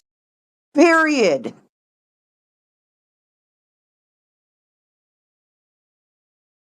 Yeah, but you're using those mathematics to try and prove the Earth is flat. And those mathematics you don't even understand. Shit, bro. And if I try to explain to you... Well, we've given you the fucking opportunity to do so and you've failed! No, I was doing that, but then... Fuck off! Oh, wait, why'd he get muted? Those that don't know, that's me yelling. None of your business. None of your business. Wait, none of your business is in the Kyle? Shit. Listen, Elder Bear's having a hard time right now with square function. Hey, by the way, yeah, I'm stopping gooning for a year straight, bro. I'm about to become the Hawk. Fenson, how's it going? How's it going, man? I'm stopping gooning for a year, bro. You want to do the journey with me? You're stopping what?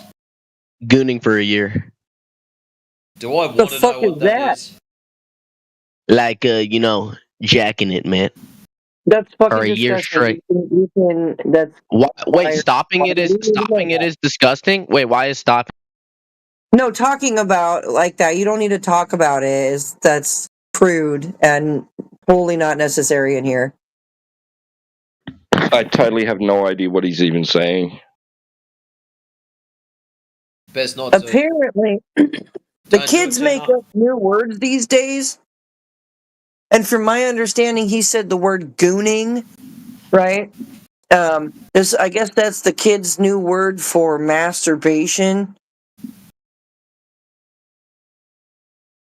Oh, okay. Back in the day, it just meant being a freaking moron. Right. Exactly. You gooning? You fucking goon? Yeah, being silly. Yeah. There's a movie called The Goonies. Goonies never say die. Holy shit, it must be X-rated now. So, yeah. Elder Bear wants to say, we're using... No, we are using long distance observations and measurements and comparing them to that Earth curve calculator, and it doesn't match. What we see in reality, what we are able to measure in reality, does not match with the Earth curve calculator. Period. Don't cry to me about it. Go cry to whoever made the Earth curve calculator.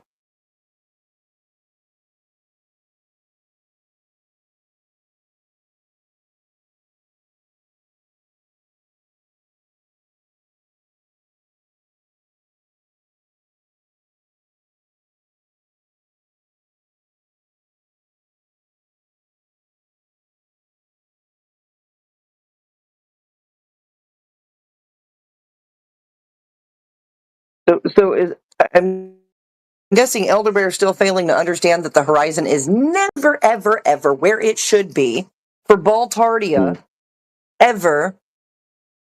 Even if we count in refraction, even if we calculate that in and grant it to the Globers, still never where it should be. Ever. Well, by his logic, no student, nobody, anybody, including students, anybody with a scientific calculator in their hand, should not be pressing the sign button or the tan button or any other button with that's abbreviated if they don't understand the function. They should not be using it. Don't press that button. I mean, they wouldn't if they understood it. They wouldn't even need to press the button. They could figure it out on paper for themselves, right? That's the log button too. Yeah, that's gone. Yep. Don't press those. You're not allowed to press those buttons unless you understand how those functions operate and how they were derived and why you use them. Don't use it to figure out anything.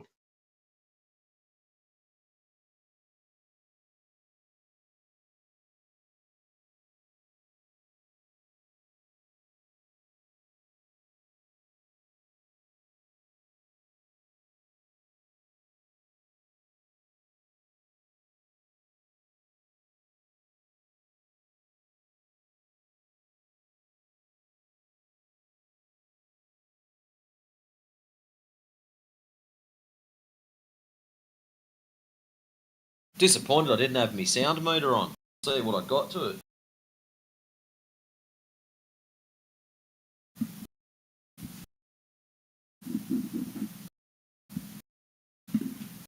I mean, is he seriously thinking that you have to turn the observer into a square? What the fuck, bro? From what I got of it, yeah. So the observer's standing there, they've got this height, they're all human and but if you use that function, you're going to turn into a square. What?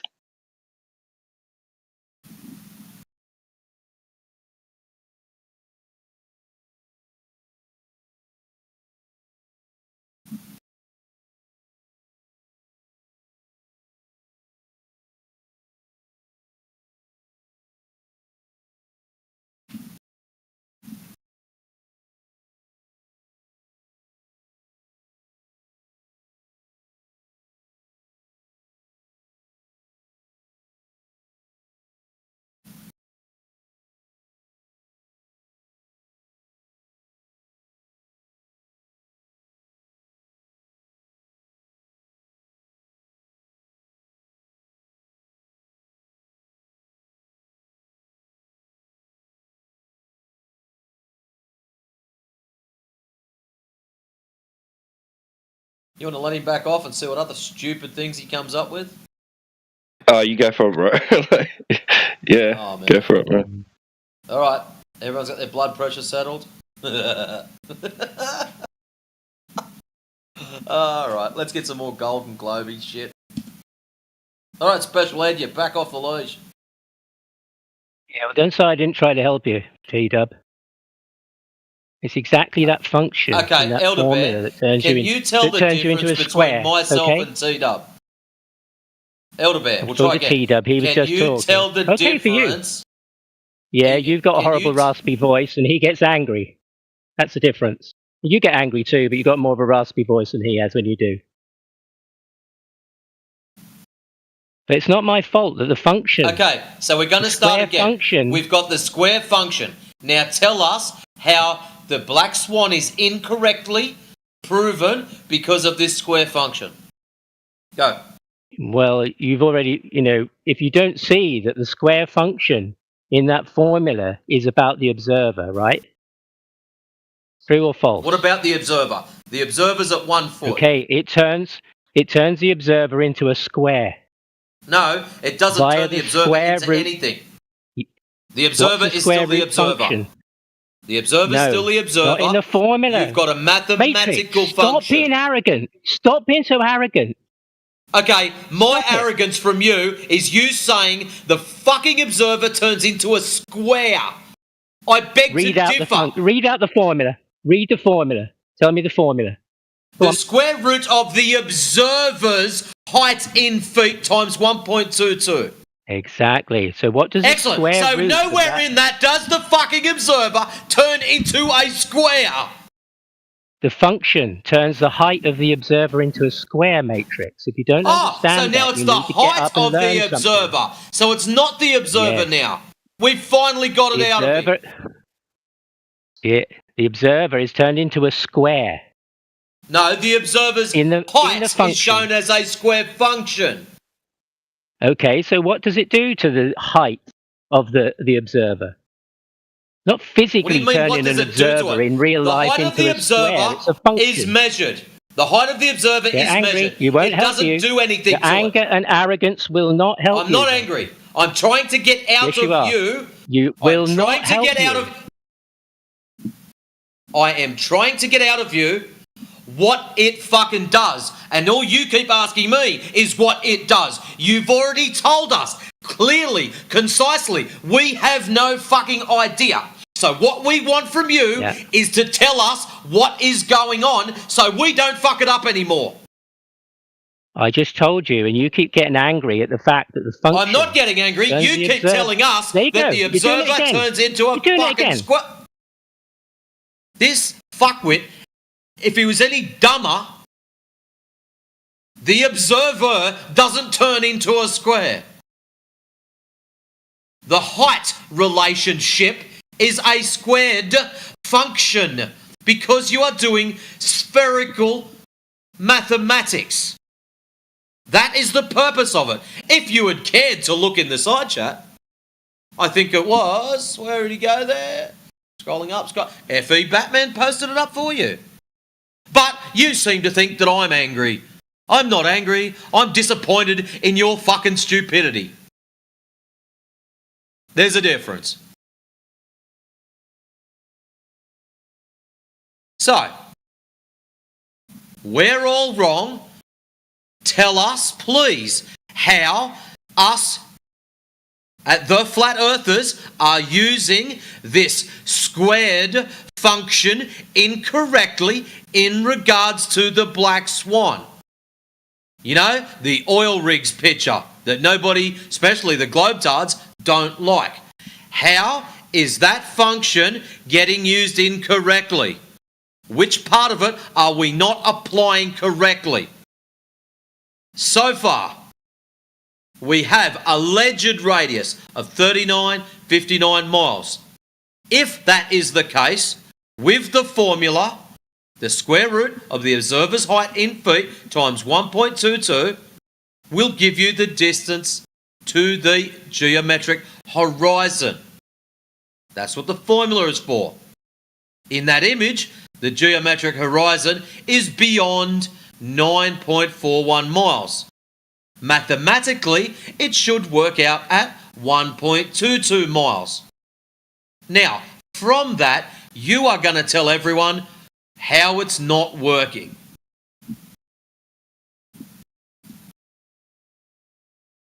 Again, I was trying to tell you, but when I tell you what the square function does in the formula, you get upset and you tell me it's not so. So we can't go any further because you don't want to get there. That's so you're just being a coward and you're not going to tell us. I'm Run not away, pretending. run I'm not away, run pretending. away. No, Run away, no, Elder I'm Bear. not. You're Off you running go. away. Run You're away. running away with your mute I button. am not running. Go on, I'm use still your mute sitting there. button I'm to cover your waiting for you embarrassment, to tell your us. arrogance. Obviously, you don't want to tell us where it's incorrect. So that leads me to one of two conclusions. Number one, it's not incorrect. Or number two, you're just a shit stain and you've got no idea. Which way do you want to lean, Elder Bear? Because I don't want to be rude, but I'm sure there's few other people on this panel that are asking very similar questions. If you've got the methodology that proves ours wrong using said formula, please tell us. Don't come here with the meta, oh, Matrix is scared, oh, Matrix is running away, oh, Matrix doesn't like it when I say the observer turns into a square. I personally don't give a rat's ass. I want you to enlighten us as to why we are using it and then how we are using it incorrectly. If you don't wish to do that and get straight to the fucking point, I'm very likely just going to kick you out of the room. And we can sit here peacefully and quietly. Probably go back to talking to JSSK. So, Elder Bear, the floor is now yours. Enlighten everyone on how we're doing it and applying it incorrectly. As I said, you're going to have to go step by step through the formula in order to understand what the formula is doing. Now, you've already got upset that the observer is the thing that's being made a square, right? Now, you got upset about that. It's not physically making somebody a square. It reduces the size.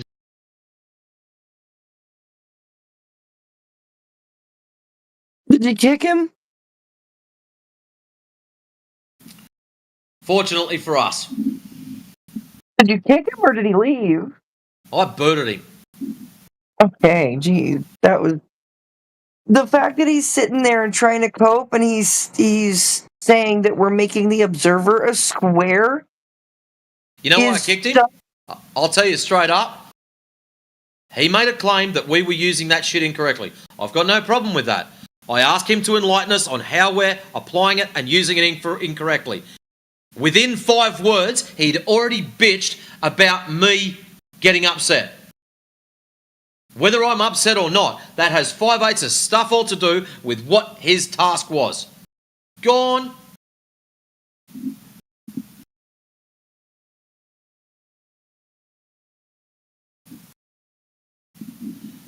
Apologies if anyone was enjoying him, but personally I think it should be just a ban on site, that one. It's a pest.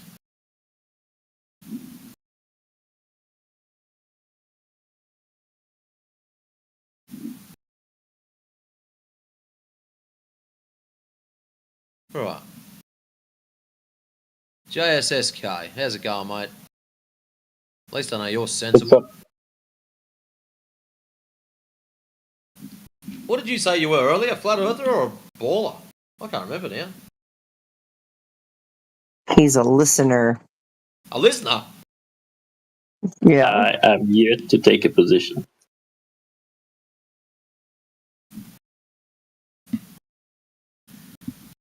What? Well, see, everybody took the globe position at first at one point in their lives, right?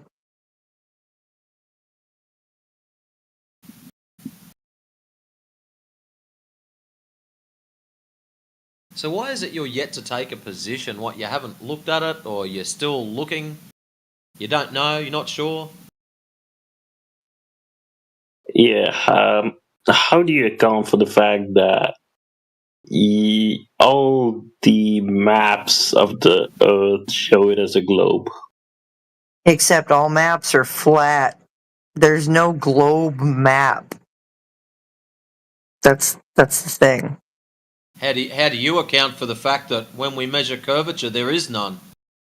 So it doesn't matter what your maps are doing, you can wrap them around your head and wear them as a hat.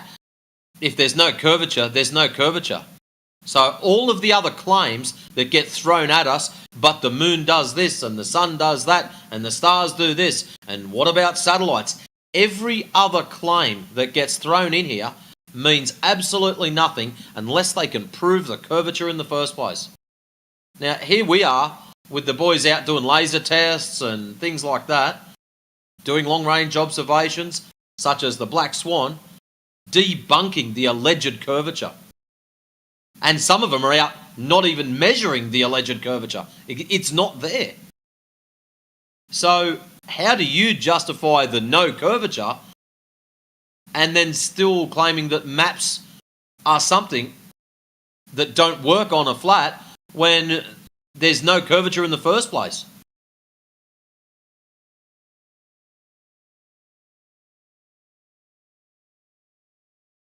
That's what I find interesting. But anyways, if that's up to you, JS. Yeah, I can go along with that. Yeah, for sure. At least you understand that if there's no measured curvature, it can't be a ball. That puts you about, 20, maybe 30,000% ahead of that last clown that was in here. Back.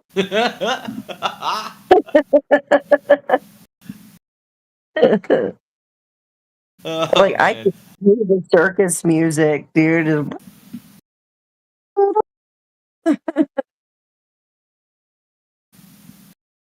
Yeah. You know what actually, Jenna, what T-Dub was saying earlier about people telling us we're angry when we're not, that is a trigger point for a lot of people. Oh, yeah. Me too. I'm like, I wasn't calm until you told me to calm down. Now, like, what the fuck?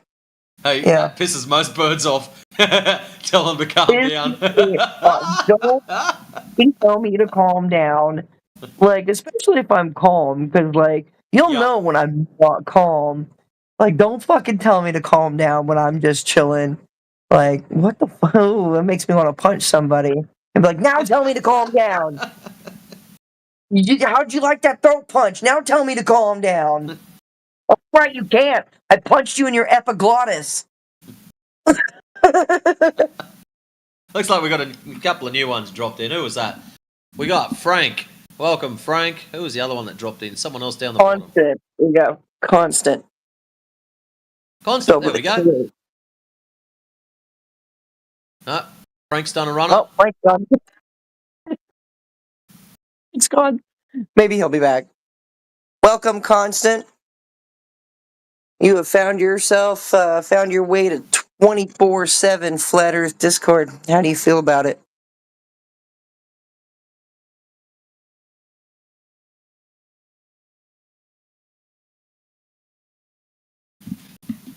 Oh, they're going in. Freaks come out at night. The bewitching hours. Clown car.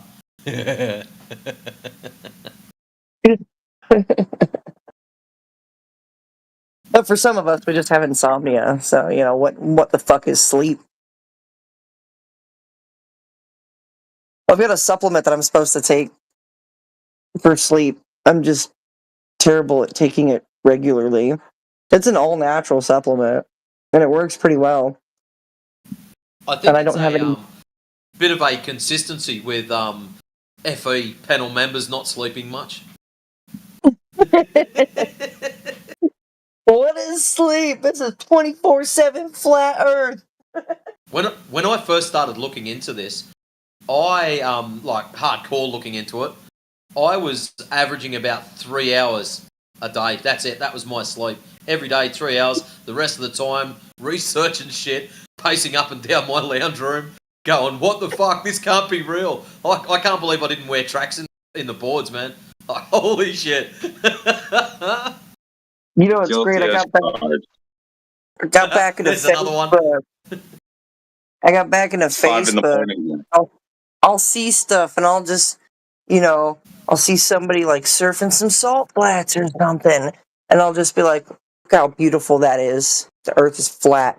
And then you get thousands of triggered comments. There's no counter arguments. It's just a bunch of people being like, your brain fell out your ass. You're fucking stupid. You're an idiot. And it's just like, so all you have are these low IQ insults and absolutely no counter argument.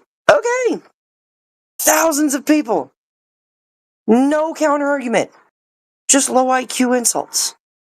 It's Yeah, great. you're just trying to be special, taking Earth shots. Leaf. Well, Leaf. Oh my gosh, I've missed you, buddy. Where have you been?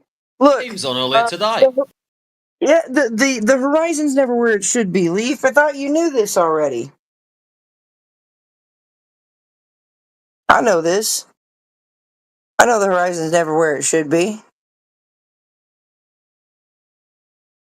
Well, except that it does. It does, or it is. It is where it should be. It does where it should be. It does where it should be. Yeah, it does where it should be. Damn it. It is where it's at. So, Leaf. I know you've seen Black. I know you've seen the Black Swan, but there's more. There's several more. And see, Yeah, here's the thing. how can you explain the moon? The moon is upside down when in Australia. How do you explain anything about the fucking Earth by looking up at the sky? Okay, stop it. That's dumb. That's illogical. Shame on you. When you see things, you can't Shame on explain. you. Like, You don't stop look looking. away from the surface. You do not look away from the surface of Earth to figure out what the surface of Earth is doing. Are you drunk? You can't Are you explain. okay? The moon appears to Explain upside what? down. You can't Upside explain. down? How it looks upside down to an Australian, but not to me? Yeah, I mean, I don't know where you're at. Are you in the northern hemisphere or southern hemisphere? Yeah, I'm in the States. Yeah, so you're in the northern hemisphere then. So the moon appears to you, in contrary to people that the moon in Australia. You guys will observe the moon differently, and you can't explain that in the flat Earth model. Well, guess No, what? we don't need to explain. You're begging the question. Yeah, got him. We're not gonna explain it, but listen. I think is AJ still in the chat? Is AJ in here? Because AJ and I took a picture of the moon at the same time, and I've got it right here. So Oh, are you gonna same post it? time. I want to see. Hold on. And I posted my picture of the moon, and AJ Some posted terrible his. fucking pictures of the fucking moon. Yeah, I know they're not fucking great, but guess what? Somebody in Australia and somebody in the northern fucking hemisphere saw the moon at the same time. Fancy that shit. Yeah, well, is AJ in this day as well? Yeah, I'm here, AJ's but I don't think I still have that image. I think I deleted it out of my phone. Let me have a It's look. okay. I I've got a have million it. stupid images. I saved it in the screenshot. Because you and I posted our moon pictures at the same time, AJ.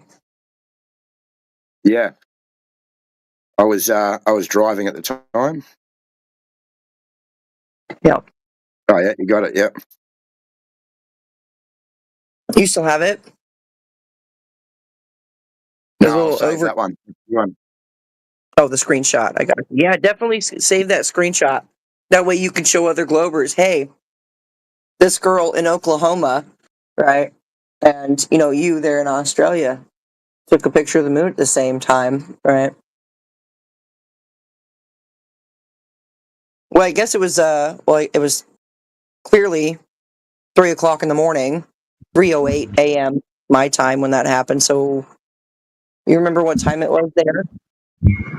Would have been about 6 p.m. Well, I see that in that image that those street lights, they progressively are getting lower and lower, so they're going over the curve. Ah, I see. That it would be because I'm driving down a hill. It could be. So, Leaf, what do you think about that, huh? What do you think about that? Yeah, that does with the position of the moon. That just so you guys can see it at the same time mutually. I don't see what's wrong with that. You don't see what's wrong with that? Yeah. I see what's wrong with that.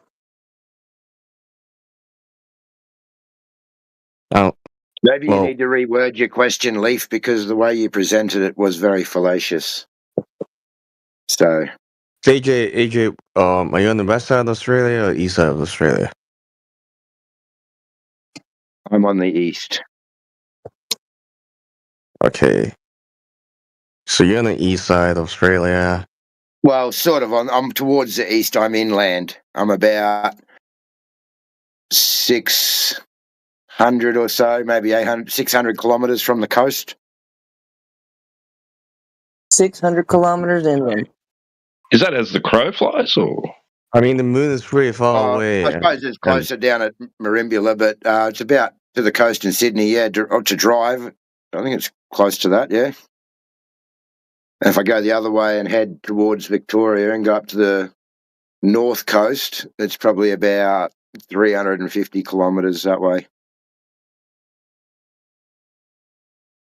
I think maybe the moon's very far away at this point. That's why you guys can observe the moon at the same time. Nah.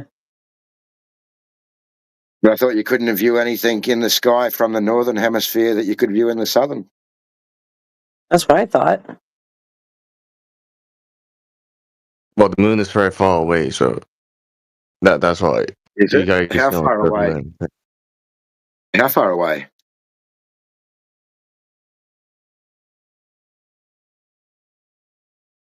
I'm not sure, but And you're not sure whether it's very far away then. That's great. You know, we find this to be very, very common with globe believers, is they know fuck all about this thing that they believe in. They don't know how far away their Baltardian moon is. They don't know how big around their Baltardian Baltard is. They don't know diddly squat about this thing that they believe in. They're just like, Earth real big. I don't know how big it is. Moon real far. I don't know how far it is. So you're just parroting a bunch of bullshit. How big's the moon to you, flatards? Or how big's the moon for you? Or how far is it away for you? How far away is the moon? We're asking that question to the globe believer. I don't know. I'm asking the flatards. How far away is the moon? Well, we don't make any claims because there's no way of verifying how far away the moon is. Unlike yourselves, who just like to believe. Well, okay, I guess what is the moon to you, flatards? What is it?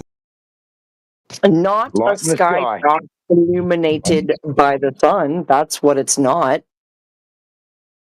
As to what it is, if I'm being intellectually honest, I don't know. It's a light in the sky for the nighttime. Tells you cycles and seasons and things like that.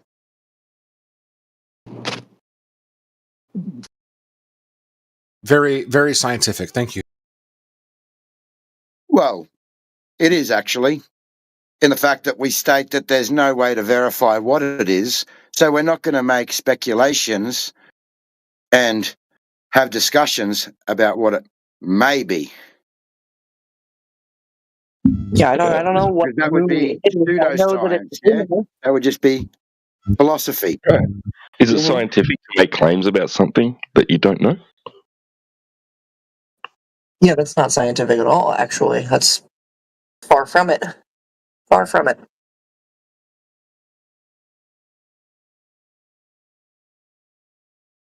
So, to you, how far away is the moon in Baltardia?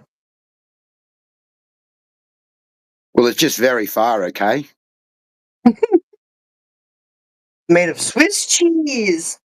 I mean, I can't hit it with a rock. Throw it.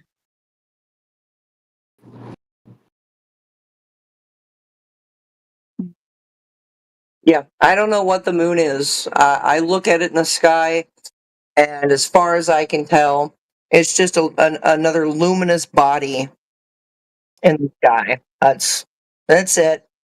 Not being, illuminated by the sun, because that actually doesn't make sense based on tons of observations, the Selenilian eclipses, things like that. So, doesn't quite work out. The sun being the source of the moon's light definitely just does not work out. It doesn't pan out at the end of the day. Also, like I said, This is looking away from the surface of Earth to somehow determine what the surface of Earth is doing? Curved or flat? Doesn't make much sense now, does it?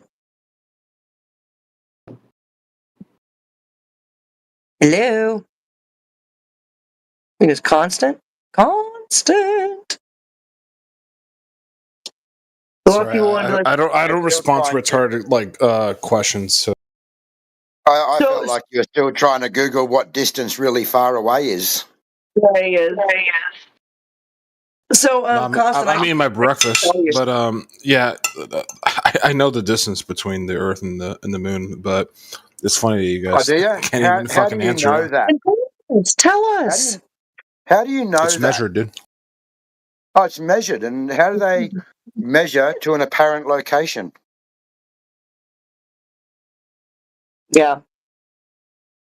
Apparent. And you haven't done this yourself, so you don't know it. Yeah, you believe it because you believe what you've been told. There's no verification for you. I mean, you guys still haven't told me what the moon is, so how are we going to have this conversation? We asked you first, dude. We asked you how far away it was. What do you think the moon is? So can you tell me get this straight, Constant? Let me just get this straight. Explain to me what the moon is. In order for us to give you a distance to said moon object, we have to know what it's constructed of. Yeah, exactly. That's what I'm asking you. So what do you think the moon is constructed of? We have to supply this data, and you don't know it yourself. So what's the moon made of? In order for you to give us it's very far. I don't know. I'm asking you guys. What do you think the moon is? So you don't know what it's made of. So how can you make a claim to its distance? I'm not making a claim. So yeah, you did. You said it's very far. Okay, hold on. All right, let me roll that back. Holding on. You are going to stand by the same rules that you're throwing at us. You're going to stand on those. Can I roll this back real quick? You can start again if you like. Yeah, we've already answered that question. Yeah, let's start again. So we agree we see something in the sky that's called a moon, right? That we all call it colloquially, right, as a moon, right? Good start. Okay. All right, cool. We're starting. Okay. What do you guys think the moon is? I just answered that. I don't know. Okay. Just there's no conversation to be had then. Well, I can tell you what it is. What? Right? I can't tell you what it is. Can you tell me what it is? Maybe you can. You'd only be asking me this question. If I tell you what I think it is, you'll just dismiss it right away. Even though that you say you don't know what it is, so it's kind of funny. Okay, so the problem is, Constant. Regardless of Jenna, hold up. Regardless of you, whatever you say it is, it could be made of Swiss cheese, it could be a rock, it could be a tennis ball that's painted grey. You've got to consider the fact that whatever your answer is, the first thing we're going to question is how do you know this? How did you get this information? How did you get this specific piece of knowledge? You've never been to the moon. I've never been there. So I don't know what it is based on the fact that I've never been there. I can only go off the stories told. Same as you. Now, can I help you out here? How do you know what it is outside of the stories told? Okay, Matrix. So, all right. So let's go back again. Let's restart. Let's restart this again. How do you know what it is based upon outside of those stories told? Okay, so hold on. Because this is how I see it. We've been the position that flatards have is they don't know what the moon is. We've been given a story. Right? We've been given a story of what it is. So what? And I'm sitting back going, how do we verify this? We can't. So the truth to what the moon is honestly, how could you don't know. Okay, so let's do that. No one knows what the moon is, right? Excellent. So thank you for being honest. That's it. No, I'm trying to placate you here for a second. So no one knows what the fucking moon is, right? Is that what you're saying? No, apparently you do, dude. Oh, I do. Yeah, I'm the arbiter, right? I'm the authority on all things, right? Well, anyway, so maybe not. So, maybe you do or not. You're saying you do. And here's the thing, dude. No, the argument was that no one knows what the moon is, right? No, the argument was that was the argument that was being made. I love that. No, so let's keep going with that. Dude. listen. Well, that was I answered directly. your question for you earlier, and what I stated was that we can't verify what it is. Yeah, so we're not going to make any claims to what it is, and what it is has no bearing on the shape of the ground. I mean, it would though. What? Now, Because of how the moon's gravital orbit works with our Earth's gravital orbit. Oh, you can't bring gravity into flatards, dude. It's gonna fuck them all up, dude. You can't do it. No, it fucks you all up. I have never ever heard of gravital or what is gravital? Okay. So then, Constanky. shit. Maybe I am. I'm sorry. What is it that you guys use? I think he knows supposedly what the moon's made out of. Or what is it? I didn't say that. I said that. I said that it would be important to distinguish the shape of the moon. Hang on, dude. Check this out, right? Before you continue, keep in mind, right? Don't misconstrue us scrutinizing anything you say as us dismissing it. Right? The other guy before stumbled over his own shoelaces and said, "Oh, I'm not going to tell you because you're just going to dismiss it." That's stupid. That's not what happens in here. If you make a claim, you're going to have to back it up. If we do dismiss it in the end because you failed to back it up, well, that's unfortunately on you. You know what I mean? So keep that in mind. Justifiable dismission. I thought the other guy knew what the moon was made out of. I was waiting to find out. Dismissal. This started with how far away the moon is. This started with Constant saying that the moon's really far away, and us asking him, well, how far away is it? And he still has not given us that answer. So I am going to stand right here, right now, and hold his feet to that fire. I'm sure he's had plenty of time to Google it now, so maybe he can tell us how far away Google says the moon is. I'm still eating my breakfast, but yeah. I figures. Why does it matter how far the moon's away from us? Avoidance. It's such avoidance. Well, I mean, you're supposed to think y'all know where the stuff You can't explain. If the Earth is flat, you can't explain. If you care to know, it was like black beans and rice and some chicken. It's really good breakfast with some Parmesan cheese. So nobody cares. So again, the thing is, y'all have a claim. We want to know, how do you know this claim to be true? Your belief. What's the claim? Hold on. No, Leaf was trying to do a burden reversal. Oh, yeah, exactly. Yeah, I got you. Leaf, so you have claims to the shape and distance and what they're made out of. So that's why it matters. We want to know exactly, how do y'all know this information to be true?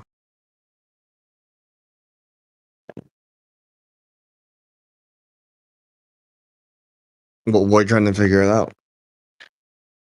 Say that again?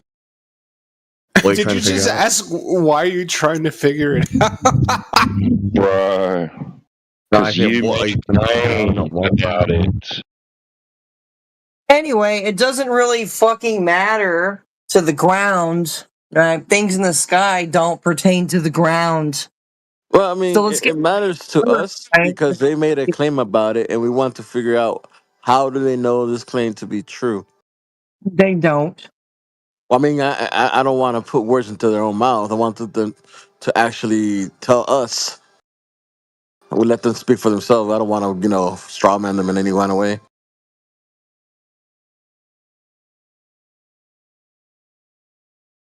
Leaf, Stump, or the other guy, constantly wrong. Give me like 15 minutes. I'm fixing my PC right now. All right, so no answer. Interesting. No problem. Leaf, do you have any information on this? On what? The one we just talked about. The distance of the moon? No, I don't have that. What's the moon made out of? Constance says he knows what it's made out of. I don't know.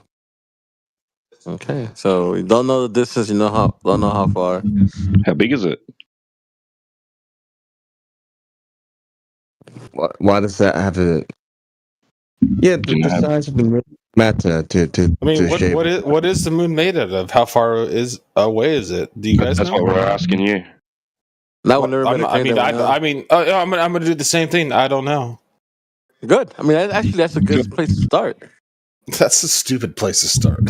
Should we come back down to the ground now? It's a stupid way to start. Should we come back down to Earth? But you can't give us an answer. No, I want to hear from the flatards. How far away is the moon, and what is the moon, and what is it composed of? We said we don't comprised know. of. Sorry, we don't know. You just say there.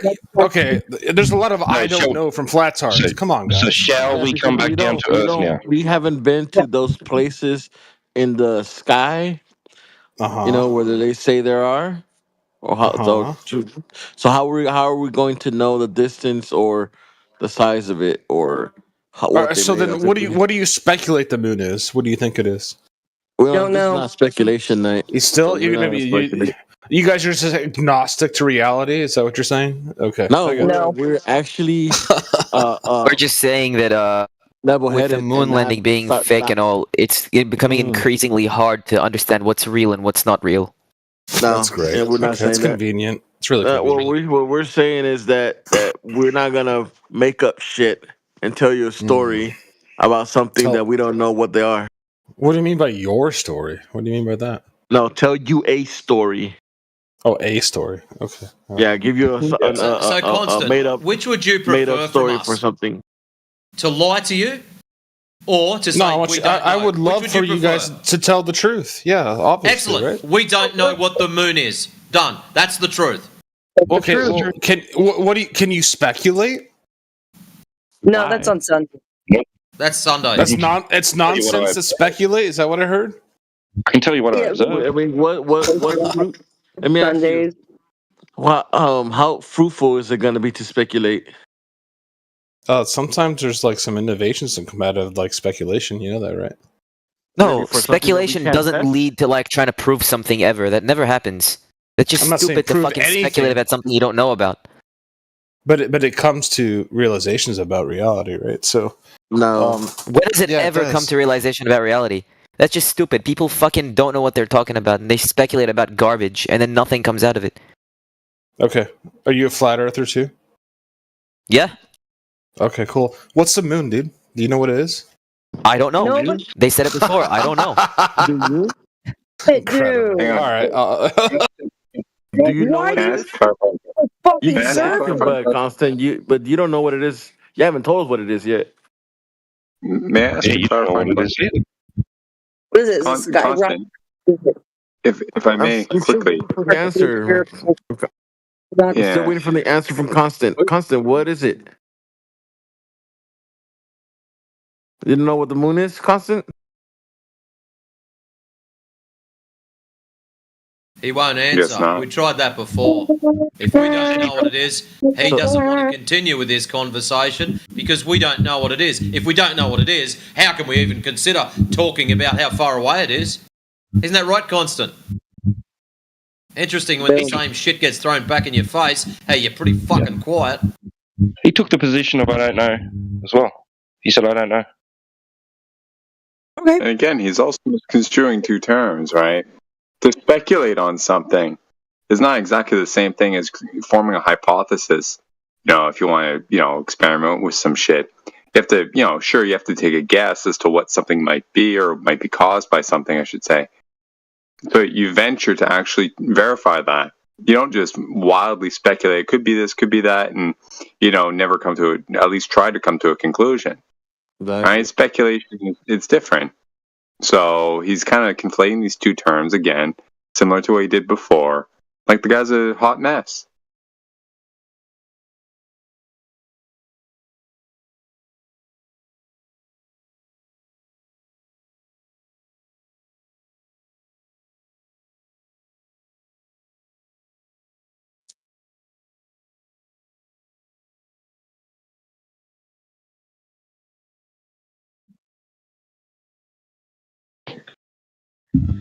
I mean, does do anything to help you determine what the Earth is? No, it's not so much on helping you. I would assume figure out what the Earth is, because our difference is that you have the belief that the Earth is flat, and I have the belief that the Earth is round. I think many people. Right there. Oh, okay. I have to stop you because on one part of you do have a belief that Earth is the globe. On our end, it is not a belief. This is objective reality. Earth is measured flat. It is treated flat. It's been proven that it's flat. Yeah. As flat in all practical applications on the surface of Earth. So, but what about when you put it into the Can you give us a practical application that proves that the Earth is flat? Please provide that now.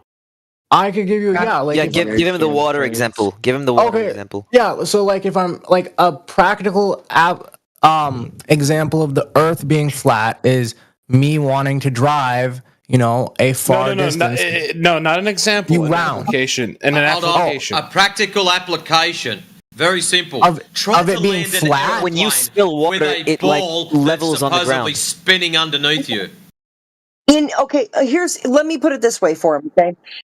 When have you ever had to take curvature or even rotation, for that matter, into consideration in your daily life? Yeah, they're gonna say like flight and stuff, but that's just not true. Yeah, like shadows and like the positioning of the sun. Yeah. Shadows. So shadows affect your daily life. Well, I don't think you understand the question. When have you ever taken curvature into consideration? No, that's hold on. That's not fair. You guys are just turning the question around to me. So, where is a practical application of flat Earth theory, whatever? So, Constant, as we said earlier, in elevation. Okay, so a practical application of that is that that would mean that the ocean is at a steady level. If the Earth is round, the ocean isn't fucking level. Okay, you can be quiet too for a second. Constant, as it was clearly explained to you earlier, whatever shit you throw at us, whatever questions, apply that same thing to yourself, to your own model. So here you are, what practical applications would prove it's flat? Well, what practical applications do you have that prove it's curved? I'll take your silence as there is none. Anyways, since you don't want to talk now, Constant, please keep your mic closed and we'll unlock these other guys. Now, Stump was the first one I heard speaking. You're up. I would say that a practical application for my daily life, could I use one that's like an indirect thing because of a direct practical application? Because the Earth is round. No. A direct practical application of you taking curvature into consideration in your daily life. Go. When I call my cousins who live in other parts of the world. That is irrelevant. Okay, let's follow. No, because how? If I call my cousin, right? So like my cousin, he lives 2 hours away from me. And when I call him, the sun is at a different position. And I have to remember that because sometimes I'll forget and call him, right? Okay, this is not taking curvature into consideration. This is looking up at the sun and assuming that the ground is a ball. Well, no, you're assuming... Actually, to get its position, you're going to be doing that in angles. Yeah, so you're going to be treating the Earth as a plane and getting its apparent angular height above the plane. Yeah, at one point you will have to like figure out like the curvature. No, because that's not at all. That's how you're figuring out. You have to figure out, right? So, in other words, if you're being intellectually honest, the real answer is never. So, Jenna, walk me through it. How does making a phone call prove that the ground is a particular shape? Exactly. So let me get this straight. If I'm in a really large shopping centre, they've all got flat floors. We all know that. If you're at one end and I'm lost down the other end, and I pick up my mobile phone and ring you and say, "Bro, I'm lost. Please help me." Does that prove that the ground is a particular shape, or does it just prove you're a numpty and you don't know where you're going? I'm trying to work out how this phone call thing proves the shape of the ground, Stump. That's what we're after. You're not bringing in the sun into the equation. Well, I don't need to. I'm in a shopping centre. What the fuck does the sun have to do with this equation? Because if you're on the other side of the world, then the sun is not going to be on that side. It's going to be nighttime. It's two different time zones. The sun follows a circuit. If you happen to be under the sun at the time when it's in its particular part of the circuit, it'll be daytime. If you're not under the sun, it'll be nighttime. So the biggest issue with this is not so much the sun following its circuit, it's that some of our time zones are political. For example, China has one time zone. Even though the sun could be at one side of it, it can still be dark on the other side, and they'll still say it's 9 o'clock in the morning for everybody. That's it. So time zones are political, depending on what country you're in. Yeah.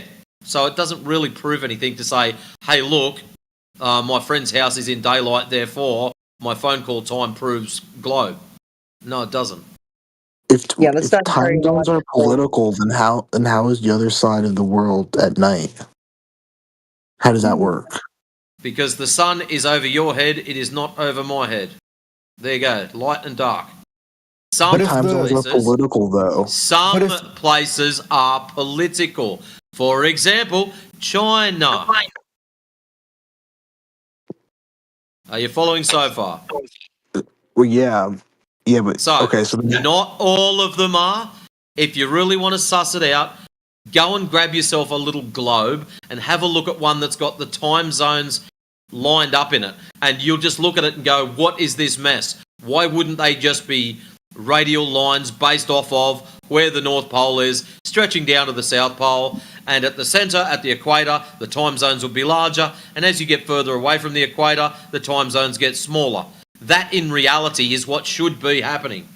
When we go out and check it in reality, we find this is not happening. At the northern end, there's only a handful of time zones, and as you get further and further south, there seems to be more and more of them, which is very odd. Yep, so either Earth is flat or you live on a fucking pear. Which one is it? Well, time zones don't prove anything. That's the problem. He left. Stump is gone. No, IDHH is still here. What? I'm just asking questions. IDHH is gone. Stump left. What? Anyway, sorry. What's this woman talking about? Well, there was a guy named Stump that we were talking to a minute ago, and he said that a phone call from his buddy 2 hours away somehow was him taking Earth curve into consideration in a practical application in his everyday life. Anyway, go on. Exactly. So before he even picked up the phone, he went, now, if I want to call my friend or my brother or my cousin or whatever it is, he's 2 hours away. Before I punch in the numbers, how much distance is that? How much curvature drop over that distance? No, that's not what you do. We have to look at the sun, right? It wasn't a necessity that he understood the Earth to be curving in order to pick up the phone, punch in some numbers, and talk to his friend. Mm-hmm. So that's what we're looking for. So we're looking for something, right? We're challenging you, right, to find yourself in a situation where to achieve something, a goal, right, a task, to accomplish something, you must, as a necessity, take into account either the curvature of the Earth or its claimed motion, right, or both. I thought he was going to bring up satellite.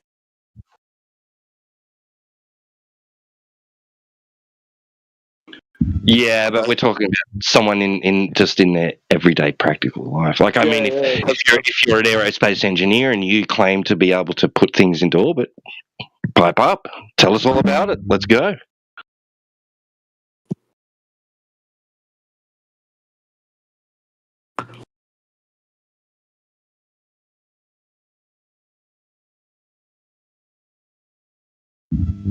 I mean, do you need to account for the curvature or the rotation of the Earth when you're making a coffee, or when you're driving your Uber vehicle, or when you're pulling the handle on the machine, at a factory, pressing a button on the computer at work? Anything? Hello? Anyone? Flying a plane? Oh no, that's not practical day. Look, if the sun isn't at a 45-degree angle, I won't get a good cup of coffee. Ben and Jen?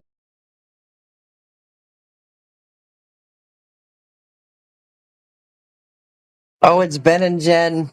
Oh, yeah. This ought to be good. Well, it depends, doesn't it?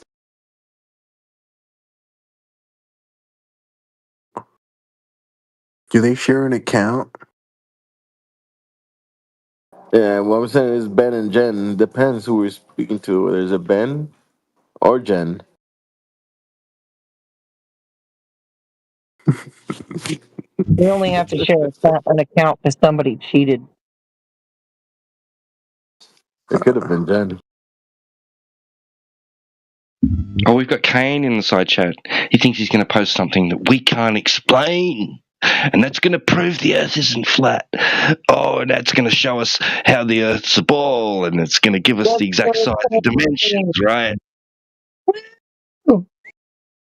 Let's go, Kane!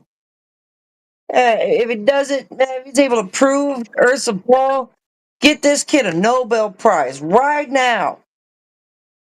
They're asking about how seasons work. How do seasons work? The sun moves. Next question. But I thought Kane said that we wouldn't be able to explain it. The sun moves. Yep. Moves in and out. Goes over this place. You got your solstices and your equinoxes. It's not very difficult to understand. Next question. Wait. Can I ask a counter question to that? Can I ask a counter question to that? Is the sun flat? Hold on. I want to ask a counter question. You asked a question, I gave an answer. Now it's my turn to ask a question, and your turn to give an answer. Right? So we can go, let's go back and forth real quick, okay? So you talking to me? Kane. Right? He's asking how I'm speaking for him because he's not talking. Okay, well, he can speak for himself. He's in the VC. Right? He's Kane, I want you in chat. That's fine. Kane, I want you to tell me how in the world does it thaw out a whole lot more up in the Arctic Circle, and it never thaws out in the Antarctic Circle? Can you tell me that? And talk about seasons. Made no sense for a second. Can you say it again?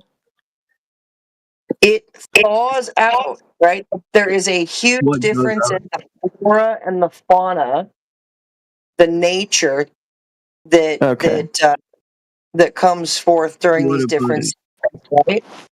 So after a long time of snow and ice and stuff like that, Up in the Arctic Circle, you got stuff thawing out. You got grass that comes forth. You got flowers and the birds and the squirrels and the caribou and the bees and Okay, the now that I bears, answered your question, fish and stream and all that. why don't you go ahead and explain the Foucault pendulum? Like, how does it work with a flat Earth? Go ahead. On.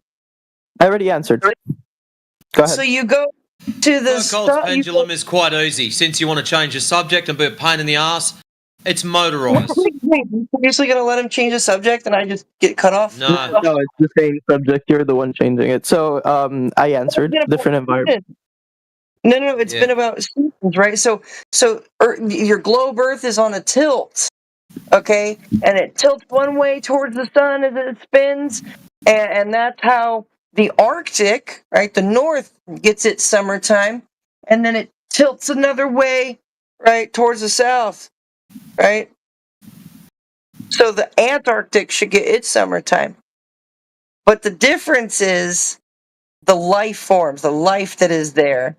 Right, the difference between the two. The only fucking things that can exist in Antarctica are the damn penguins and the whales and the seals. That's it. But up north, that's different.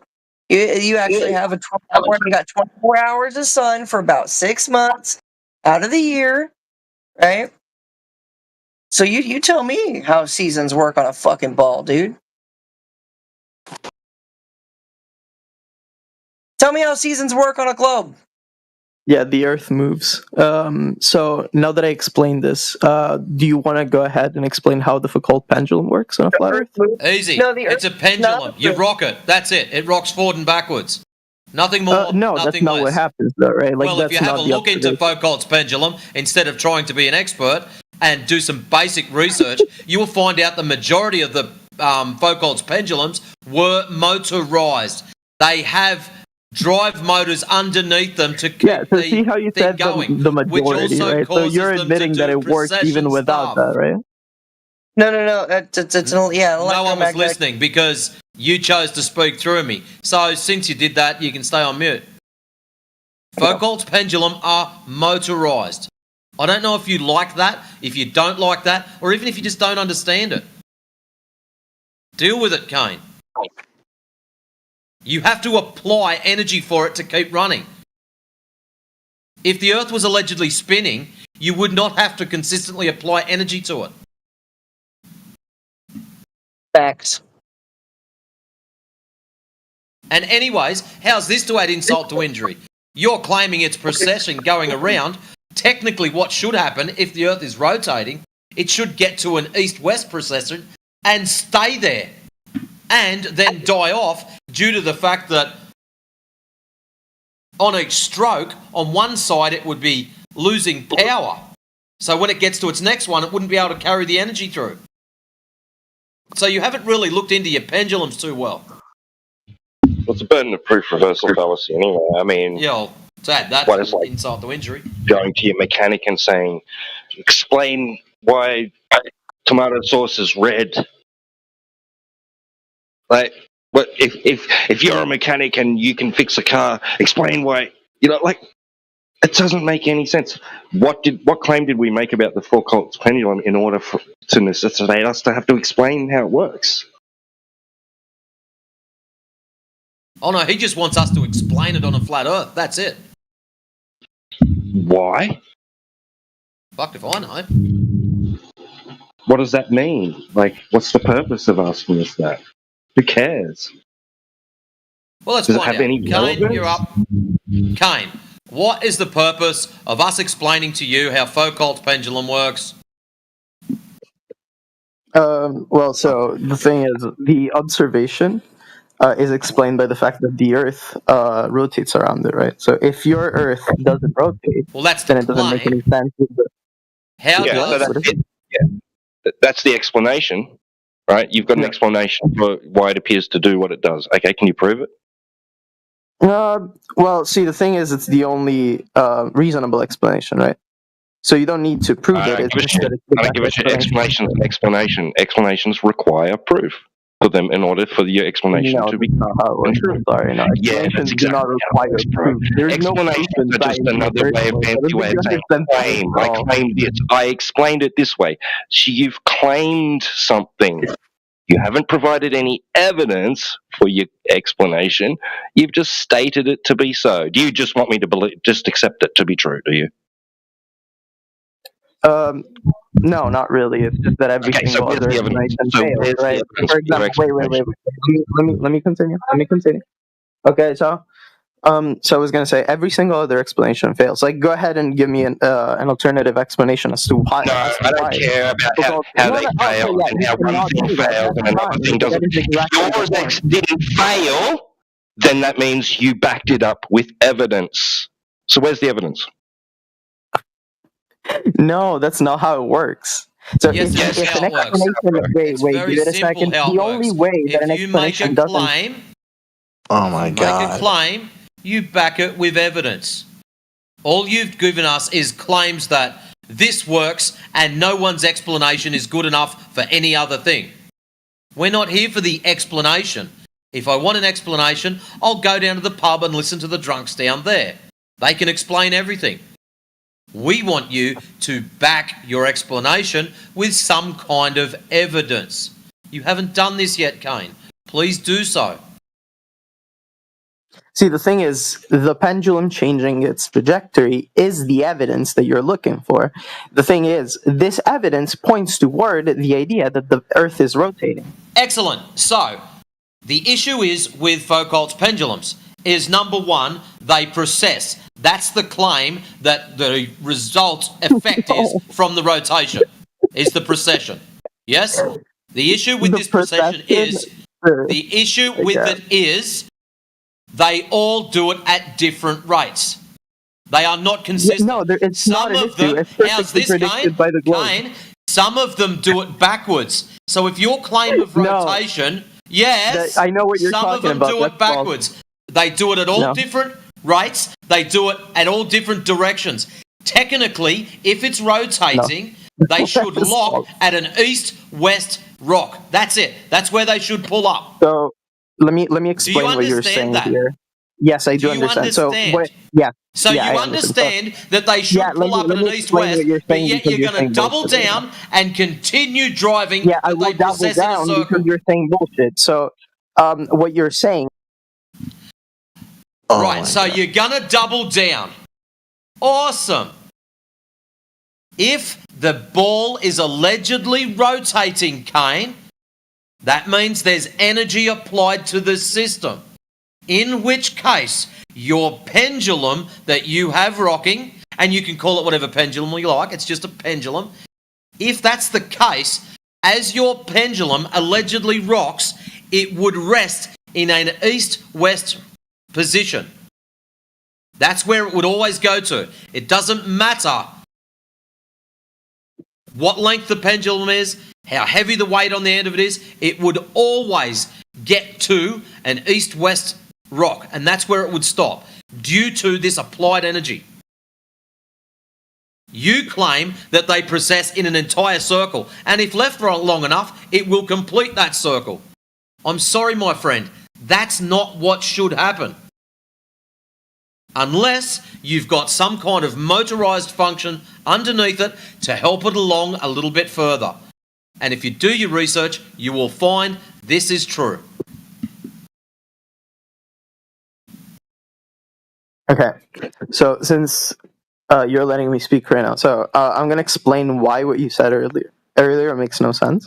So the whole thing about Foucault pendulums swinging backwards, quote unquote, is an observation that basically during eclipses, I believe solar eclipses, sometimes Foucault pendulums have been observed basically changing their direction in the opposite way that we expected. Now the thing is, number one, this is not repeatable.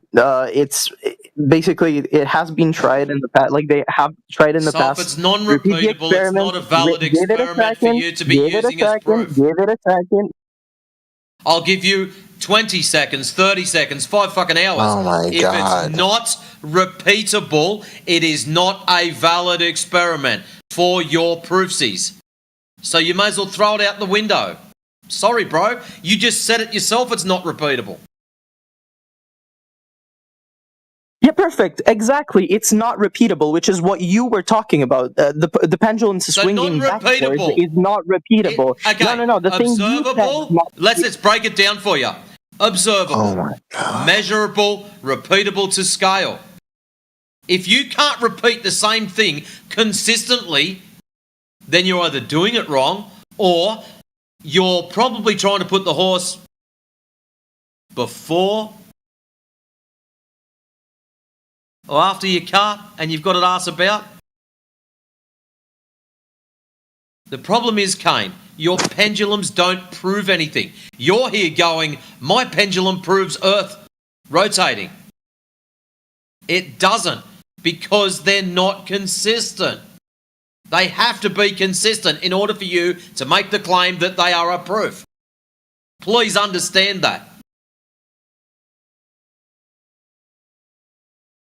So, did you understand what's not repeatable that I was talking about? The fucking pendulum swinging, they all process at different rates. Some go backwards. If they are not doing the same thing, they are not consistent. Do you understand that? That is repeatable. That is repeatable. Getting them to I was go backwards telling is you repeatable. something else is not repeatable. What you said, Getting them to the go thing that you backwards is brought not up to repeatable. disprove the pendulum is what's not repeatable or it's not? Which one is No, what you brought up is not. So you're What you telling brought me up- that this kid's a fucking menace. You're telling me because he actually said to himself, by making the claim that sometimes the pendulum goes backwards during certain times of the year. Yeah. Now, although that may not be repeatable, his original observation is not repeatable because the original observation is also varying, which in the same breath he's telling us it doesn't. But you've just told us it does. So he's contradicted himself. Consistency, Kane. You're doing science. Repeatable. Consistently repeatable. And you've already failed that. No, it is repeatable. In fact, if you do it in the same place, it goes at the same rate.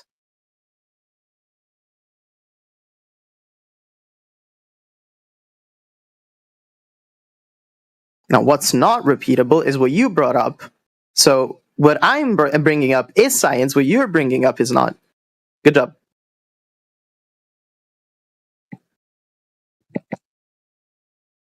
It's science? So what's science, is it? repeatable? Jenna, run him through the scientific method. Let's see if it rings true. Yeah, so go ahead and give us the independent and dependent variables, since that's science. Oh my goodness. Can you put this in a logical what's the word? Fuck. Whatever. It's silly. Yeah. You understand that even if I don't do that, it's still science. Okay, so if it's science, That's called what pseudoscience. step did you go through? Yeah, What no, it was is. your hypothesis? Well, you have to make an observation, you have to make a Yeah, hypothesis. the observation. I'll explain the observation and the conclusion, okay? To determine what the independent and dependent variables are. So I'll explain the observation and the conclusion. I cannot give you the independent variables because I don't know what they are. Fine. Well, then But I'll why don't give you the get? observation. I don't Hold think on. it's not even like. See, the thing is, it's not even like an experiment necessarily. It's an observation. So it's You not don't have science. that. So it is scientific. So it's an No, it's observation. not scientific. It's not an it is. experiment into it. Yes, it is. You cannot just say no. No. So I'm going to explain the observation. So listen. Does it go through the scientific method? Okay, wait a second. Yes, it does. So you know, It does yes, go through it the does. scientific method? It does. Yes, Okay. yes, it does. It does. So one of the steps of the scientific methods is to conduct an Observation, experiment. testing, conclusion. Yeah. So And to now, conduct an experiment. But you said, dude, there is no experiment. Did you not yeah, just say testing that? doesn't need to be an experiment. Yes, in the See, the thing is, scientific it doesn't method. need to be an experiment In in the that sense. I can scientific test it by method. doing the same observation. In I the can test it. I No, can shut test up. it by Shut up. making the same Shut up. observation in different Shut up. places. Shut up. In the scientific That method, is the one of the experiment. steps is an experiment. Yes, the experiment is doing the observation in different places at different times. Your experiment is doing the observation in different. What? Yes, that is indeed the experiment. You don't know what an experiment is. Yes, I do. So can I explain You do not. the Foucault pendulum observation and why it points to a rotating Earth? So what was the naturally observed phenomenon? No, it's not naturally observed. Oh, so it's not an experiment. In order to do natural science, you would have made. Kane, zip it or I'll help you. In order to do natural science, you've made a natural observation. What was the natural observation that led to the pendulum? So natural doesn't mean that it has to be found in nature. Like it is a natural observation. Well, if you're not doing that, you're not really doing natural science. So yeah. Yes, I am. Quite literally, I am. Like the thing is, not doing natural science in the sense that I'm not doing biology. Yeah, that's true. So what was the naturally observed observation, Kane? The naturally observed phenomenon. Yeah. What was it? So can I explain the observation of Foucault's pendulum and why it points to We don't want you to explain the pendulum. Yeah, we want to know what was the natural. Can I explain it? This kid got the fucking necessity to talk through everyone. What was the naturally observed phenomena? That's what we want to know first. That'll be something you observed prior to the pendulum. The pendulum is the observation. Yeah, that's where it fails. That's called pseudoscience. You can do it. You can do it. You can do it. The pendulum is the observation. The pendulum is the observation. You can do it. Come on. The pendulum is relying on Newton's laws, which were superseded over 108 years ago by Einstein, because what it is actually claiming is Newton's laws of motion. Yeah. Yeah, but we're trying to get to the first straight path. Yeah, sure, that's true. It is moving according to Newton's laws. But what the fuck does that have to do with anything? 108 years ago, yeah. Newton's laws of motion. Yes, sir. Because so before that, bodies did not move according to Newton's laws. That's amazing. Unless acted upon by another force, where Einstein, who replaced him, said that objects will take a curved path due to the curved space-time. Yeah, so which Newton described as a force. So there's no contradiction. No. Yeah. No, Newton said that objects will take a straight path. Acted upon by force. Yeah. Einstein says there is no force. So Newton described gravity as a force, therefore he is consistent. Because Newton described gravity as a force, he is consistent. So now let me just explain the observation of pendulum because you clearly don't understand it. Jesus Christ, you don't understand it. I don't understand. Okay, sure. Why don't you explain it? What is the observation? What you're saying is the pendulum, right? Okay, what is the observation of the pendulum? Again, you're saying it's the pendulum, right? Okay, so what does the pendulum do? I'm asking you. You're saying it's the pendulum, right? Yes. Go ahead. What does it do? Is the pendulum man-made?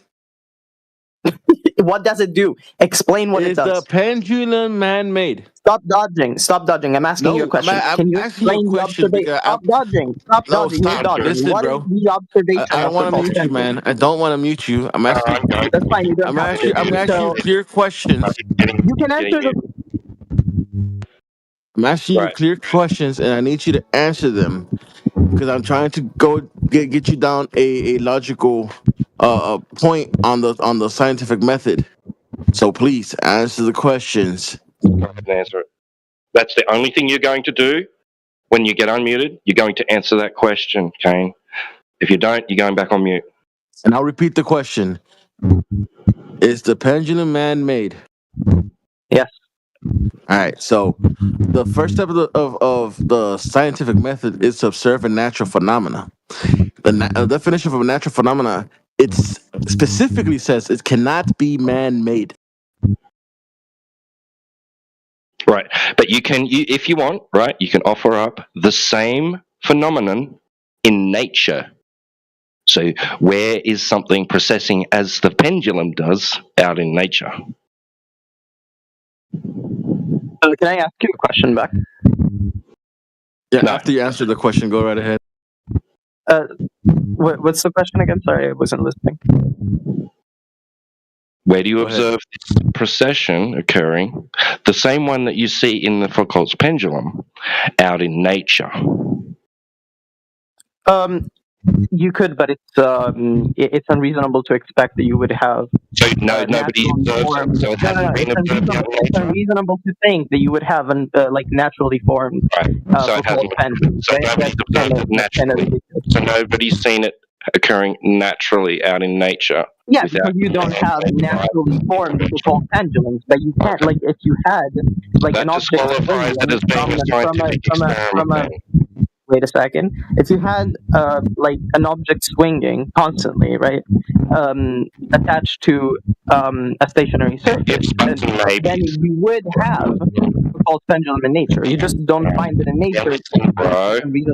You would. The bottom line is you don't need to ramble on. The bottom line is it's disqualified as being a scientific experiment. Okay. It fails to meet the Can I ask you a question back?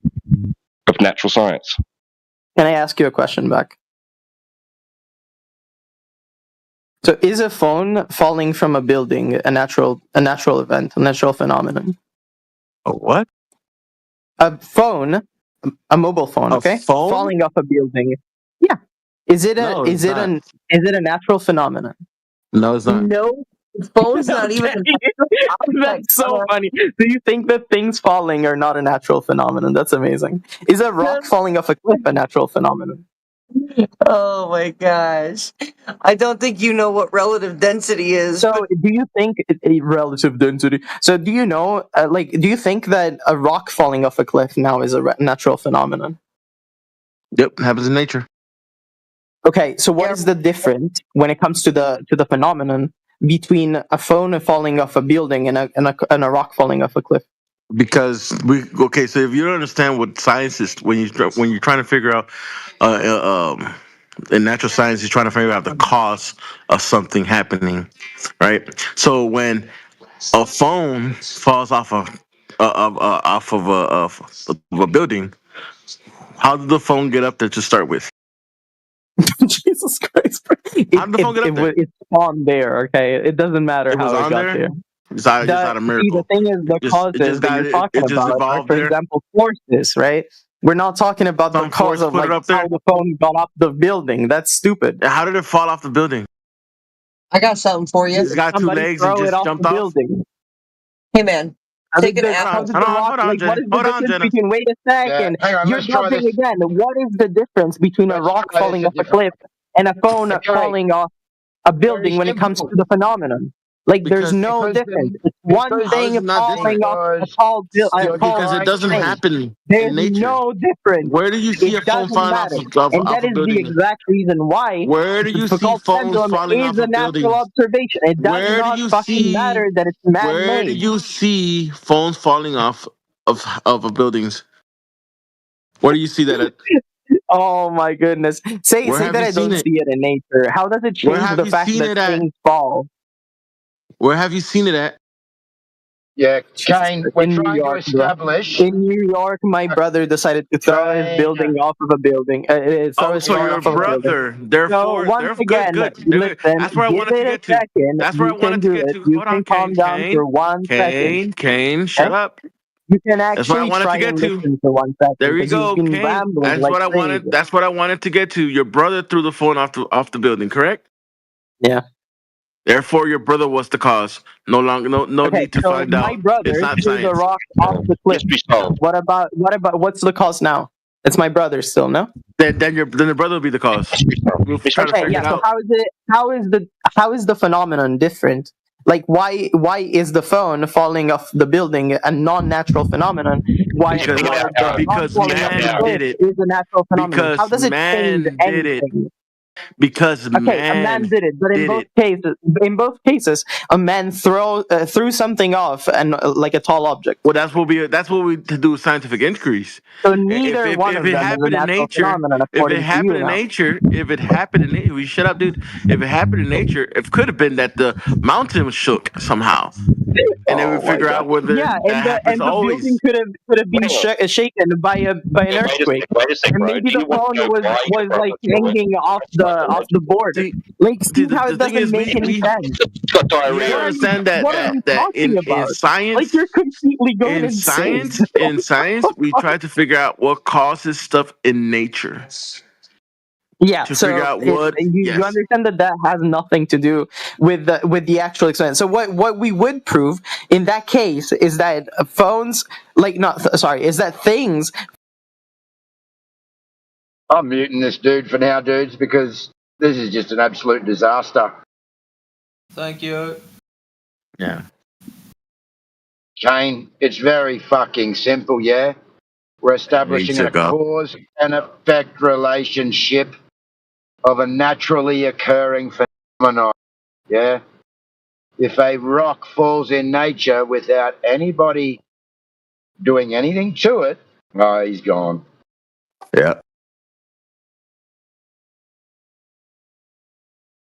I don't see a phone occurring in nature. I don't see buildings occurring in nature.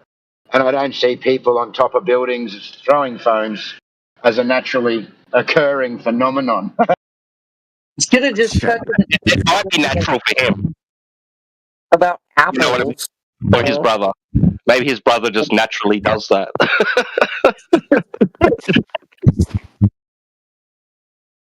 He was born that way. I'm on top of a building. I have a phone.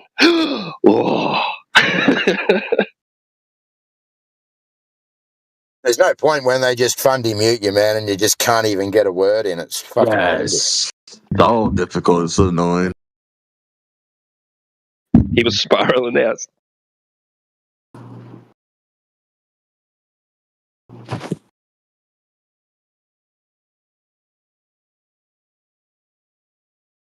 I was about to ask him, what happens when you drop an apple in the air? It's going to fall down. What happens when you release an apple from underwater? It's going to go up. I don't think he's ready for none of that conversation. Probably not. It's like he's like, yeah. Why did it fall? Because your brother dropped it. Yeah, but why? Well, I don't know. Go ask him. Yeah, it was dumb, but yeah.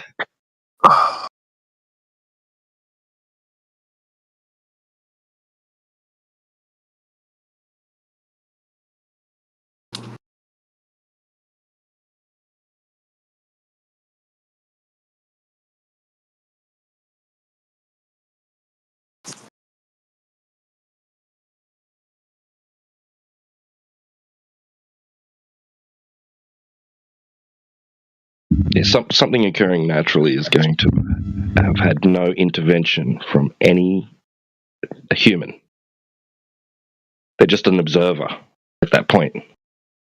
The result of the thing happening hasn't been because of anything the human has done. There's been no intervention involved. They haven't interacted with it in any way, but by just simply observing or experiencing something, right, with one of their senses. That's it. They haven't caused it to happen.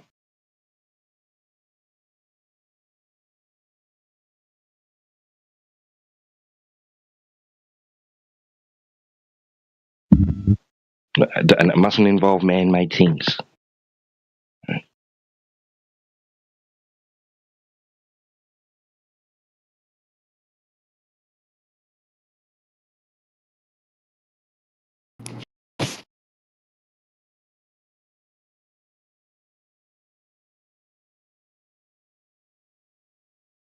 When we get into the realm of man-made things, we're talking about synthetic. So synthetic versus natural.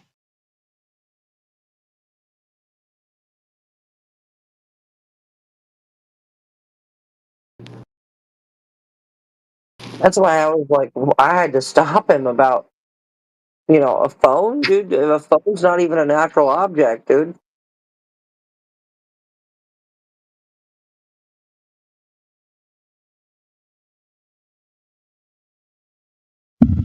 Yeah, Foucault wasn't like wandering around in the woods and, passed by this place and saw a spider swinging from a web.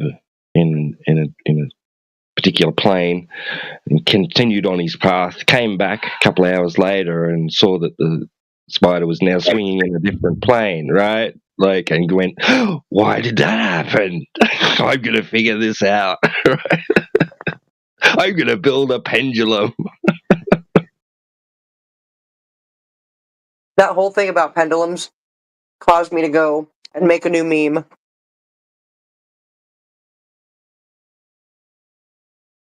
If you look at 7 minutes after the hour, the pendulum is attached to a moving Earth, but the pendulum will hang still, perfectly vertical, 90 degrees to horizontal. And we need to have a meme with pendulums for dowsing, pendulum for divination, and a focus pendulum.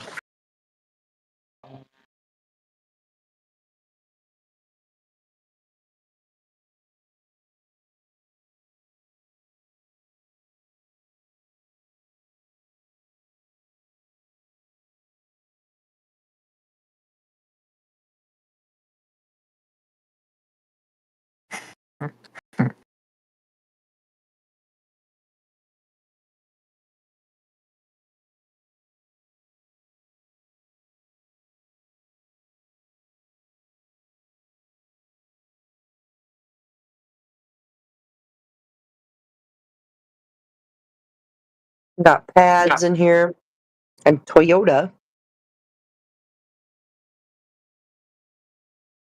Yo, what's happening, boys and girls? Hello, hello.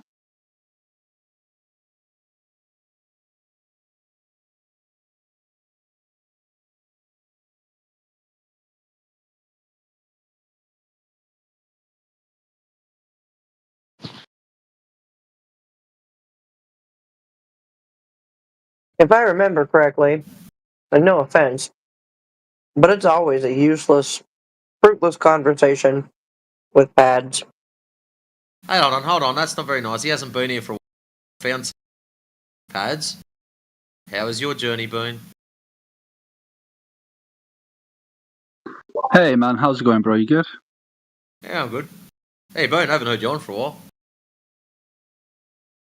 Been floating about, mate. Been floating about.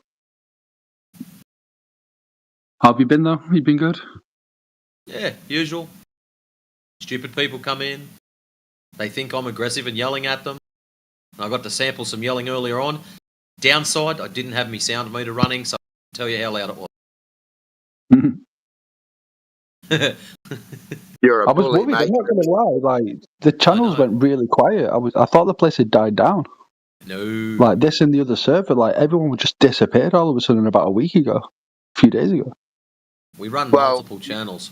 You didn't know that we were just playing a trick on you.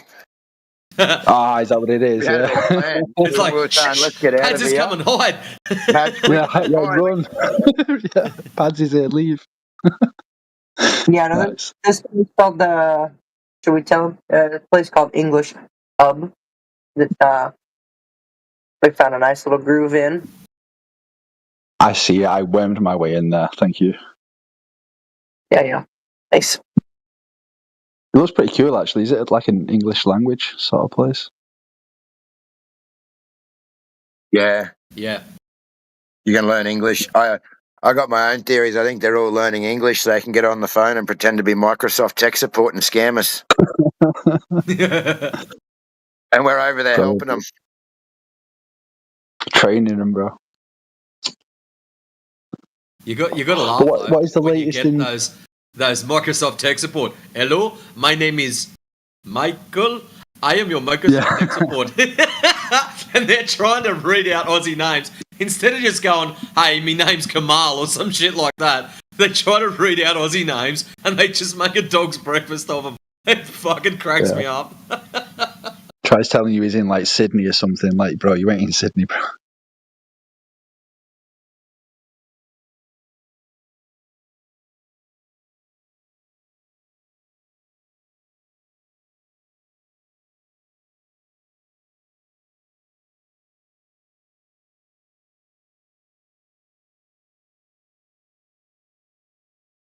But what's new in the community over the last few months? Anything major? Any final experiments or anything?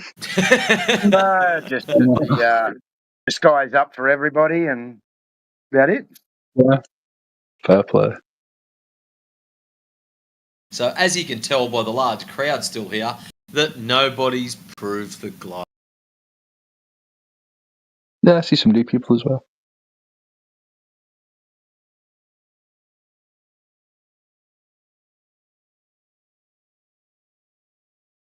Did you ever? Haven't really missed much. Did you ever realise space was real in the end, boys and girls? Or no, I'm only joking. Space, the area defined. Yeah, that's where I got Between stuck on distance, it. I kind of dipped out of the community. I honestly haven't looked too much. That's where I got stuck on the whole space thing. Like I can see this like, huh? The cog does get you, and you had to take a walk away from partially, yeah, I think so, partially. I warned you when you first come along what cognitive dissonance does. That's the funny part about it. I warned you, clean and clear, to watch out for it. Yep. And you still marched headfirst into it and still wanted to fight it. Yeah, only on that though. Like I do concede the surface. I don't argue for any shape or anything. I do concede the earth that the surface is flat. Like categorically, the shit is flat. Well, that's anything good, else. I'm still wishy-washy. Argument. Oh, sorry. Go on. Sorry. I was saying, well, that's good because flat is not a shape, so you don't have to make a claim of shape. Yeah, exactly.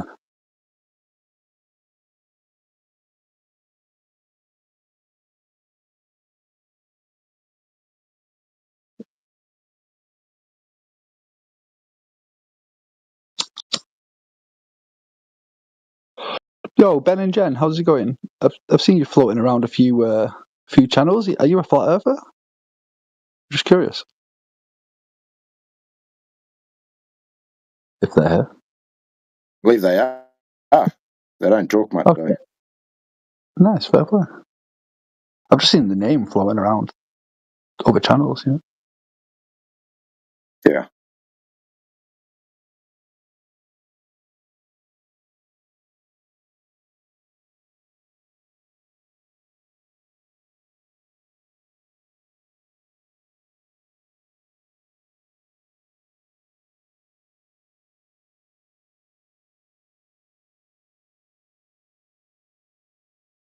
We got Toyota. Does your mic work?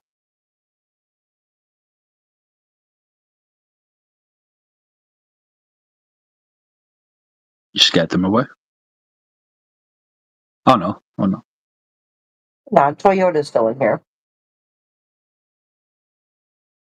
I like the name. It's like toy. Yeah. Because it's not like the car. What was the argument you were just having with that bloke that was in here a minute ago? About gravity. Anything interesting? Standard stuff, yeah. Nothing out of the box. No, nothing really out of the box.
So, how do you have seasons on a ball?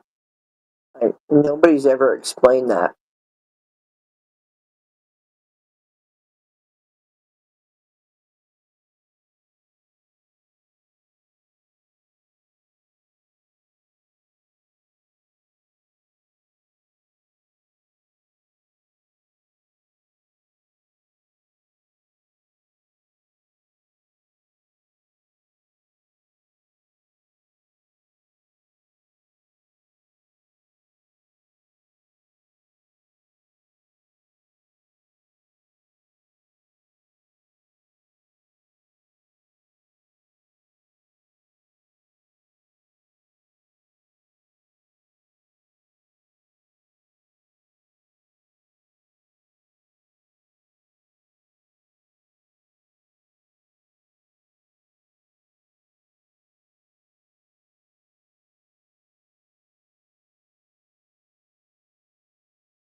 How is the hottest part perpendicular to the axis of rotation? And that's not the part that directly faces the sun in the little cartoon model. Pretty strange. Pretty strange.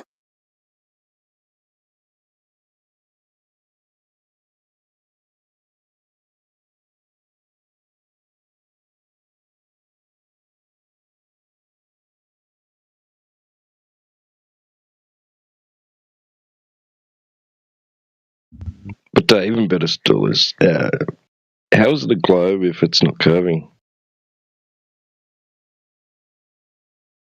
That's because it's the real globe.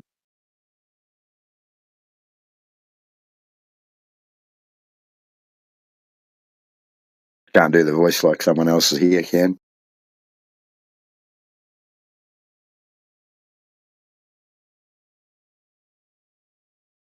What was that, sorry?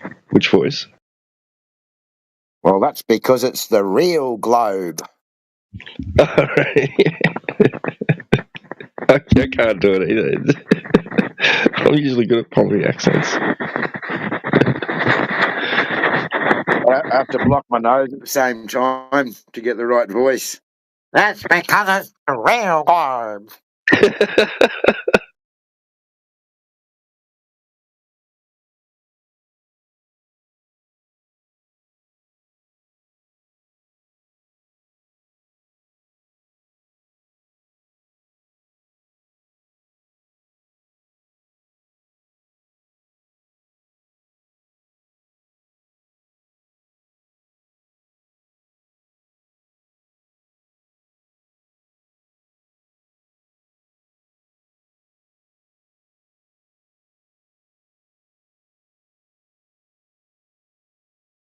I'll tell you what, though, Pad's accent threw me for a fucking six, man. I mean, he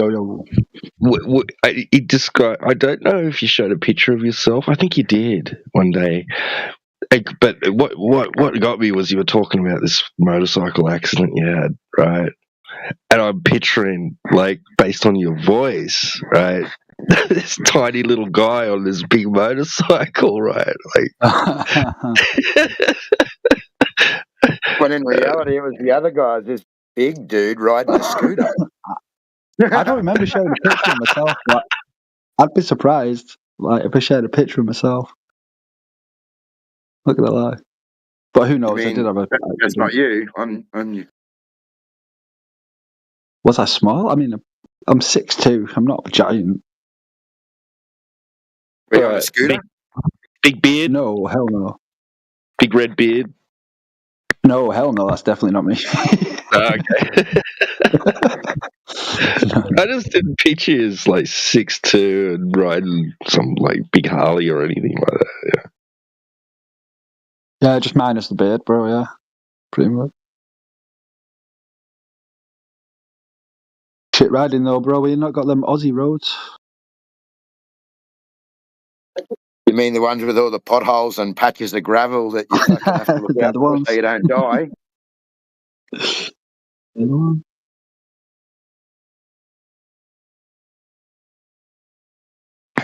Yeah, tyres should be free over here.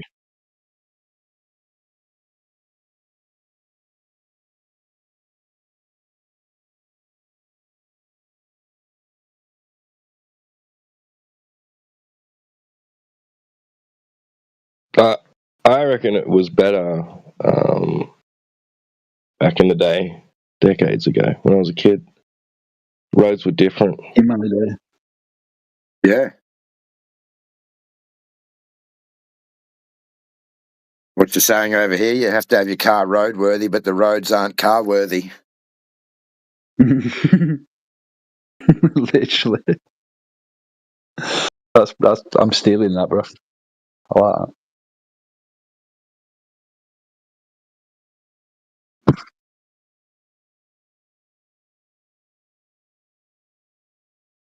I did that T-dub. I did the stretch, that Marlborough Straight from Gympie up to Townsville.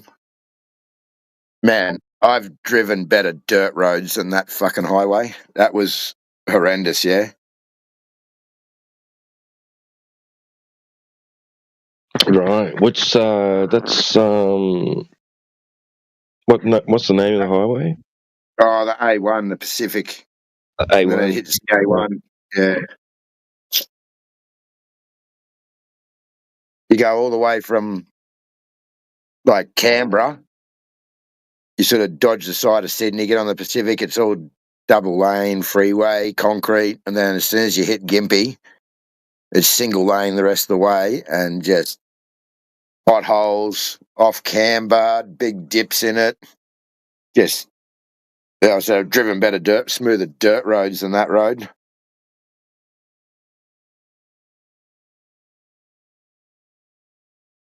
I don't know how they're going to fix it because it's a long way. It's nearly 1,600 kilometres if they were to fix that all the way to Cairns.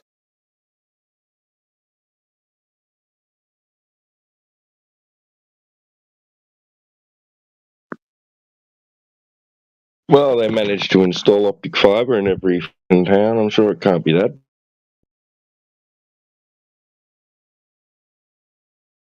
I don't know, man. Those roadworks at the Gold Coast have been going on for about 6 years now. That's not even 100 Ks.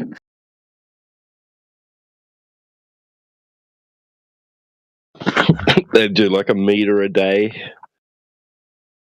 Yeah, it's horrendous.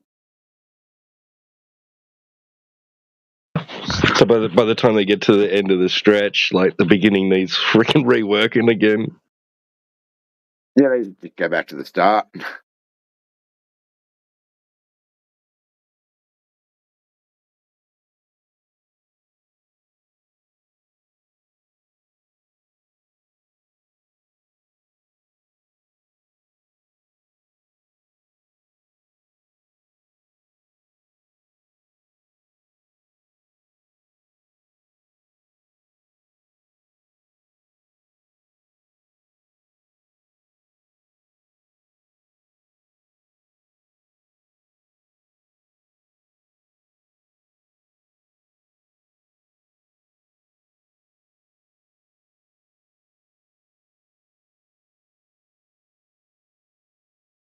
Yeah, so once upon a time, not much was really contracted out. So you gave the government money to do these things, and the government services went out and did it, right?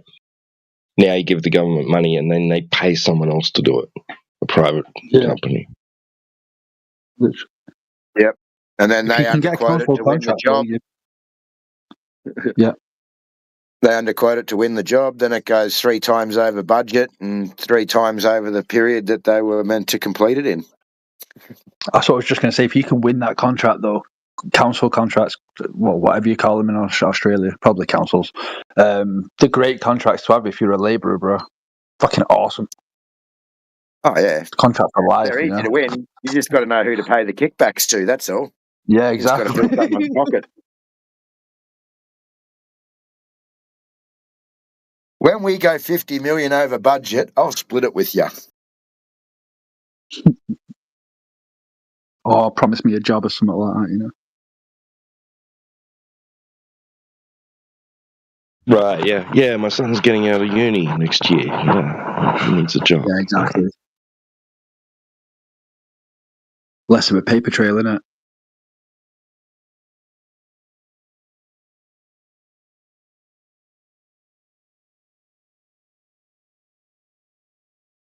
Now I've dealt with all this. I've worked local council contracts and government contracts and tendered for many over the years.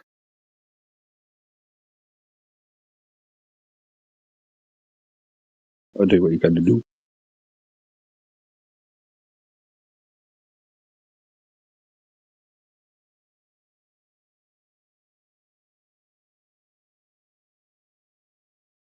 But that's how the world operates, yeah. Pretty much. Do I remember rightly that you were a lawyer, Pads? Oh, hell no. Fuck, I wish I was. Oh, wonder who. I was sure it was you. Job, man.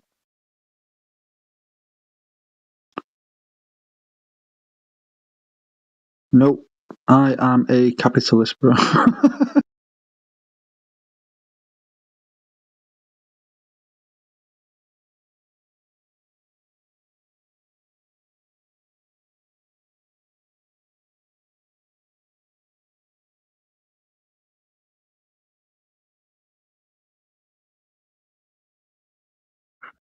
I like big letters too.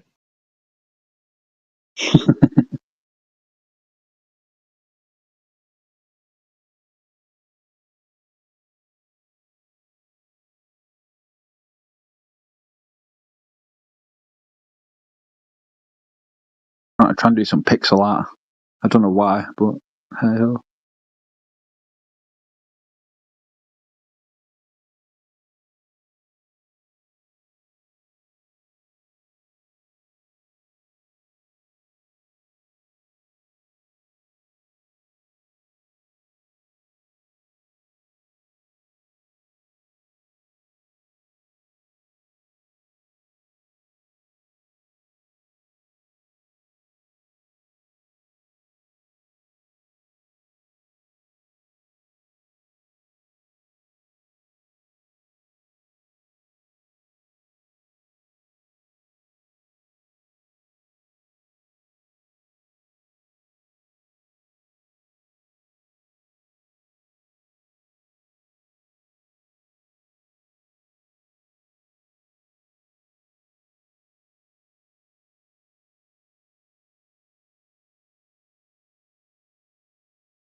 I'm not so sure that Ben and Jen is a flat earther.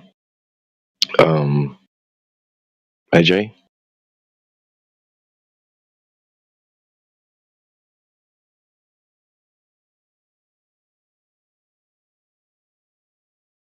Let the investigation commence. Well, there's another one, another guy called Benny or something, and I think they get mixed, they get confused.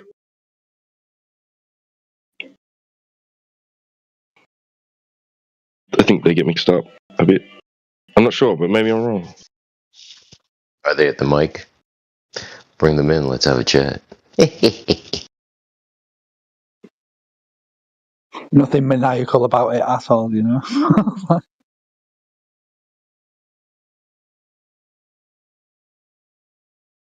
What happened with Oakley and them lots teed up? If you don't mind me asking, like Nathan Oakley, guys, he still going?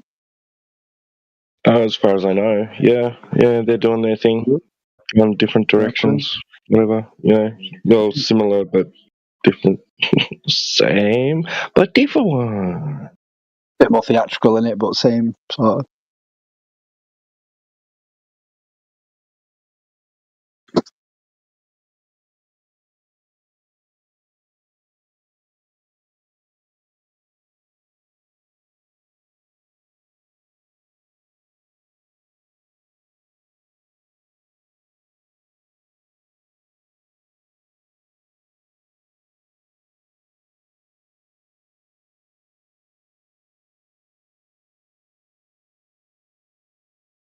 Flat Earthers. Who here is poor? Hello. What? Who here is poor? Oh. And has a crypto account, probably. Why are you going to double my money for me? Yeah, I'm gonna go ahead and send money to the first person that posts a Litecoin address in the chat, and I'm gonna prove the round Earth using that. Okay. Okay. Yeah. Sounds like I'm a gonna plan, need my guy. Yeah, so I'm gonna need someone to post their Litecoin account. Chat. I don't know anything about that. All right. No one here wants free money. Understandable. I definitely want to chat with this guy. Why, you like being victims of scams, or? Right.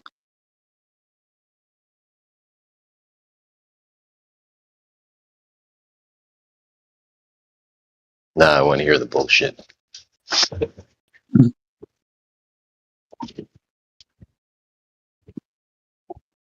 Keep We'll say going. the globe is actually a scam. NASA's actually doing. They're getting paid for their operation. No, the Globe can't be a scam, bro. I was part of the Globe thing, and I didn't earn a fucking penny. Where's my money, bro? Yeah, you just didn't. You didn't peddle it right. You didn't market it right. You need to get your advertising game up. Shit, you need to get some guides. You need to get some guys in lab coats that are willing to stand behind you and hold up a sign that says it's real. The globe is real. Somebody earned some money, but it wasn't me. Look, your appeal to you get your I'm owed some money, bro. Reparations. Reparations for ex-Globe believers, man.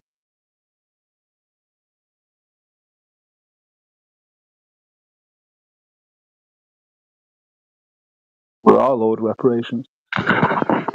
We got paid in entertainment value.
Ayo, Pads, you here? Yo, how's it going, bro? You good? Bro, what's crazy is I just read your post in the side chat at 6:19, or sorry, my local 6:19, 19 past this hour. You said man-made island. And I literally have been kicking around this idea in my head to say to you guys, and I didn't even read this comment, but what if we were to figuratively or build an island, right? What would an island require? But I just wanted to air out that. I can't believe you posted that, and I've been thinking about it for the last like 20, and I just saw that in the side. That's kind of crazy. So I will go forward with that idea. Like, if you guys were to, if we were to build an island, how would it start? What would you start with? Dirt. A lot of dirt. Well, hold on a second though. When was the last time you saw an island that had dirt? I'm okay. Let's go with this. A beach type island. So we need sand, right? Need water. Well, no, you've already got the water, right? Hopefully you're building it in the ocean, bro. Like, you should already have the water. You got to start with the water first, right? Yeah. Well, you've got the water, yeah. Put mud into a pile in like the same spot over and over again. You'd build but wouldn't that wood be subject to water erosion? Like that water would eventually wear away, wouldn't it?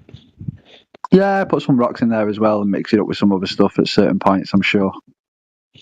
But essentially just keep dumping shit in the same spot, no? Is that not how we build islands? Throw some rocks in down at the bottom. The islands that I've seen that have been man-made, the Burj Khalifa in the Middle East, that hotel, they built a man-made island out of like porous blocks so that that structure could be above the water. I know Venice is built on wood stilts. But the interesting thing with Venice is that water is like, it's not salted water. The water has an interesting mixture to it, so it actually helps the wood to fossilize so it doesn't fall apart. Nice. Good call. But yeah, just walking forward with this idea, like, we have a beach island. We know sand is viscous, so it slides. We know water is also, water seeks its level.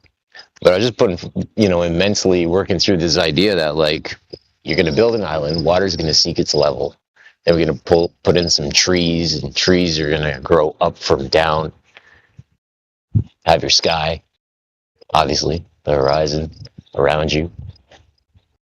And then as you start building this island, you're constantly observing level and plumb as you build out this island.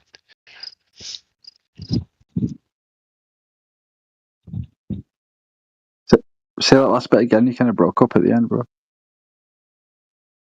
Thanks, sorry about that. No, I was just saying, as you're building out this island, you're constantly observing level and plumb as you build it out.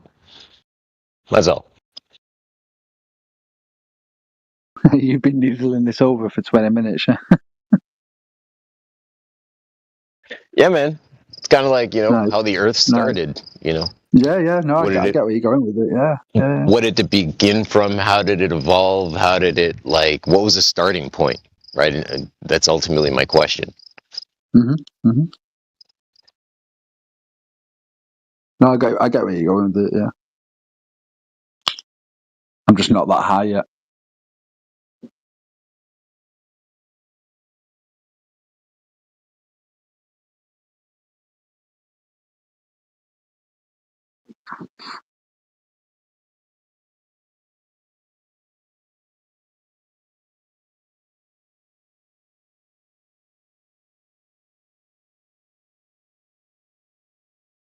Three Nigerian people arguing right outside the door. It's so funny.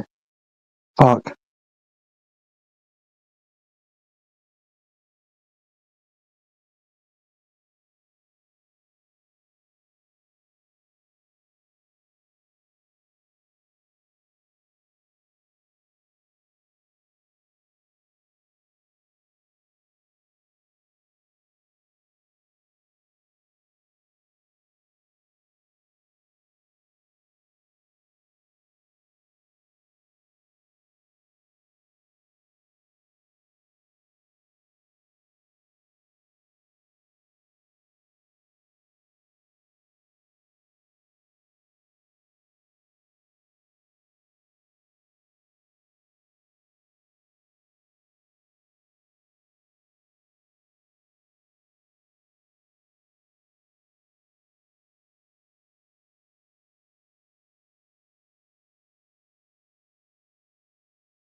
I missed anything good? Any good freakouts? Oh yeah, it's been fun. Yeah, we had Donald C in. Who else? We had a couple of others. Had some freakouts. Elder Bear and his usual. If you don't, his shtick today was if you don't understand the square function in the formula for the distance to the horizon, then you can't apply it.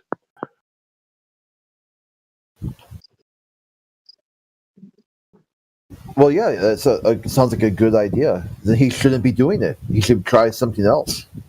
No, he was saying that because we can't explain the square function part of the formula. Like if we don't understand it, and we shouldn't be using it against anybody or as an argument. Blah blah blah. It's not good Who enough said that we're we can just. using it? Well, I'm not using it. Yeah, but like when comparing that to distance to horizon observations, like the black swan, right? Yeah, that's their argument. That's the globe argument, where like their model for their Right. Earth.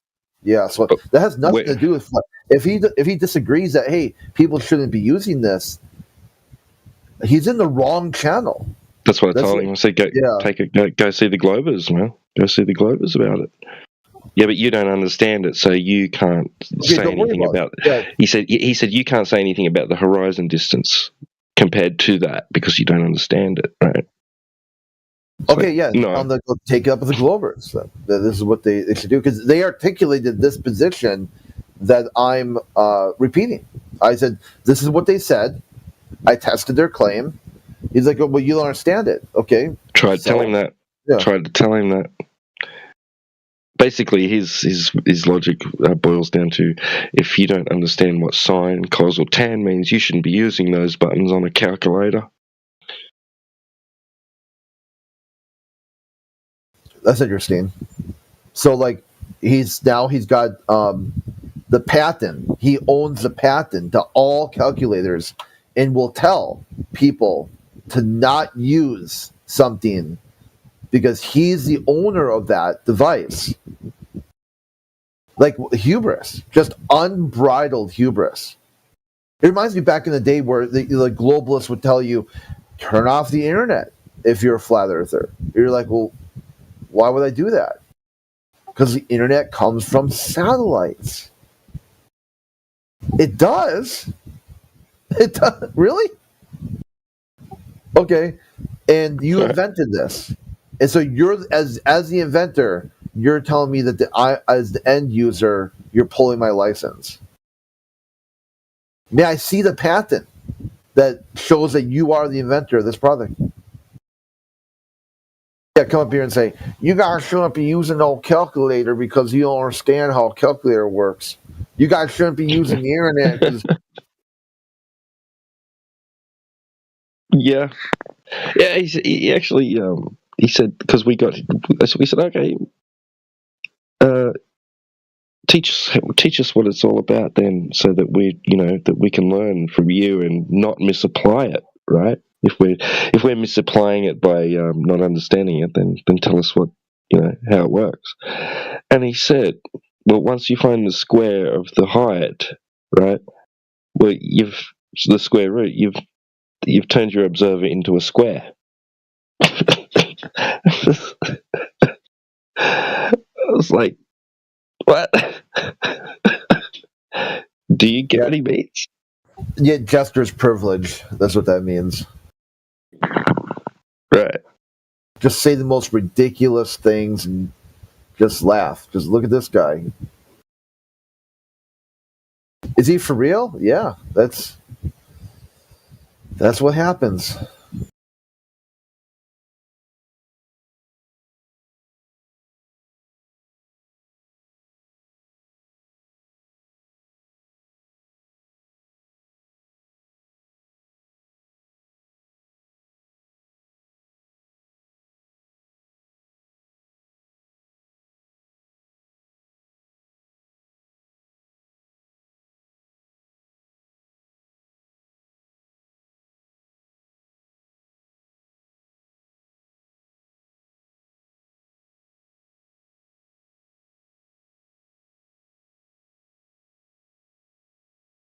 So what ended up? Did he get booted or did he run off? What happened?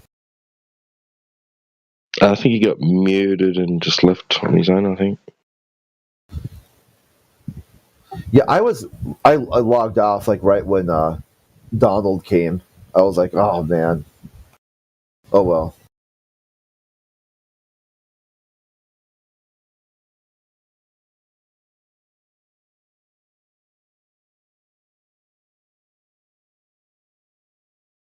Yeah, and he tries that whole gaslighting shtick that Charzy uses too. It's like, oh, don't get angry, stop getting angry, right? And I wasn't even angry, and then I had to mute him, and I went off at him then. And I said, yeah, what makes me angry is people telling me not to be angry when I'm not angry. That makes me angry. So, yeah, it'd be like, try thinking. Is your goal to make someone angry? Well, no. Okay, well then why would you make someone angry if you're not trying? Say it's true. I'm angry. No problem. Was that your goal? Was your goal to get me angry?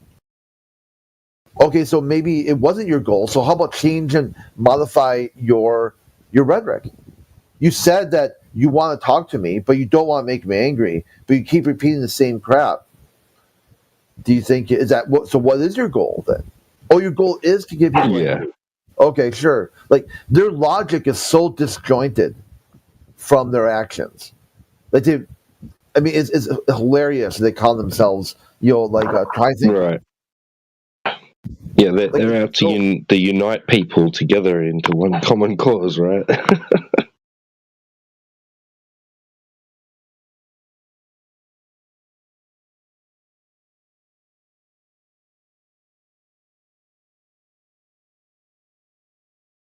So are we basically done with PNR?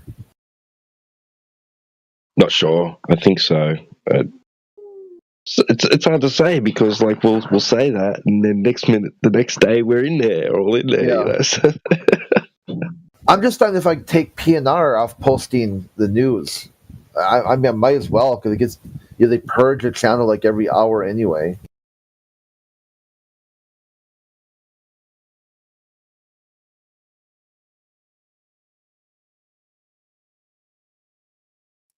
Well, we've had 24/7 a couple of times in PNR, and both have sort of gone the same way.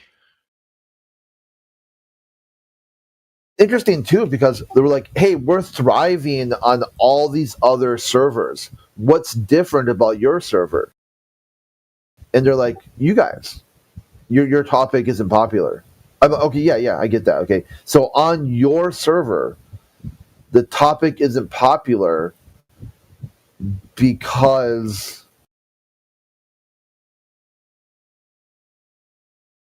it's not a good fit. Like, what's going on? Or your numbers are down, so you're canceled. It's been a couple of weeks. It's been a couple of weeks, months. Do you guys want another channel? What? It's like they basically seem like they run that place like it's some kind of broadcasting network. And all the channel, like I jumped around. I was curious, like, what's this server about? You jump in all the channels, it's all the same shit. It's just different moderators, all the same people talking to each other. They kind of like hop channels to see who's going to be moderator for the day. Yeah, that is true. I'm in a lot of those rooms. Yeah, that is definitely true. It's the same people, bro. All trying to like create a room, get a mod for that room, and get it on like the tier list, whatever you call it. But it's all the same people.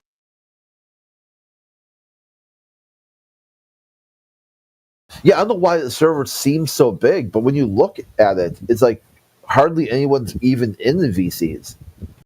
So they're like saying you need 10,000 hours for your to be like a top tier room, and you're like, is there even 10,000 hours up for grabs on the server? Like, do you guys get that much traffic total?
What the fuck?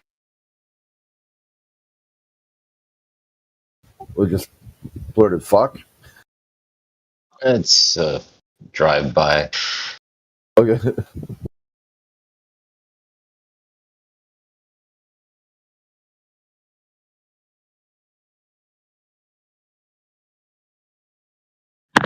What was his username? I'll ping him. I saw the icon pop up, and it was around the JK on the list. He would have started with a J or a K. Had a green circle around his PFP.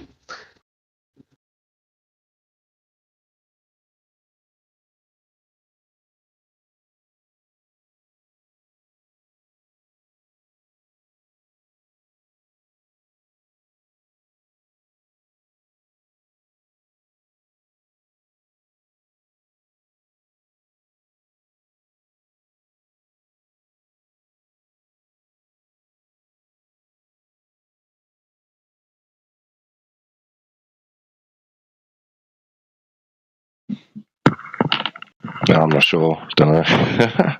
Never mind.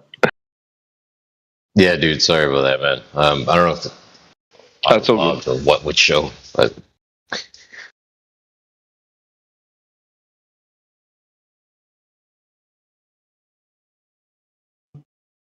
yeah, sometimes people drop in and like they don't hear anyone talking. They think, oh well, there's nobody talking. Like I guess they don't want to talk. They want to listen to people talk.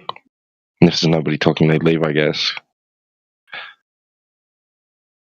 Because if they wanted to talk, they'd try and get a response before leaving, right? exactly. It's almost like they just want to jump into a room, be recognized for saying something, and leave. But the only recognition is them hearing themselves say something.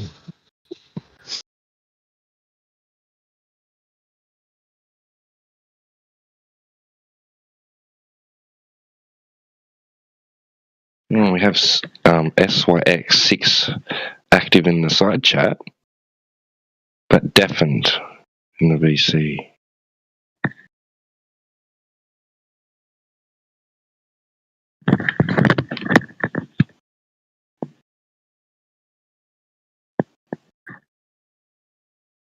Oh.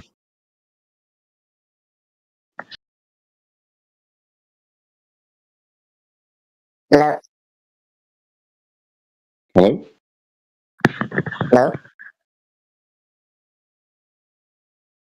Hello? Who do we have here? Someone playing around with a voice changer. It's like you could tell.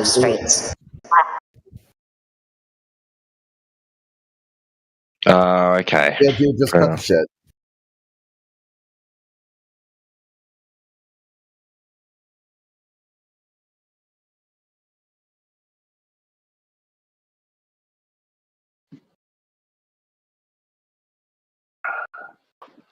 Hello. What up? Hey, what's up? I have a couple of questions. I have a couple of questions. Yeah, fire away. Yeah, fire away. Who wants to take it? Who wants to take the questions? Whoever's like. Yeah, no, I was asking. That way we don't get like people stuck. Well, how about who do you want to take the questions? Is there a person in the chat that you like? No, I've never been. I don't know. That can't be me, bro. Can't be me.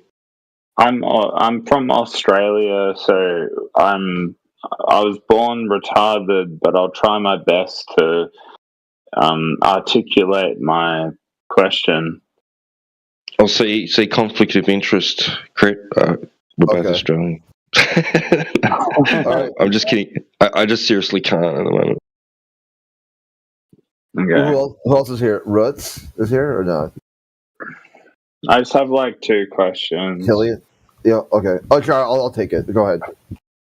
But they're not adversarial at all. Like I'm kind of interested in this, so they're not going to be adversarial. I'm just, yeah, okay, all right. Let me do it. Yeah, fire away. All right. Ooh, if small people joining. Well, now I feel on the spot. Like all right. It's got to be a good question. How about this? Let me help you out. There's no stupid question. There's only stupid people. But the only stupid question is the one you don't ask. Ask anything. Really. I'm not sure what the tag says in the room. Sometimes it says Flat Earth AMA. Really, ask me anything you want. Anything at all. Your chance to talk to flat earthers. Real flat earthers. Not people trolling you, not pretend on, posting random shit posts on social media. These are a group of flat earthers who curated a space to talk about flat Earth. Ask me anything. You guys are considered the retards of the internet, but I actually kind of think that you're most likely correct. What? I said flat earthers are considered the retards of the internet, but I think that you're most likely correct because I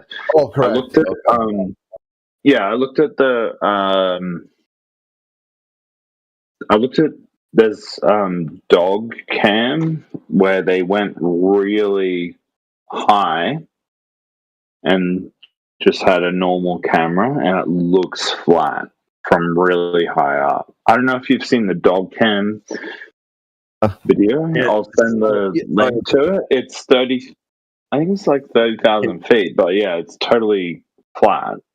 Yeah, what they do is a globalist will tell you that it's not flat. And it's stupid to think it's flat and say, but you can't see the curve and it looks flat anyway. And then you're like, dude, you kind of contradicted yourself there. Then that's when they get all upset. They get upset and start calling you retarded and whatnot.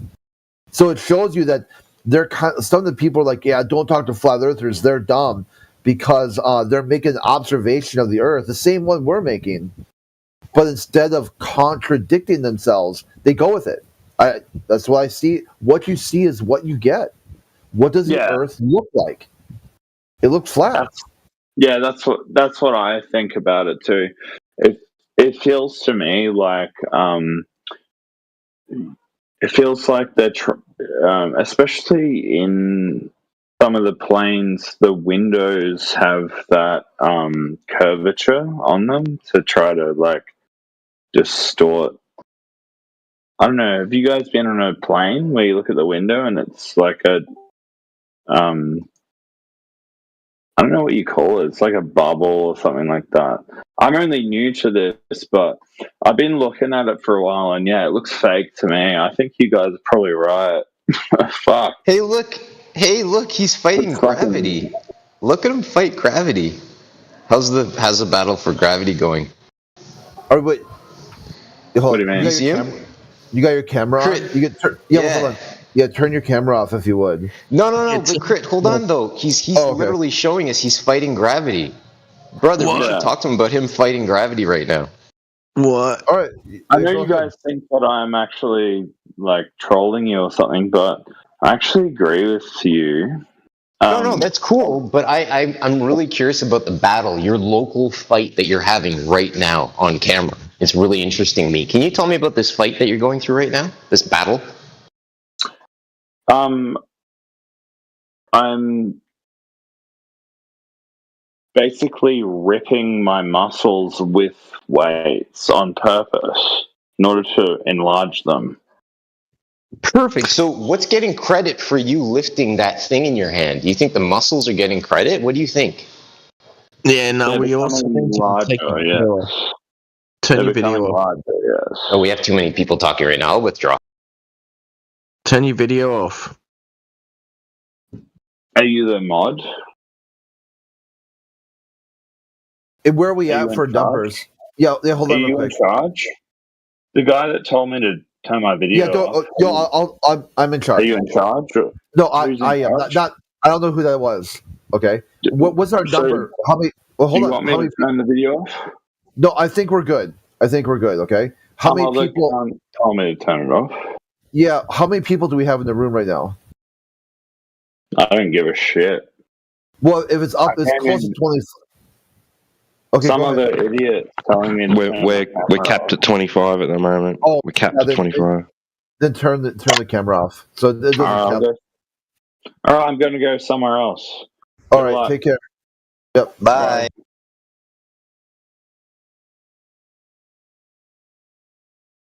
Dude's fighting gravity on camera. What a guy. I cannot speak if camera is not on. He wasn't very intellectual.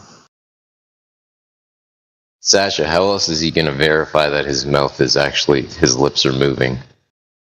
I don't know. He was on point that something windows are curving or something that he experienced flat.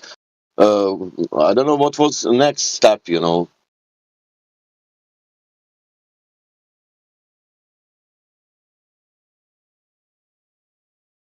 Not quantum physics, that's for sure.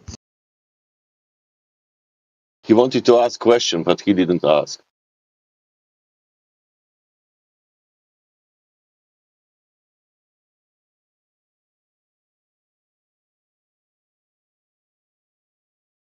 I wonder if he realizes by lifting a weight in front of a camera inside of his house as he sits in front of his computer is actually really not working out per se. Like, you actually doing anything there? Sorry, I just need to throw that in.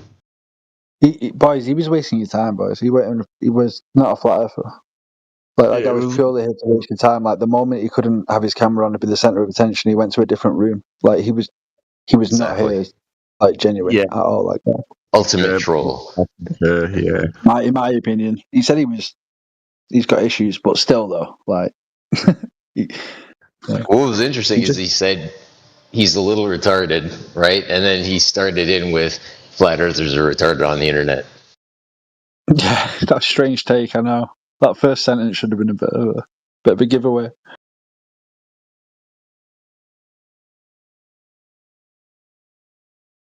Exactly, and that's why when I flipped on my screen, I saw that he was on camera lifting weights. I'm like, ooh, let's talk to him about his fight.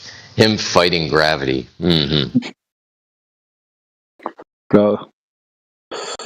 Yeah, I got quiet when you mentioned gravity. I'm not gonna lie.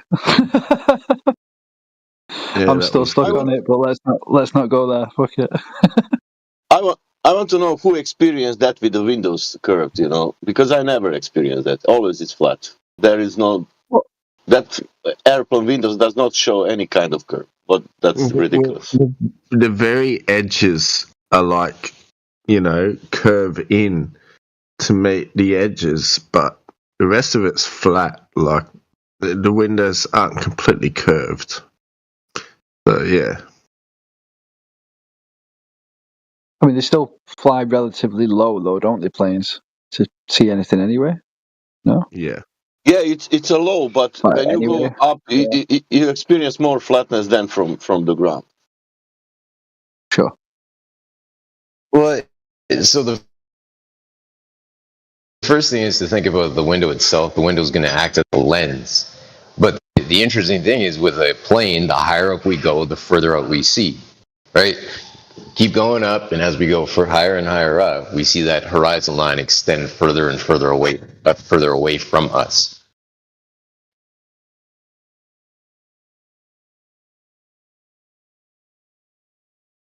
Yep, that bitch is flat. Shit, are we on YouTube? Alright. I want to.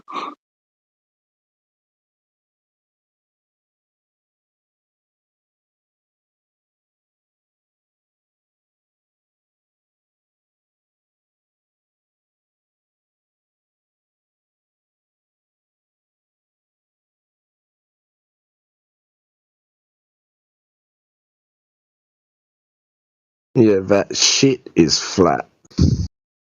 Neil deGrasse Tyson. Shit is flat.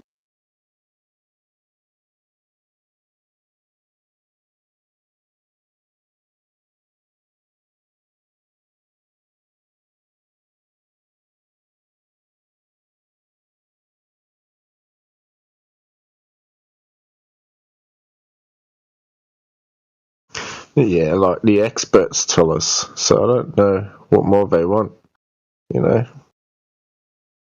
Tell us right in front of our faces. And then they deny that shit.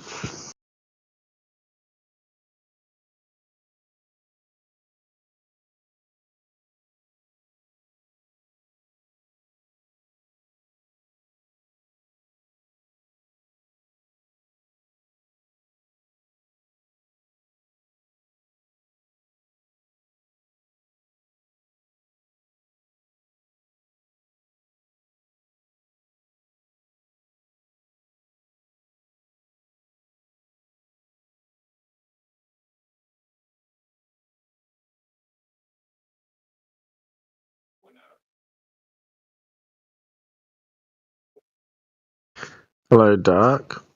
Got any globe proof spinning in the vacuum of space?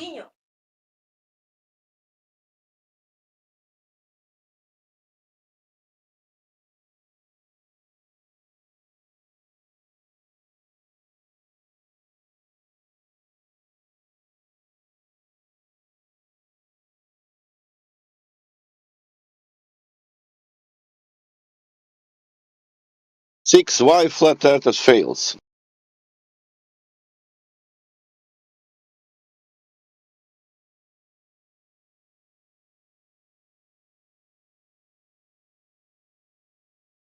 No.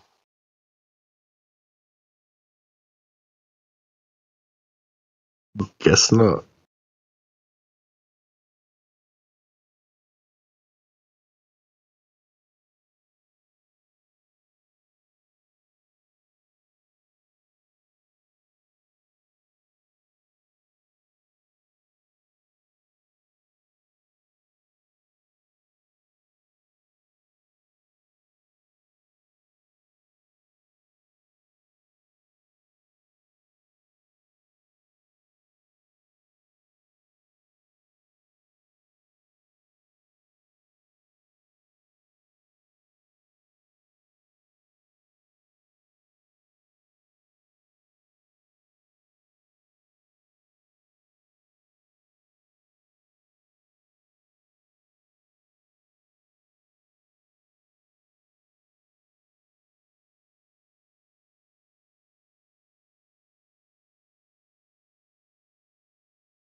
Six, where they are flat earthers wrong?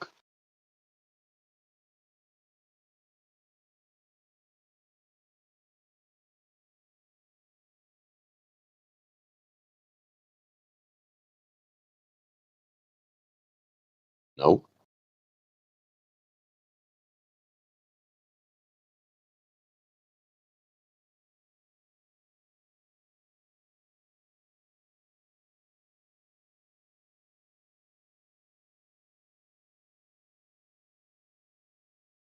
Well, because you can't explain seasons. That's why.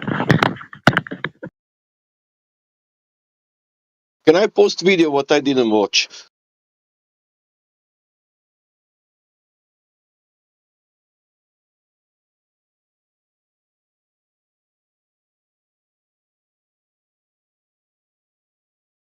Can you post a video what you didn't watch? Yeah. And then you will explain it to me how that's working in video. Can you watch it first? No. You watch it and explain. But you said you didn't watch it. Can you watch it first? I don't need to watch it. You need to explain it. Nah. Oh, I need to watch it. Okay.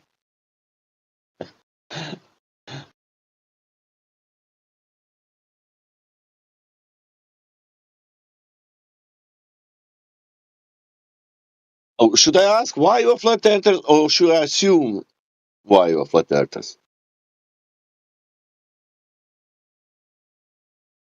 It's measured, observed, and treated as flat. You not use the level, spirit level. You not use the spirit level or plumb. Yeah. Yeah. Well, what do they refer to, mate?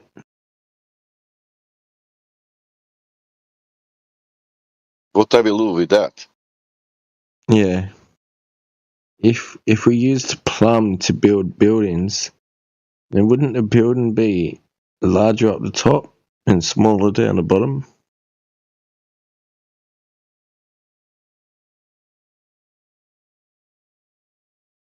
So it'll be the same. No, it wouldn't. Not on a ball. No.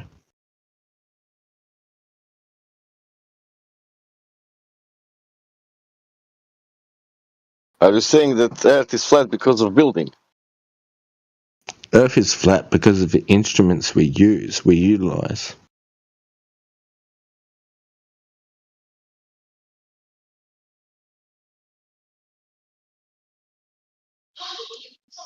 Well, I can answer that. Between the top. Yeah, go ahead. No, there isn't, because they account for it. So these engineers obviously understand that the Earth is a globe, so they realise that they need to make sure that it's all parallel. So they drop the plumb and then account for how much it is deviating and angle the wall just slightly inwards.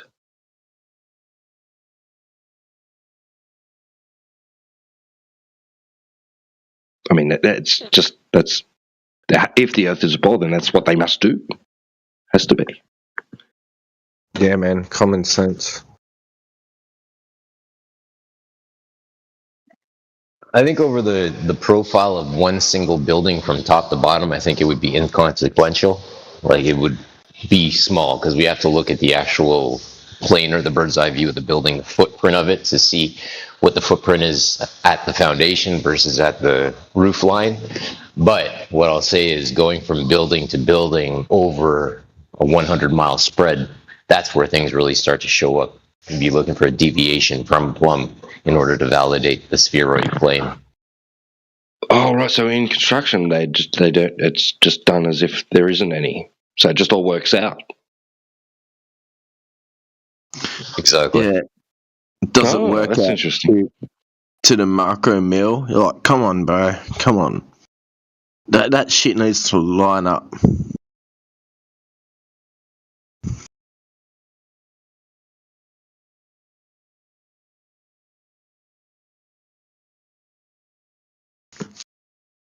I don't care how far away you are. That shit needs to line up. It needs to be, parallel with the other shit in order to build a building. Otherwise, you're going to have slight deviations. You're going to have slight gaps in every beam. And that shit's not going to be sound, structurally sound.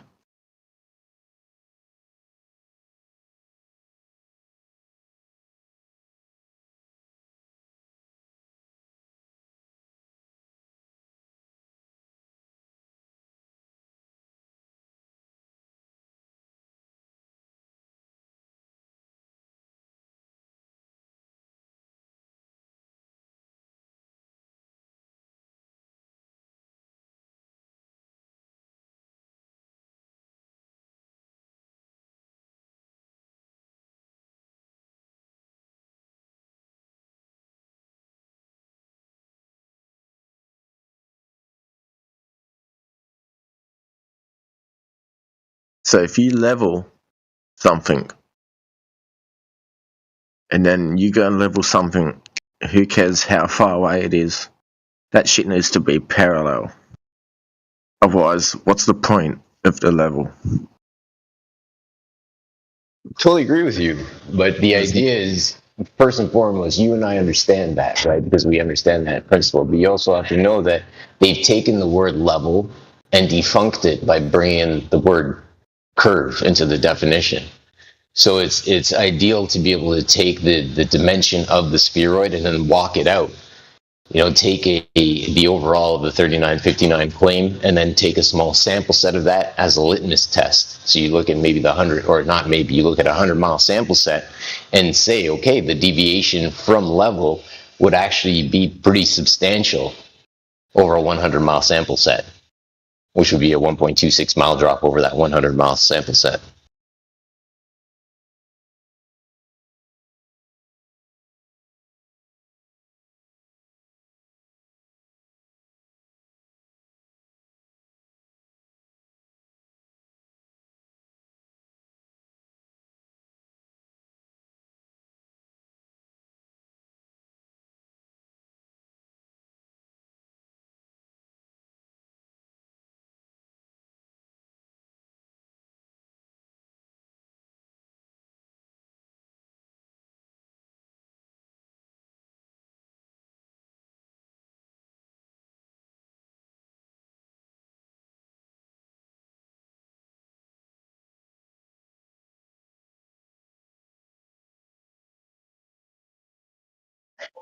Like, the crazy part about it is every single wall built is built to a principle of Plumb, as you said earlier, which is the observation of up and down. You look at the Great Wall of China, yeah, it's curvy, but it's still built to a principle of Plumb. And that applies to every single wall, unless it's some kind of architecturally driven wall where they're trying to emphasize some kind of a design or something like that.